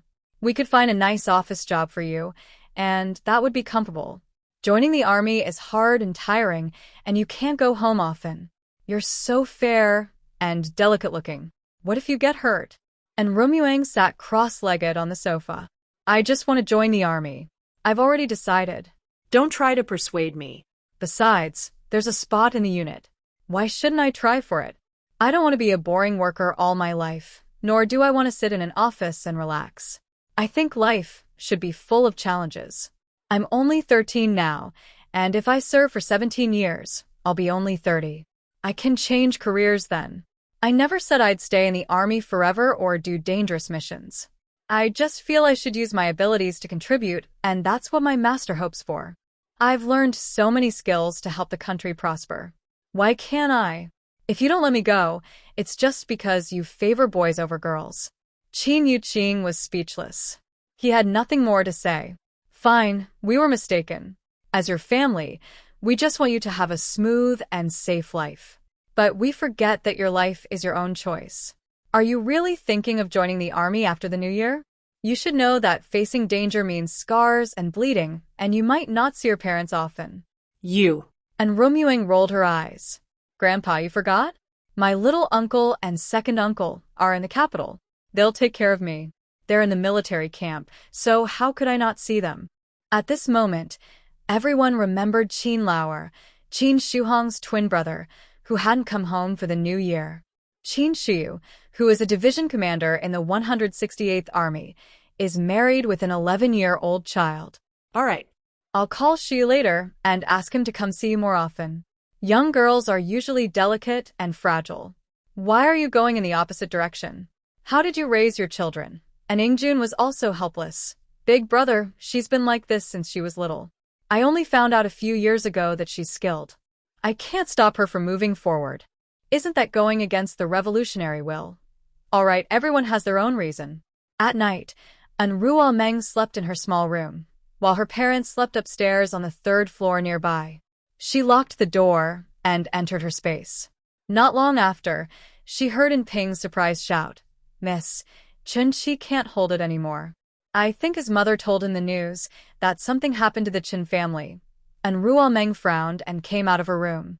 What did he do, miss? He went to the Olden family house, probably looking for some so-called treasure. A smile appeared on Reuniting's face. She knew he wouldn't be able to resist. She didn't expect him to be out in such cold weather, not afraid of freezing outside. She teleported to the old and family house. In the cold wind, she saw Qinshi trembling and pacing in the yard, seemingly searching for something. And Ping scanned the old house to see if there is any treasure. I feel like the ancestors of the family might have left something behind. And Ping started scanning and circled around the old house. Miss, there is indeed a treasure here, but it doesn't seem to be much. Do you want to go inside and check? I think there might be other gains inside. And Reuniting nodded. Let's deal with Qinshi first. He can't stay here. He will become a problem. She watched Qinshi like a headless fly, touching and feeling around aimlessly. The yard of the old house was very large. It was snowing, and he was wandering around aimlessly, shivering with his mouth open from the cold. Qinshi probably couldn't hold on anymore. He went to the main room, pacing around. After about an hour of fruitless searching, he was about to leave. Suddenly, he heard rustling sounds. Qinshi, what are you doing? Why are you disturbing our life? What do you want? The wind was howling past Qinshi's ears, and the candle in his hand was about to go out. His heart skipped a beat. He looked around, trying to find the other person, but found no trace. His heart was pounding with anxiety. Who are you? Don't scare me here. I'm just here to look around. I don't want to do anything. Please don't follow me. And Reuniting's voice grew even colder. Qinshi, you're still arguing. If you don't tell the truth, we'll both go to hell. Come on, let's go together.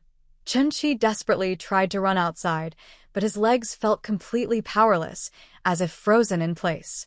He frantically hit his legs, but felt nothing. He was about to cry. Dead leg, run quickly. Who are you? What are you doing here? Speak up, and Reuniting chuckled. Who am I? I am your ancestor. I heard your real father was arrested for being a spy and was executed. Are you here to find the family treasure? Tell me, who sent you? Was it your ghostly mother? Qinshi was truly terrified. How did this person know everything? He had no secrets left. Who are you? Who told you all this? It's all false. My dad died a long time ago. And Reuniting blew warm air into his ear. Qinshi, you can't hide from me. You and Qinkuan are half-brothers. You're here to complete Xiaori's task, right? You really are useless, helping Xiaori with his plans. Are you crazy? Did you find the treasure today?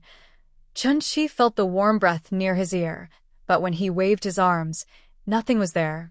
There probably weren't any ghosts here. He let out a loud cry and ran forward, stumbling twice with each step. He was exhausted but desperate to escape. Help! Someone help me! Despite using all his strength, no one heard him. He couldn't even make a sound.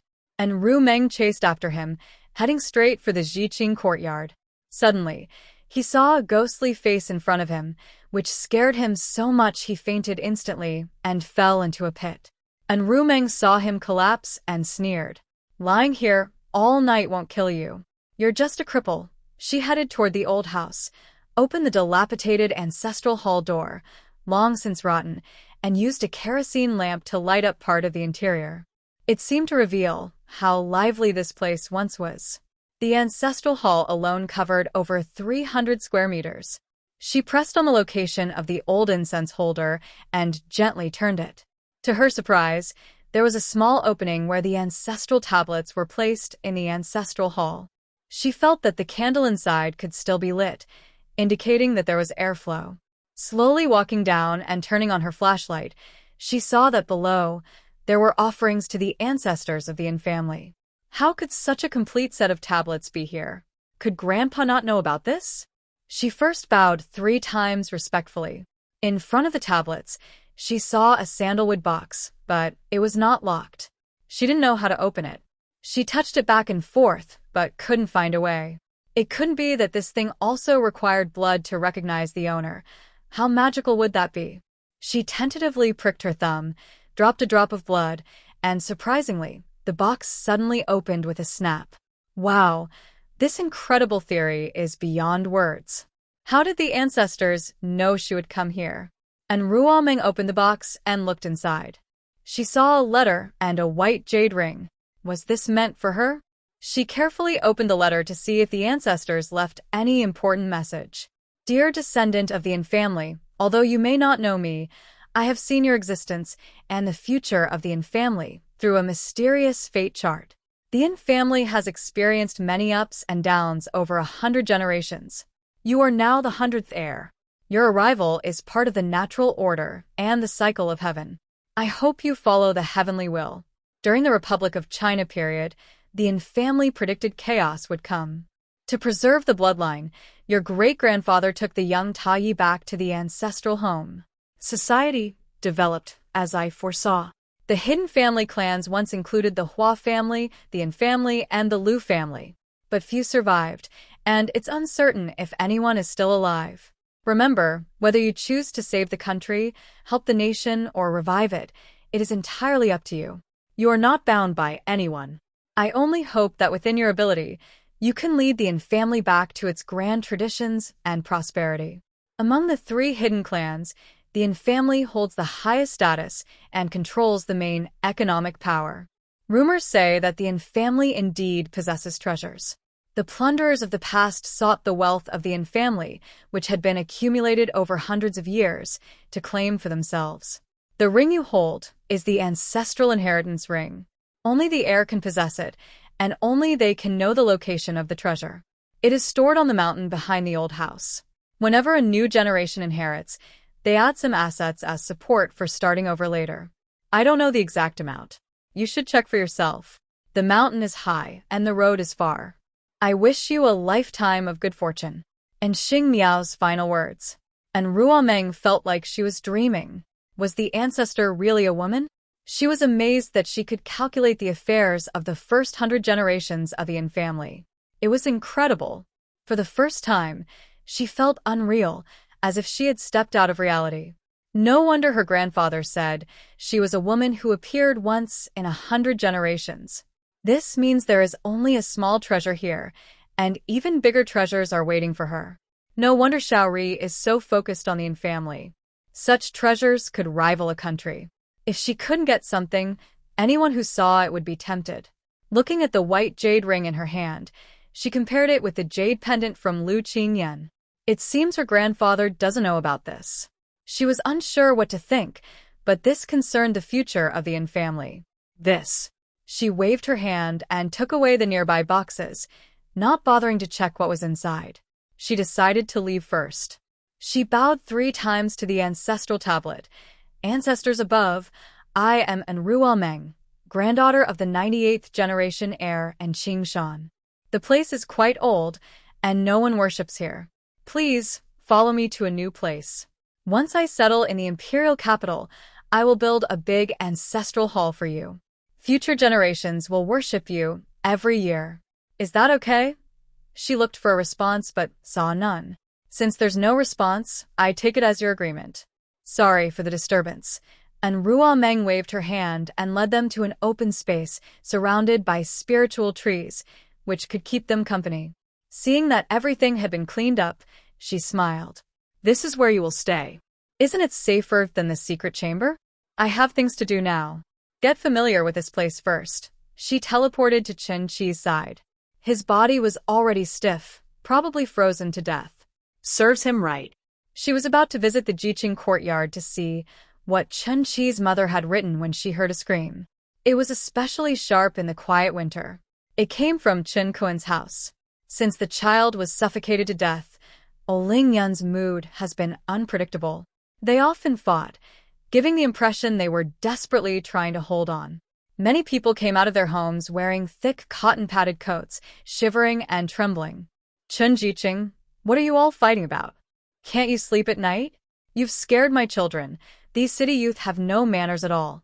Why are they causing trouble in the cold winter? They're going to freeze to death.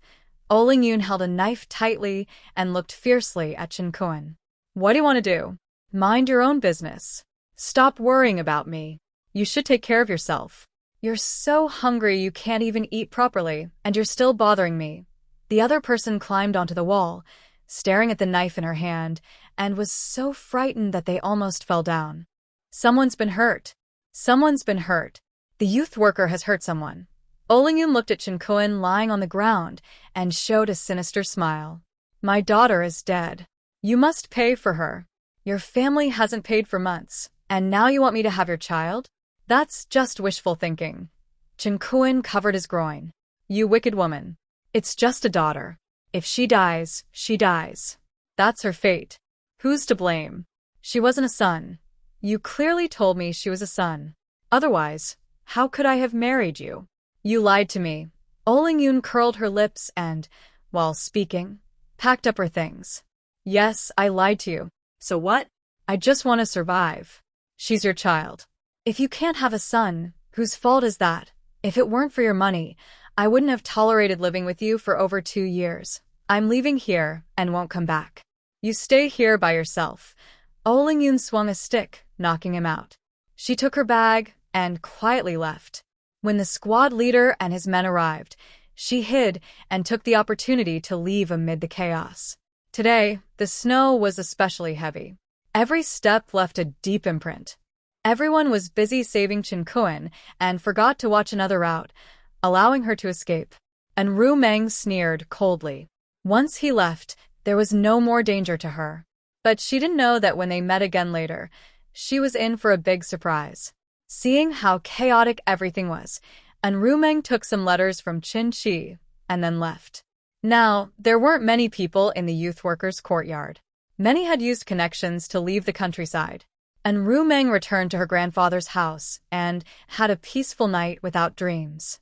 The next morning after breakfast, Uncle drove them back to the village. Today was New Year's Eve, so the family would definitely be together preparing the meal. And Ru dreamed all the way and finally decided to tell Grandpa. After all, he is the current head of the family, but she couldn't bring herself to tell him everything. It was her last card. She tilted her chin at Grandpa, a gesture he was used to, which meant there was something important. They walked side by side toward the main hall. What's wrong? Why are you acting so secretive? Grandpa, yesterday my people saw Qin Shi staying at our old house, even looking for something there. I think he was sent to find the family treasure. He was rummaging through the rooms, and my people scared him away. Grandpa frowned. Are you saying Qin Shi went to the old family house yesterday and fell into the ditch and froze to death? And Ru was shocked. They just told me they scared him off. Could he have fallen into the ditch and frozen? That's really unlucky. He could have just gotten up. He's too timid. Grandpa looked at his granddaughter with a serious gaze. Stop distracting me. Get to the point. And Ru touched her nose and took off a white jade ring from her neck. A while ago, I went to the old family house and found this, along with a letter. It's left by our ancestor for me. Do you want to see it? Grandpa shook his head. I'm not interested. Keep the letter for yourself. Is there really a treasure at the family estate? Why didn't anyone tell me? My father only had me, so they shouldn't have been so cautious with me. And Ru was confused. Could it be that great-grandpa thought you weren't mature enough, so he didn't tell you? And when danger came, it was too late to say anything. Maybe that's it. There are 35 chests. 15 are filled with gold, 5 with jewelry, 10 with silver bars, 5 with scattered gold, and the rest are porcelain and other items. I moved them to a safe place because many people are eyeing the estate. It's no longer safe there. I also moved the ancestral tablets of the family. They had been in a secret room for a long time, covered in spider webs. I took them away. When the family moves to the imperial capital, I will arrange a new ancestral hall. Is that okay? Qing Shan thought that his granddaughter didn't know much about her own words. Was her biological father forgetting to tell him, or was he hiding something, or afraid that in Qing Shui would find out? But now, it doesn't matter anymore. Qing Shan looked at the white jade ring in his hand. It felt familiar. It seemed like her biological father had worn it, but one day it disappeared. Is this ring only worn by the next generation heir of the family? I saw your great-grandfather wear it before. At that time, he wouldn't give it to me, saying I was too young and it wasn't the right time. Ru Meng handed it to him. This is stored in a box. The ancestor said I should use those treasures to bring Jia back to its most prosperous time. Supporting the country, loving the country, these have always been the beliefs of the Yin family. They remind us to stay true to our original intentions, but I haven't found those things yet. I guess the time isn't right. We shouldn't take out too many things now, as it might attract too much attention. Qingshan nodded. Child, I have to be honest. Even if you give them this money, they won't be able to keep it. Once things settle down, just give a little. Consider the rest as if it doesn't exist. I know the In Family's foundation is strong, but they are ordinary people, unlike you. As long as you help them in times of trouble, it will be enough for them to enjoy for a lifetime. Too much might be hard to protect. Grandpa doesn't want the children to lose their way after getting money. The In Family is good as it is. That's an unchanging rule. Some people have a fixed amount of wealth in their lives. Too much money can be overwhelming. Ru Meng understood what he meant and put the ring back around her neck. Grandpa, the ancestor, once said that the hidden family clans, including the Hua family, the In family, and the Lu family, were once the three pillars of power. Is Lu Qingyan's family one of them? Did they also escape from that time? The In family is only alive through our lineage. Whether the others are still around is uncertain. The Lu family was quite influential in the country. Qingshan shook his head in confusion. I don't know much. The elders didn't tell me much. I only know that they also escaped from a life-and-death situation. Even my mother was a child bride brought out. But the Lu family has a strong foundation. During the war, they stood firm. It's likely they are one of the three. I feel like the letters from the imperial capital are almost here. The time for me to leave is getting closer. After the new year, I will have the factory managers come here to report, and I will also get to know the people in the team better. And Qingshan had a simple lunch and then called the team office. A woman answered the phone. Hello, is this Chun Chi's mother? This is Shang and team. Chun Chi went to the countryside, and last night he went out for some reason. He fell into a ditch and froze to death. What do you think we should do about the body? The woman on the other side, Lin Yao, nearly fainted. Someone from the sales office helped her stand. What did you say? My son froze to death. No way. You're talking nonsense. My son is very healthy. How could he die last night? She suddenly remembered something and started crying loudly. Impossible. My son can't be gone. How could this happen? Lin Yao stood up in panic. I want to see my son myself. I want to go see him. You're not allowed to handle it. And Qingshan's voice was calm. That's fine. I am Qingshan from Shang and team. You can come yourself when the time comes. The snow here is very deep, and the roads are probably blocked now. You won't be able to get in. Do as you see fit. The call suddenly ended with a loud click. Lin Yao was stunned. Blocked roads? Could her son be lying there cold and dead? She called again. Hello, just bury him. I'm not coming. Please send me his personal belongings by mail. I will transfer the money to you later. And Qingshan didn't say anything and hung up. Although Rumen had celebrated the New Year here before, she still felt very happy. This is the most united our family has been. I hope we get better and better. My little uncle is also coming back to celebrate the New Year with us. And Qingshan took a sip of wine and made a clicking sound. These days are really wonderful. Eating meat, drinking wine, and having the eldest grandson with us. It's beautiful. Outside, firecrackers sounded, marking the arrival of another year. And Rumen didn't go visiting neighbors. She was busy packing her things in her room. On the third day of the new year, Anya and Xia also came home, carrying luggage behind them. It looked like they planned to stay for a long time. Junior sister, I am Anya. This is my brother Xia. I heard you need help, so we came as soon as we got the message, and Rumen almost didn't react. She saw their faces twitching at the corners of their mouths. This person really knows how to adapt to local customs, dressing very appropriately for the time period. His cotton pants only need a patch. There's no need to make himself uncomfortable. Grandpa, this is my senior sister and senior brother. They are both highly educated and used to work in Tianjin. They came back just for me, and Qingshan wiped his hands and shook hand with them. Thank you both. It must have been hard traveling. The new year hasn't been good, but at least there's a bowl of dumplings at home. And you kept waving her hands. We can cook ourselves. We brought our own utensils, and we can buy food later. We're mainly worried about missing the chance to see my junior sister and delaying important matters, and Qingshan looked at his granddaughter and hesitated. Child, are they going to stay at our house or rent a nearby place? The weather's cold, and they can't stay outside. It might last until March or April. And Rumen pointed toward the area near the village entrance where a factory was being built. Grandpa, why not rent a house at the village entrance for a while? They need to stay here for about a month. Building a factory takes time, and Qingshan put on his cotton coat and shoes. Let's go and get things ready. We can move in today. The factory can't start for a few days. It's still the new year, and the village team doesn't usually begin work at this time, and Rumen understood and said nothing more. The family was very warm and prepared everything. Bai Qiuing looked at their young age. Do your parents agree for you to travel so far? They must be worried. Anya, who was a bit more outgoing and cheerful, replied, Auntie, my parents passed away a long time ago. My brother and I were raised by our master. Before they died, we received news that if my junior sister needed anything, we would come immediately. Others in the family are the same. You don't need to worry so much. She is the youngest sister in our sect, which makes her our real sister. Once everything here is settled, we will go back. My junior sister will also pay us wages. And Rumen looked proud. See? I have a lot of influence. Qin Ruyan touched her forehead. Yes, you're impressive. Hurry up and get to work. Don't let them down after traveling so far. And Rumen looked at the place she had cleaned all morning. Mom, Dad, Grandma and Grandpa, you should go back first. I need to discuss the factory with them. I'll come back soon for dinner.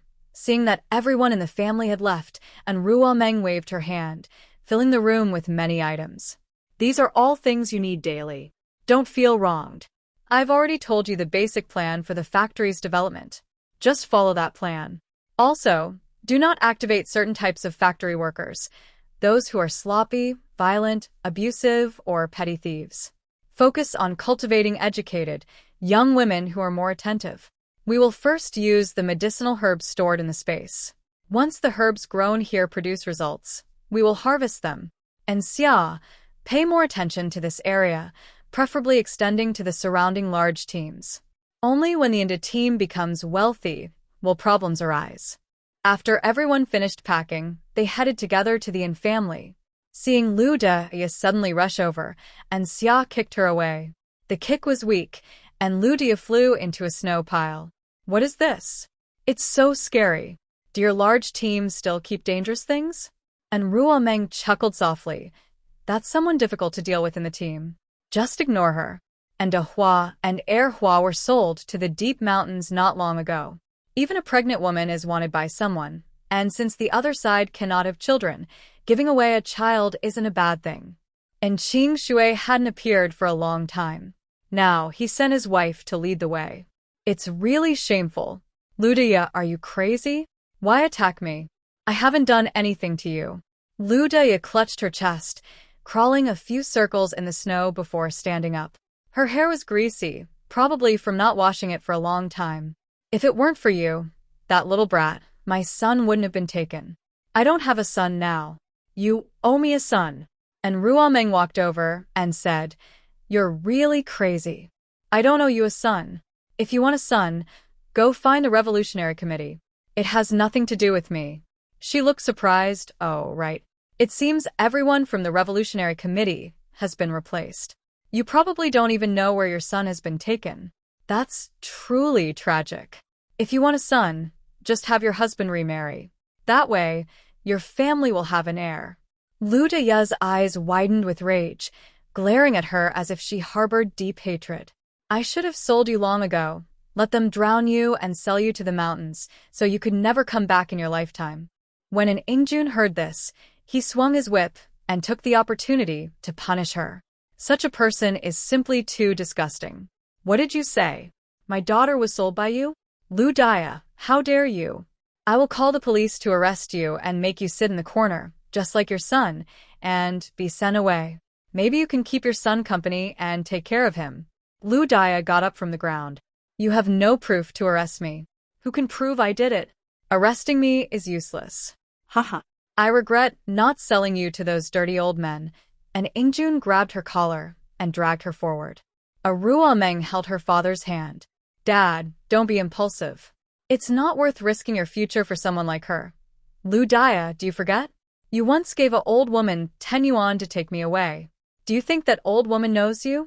As long as you committed a crime, there must be evidence. Unless you are a god. And Ingjun took her to the village office to call the police. A Ruomeng returned home and told this story. She saw her grandmother's face turn dark. Come on, both of you. Let's go and smash in Qingshui's house. It's so unfair. I didn't expect the people plotting against us to be from the village committee. Ruomeng didn't stop her. She sat on the Kong, supporting her chin, waiting patiently. Let the family act out the scene. It should end now. And Qingshui was waiting for his wife to return victorious. Suddenly, he heard a loud bang. The door was kicked open and hanging precariously. And Qingshui, wearing a padded jacket, came out. He still smelled of sweat and dirt. Bai Qiuying, what are you doing? Why did you bring your 2 daughters-in-law to my house?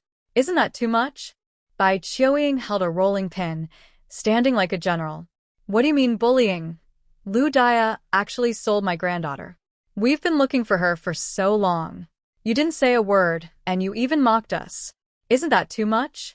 They also said they would sell the children deep in the mountains to make them brides. How would the parents feel about that? If the children are lost, how can the parents go on? Today, I won't smash your house unless I take the surname Bai. Qin Ruyan looked at him with anger. She remembered the fear of losing her child and couldn't feel at ease. All the sisters-in-law and aunts, please watch over the children at home. Don't let them get close to Qingshui's family to avoid your children being sold. People smugglers are very bold now, and it's hard to find them.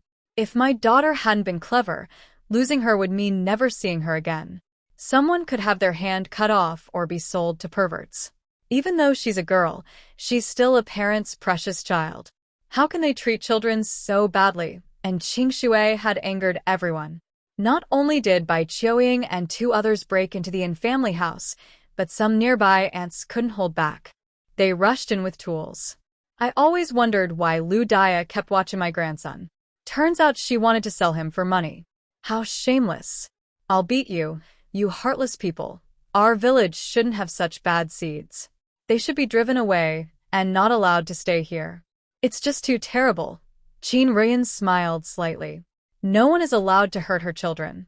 Since these 3 are criminals, everyone should stand together.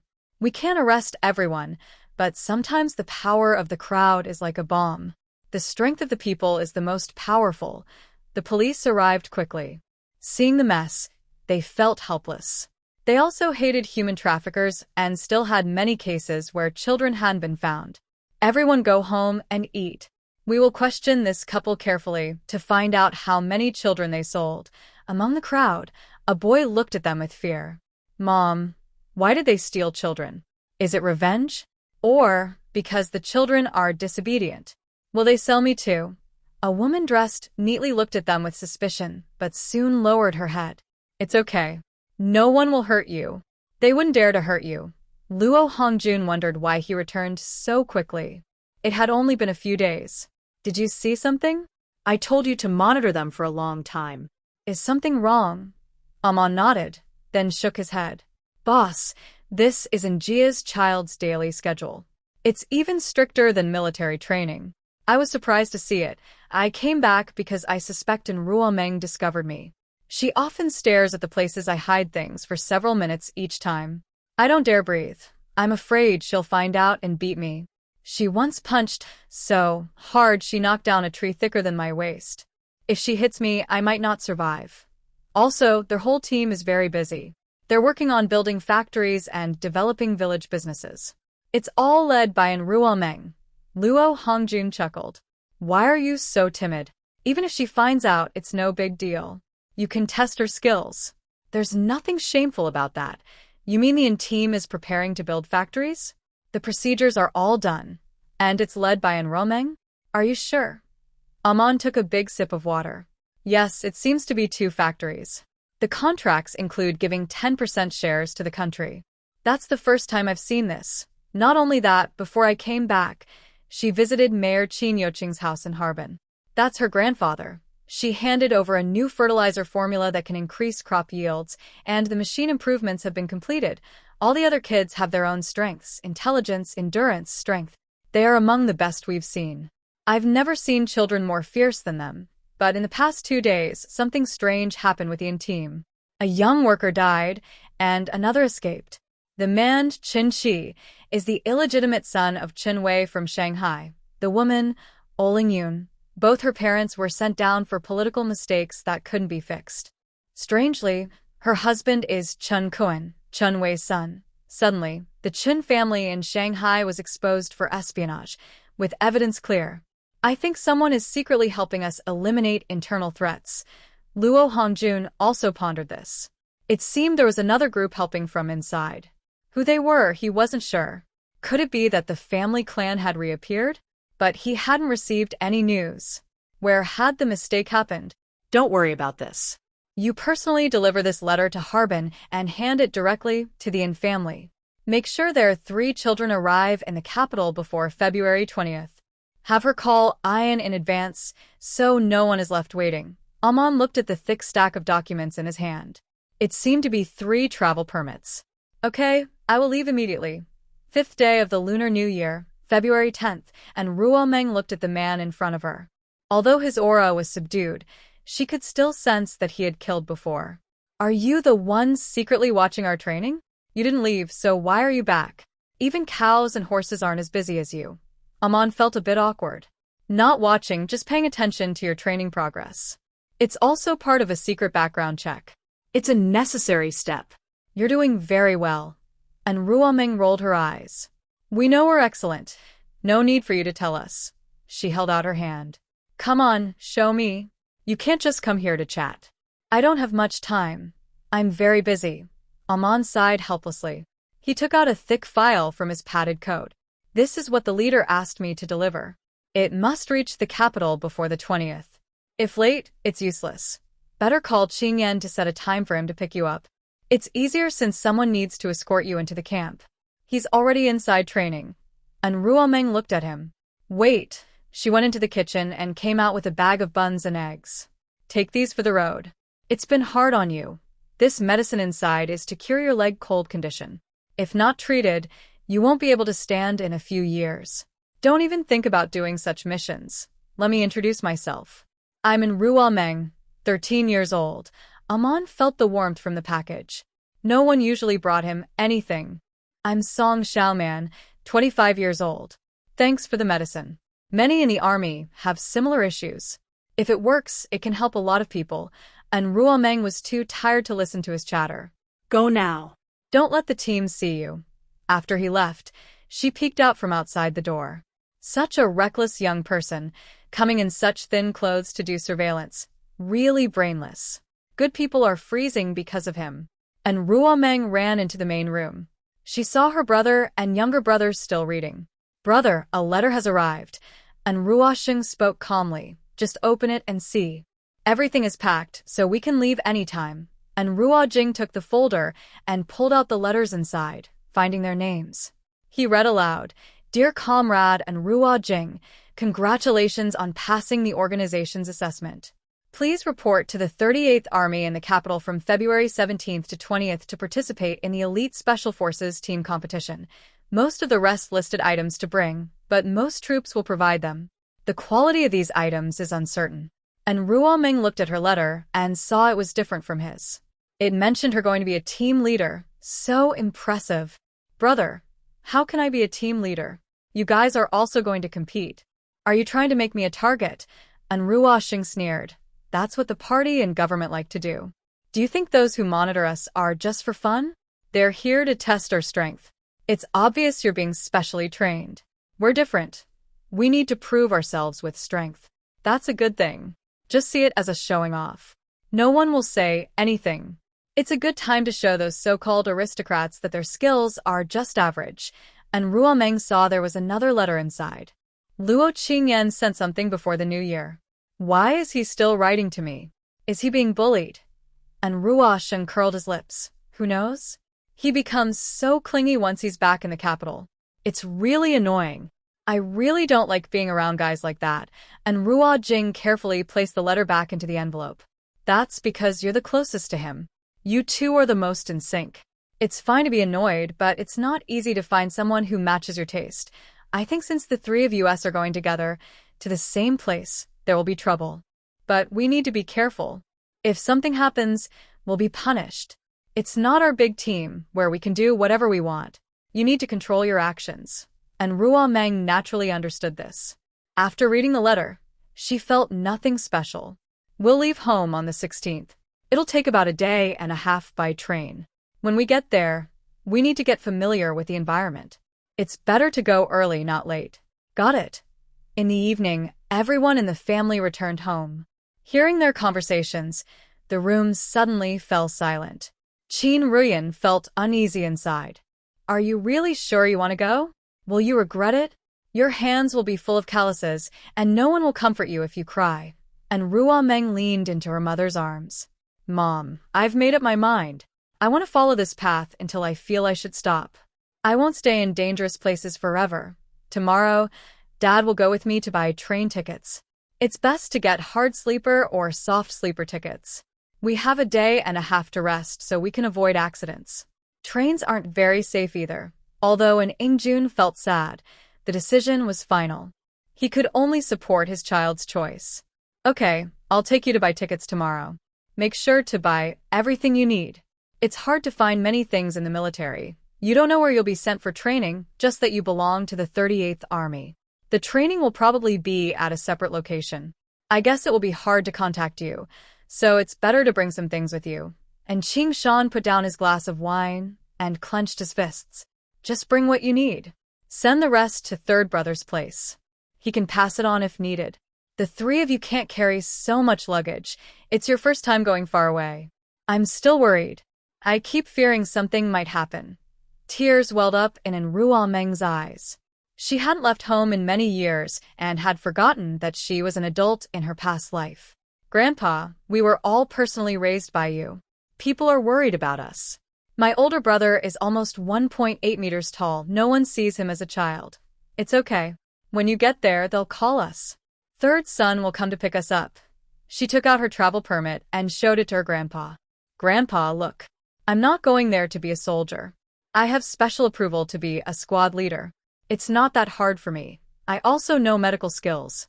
If needed, I can go to the military hospital. I can stay there. I won't hurt myself. And Qing Shan carefully handed her something. Good, good, good. You're all good children. In the next few days, prepare some close-fitting clothes, shoes, insoles, and socks. Make them nice and neat at home. Also, buy some snacks for the trip. Big brother, buy more meat. These days, give the kids some supplements. When you get there, they won't have as much nutrition. Qin Ruyan sighed heavily and said, I understand, Dad. I will prepare everything for the children. And Qingshan looked at Enrumo and said, since you plan to go to the southwest, I will recommend you join the army in December. They will also do a background check there. You must stay alert this year and just live normally. Fourth, are you really not planning to join the army? And Ruhui shook his head and said, Grandpa, I love money. I really don't like fighting and violence. I sweat a lot and I don't like it. I'll stay and manage my sister's factory. When she retires, I'll continue working with her. I think I can build a good career. I'm not very interested in that stuff, but I'm smart and clever. People say I'm a shrewd businessman. Without a good mind, how can I do business? And Rumming smiled and said, Good. You will definitely be needed in the future. Everyone has their own goals. Maybe the richest in our family will be you, but you still need to keep up with your studies. You should continue to go to school. Without knowledge, ideas are useless. Their family didn't tell others about their plans, but everyone knew the family was busy. And Rumding never stopped working, watching the factory's construction. Before leaving, he left 20,000 yuan for Anya to help with the factory. If you need money or anything, contact Ping. He will tell me immediately. Anything else you need, just ask Ping. He can manage the space. Make sure everything goes smoothly here, and Xiao will be in charge of factory management and product development. And you will focus on sales outside. You two should work together. Make sure someone stays overnight at the factory because not everyone there is kind. Time always flies quickly. They bought train tickets for February 15th at 1 p.m., arriving in the capital at 4 p.m. On the 16th, It wasn't fully dark yet, so they still had time for meals and contact. And Ingjun borrowed a car from the military camp to take the children to the train station. He also had to return to the army. The holiday was too long this time, beyond the limit. And Rumman looked at his grandparents' red eyes, feeling sad but not showing it. Don't see us off. When we have a holiday, we'll come back. Just go home now, Dad, drive. It's harder to delay any longer, and Qingshan wiped his tears and waved his hand. Let's go. We'll write letters when we can, and Xiaoheng and other team leaders looked at their family. Why did everyone leave? Did the children go with the army? And Qingshan sighed. These 3 kids insisted on joining the army. I couldn't stop them. They went to the military, and now all 3 are gone. I feel so sad. And Xiaoheng widened his eyes. What are you thinking? Little Dream is only a child. Why send her to the army? That's just suffering. She could sit in an office instead. That delicate girl, you're really harsh. I can't bear to see her go. And Rumo looked at the others with a confused expression. That's her dream. My sister is just a girl, but that doesn't mean girls can't serve the country. Our grandmother was a hero in the war. She made it through. It's just hard work. We enjoy the protection of our ancestors, but growing up means we have to carry the burden. That's the real value of children. It's not about just having a son and more sons. It's about continuing our ancestors' faith and living on in their place. Many people fell silent. In their view, having a son meant standing tall and working hard, with others helping when needed. When someone was bullied, someone would stand up for them. They didn't think much beyond that. They seemed to ignore what women could do. Women were seen as busy with household chores, cooking, washing, and taking care of children, always around the stove, with crying babies in their arms and insults behind their backs. Lu Tsuetsue watched her son's back. It seemed he had really grown up. His ideas were more advanced than many others. Indeed, a normal family could raise a normal son. A woman in the crowd looked nervous. She quickly pulled her child and said, Hey Dan, do you want to join the army? Hey Dan shook his head. Mom, I don't want to.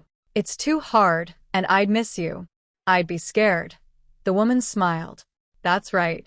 We won't join the army. When you grow up, I'll find you a beautiful wife, and we'll have some children. I'll take you all to live a good life. Hey Dan didn't understand what a good life was. He only knew that meat was hard to come by every day.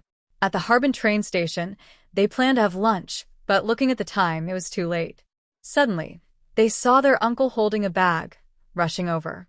You two should have told me what time the train was. I had to wait here and almost missed it.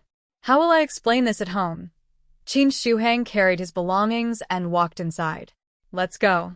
I'll take you to the platform to see off the children. I know the train conductor. I've already greeted him, so he will watch over the children from time to time. Nothing will go wrong. Qin Rian looked at her brother's heavy bag, and her fingers turned red from the effort. Brother, we've brought food for the kids. They won't be hungry. Qin Shuhang strode ahead. You don't understand. Kids are growing, and they need plenty of food. It's hard for the elderly to see them cry. Your sister-in-law didn't come with me because she was afraid she might cry. So, she bought some things for me to bring. I also told the second brother to keep an eye on them from time to time, so nothing happens while we're so far away. And Ruomeng always felt that their family treated the 3 of them like useless burdens. The oldest brother is already 15 and can get married in the countryside.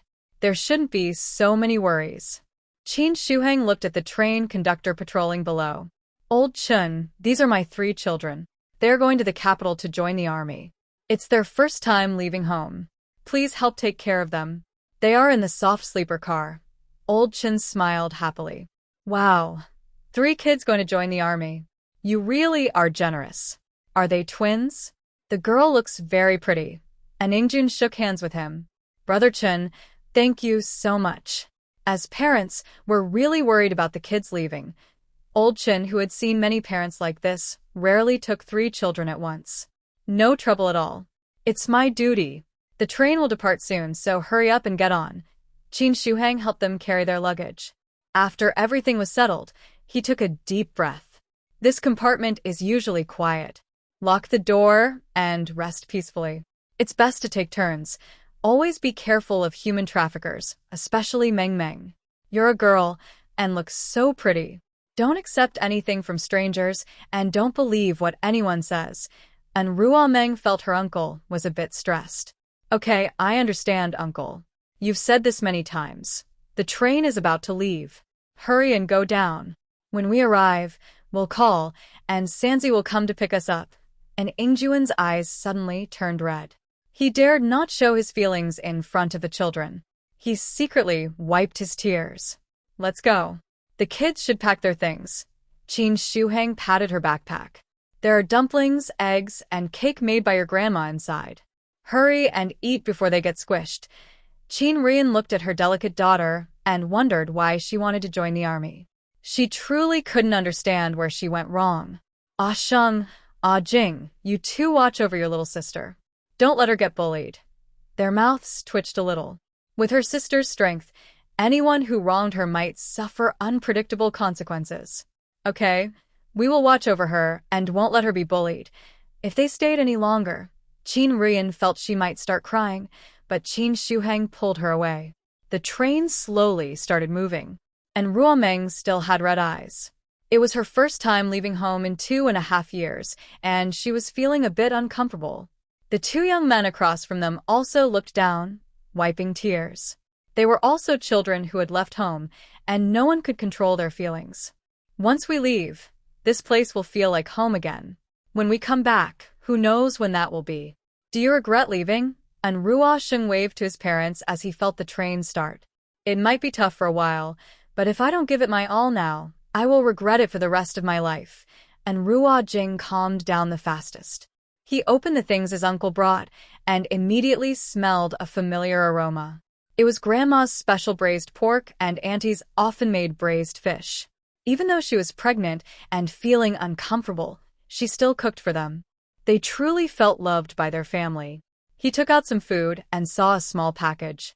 After opening it, he looked inside. Sister, Uncle left some money. This. And Ruo Meng watched them leave, repeatedly looking back. Take it. When we get our allowance, we can buy something nice for Auntie. And Ruo Jing handed the money to his sister. Here, sister, keep the money. We only have 50 yuan on us. It's enough. We can't save money, and losing it would be troublesome. And Ruo Meng counted the total, 300 yuan. She guessed it was from their auntie and grandma, worried they might be upset. We'll eat everything now, so it doesn't go to waste. This is all from our family's love. The three of them seemed carefree, completely forgetting the three eager people watching them as they enjoyed the delicious food on the table. Chen Kuan had been in the hospital for many days. Because he had no money for treatment, he was kicked out. His hips hurt terribly. The doctor said he could never use that part again and he probably couldn't have children. No one from the team came to take care of him, fearing he might catch some trouble. He went to the nurse's station and asked to make a phone call home. However, no one answered. He called his father's workplace, and a stranger answered the phone. Hello, I'm looking for Secretary Chen. I am his son. Chen Kuan, hearing this, he trembled and almost fell over if he hadn't been holding onto the table. What? My dad is under investigation? That's impossible. My dad would never do such a thing. He's the city committee secretary. What about my uncle? My uncle is the deputy director of the Revolutionary Committee. Please tell him I need money at the hospital. What? My uncle has also been taken? Because of an affair? That. He sat down hard on the ground with a loud thud. The pain worsened and blood appeared. He couldn't control his bladder and wet himself at the nurse's station. The female nurse frowned. Comrade, please don't urinate here. The bathroom is at the front. It's very troublesome to clean this up. Why can't the grown-ups control their bladder? This is so frustrating. Another nurse tugged at her sleeve. Don't say anything. It seems he can't control that part anymore. The doctor said it can't be cured and might affect his future life. It's normal. Chen Kuan's eyes looked dark and gloomy. He had never felt so humiliated before. He hurriedly ran away, clutching his legs. He sat on the steps outside, ignoring the cold. The foul smell on him made him feel out of place in this world. How could something happen to his family? His uncle was in the Revolutionary Committee, So they wouldn't normally search Chen's family unless someone maliciously reported them and they were caught on the spot. This. No wonder no one sent money home. So, something had happened to his family. But where was his mother? She wouldn't just abandon him. He moved toward the distribution office and dialed a nearby phone number at his grandfather's house. Hello, I'm looking for old Lou's family. I am his grandson. Stop calling. Old Lou's family has been investigated. They're accused of corruption and have all been taken away. They're not good people. Chen Kuan felt the world spinning. He collapsed to the ground with a loud crash. He saw snowflakes falling all around him. His life was hopeless now. There was no hope at all. Who would save him? And Ru Meng and her 3 siblings were on the bus. They had been eating and sleeping and eating. They didn't go out except to get hot water, afraid of being watched by someone. After they finished eating, they cleared a large space. Brother, give me that bag. I need to pack these close-fitting clothes so they don't get mixed up when they search us later.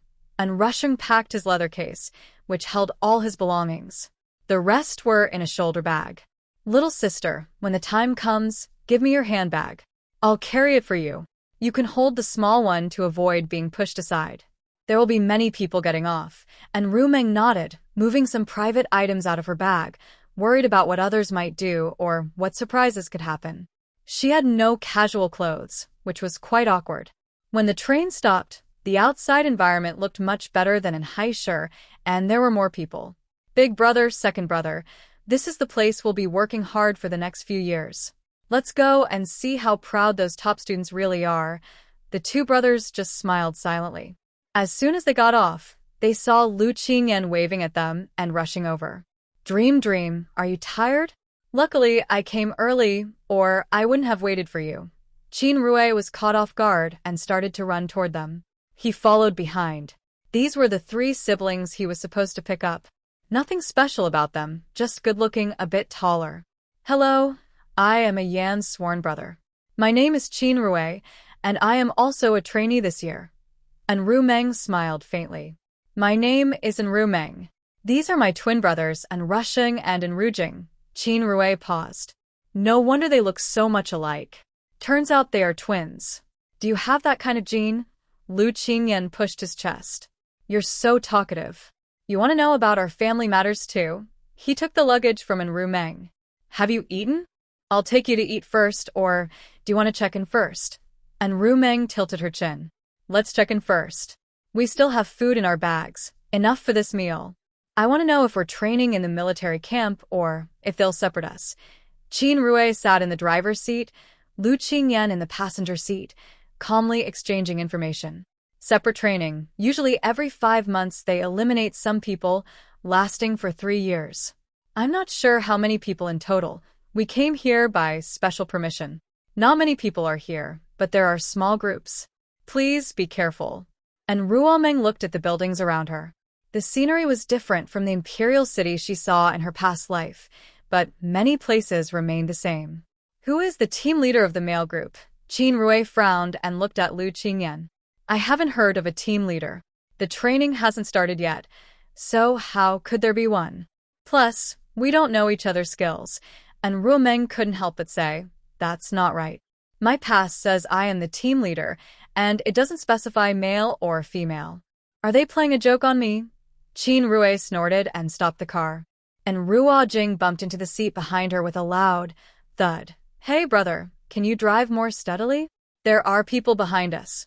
Qin Rui looked apologetic and stared at Ru Meng as if she were a strange creature.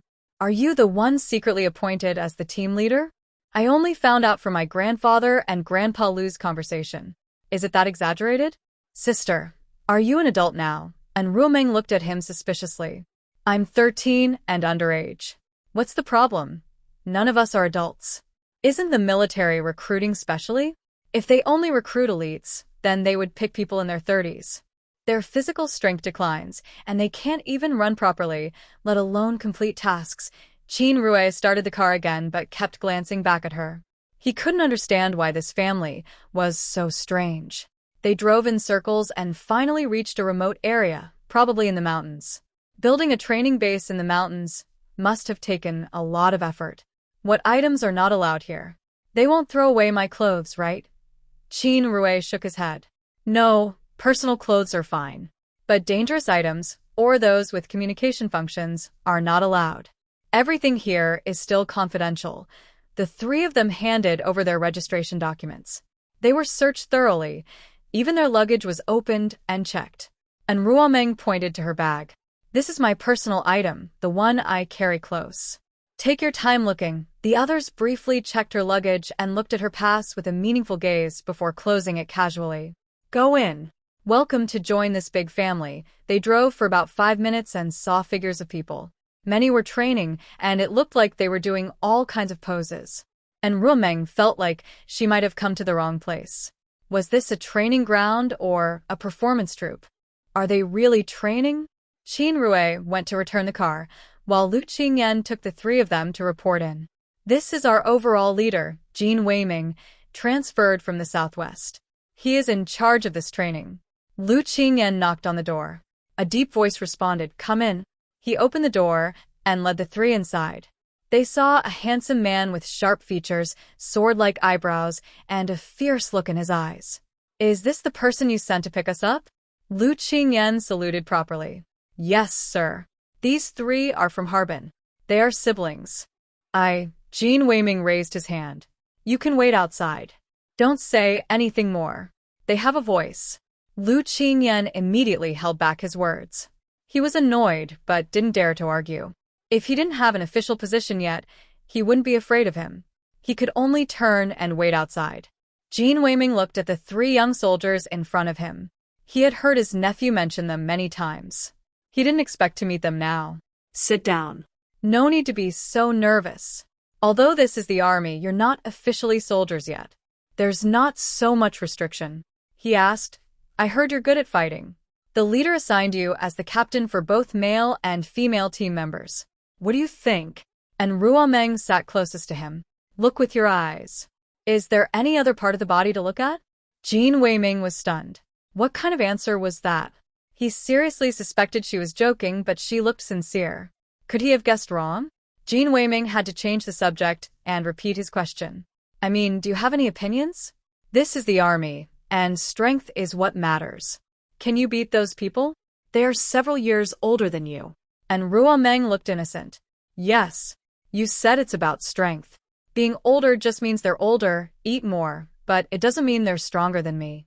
Isn't coming here the best answer? And Ruo Sheng, her brother, nudged her. Her words sounded strange. She didn't usually act so wild at home. Report, my sister means she wants to prove her value with her strength.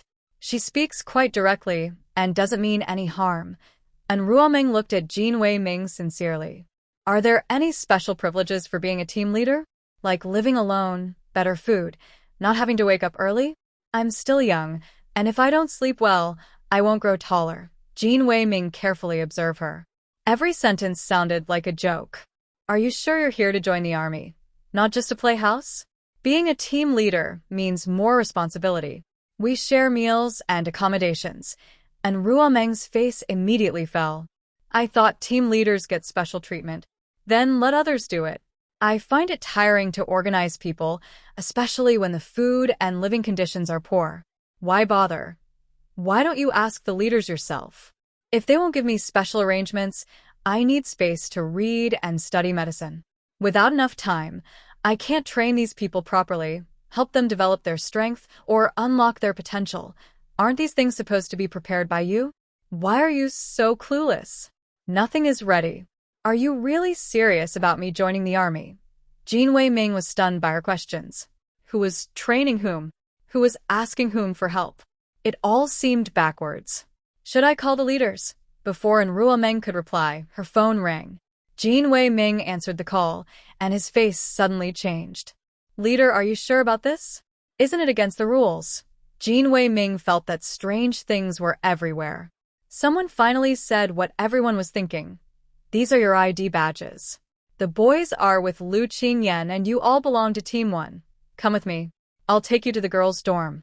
It's a private room, much better equipped than others. And Ruomeng carried her luggage and walked out silently this time. Some things are better left unsaid. Jean Wei-ming looked at her belongings and took them. If you have any special needs in the future, just tell me. As long as I can handle it here, I will. And Ruomeng nodded. Straight ahead is the boys' dorm. This row is the girls' dorm. You will stay in this single room. This row is for instructors. My place is nearby. Everyone eats together in the cafeteria and meals are free, but if you rest, you can go to the mountains to hunt wild animals, which can be processed in the canteen, but you will need to pay part of the cost yourself. And Ruomeng looked at the simple room, which had only a table, a bed, a wardrobe, and a basic bathroom with a shower. It was already quite good. General Jean, I don't know how many men and women are here, what the gender ratio is, or their basic details. Do you have a clear idea of their physical fitness? Or is it like fishing in the dark, recruiting a group of people without estimating how many are needed to form a team? Jean Wei-ming didn't expect her to get into character so quickly. I only have a rough list and their special skills. I don't really know what they look like. And Ruomeng frowned. How many courses are planned for this training?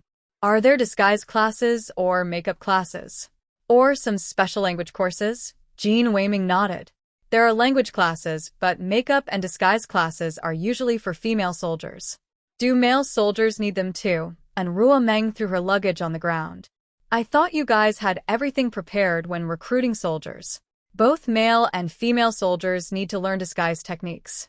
Now the environment is tense, but if it's abroad, tasks across the sea, do you think such cautious skills are useful? As soon as you go out, it's obvious you're a soldier.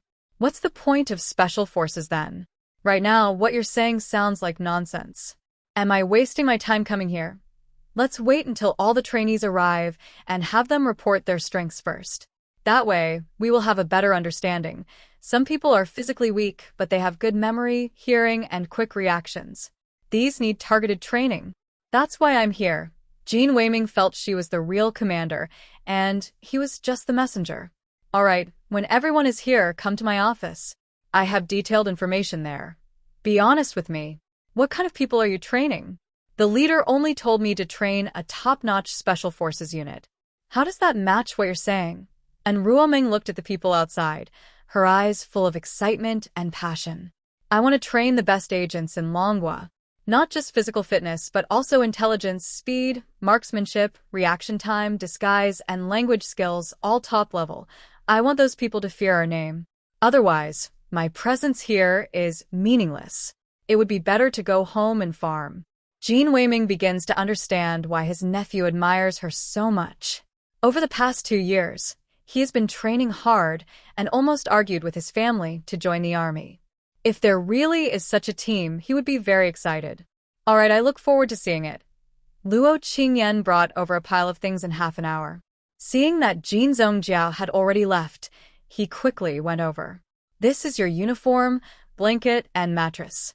The mountain is colder than outside, so you can cover yourself with a coat to stay warm. The kettle is always available for water.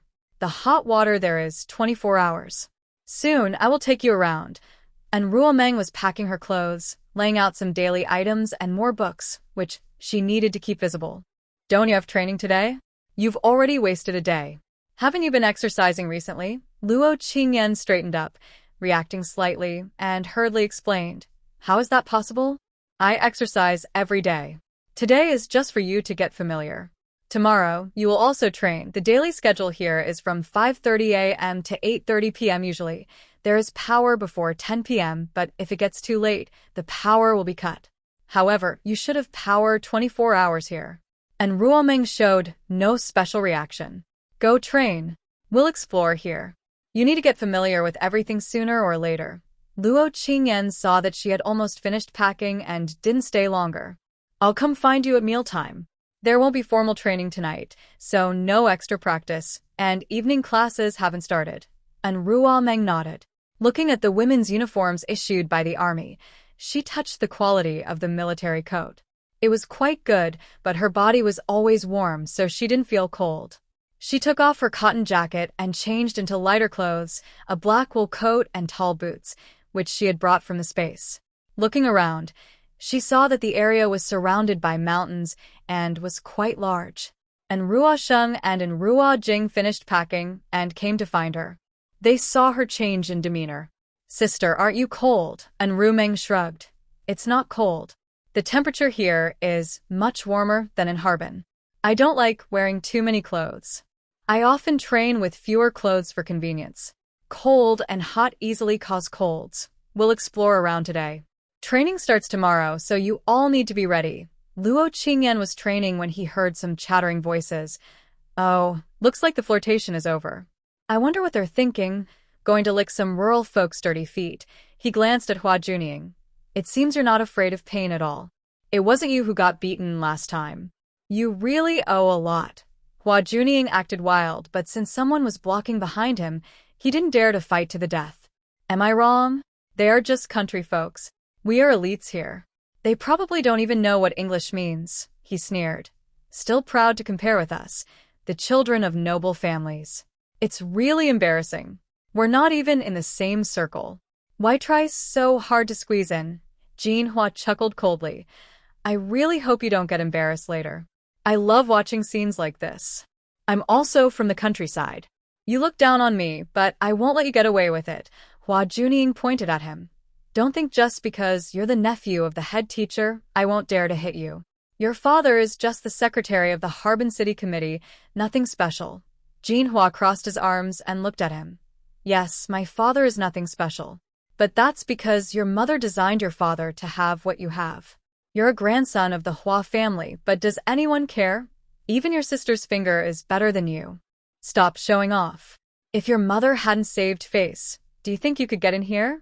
Sooner or later, they'll tick you out. You're useless. You won't last long here.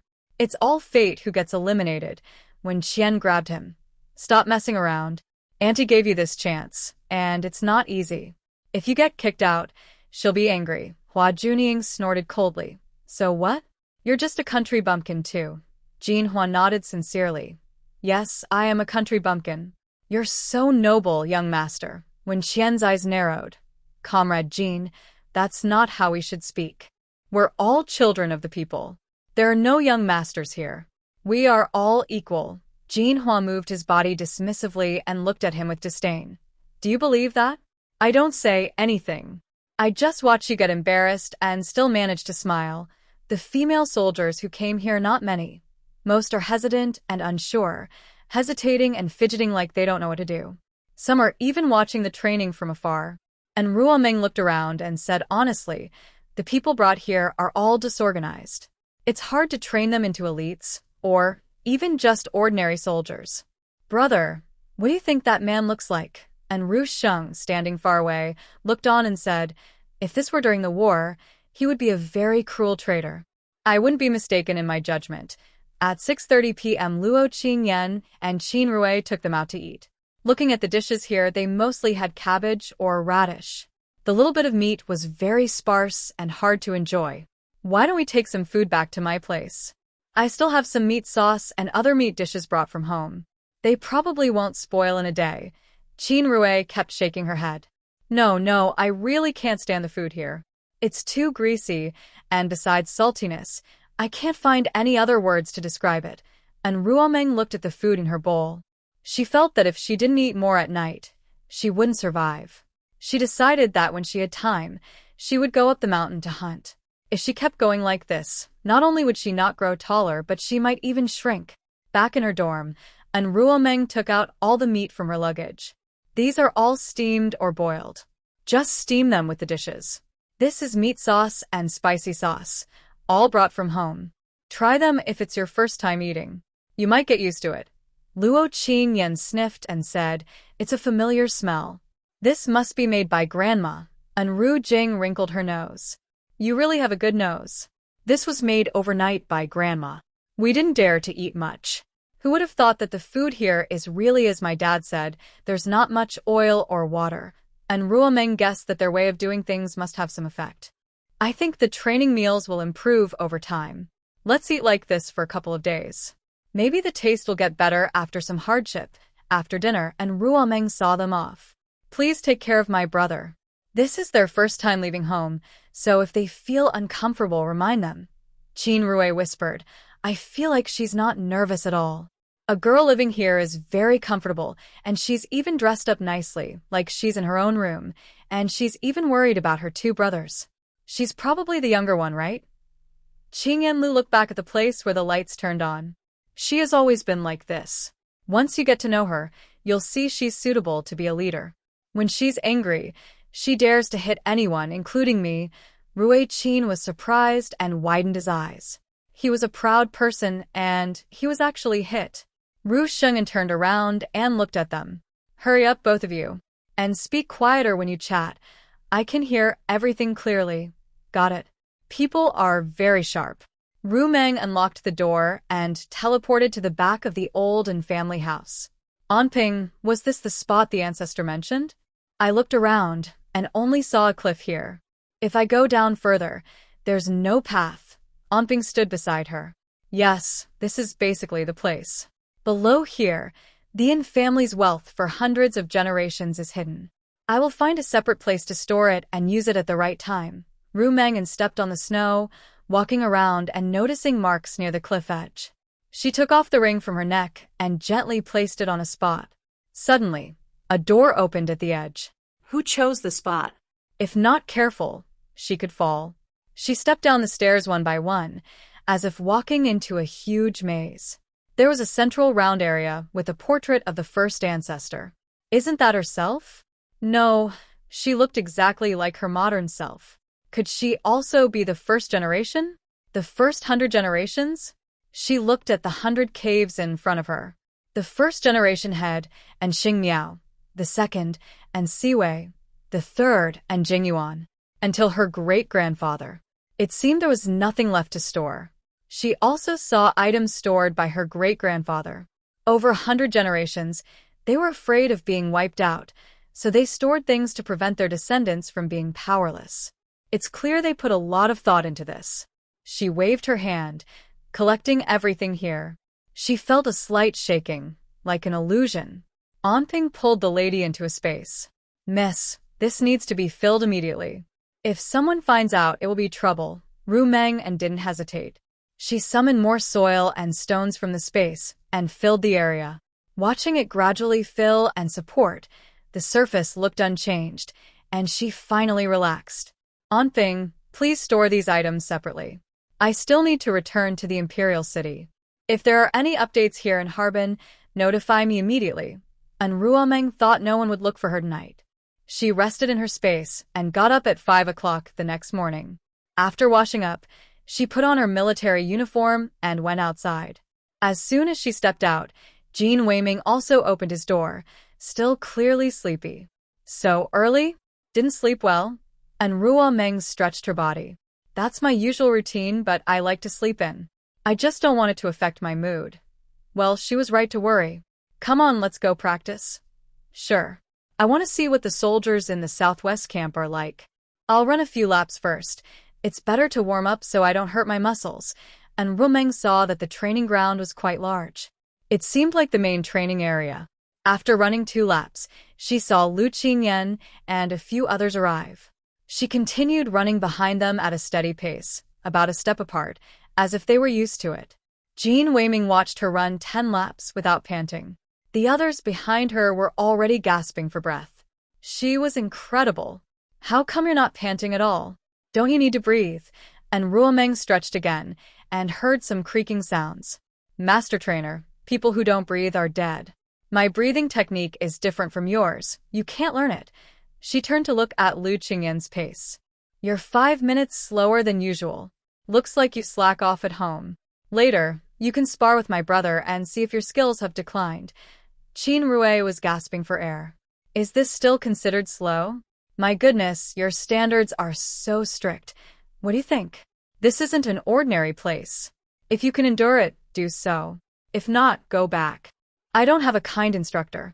In my hands, there are only talented people and useless ones. How successful you become depends on your own ability. The Dragon Country isn't short of talented people. She took off her military uniform and stepped back twice. Come on, I'm ready. And Ruomeng took the initiative to attack. Jean Weiming felt her fists were full of wind energy, impressive and stronger than he expected. He had to give his all. As dawn broke, many people gathered around, watching their exchange of blows, lively and bustling. Hey, who is this girl? Is she also a soldier? Challenging the head instructor? Isn't that asking for trouble? She's really overestimating herself. Not necessarily. I think the female soldier is quite strong. She can even fight the head instructor. Her strength must be good. Don't forget, everyone we recruit here has some skill. If they were useless, we wouldn't take them. That would just cause trouble. Hua Juning's mouth looked like he had eaten something bad. He was probably scared of the cold and curled up into a ball. Oh, this is the girl protected by Lu Qingyan, right? She's pretty good looking, but she's too proud. That's not good. Besides, this country girl is wild. I wonder if she's here to find a wealthy city person. Before he finished, two people kicked him from behind. How dare you talk about my sister? And call us city folks? You must have a brain full of dirt. And Rujing kicked him in the face. Thinking about my sister? What kind of dog face do you have? Are city people so great? I'm from the countryside, but I still made it to the capital. What's so special about you? Your father is a soldier and my father isn't? Say one more word, and I'll beat you to death. And Rushi squatted down and looked at him, patting his face with a sinister look. Just you? A noble family member? Get up and fight me. You said you're so tough? Why are you not moving? Like a dead pig, when Qian couldn't stand it anymore. This was his cousin. If their aunt found out, she would cause trouble at their home. Comrade, hitting people like this isn't right. My cousin was just speaking casually. Why do you care so much? Your sister hasn't lost anything. Shirueji, standing nearby with his arms crossed, watched the scene and smiled. Just a few hits are enough. This is the capital, not your countryside. Look at their identities, things could get messy. Either of these two is a big shot in the capital. If you act like this, you'll end up in trouble. It's not easy for country folks to come here. Don't waste this opportunity. And Rushi clapped his hands as if he had touched something dirty. Really? Such a powerful family, and they raised such a useless person. Your noble family isn't much either. When did I get into a fight? Isn't this just normal communication? He believed that anyone who insulted his sister deserved to be dealt with. This isn't about your family background. It's about real skill. People who lack ability only have their father to rely on. Relying on family means nothing. Qin Rui thought her brothers weren't worried about being beaten. If you're not worried about them being bullied, then those people aren't good. Especially the Shi family, they're really mean and scheming. Luo Qingyan watched the fight between the two brothers, not caring about anything else. There's nothing to worry about if they can't kill anyone. Those people should be dealt with too, they have no self-awareness. A nearby female soldier was also whispering, some covering her face. Is it always this rough when you join the army? Someone told me I just need to run fast, but no one said I also need to know how to fight. Hua Qiaoyan looked at the scene ahead, feeling excited. She seemed to have found like-minded friends, and her heart was a bit thrilled. The elite team doesn't only need people who can fight. Developing in all areas is basic for every soldier. Combat skills are definitely necessary. Shi Qiuyan stood nearby, touching her hair, gazing at the figure ahead with admiration. Not everyone has to fight and roll around here. That's only for people without background. Someone like me doesn't need to go through such hardships. Hua Qiaoyan sneered. Do you not realize how you got in? Still posing here, thinking this is a big stage. Shi Qiuyan stomped her foot angrily. You're just jealous. Kids who aren't loved don't understand the life of someone from a happy family. Practicing until you're sweaty and dirty is disgusting. Hua Qiaoyan found such people frustrating. She moved closer to watch the fight, gaining a lot from it. This girl is very strong. She can clearly sense the opponent's aura. It's like what Grandpa said, some people are born with the aura of a leader. She is the perfect example of that. Jin Weiming checked the time. It had been over 40 minutes. His stamina was almost gone. This was more exhausting than running 10 kilometers cross-country, and he had to stay alert for attacks. It felt like every part of him was vulnerable, waiting for her to strike and fix his weaknesses. Every cell in his body was on high alert. Honestly, her strength had surpassed that of soldiers with over 10 years of experience. He admired her deeply. Jing Weiming felt it was about time and quickly dodged her attack. Stop. That's enough for today's practice. You're very strong, I've learned a lot from you. You're fully capable of taking on this role. I hope we can work well together and build an even stronger Dragon Nation special team." And Ruming's face turned slightly red, and her breathing was a little unsteady. "All right, no problem." She looked at Lu Qingyan beside her. "Sanzi, it's your turn now. You two have 20 minutes. If I'm satisfied, you can move on to the next stage of training. Jinhua, you'll spar with my second brother.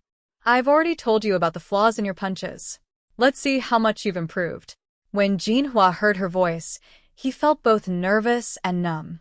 For the past 2.5 years, he had gone to the Yin family to train whenever he had time.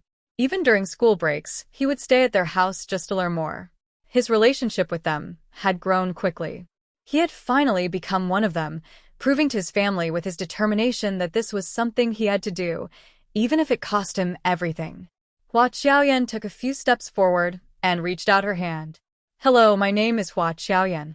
I'm 19 years old, a childhood friend of Lu Qingyan, and also a female soldier." "Hua family?" "Hello, I'm An Ruming, 13 years old, also a female soldier." She noticed the thick calluses on Hua Qiaoyan's palm, clearly someone who had trained hard for years.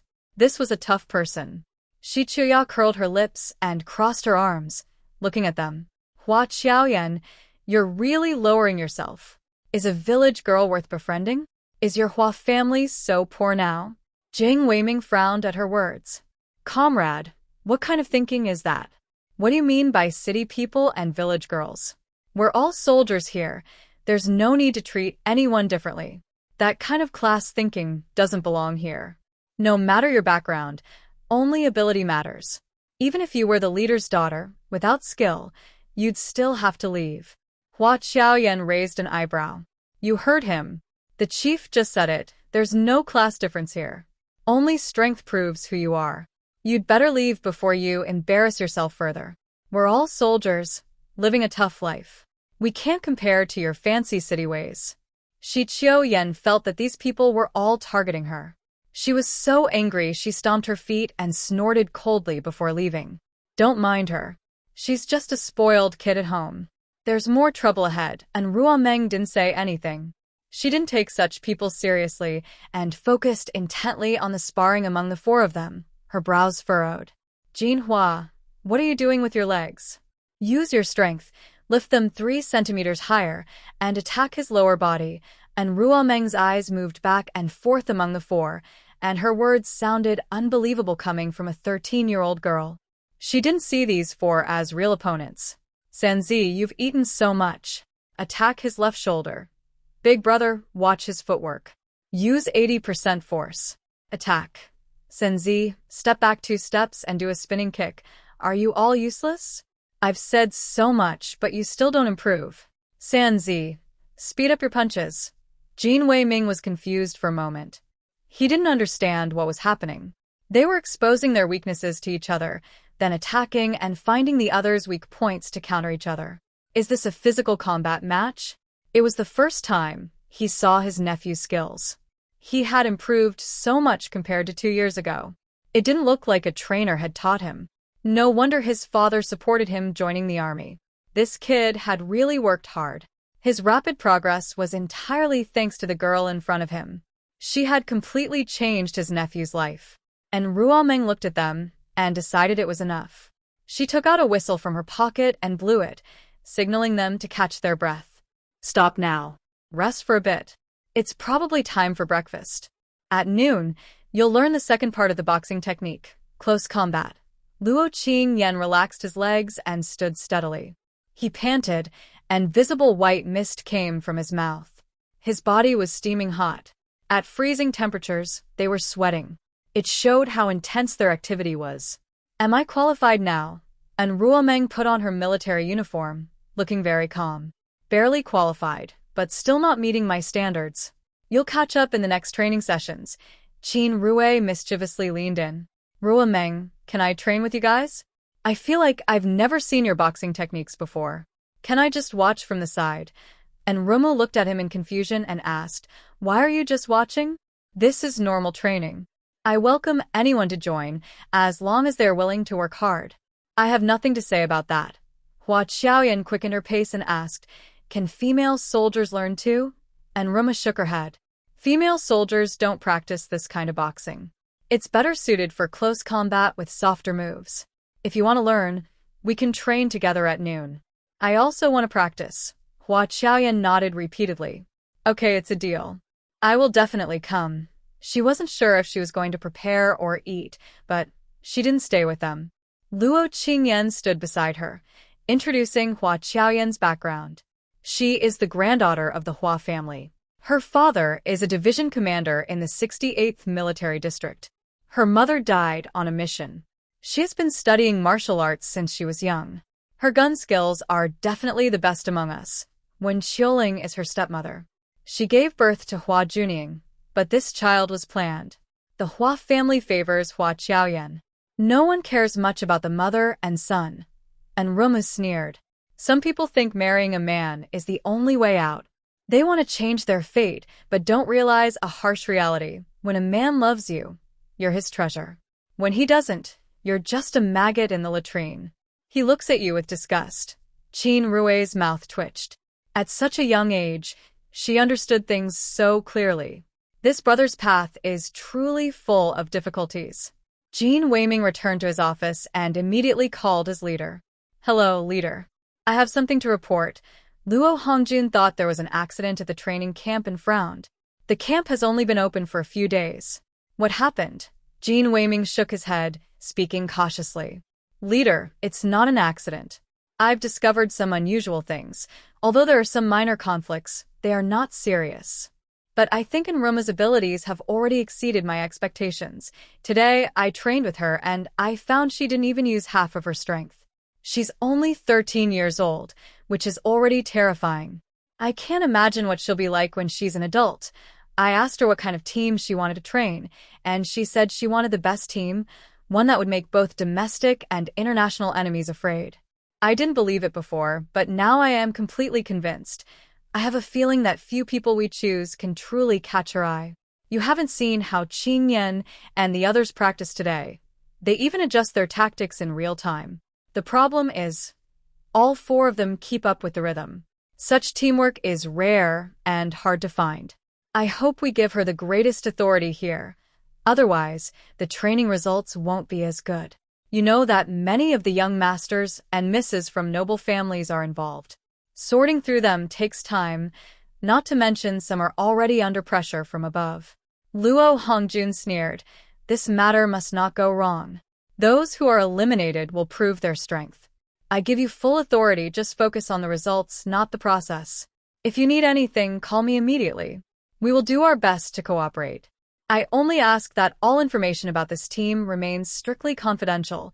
Jin Weiming hung up, unable to focus for a long time. Looking at the thick files in his hands, he knew it was a very stressful task. Luckily, his assistant arrived in the afternoon.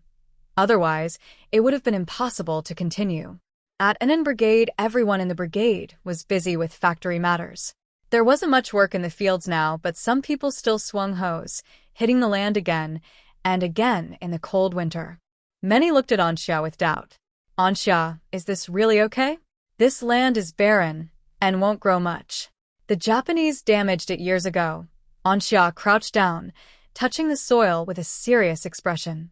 The soil quality isn't great, but it can be improved over time. The more we clear the land now, the higher our future returns will be, benefiting our descendants. My younger sister left me a plan before she left, to farm this land. Later, our factory will pay for fertilizer to improve the soil. This will greatly enhance the quality of the medicinal herbs. Only if the herbs are good can our factory run smoothly. Everything depends on each other. Most of these people haven't gone to school much. They just work hard in the fields, sweating even in the cold. Hey, as long as we can grow crops, a little tiredness doesn't matter. We farmers have some strength. You're all good people. Without your help, it wouldn't be easy to earn money or even get enough to eat. Anxia nodded, gazing over the endless land. If it weren't for the young lady's arrival, they wouldn't have had the chance to see the light of day again, let alone pour their thoughts onto this land. Qin Ruian has already left school and is helping at the factory, contributing to her family. Mom, Do you think Jiaoer is eating well and dressing nicely now? Has she forgotten to call us? I've been worried about her. Bai Qiuying chuckled. This was the first time the child had left home. Of course, everyone was worried, but as a mother, she was used to her child's departure and could accept it. Since she was born, you've watched her grow up slowly. At that time, she didn't belong to us anymore. They are all independent individuals and will fly out eventually. You know Jiaoer's personality. When she's outside, she probably first gets familiar with her surroundings to ensure her safety before calling home. That's her habit. Just wait a bit longer. I think she'll call this afternoon. A day is enough for her to get used to the base, especially since she has friends there. Lu Tsuetsue was sitting in the yard reading a book. Sister-in-law, I think Jiao will call soon. She's the smartest among the children. Nothing will happen to her. Qin Ruyan sighed. Her children had all gone out into the world, but she still felt empty inside and uncomfortable. By the way, sister-in-law, Jiaoer's luck is really good. Those two senior brothers work hard, and the money flows out quickly. The master, I think, is truly powerful. The children he adopts are all well-educated. Without Jiaoer, our children wouldn't have the abilities they have now. If only we knew where his old grave was. We could pay our respects. We benefited from his teachings, and I feel a bit embarrassed. Bai Qiuying paused while preparing vegetables. Such a great person, when they pass away, is called ascension. No one knows where they went. They probably have no grave. Maybe Jiaoer's fate is connected to him from those years. That's our blessing. Doing good and cultivating virtue always brings benefits. When the time is right, good fortune will come to the children. Lu Tsuetsue nodded. All right, I understand, Mom. The Yan'an Brigade was lively and bustling. More and more people gathered in the training camp, but there were also many troublemakers, like fools, arguing and complaining. Shi Qiuyan crossed her arms and looked at An Ruomeng, who was living alone in a room, with a teasing look. Why do you get to stay in a separate room and be with the instructors? Did you get in through special connections? An Ruomeng pushed away her hand as she reached out. Everyone heard a loud slap, which was very loud. Shi Qiuyan screamed loudly, scaring An Ruomeng, who shivered. Stop yelling. Who hurt your nerves? You're scaring people. Your voice sounds terrible, like a dead duck that was slaughtered in our village. Shi Qiuyan covered her hand, biting her lip in what she thought was a cute gesture, but it looked terrible, like a fish had bitten her mouth. An Ruomeng, why did you hit me? I only told the truth. You got in through connections, and now you don't want anyone to say anything. An Ruomeng looked at her with a silly smile, arms crossed. Do you think I need to use connections with my ability? Shi Qiuyan sneered. You're just someone who cries easily. Who do you think is more suspicious of using connections? You look so fragile. Did you come here just to be spoiled like a princess? You took the wrong door. You should go to the arts troupe. No, even the arts troupe needs talent and looks. What do you think your strengths are?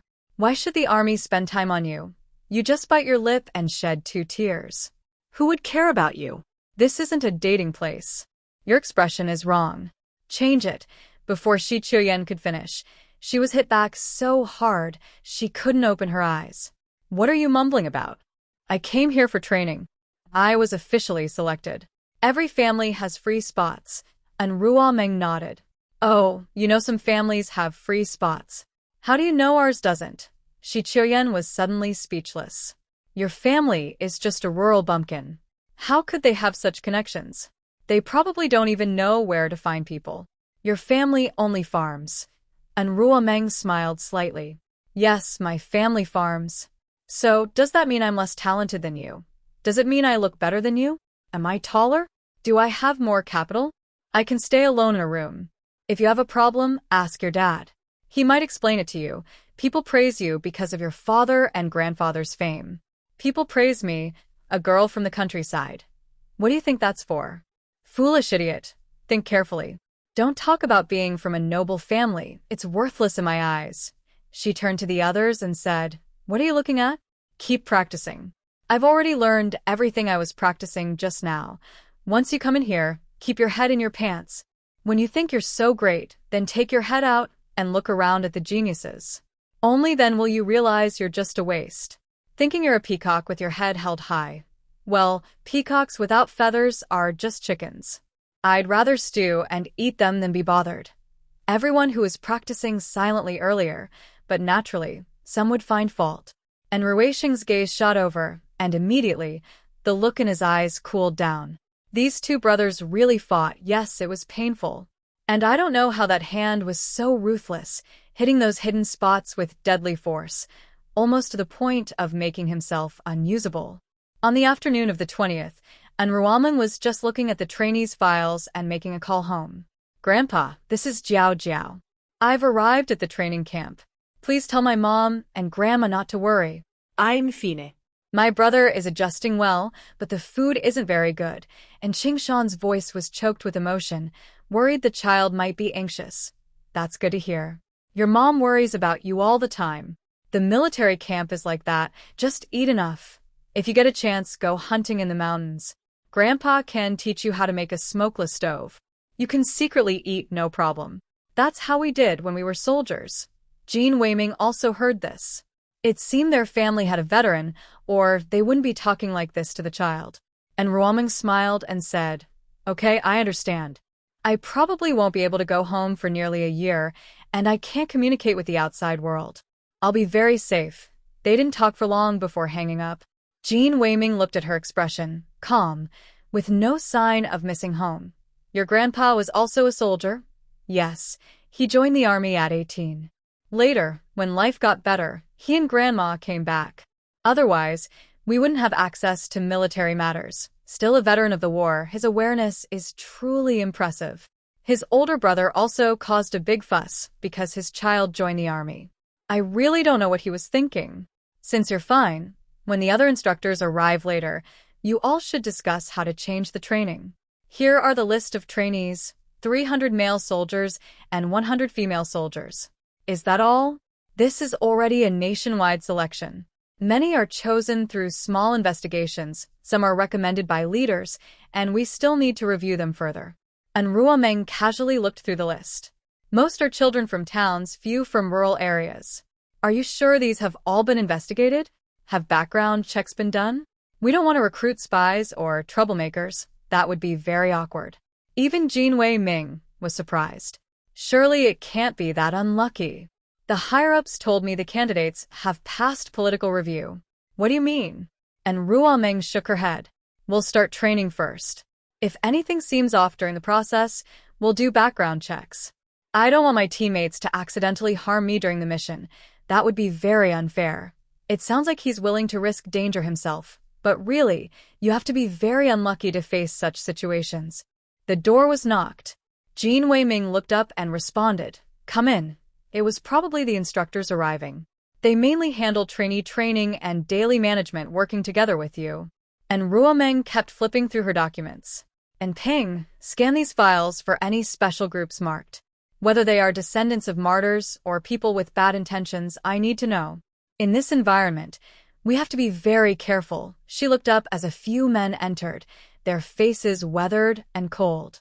"Little uncle," and Ingming looked at his young niece, who hadn't been seen in years. His eyes widened. "Jiao Jiao? Why are you here? Do your parents know?" And Ruomeng stood up, checked to make sure he was okay, and then relaxed. "My parents definitely know. My older brother and second brother are here too. I didn't expect you to be the instructor this time." And Ingming frowned. "What's going on with the family? They've gone crazy, sending their precious one here to suffer." Jean Weiming looked surprised. "He's your little uncle?" "Yes, he's my little uncle. I didn't know he would be the instructor this time. Looks like he's quite capable. Let me introduce myself. I am the leader of this training camp." And Ruomeng. Everyone was stunned and confused. "Are you the team leader this time? Come on, General Jean, what's going on? Why didn't we hear about this before?" "My niece is only 13 years old." Jean Weiming looked at him and clearly didn't know much about his niece's skills. This was arranged personally by the higher-ups. It follows the proper procedures. You will find out more later. Captain, and let me introduce these two. This is Fei Fei, the female team instructor, and Wen Han, the female life skills instructor. These two are male team instructors, Lu Shu and Wang Yangming. The life skills instructors are Qin Wei. The two doctors accompanying us are Wang Yanan and Sun Mimi. There are also some regular classes like shooting, language, and reconnaissance taught by specialists. But as for makeup and disguise classes, no one here teaches that. Take a look, and Ruomeng casually glanced at them, then focused on the list in her hands.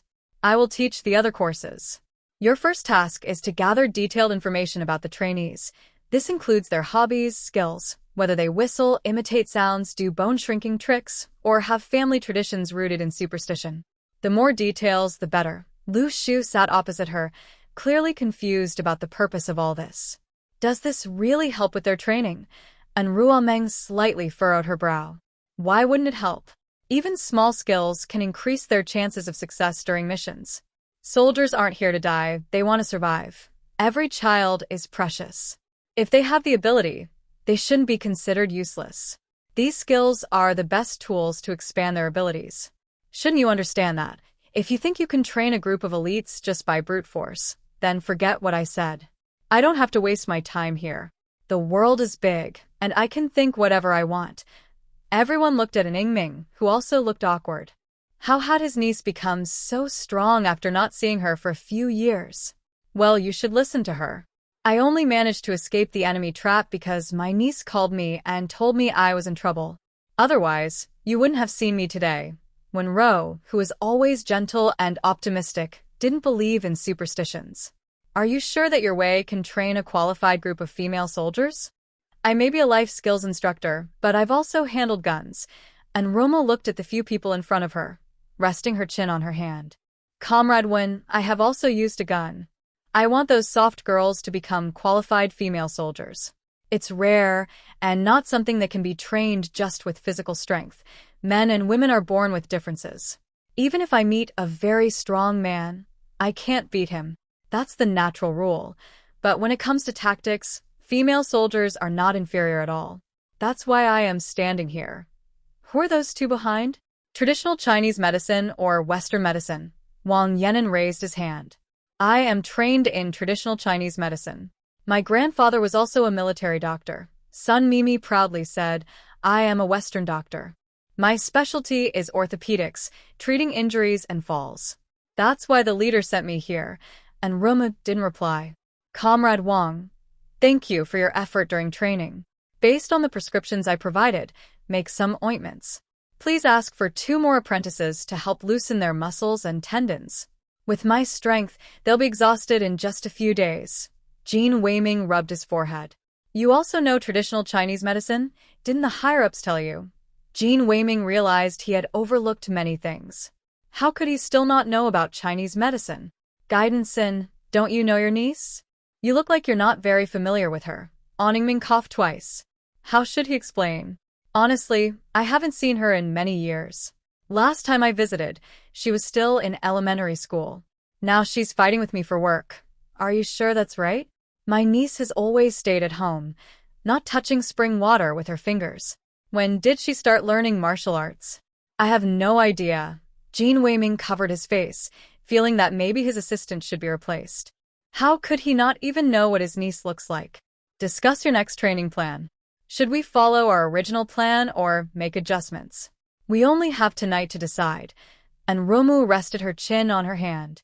The male soldiers are doing fine, but we should lower the intensity for the female soldiers. Is this the kind of strength needed to join the army? It's not even as much effort as our squad's women. If you want to be delicate ladies, go home. I don't accept bureaucratic style here. If anyone fails the assessment, they go back. I don't want the elite I train to be ruined by a fool. Isn't the country's money valuable? My time is precious too. I only ask for relentless training, no mercy. Here, women are used as men and men are used as beasts until they become the elite in my eyes. There are no young masters or young ladies here. Don't complain or break the rules with me. If you want to find your parents, and I catch you sending students home without permission, you will go home with them. The only standard here is being a soldier. Nothing else matters. Her voice was clear and kept echoing in the office. Sun Mimi looked at her with displeasure. So, we're not allowed to go home either? I'm just here on a temporary assignment, not. And Ruomeng pointed at the door. Oh, then you can leave now. Guard, take her out of the camp. Don't look back, just leave immediately. There's more than one way to practice Western medicine. Sorry, I can do it too, and I already have the certification. I can treat patients, so it's not scary. Bye-bye, then. Sun Mimi didn't even react before being pulled away. What are you doing? I have special approval from the leader. I came here to ensure the safety of these students. You can't kick me out. Jean Weiming was also worried something might go wrong, so he cut off all troublemakers. Send her back to her original unit and tell the leaders there that people who don't listen should not be assigned to important roles here. Everyone walking through the camp felt their backs sweating. Lu Shu nudged an Yingming with a funny expression, pretending to be constipated but actually teasing. Is your niece really only 13? I think she's got the mind of a 31-year-old, scolding us like a grandson. The last time I heard such words was about my own father. And Yingming felt the world was strange. How did his soft and gentle niece change so much in just a few years? What kind of upbringing did she have? How did she become a strict, emotionless judge? It was terrifying. He didn't dare to look directly at his niece anymore. I'm also confused. Where did my delicate niece go? Maybe something happened at home. You should go back first. I need to find out what's going on.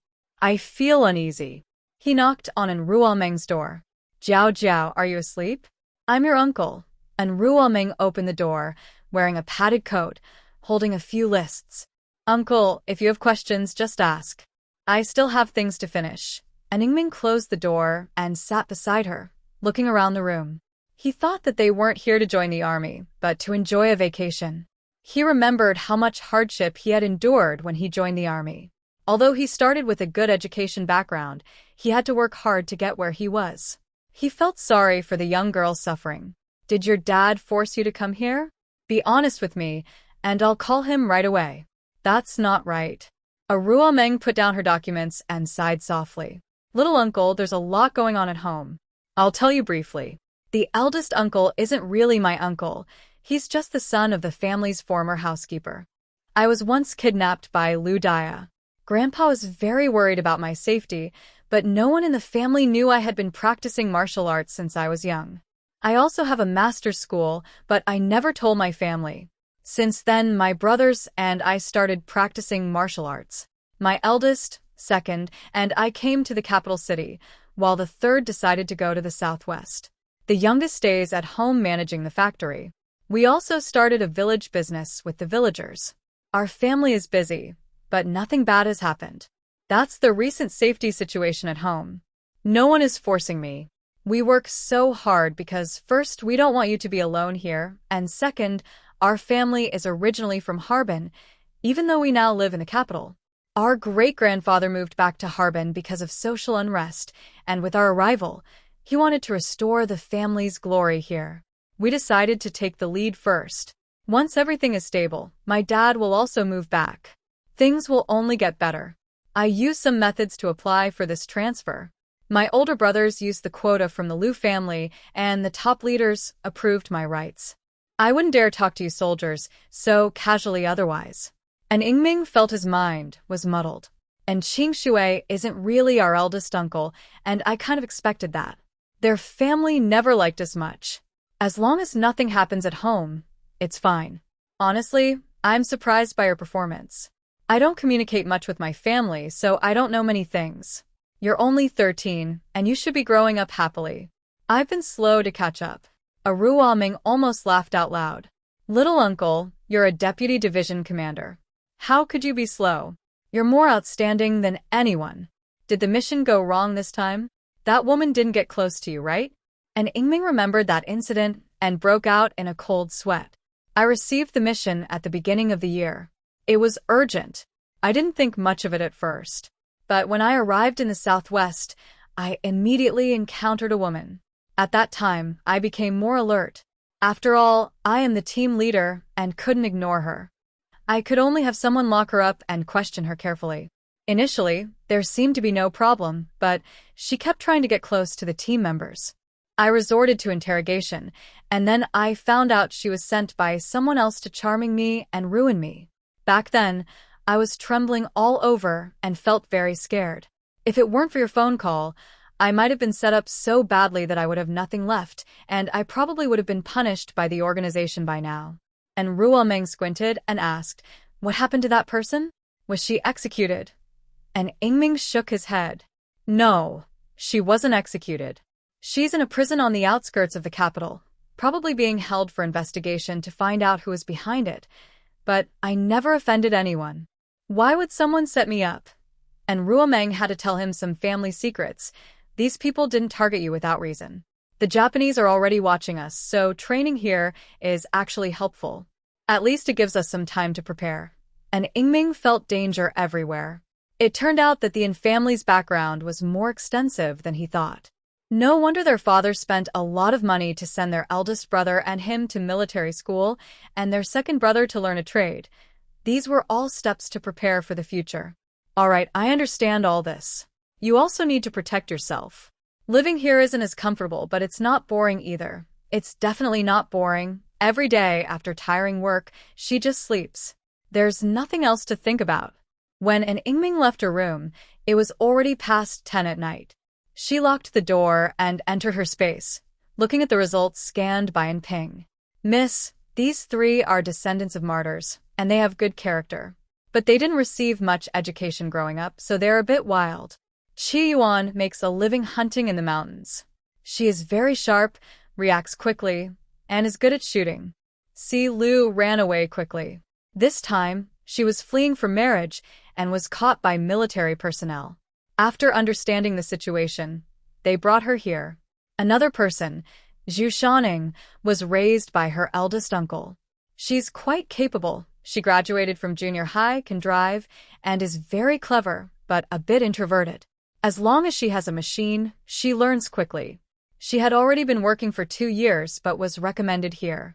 Her uncle didn't want to waste her talent. Looking at the remaining young ones, all of them are troublemakers. Over time, they will come to understand each other. All right, I understand. How's the black market? Are all transactions going smoothly? Anping nodded and looked at the display signs from various places.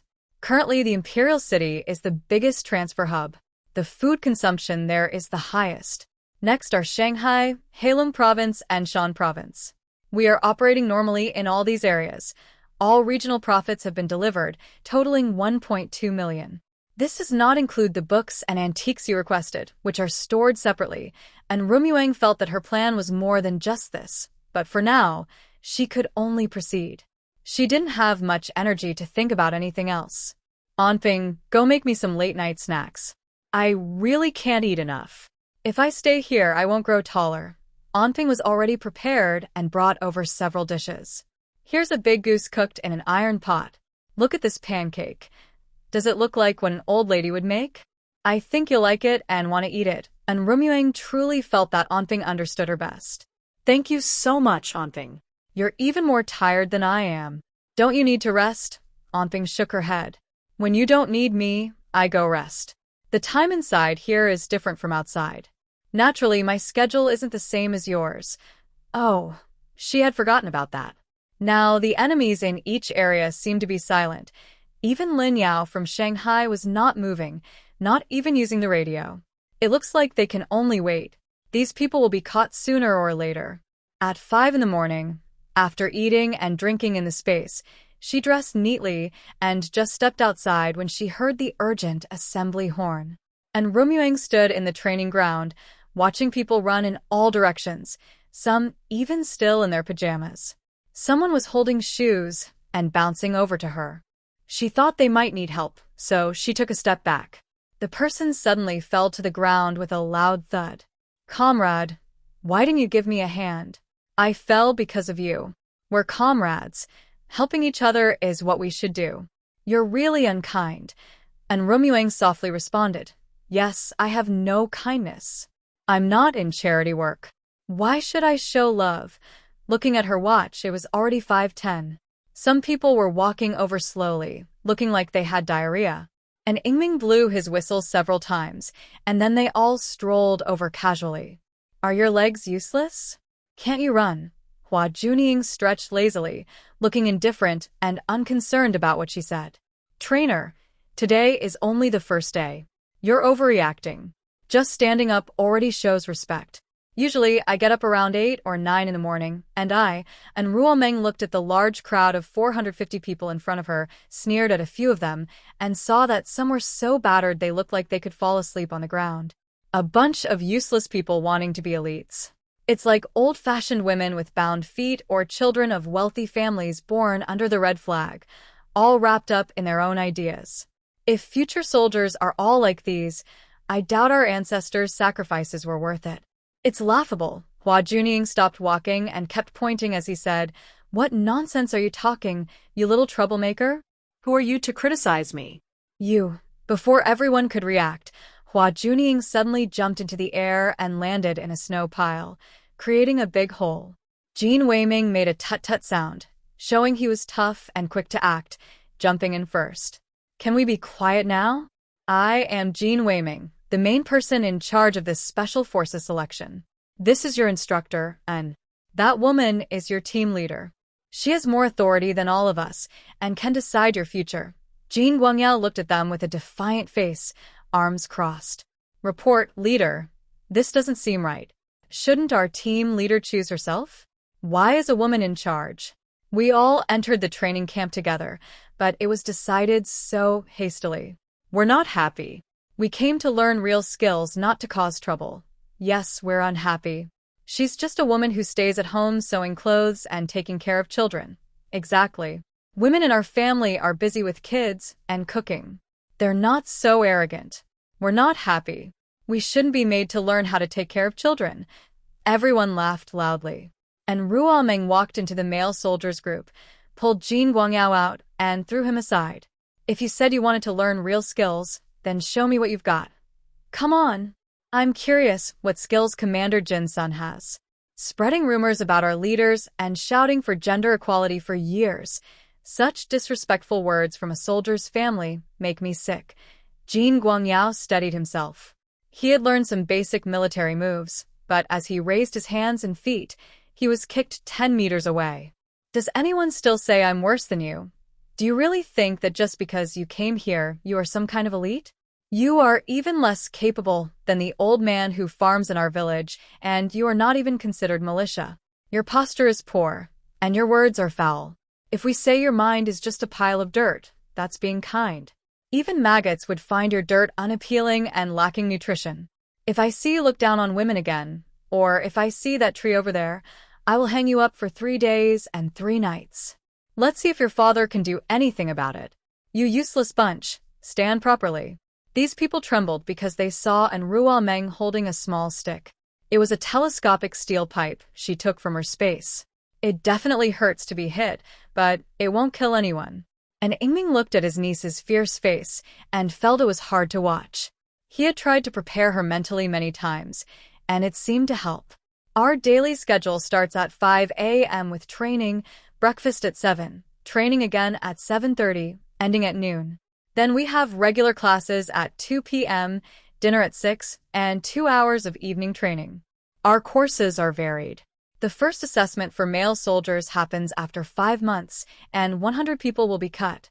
After that, only 50 remain, and this continues until today, 3 years later.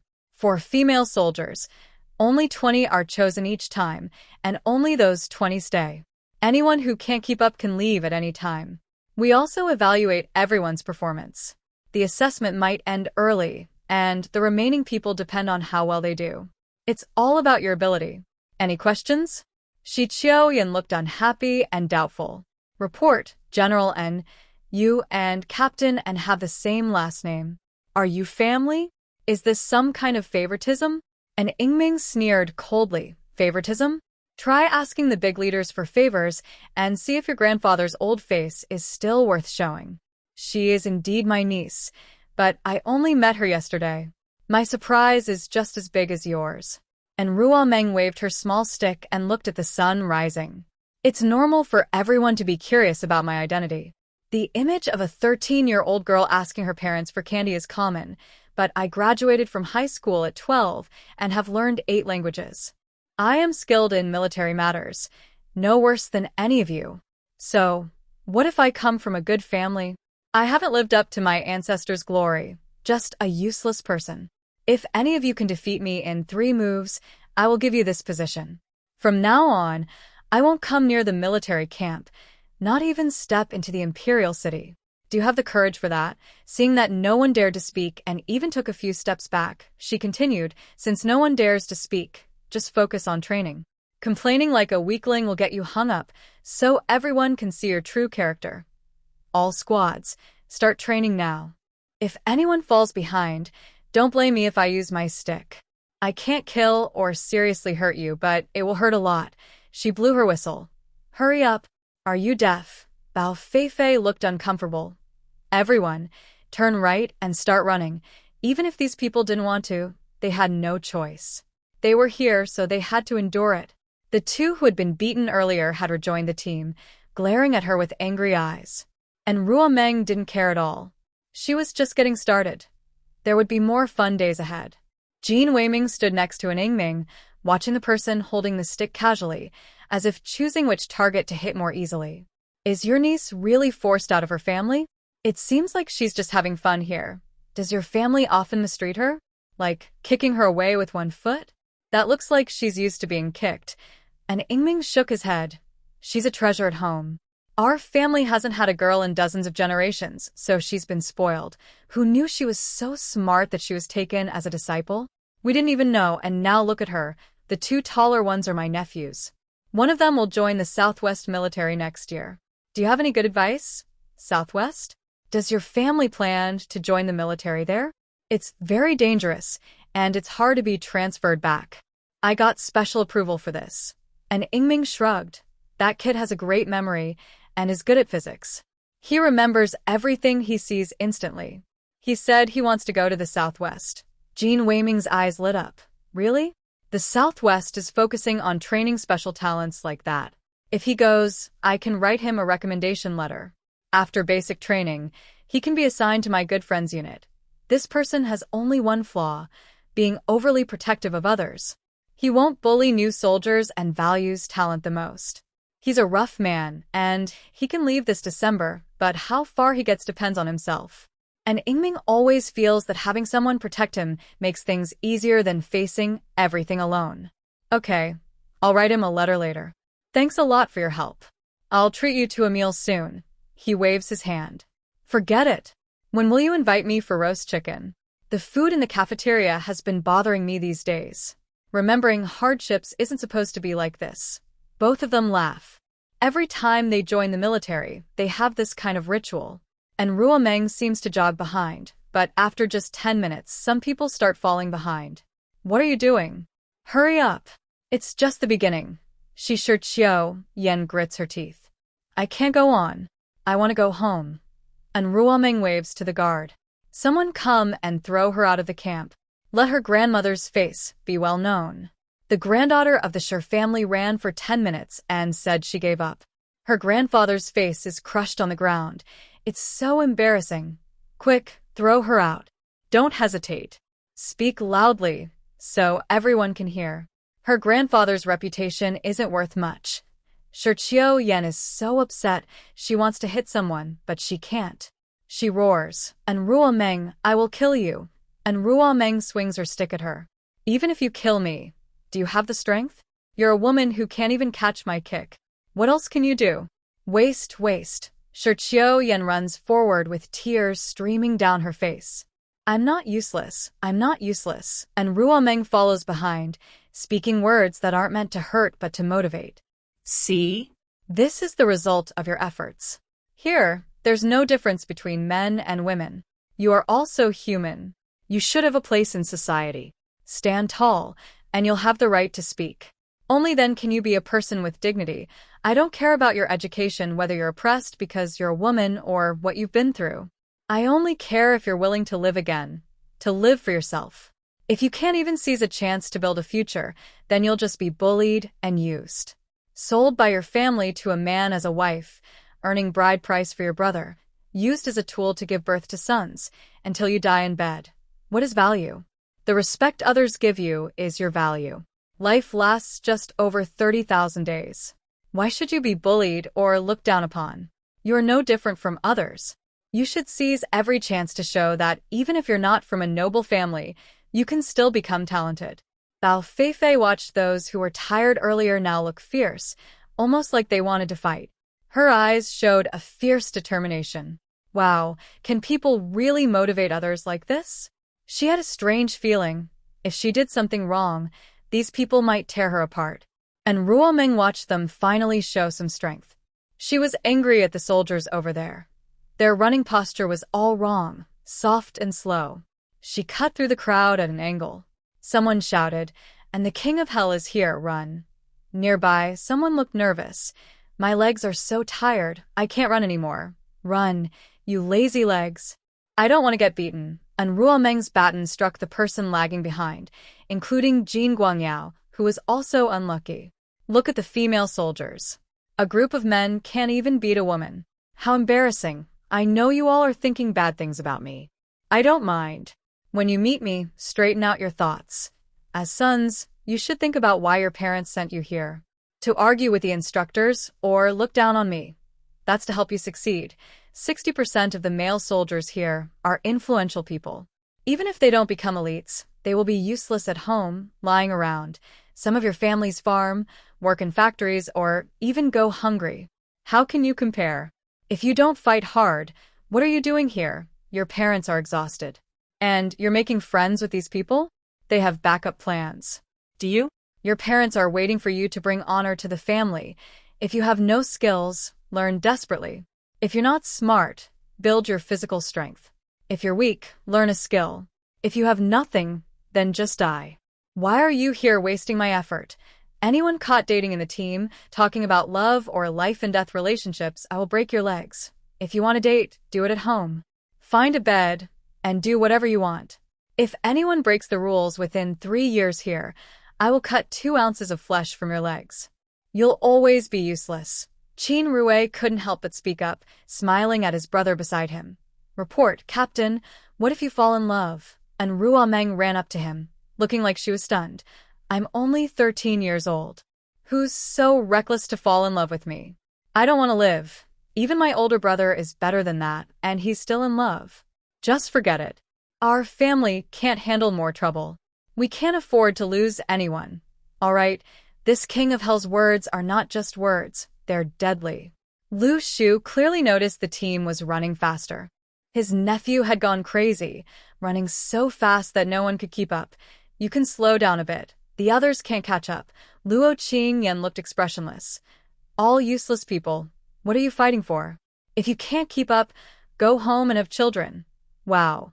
Each of their words could drown someone in tears.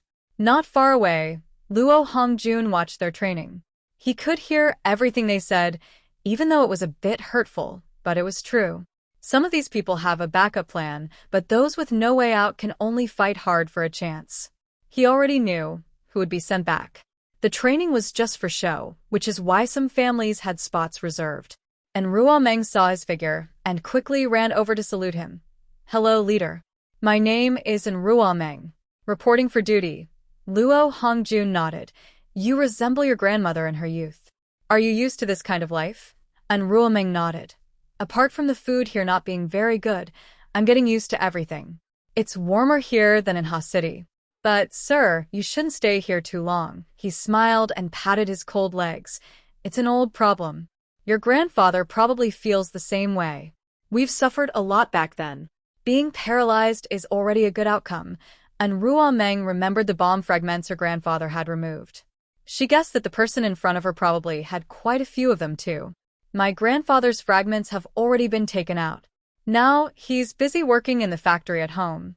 He's full of energy, much more comfortable than you. Luo Hongjun looked puzzled, unable to believe what she said. After all, they had been injured at the same time, in similar places. How could he have so many fragments? Little girl, don't try to fool me. Many military doctors examined him back then. Those fragments are very similar to his organs, so surgery to remove them was impossible. He can't recover to normal. She was a bit stunned. Did third son not tell you that I can do medical treatment? I healed my grandfather's leg, and he is as healthy as a young man, with no white hair. He still goes hunting in the mountains every year. Who is third son? Your grandson Lu Qingyan. In our family we call him by Sanyuan, so I call him third son. This way, others won't find out his identity. The educated youths from the big team are from the capital, so it's not convenient for him to use his original name. I see. The family is very thoughtful. No wonder the grandson treats them like family. Ian said you can do medical treatment, but I didn't expect you to be so skilled. Did your grandfather have any accidents? She gently tested Lu Hongjuan's wrist and quickly understood. Your lung function isn't good, your liver isn't in great shape, and your kidneys are also a bit damaged. Your body has many weaknesses. If you keep pushing like this, not only will you not see him get married, but I think you'll have a hard time in the next 2 years. Recently, your legs should feel numb sometimes, and you might even lose sensation. That's a sign of paralysis. You're in a worse condition than my grandfather. Lu Hongjun cared a lot about his health. As long as he stayed in the Lu family, he felt safe. Is there any treatment left for me? At least let me live until Ian gets married and has children. If I die now, I'll feel at peace. Their father and son can't handle such a big scene. Even if you give me 3 years so Ian has time to grow, he's still too weak now. If someone slightly manipulates him, he'll be finished. And Ruo Meng again checked his pulse. Tonight, have someone come to get the medicine. It must be someone you trust. I don't know the specific situation in the capital. I will write down the treatment plan on paper. Be very careful. Or you can secretly take me out tonight, and I can help you with the follow-up to gather the fragments. The rest is about maintenance. It will take at least half a year. Not to live forever, but at least to see his child grow up without problems.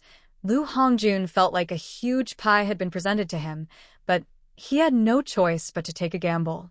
For his son and grandson, he had to try. All right, I will have someone come for the prescription tonight. He took a few steps and then turned back. Did you treat a man's leg? I faintly smell the scent of Chinese medicine. It seems he only went to you, and after he came back, he started to recover. And Ruo Meng nodded without hiding anything. Yes, if his leg isn't treated, he probably won't stay in the army for more than 2 years. He can't handle such long missions. Luo Hongjun didn't say anything and slowly left the training ground. And Ruo Meng watched those people finish running, now so exhausted they were lying on the ground, not wanting to move. There was no longer any sense of pride. You have half an hour for lunch. The instructor will take you during the noon training. If anyone falls behind, These people ran faster than anyone else, not afraid of being tired at all. Those people saw in Ruo Meng as if she were a mouse seeing a cat. They started hiding just at the beginning of training, which was not acceptable. She carried breakfast, 3 buns, 2 eggs, and a bowl of pumpkin porridge. That was a normal breakfast. The past 2 days, her meals had been as casual as a stepmother's mood. It was probably because the new soldiers were still in basic training, so the food was better here. Eat as much as you wanted. It was better than many military camps, at least here it was free. They sat properly according to their positions, watching the instructor start eating, and then they began. And Ruo Meng sat at the female soldiers' table. Do you think we need to increase the portion? Can you handle it? Hua Xiaoyan looked at her trembling legs. I think this level is enough. If we add more, these people will be exhausted. My endurance has already reached its limit. Si Lu, with food in her mouth, hesitated. I think they run too slowly, less than 1/5 of my speed. No one in the village can beat me. I've even lived with wolves in the mountains. And Ruo Meng's eyes lit up. I know you, Si Lu from He Province. Have you tested your endurance limit? Si Lu looked innocent. What do you mean by endurance limit? How long can I run? Yes, how long can you run? Just imagine you're in the mountains. She seemed to be thinking seriously. Recently, my family forced me into marriage. I ran in the mountains for a day and a night to escape. I stayed for a few days, but it was so cold, I had to go back. Coincidentally, I met some military people. Everyone around was very surprised. You were forced into marriage at only 18? Isn't that a bit urgent? Si Lu looked indifferent, her eyes honest. It's nothing. Every family has its difficulties. My dad sacrificed himself, and my mom remarried with me. I also have 2 younger brothers. The person they found was too ugly. I couldn't bring myself to speak to them. Anyone who looks somewhat like a person I might tolerate, but the ugly ones give me nightmares at night. And Ru Meng found the scene a bit funny. How ugly must someone be to make it impossible to speak to them? Next to her, Shi Qiuyan was crying loudly while eating a bun, which seemed to taste very bad. I want to go home. I don't want to stay here. Hua Qiaoyan looked at her silently and said, if you go home, just pack your bags yourself. Telling us doesn't help. Your mom prefers your cousin. He's doing fine there, but you keep crying and acting helpless. You're really useless. Shi Qiuyan looked at her cousin without any reaction. It's because I'm a girl. My mom doesn't like girls. I don't want this either. Why am I so unlucky? And Ru Meng was surprised to hear someone insult herself in return. You look down on yourself, yet you expect others to think highly of you. That's just dreaming. A female soldier nearby, with a small clip in her hair, spoke sharply. Captain N, you can't say that. Many people feel helpless. Not everyone is as strong as you, and not everyone has such good resources at home. And Ru Meng finished her porridge and said, oh, so you all comfort yourselves by blaming lack of resources. Everything is equal here, but I haven't seen you work hard at all. You don't need to speak so loudly. It sounds terrible, like a swan that hasn't developed properly suddenly turning into a duck. You have 10 minutes left for your meal. I'll go ahead. Shi Qiuyan's crying grew louder as she looked at Wang Yali. Your voice is really unpleasant. You should stop talking.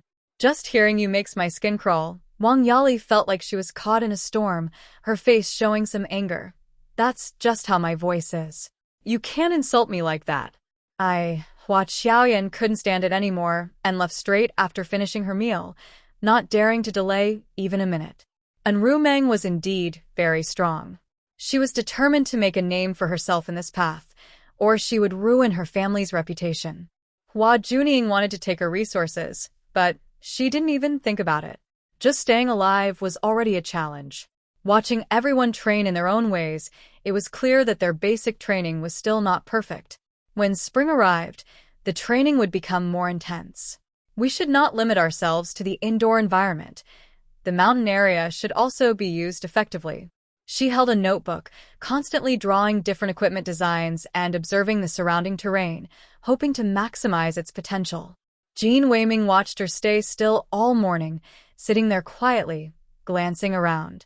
He walked over and looked at her work, noticing many sheets of paper nearby, and picked one up to glance at. You're drawing training plans. I've never seen this kind of training method. Is there a basis for it? And Ruo Meng nodded. Each area can help improve their physical coordination. There's no competition in the army without challenges. It's all about screening, some leave, some stay. This is part of the assessment. Building this thing isn't easy. The ground needs to be leveled to prevent injuries. It would be a waste if someone gets hurt. Do you agree with this training project? Jin Weiming squatted nearby and looked at the overall plan. What's it called? I've never heard of it. It's not popular back home, right? This is a foreign training method. It hasn't spread here yet. I just found out about it by chance. Over there is a 500-meter obstacle course. Our field can only support 300 meters, but we can build it side by side for simultaneous use, which makes training more efficient. Jin Weiming really thought she had a lot of ideas. Do you have any other good suggestions? Let's discuss them, so we can improve. This place isn't just for our group. Other trainees will come here too. And Ruo Meng pointed to the mountain area. I need to clear a path for training. Load-bearing runs and outdoor survival courses are essential. You know more about this than I do. If these people can't even kill a wild animal and just run when they see a wild boar, they won't stand a chance against enemies. Sometimes, wild animals like boars or wolves can be part of the training. Jin Weiming looked around. It seemed like it was just mountains everywhere, as if they were surrounded.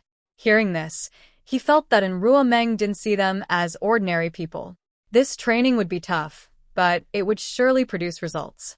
No problem. I will personally apply to the leaders. I will hand this plan directly to them. And Ruo Meng nodded and said, no problem. The leaders' people will come to pick up the prescription tonight. Are you going with them or going now? Please help me by taking the prescription over.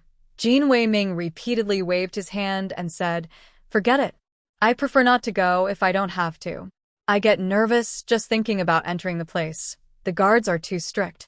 You should just give it directly to the leaders' people. He spoke softly and hesitated. I need to ask you something personal. Can you help me check my health? I feel like something's wrong lately. And Ruo Meng checked his pulse, unsure whether to believe him. His expression was hard to read, making her wonder if he was seriously ill. Is my health really a problem? How much longer do I have to live? And Ruoming chuckled softly. What are you talking about? You're not that old. You should find a wife. That would be better and you wouldn't be sick. How does my health relate to finding a wife? He suddenly blushed deeply, as if he remembered something embarrassing, and quickly stood up to leave, looking clever. After taking a few steps, he turned back and said, That niece of mine, please don't tell others. It's too embarrassing. Just pretend I never asked. And Ruoming laughed loudly, feeling ashamed for him. She thought she shouldn't have asked about such a topic and gave herself a couple of slaps on the face. In the afternoon, the training session was about ideological lessons, and Ruoming also sat in the back listening. It was held inside a large cathedral, but as she listened, she started feeling sleepy. It sounded like chanting prayers, and she felt there was little energy or spirit. Most of the people were probably distracted. She coughed, and many people straightened their backs. The small sticks in their hands swung back and forth, and no one closed their eyes. Even Commissar Juan found the lesson interesting and nodded at her. In the evening, everyone expected a relaxed time, but instead, they had to stand at attention in the cold wind. They stood like that for 2 hours. And Ruoming was standing nearby when she suddenly heard a loud thud behind her, and someone fainted. She turned her head to look and saw the person with a pale face and purple marks. It didn't seem like exhaustion from standing. He had a pre-existing health issue. After gently checking his pulse, she frowned and asked, Does anyone know his name?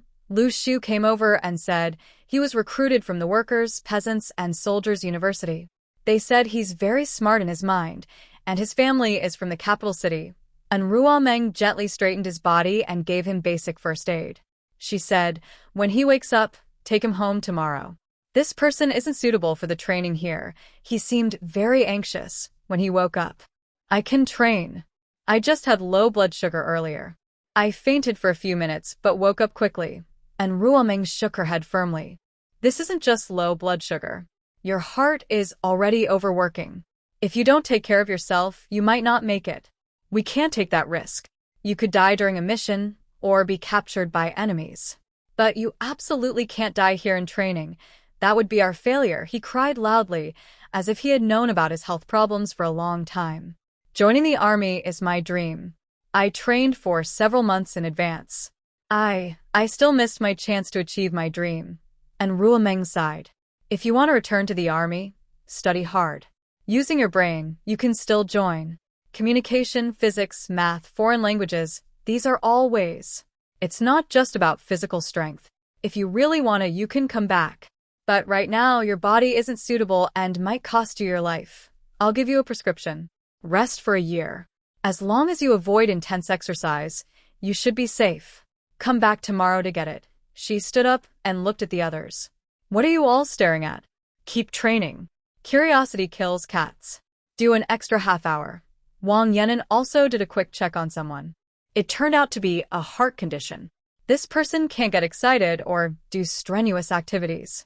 If they breathe too quickly, they might not recover and could suffocate. Captain, and I want to ask, are there any traditional Chinese medicine treatments that can cure this kind of illness? I've seen more than one case like this. It's very painful. Sometimes they can't breathe properly. Is there really no way but to wait for death? And Ruoming walked forward and replied, Currently, with medical science, whether traditional Chinese medicine or Western medicine, there's no cure. TCM can only help maintain health. Good TCM practitioners can use acupuncture and herbal medicine to improve the body, achieving about 80% recovery, extending life, and enabling normal childbirth. But intense exercise is still not possible. Wang Yenin was very surprised. Are you sure this can slow down the progression of the disease? And Ruoming looked at him in surprise. Why was he so excited? She asked skeptically, You don't have a family member with heart disease, do you? You should come from a family of traditional Chinese medicine and probably have treatment methods. He shook his head and said, It's not our family. It's an old leader. He's been trapped by this for many years, bedridden, and my grandfather has been taking care of him. But now, as he gets older, his condition worsens, and even he is at a loss. That's why I was thinking if you might have a good idea. And Rumeng felt that staying here made her even busier. I can't go out either. I can't see the patients to diagnose them, which is a problem. Wang Yenin frowned and said, I'll try to find a way to handle this, and see if we can find a middle ground. He was a veteran of the war, and he doesn't feel any pain in his body anymore, but his eyes are almost blind. And Ruomeng clearly understood how much pain the war left behind. Before her grandfather received treatment, he was full of injuries. He often rubbed his waist or pounded his legs, trying to hide the pain with alcohol. All right, go discuss with the higher-ups and try to reduce his suffering so he can have a peaceful old age. At 10 p.m., a man came here to pick up the prescription and also brought him the design drawings. Brother man, I just finished this design. I hope the leaders can review it and see if it's feasible. A man smiled and looked more relaxed than before. Good, I will pass it to the leaders. Is there anything else I should pay attention to? And Ruomeng pointed to a few sheets of paper. This prescription is for internal use, and this one is for external application. Grind the medicine into powder, then mix it with honey. Wrap it with gauze and apply it to the wound. After 7 days, it might itch a little. When that happens, you can come to take me for surgery. During treatment, avoid spicy, stimulating foods like lamb and tea. Unexpectedly, this scene was seen by Shi Qiuying, who walked over mischievously. Captain, you're breaking the rules. You're only 13 and already in love, and with someone outside. You're really beyond the law.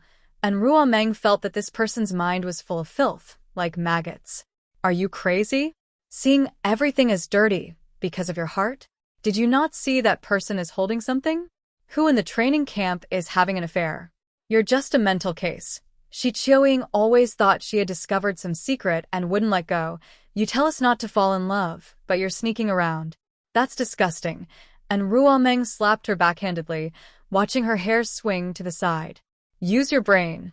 Where are we? I'm dating, and who would date a 13-year-old girl? Don't stay here. I think you should go to a mental hospital. That's more suitable for you. What's in your head, garbage? Does your family not understand you clearly? They even sent you here to bother people. You don't even know basic laws. Get lost and don't bother me here. She covered her face and cried. You dare to hit me? I will tell my parents you bullied me. How can you be so shameless? This sound attracted several instructors. Jean Weiming looked serious, watching the scene. Why are you making noise so late at night? Shi Qiuying, aren't you tired enough during the day? After washing up at night, you don't rest. What are you doing here? Bao Feifei looked at her with a helpless expression. Shi Qiuying, you cry during the day and cry at night. Is your family a mourning family? All I hear is boo-hoo, louder than the camp alarms. Can you stop? I've never seen such a difficult soldier to manage. Shi Qiuying pointed at Ruomeng and sobbed. Instructor, she's dating in the military camp, and you don't care? And you're here criticizing me? You're so biased. I want to report to the leaders and make you suffer too. Jean Weiming was speechless. If he weren't so annoyed, he might have rolled his eyes to the sky. Coming here was truly exhausting. Shi Qiuying, you're an adult. Can't you tell right from wrong? Today, the leaders came here to pick up some drawings. What are you acting up for? Everything has been reported. Why are you spreading rumors? Do you think anyone can come in here? The guards at the door aren't street sweepers. They're aware of everything.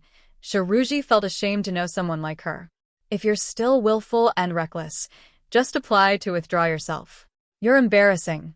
She turned and left, full of helplessness. It's clearly her fault, so why do you keep blaming me? What did I do wrong? You're so biased toward her. And Ruomeng shrugged helplessly. You handle it yourselves. I really don't have time to argue with her. I have a lot of things to deal with. Shi Qiuying also wanted to hold her back, but an Ingming blocked her. Have you finished causing trouble? Think the team leader is easy to handle? After your training, she still has to stay busy. Your special training is designed to help you perform at your best. She doesn't just train all day. She needs to rest too. Clear your mind of useless thoughts. Everyone's success doesn't come easily. Shi Qiuying felt these people were blind. Why were they all siding with her? She felt like a headless fly being mocked. The others looked at her like she was mentally slow. Their eyes were full of confusion, disdain, and suspicion. like they were looking at a fool. Jean Weiming saw her like this and wondered why she family sent him here. Was it really for training, or were they trying to disgust everyone and drive them away? Take her back to the dorm. If she dares to leave without permission, send her back permanently. She is not allowed to enter the military camp again. Jean Weiming saw her documents on the desk and even on the bed. Get some rest early. There's training tomorrow. These things don't happen overnight. And Ruo Meng nodded. When she heard the outside had calmed down, she entered her space to fill her stomach. She looked at the female soldiers' dormitory. Most had already fallen asleep except Shi Qiuyan. She sneered. If she didn't teach her a lesson, she wouldn't know her limits. She pulled her into the space before she could shout or scream and knocked her out. She saw that the training base also had a farm with chickens, ducks, geese, pigs, cattle, and sheep, mainly to provide food for these people. It was thoughtful, but some people didn't deserve to eat. The pig pen was quite clean, so she decided not to abandon it. The pig manure was good fertilizer. She threw the person directly inside. Since it was cold, she figured they wouldn't drown. She hoped she wouldn't be too excited when she woke up tomorrow. And Ruo Meng never relaxed her training. She tried to turn her thoughts into reality. The space's flow was quite fast. And Ping often reminded her to rest, so she wouldn't stay up too late. After eating well and leaving the dorm, she heard screams that made Jean Weiming's heart almost stop. Who is shouting like this? How unprofessional. Don't they know this is a military camp? A guard ran over, probably responsible for night patrols, looking panicked. Report, leader. This is Shi Qiuyan, who caused trouble last night. She doesn't know when she crawled into the pig manure to sleep. She had just woken up and was frozen stiff, lying there motionless. We didn't dare move either, afraid something might happen. And Yingming's face darkened completely. How could anyone do such a thing? Is the Shi family all crazy? Bringing this person here just to annoy everyone? Don't they have any decent children at home? Lu Shu tilted his chin up. That Shi Ruizhi is the eldest son of the Shi family. He's very stubborn. You better not provoke him, or he might cause trouble for you. And Yingming sneered. I've been in the military for so many years. Am I afraid of him? If he wants to cause trouble, let him try. I'm not afraid. Just look at what Shi Qiuyan has done. Jean Weiming sighed deeply.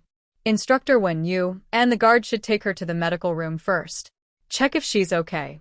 We need her to be safe here, and even if she goes back, she must be in good shape. Shi Qiuyan was crying loudly, looking very scared. How could she lie next to pig manure?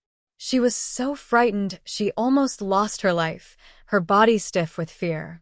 Instructor, help. And Ruo Meng wants me dead. She kidnapped me in the middle of the night. It was so terrifying. Help, and Ruo Meng rolled her eyes at her but ignored her and kept walking straight ahead. Everyone gather now. You're 1 minute late, and if you're late by even a second, morning exercises will be delayed by 10 minutes. Hurry up. When you entered this place, you were no longer ordinary people. You're soldiers now. Look at you, you're not even trying. Going to the battlefield is just asking to die. Move faster, walk properly. Shi Ruizhi looked at her, his gaze quickly shifting away, but Ruo Meng saw it. What's wrong? Have you gone stupid too? Do you think I would go to the dorm at midnight and throw her into pig manure? Do I look that idle? Shi Ruizhi shook his head, his expression unreadable. I just think the captain looks down on us, the children of noble families. She always talks to us with a sneer. And Ruo Meng crossed her arms, looking at him with contempt. With your attitude and your brains, do you think I should respect you? Besides your family background, what else is worth my respect? If you can prove even one thing that makes you stand out, I'll shut up and apologize. With your sister's IQ, why would I bother to respect her? Even the village fools wouldn't ruin their family's reputation. Everyone knows it's better to hide bad things and keep them secret, so they don't affect future plans. She not only spoke openly, but also acted in a way that made me doubt if you all are really smart. How do you think I should treat you? I treat you like treasures, constantly comforting you. I want you to behave well, remember to eat, and go to bed on time. I am not your parent or caretaker. Don't think too highly of yourselves.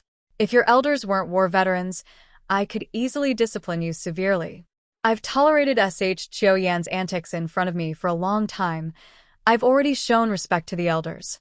If anyone tries to act tough in front of me, be prepared to face my discipline. Here, we only have capable people and useless ones. There's no in-between. And Rumeng looked at them with anger in her eyes, but couldn't do anything. She sneered. Why are you just standing there? Useless and afraid to train? Wait, I'll feed you myself. Because Ruiji's team asked some silly questions, the whole team has to do an extra half-hour of morning drills. Since you all seem proud and feel I'm unfair, I can tell you're not convinced. Sheep breakfast. Speed up your pace. Faster, faster. Someone argued. Why? He just offended you himself. What does that have to do with us? And Rumeng backed away, tapping her small stick back and forth. I'll tell you why. Because you're not strangers. Standing together, you're comrades, people willing to risk their lives for each other. In the army, I don't care if you have deep grudges. Whether he took your wife or cheated on you, here, you're just his backup. If you can't trust your comrades with your back, then you should leave sooner or later. Here, we all share the same fate, prosper together, suffer together. During the war, supplies were always moved from here to there. Did others lack supplies? Yes, but back then, it was just rice and rifles.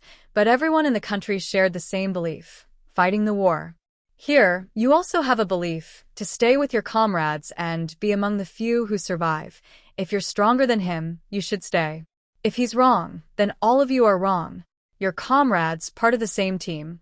If in future missions he makes a mistake, all of you could die. That's the reality. Now tell me, should he be punished? The sky was lightly snowing. It was already late February in the Imperial City, which was quite rare, making training in the mountains much more difficult. Today, even if it snowed heavily, they had to keep training. The borderlands are cold, and many soldiers have frozen to death walking through the snow up to their knees. The sentinels in the freezing cold land are also cold, but after they retire, their bodies are often damaged, with twisted bones. You only feel a little cold. You won't die from this temperature. Jean Weiming watched her run at the front, even with her hair frozen and her clothes soaked, unsure if it was sweat or snow that made her wet. Gentle, arrange for the kitchen to cook 2 pots of ginger tea today. Let each person drink a bowl, so no one catches a cold. This weather is not a joke. Gentle was confused. Leader, she's the team captain. She doesn't have to follow the training, so why does she always run at the front? Because the strong always follow the strong. If you want to lead a group of wild people, you must show your strength and make them believe in you from the heart. If you stay high above them all the time, they will only respect you, not see you as one of them. Most of these people are spoiled at home and very proud. And Ruomeng looked at the soldiers falling behind. The snow was falling more heavily, and the mountain wind seemed stronger than outside, with higher humidity. She moved back, watching several female soldiers fall behind. And Ruomeng helped them up. Line up and catch up. Watch the person next to you. If someone falls, help them. We don't want a stampede. Let's go. I'll support both of you. Jiao Yanli looked pale and was panting. Captain, can girls really stand firm in the army? Why not? We have brains and skills. We might be weaker and slower, but that doesn't mean we can't succeed in other ways. If this path doesn't work, I wouldn't be here, and neither would you, right? Adjust your breathing. Keep your pace steady with your steps. Don't tense up. Lean forward a little. Exactly. Keep running. The others had already gone to breakfast, leaving only the first group of male soldiers, scattered and still running, looking exhausted. And Ruomeng was nearby, following along but not eating. Lu Qingyan walked outside the training ground, looking at her small but very tough figure. Qin Rue moved his legs and had to remind his brothers. Don't look, brothers. This girl isn't soft at all. She's really a tough guy. Are you sure you want to fight her head on? Lu Qingyan put his hat back on. Why can't I be the soft one? Why do I have to be tough? I'm not stupid. I can adapt. This person is really strange. What's so likable about someone so young? She's the team leader. Thinking about it feels awkward, and she's not afraid of getting into trouble. Shi Ruizhi looked at An Ruomeng with a hot gaze. He really couldn't understand why she was doing this. She had a bright future and could shine anywhere, but she insisted on fighting here. And Ruo Meng watched everyone collapse on the ground. She moved her wrists and her breathing became a little uneven. You have 5 minutes left. If you don't hurry, you'll miss breakfast. Everyone was starving and wouldn't dare delay. They ran at full speed and saw the breakfast set up in the cafeteria. Thank you, Captain. Don't thank me. Thank yourselves for your effort. If you give up, there will be no food. She simply grabbed some food and went back to her dorm. She was covered in sweat and only ate after a bath. Then she continued working on the training plans for those people. More importantly, she still had makeup classes, costume change classes, and disguise classes to learn herself. Any mistake would be her own problem. While she was busy in her space, she heard knocking at the door outside. She was dressed in her own clothes and didn't mind. She opened the door and saw a few elderly faces. Leader, what are you all doing here? First, I should say my place is a bit messy. It's full of new trainee files. I need to tidy up. Lu Hongjun waved his hand. No need to tidy. We're not here to bother your work. We just want to ask how long it will take to treat the old master's heart condition. Wang Yenin slipped in from behind. Captain, and this is my grandfather. He's also an old Chinese doctor. He's been responsible for Jiang Ye's health. It's really no other way. I called him, and I didn't expect him to come along. I hope we didn't disturb you. And Ruo Meng shook her head. Now she didn't care about much. Since they were here, she couldn't go back. Has the patient come personally? Luo Hongjun pointed to the person sitting in a wheelchair behind him and introduced. This is him. He fought with us back in the day. He has no children and has been living in a nursing home. Recently, his health has really worsened, so we are trying to find other ways. If there is a cure, that would be the best. And Ruo Meng looked at his unhealthy swelling, with his face pale and tinged with purple, a clear sign of heart problems. Jiang Xueliang smiled casually, not wanting to embarrass the young girl in front of him. These are old problems from my youth. If they can't be cured, don't waste medicine on me. I've lived long enough. You're so young and talented. No wonder you're old and's child. Your features really resemble him. I just wonder when I might see him again. It's been decades since we last met, and Ruo Meng was surprised. Do you know my grandfather? She crouched down, grabbed Jiang Yuliang's wrist, and pressed it. His condition was indeed critical. Without treatment, he might only live another 6 months. But there is a way to treat him. Expensive medicinal herbs to nourish his body, which would take more than a year, along with acupuncture. Luo Hongjun looked nervous. Is there hope? Jiang Yuliang chuckled warmly. Your grandfather saved my life once. Of course I know him. Is he doing okay? And Ruo Meng smiled softly. My grandfather is very healthy.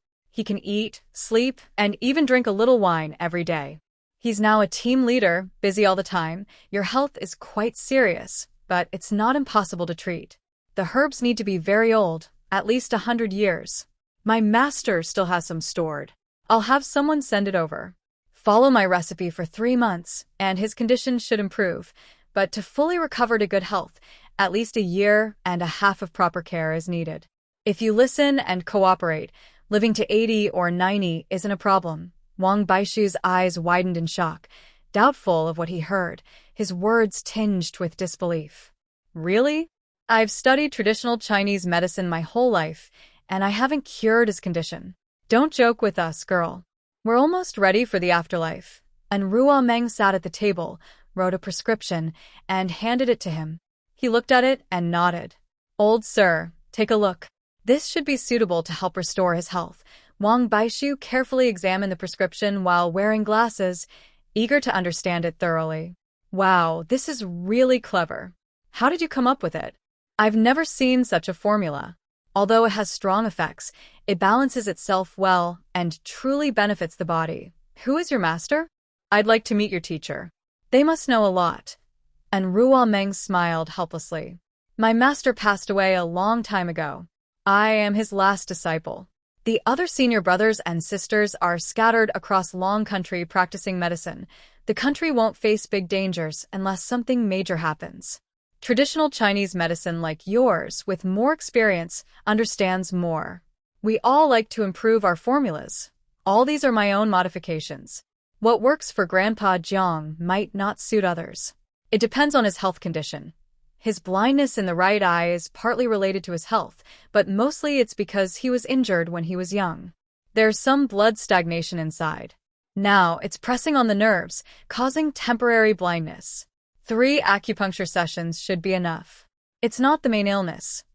Luo Hongjun patted Jiang Yuliang's shoulder happily. Did you hear that? It can be cured. Living another year is worth it. Why not live? I've got a patch on my leg too. From that era, only a few are in good health. If you're sick, just treat it. Jiang Xueliang teared up and sighed softly. I'm just worried about bothering the organization and needing others to take care of me. I haven't done anything great. And Ruomeng took out a set of golden needles from her bag. They had been sterilized and were ready for acupuncture. You're mistaken. You're a treasure of the country. Witnessing the strength of our nation grow is a proud thing. When Long Country becomes the strongest in the world, you'll feel proud too. This land you fought so hard to protect, that's your meaning in life. Jiang Xueliang finally smiled. You really have a way with words. Olden is lucky to have a granddaughter like you. You'll live a happy life. Luo Hongjun laughed loudly. Olden has 4 grandsons, but only this granddaughter is so precious. I even brought her here myself.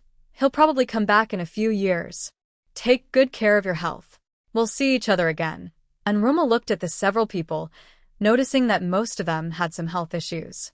She checked them all together. Please sit on my bed, so I can examine you. It's not a trip for nothing. Taking care of your health helps you live longer. You are the family's main support. Today, Lu Hongjun brought them here partly to introduce her to some connections. These are close friends, and others wouldn't dare come here. This is your Grandpa Hua. Xiao Yan is his granddaughter. You should have met her. Yes, I saw her. No wonder she has a brave spirit. Her shooting skills are probably taught by you. The calluses on her hands are similar to yours. Huan nodded. Really? You can tell just from that? Everyone has their habits. Most show a bit of their teacher's style. I was raised by my grandma, so I naturally have her habits. Your health is quite good. Just drink less alcohol and eat more lean meat, fish, and chicken. Avoid pigs, trotters, and fatty meats. That's a common problem for older people. I'll give you some health-preserving medicine. Have it made into pills and take 1 a day. 3 months should improve your sleep and blood vessels. Huan nodded. It's unfortunate he's not allowed to eat meat. This is your Grandpa Qin. Qin Rue is his grandson. He's the one always sticking close to Ayen, and Rumu let go of his hand and started talking. He's quite healthy, but he needs more stimulation. Compared to those young, delicate soldiers, he's doing well. Your health is more serious. Don't get angry so often. When you're older, anger can cause strokes or heart attacks. Have you been arguing lately? Qin Xiangjuan hesitated but didn't want to admit it. Still, others had already said it, and he felt a bit embarrassed. It's that one family's fault. We argued a few times, and you already know, I've been feeling dizzy these days, and sometimes my back hurts. It passes quickly. I hope it's nothing serious. Hearing this, Anruma gave him 2 prescriptions. This is your monthly supply. Take it after meals, then switch to this. You need to eat well, sleep plenty, and exercise. Take walks or practice Tai Chi or the 5 animal frolics, they all help. Don't get angry. If you have a stroke or heart attack, I won't be able to help. If you're bedridden, how will the kids train? This is a critical time. Qin Xiangjuan finally noticed. Really? Then I should be careful. Can't I eat fatty meat either? No, you can't. Eat more vegetables and drink some tea. These are old habits. Don't be too hard on yourself. This is your Grandpa Yi. This is your Grandpa Lan. And Ruomeng watched as the acupuncture session finished, and she carefully removed the needles in order. There are still 2 more acupuncture sessions. How can I go out to give the old man acupuncture? Luo Hongjun patted his thigh and said, I'll have someone come pick you up. It's only 2 sessions, so old Wang won't have to do it himself. He's also getting a bit forgetful. Who's forgetful? I feel great. I can run 5 kilometers. Who do you think you're looking down on? Wang Yenin gently held his grandfather's hand and softly comforted him. Grandpa, you forgot. You shouldn't get angry. You're old, so be careful with your blood pressure. Everyone laughed. The old man was still stubborn.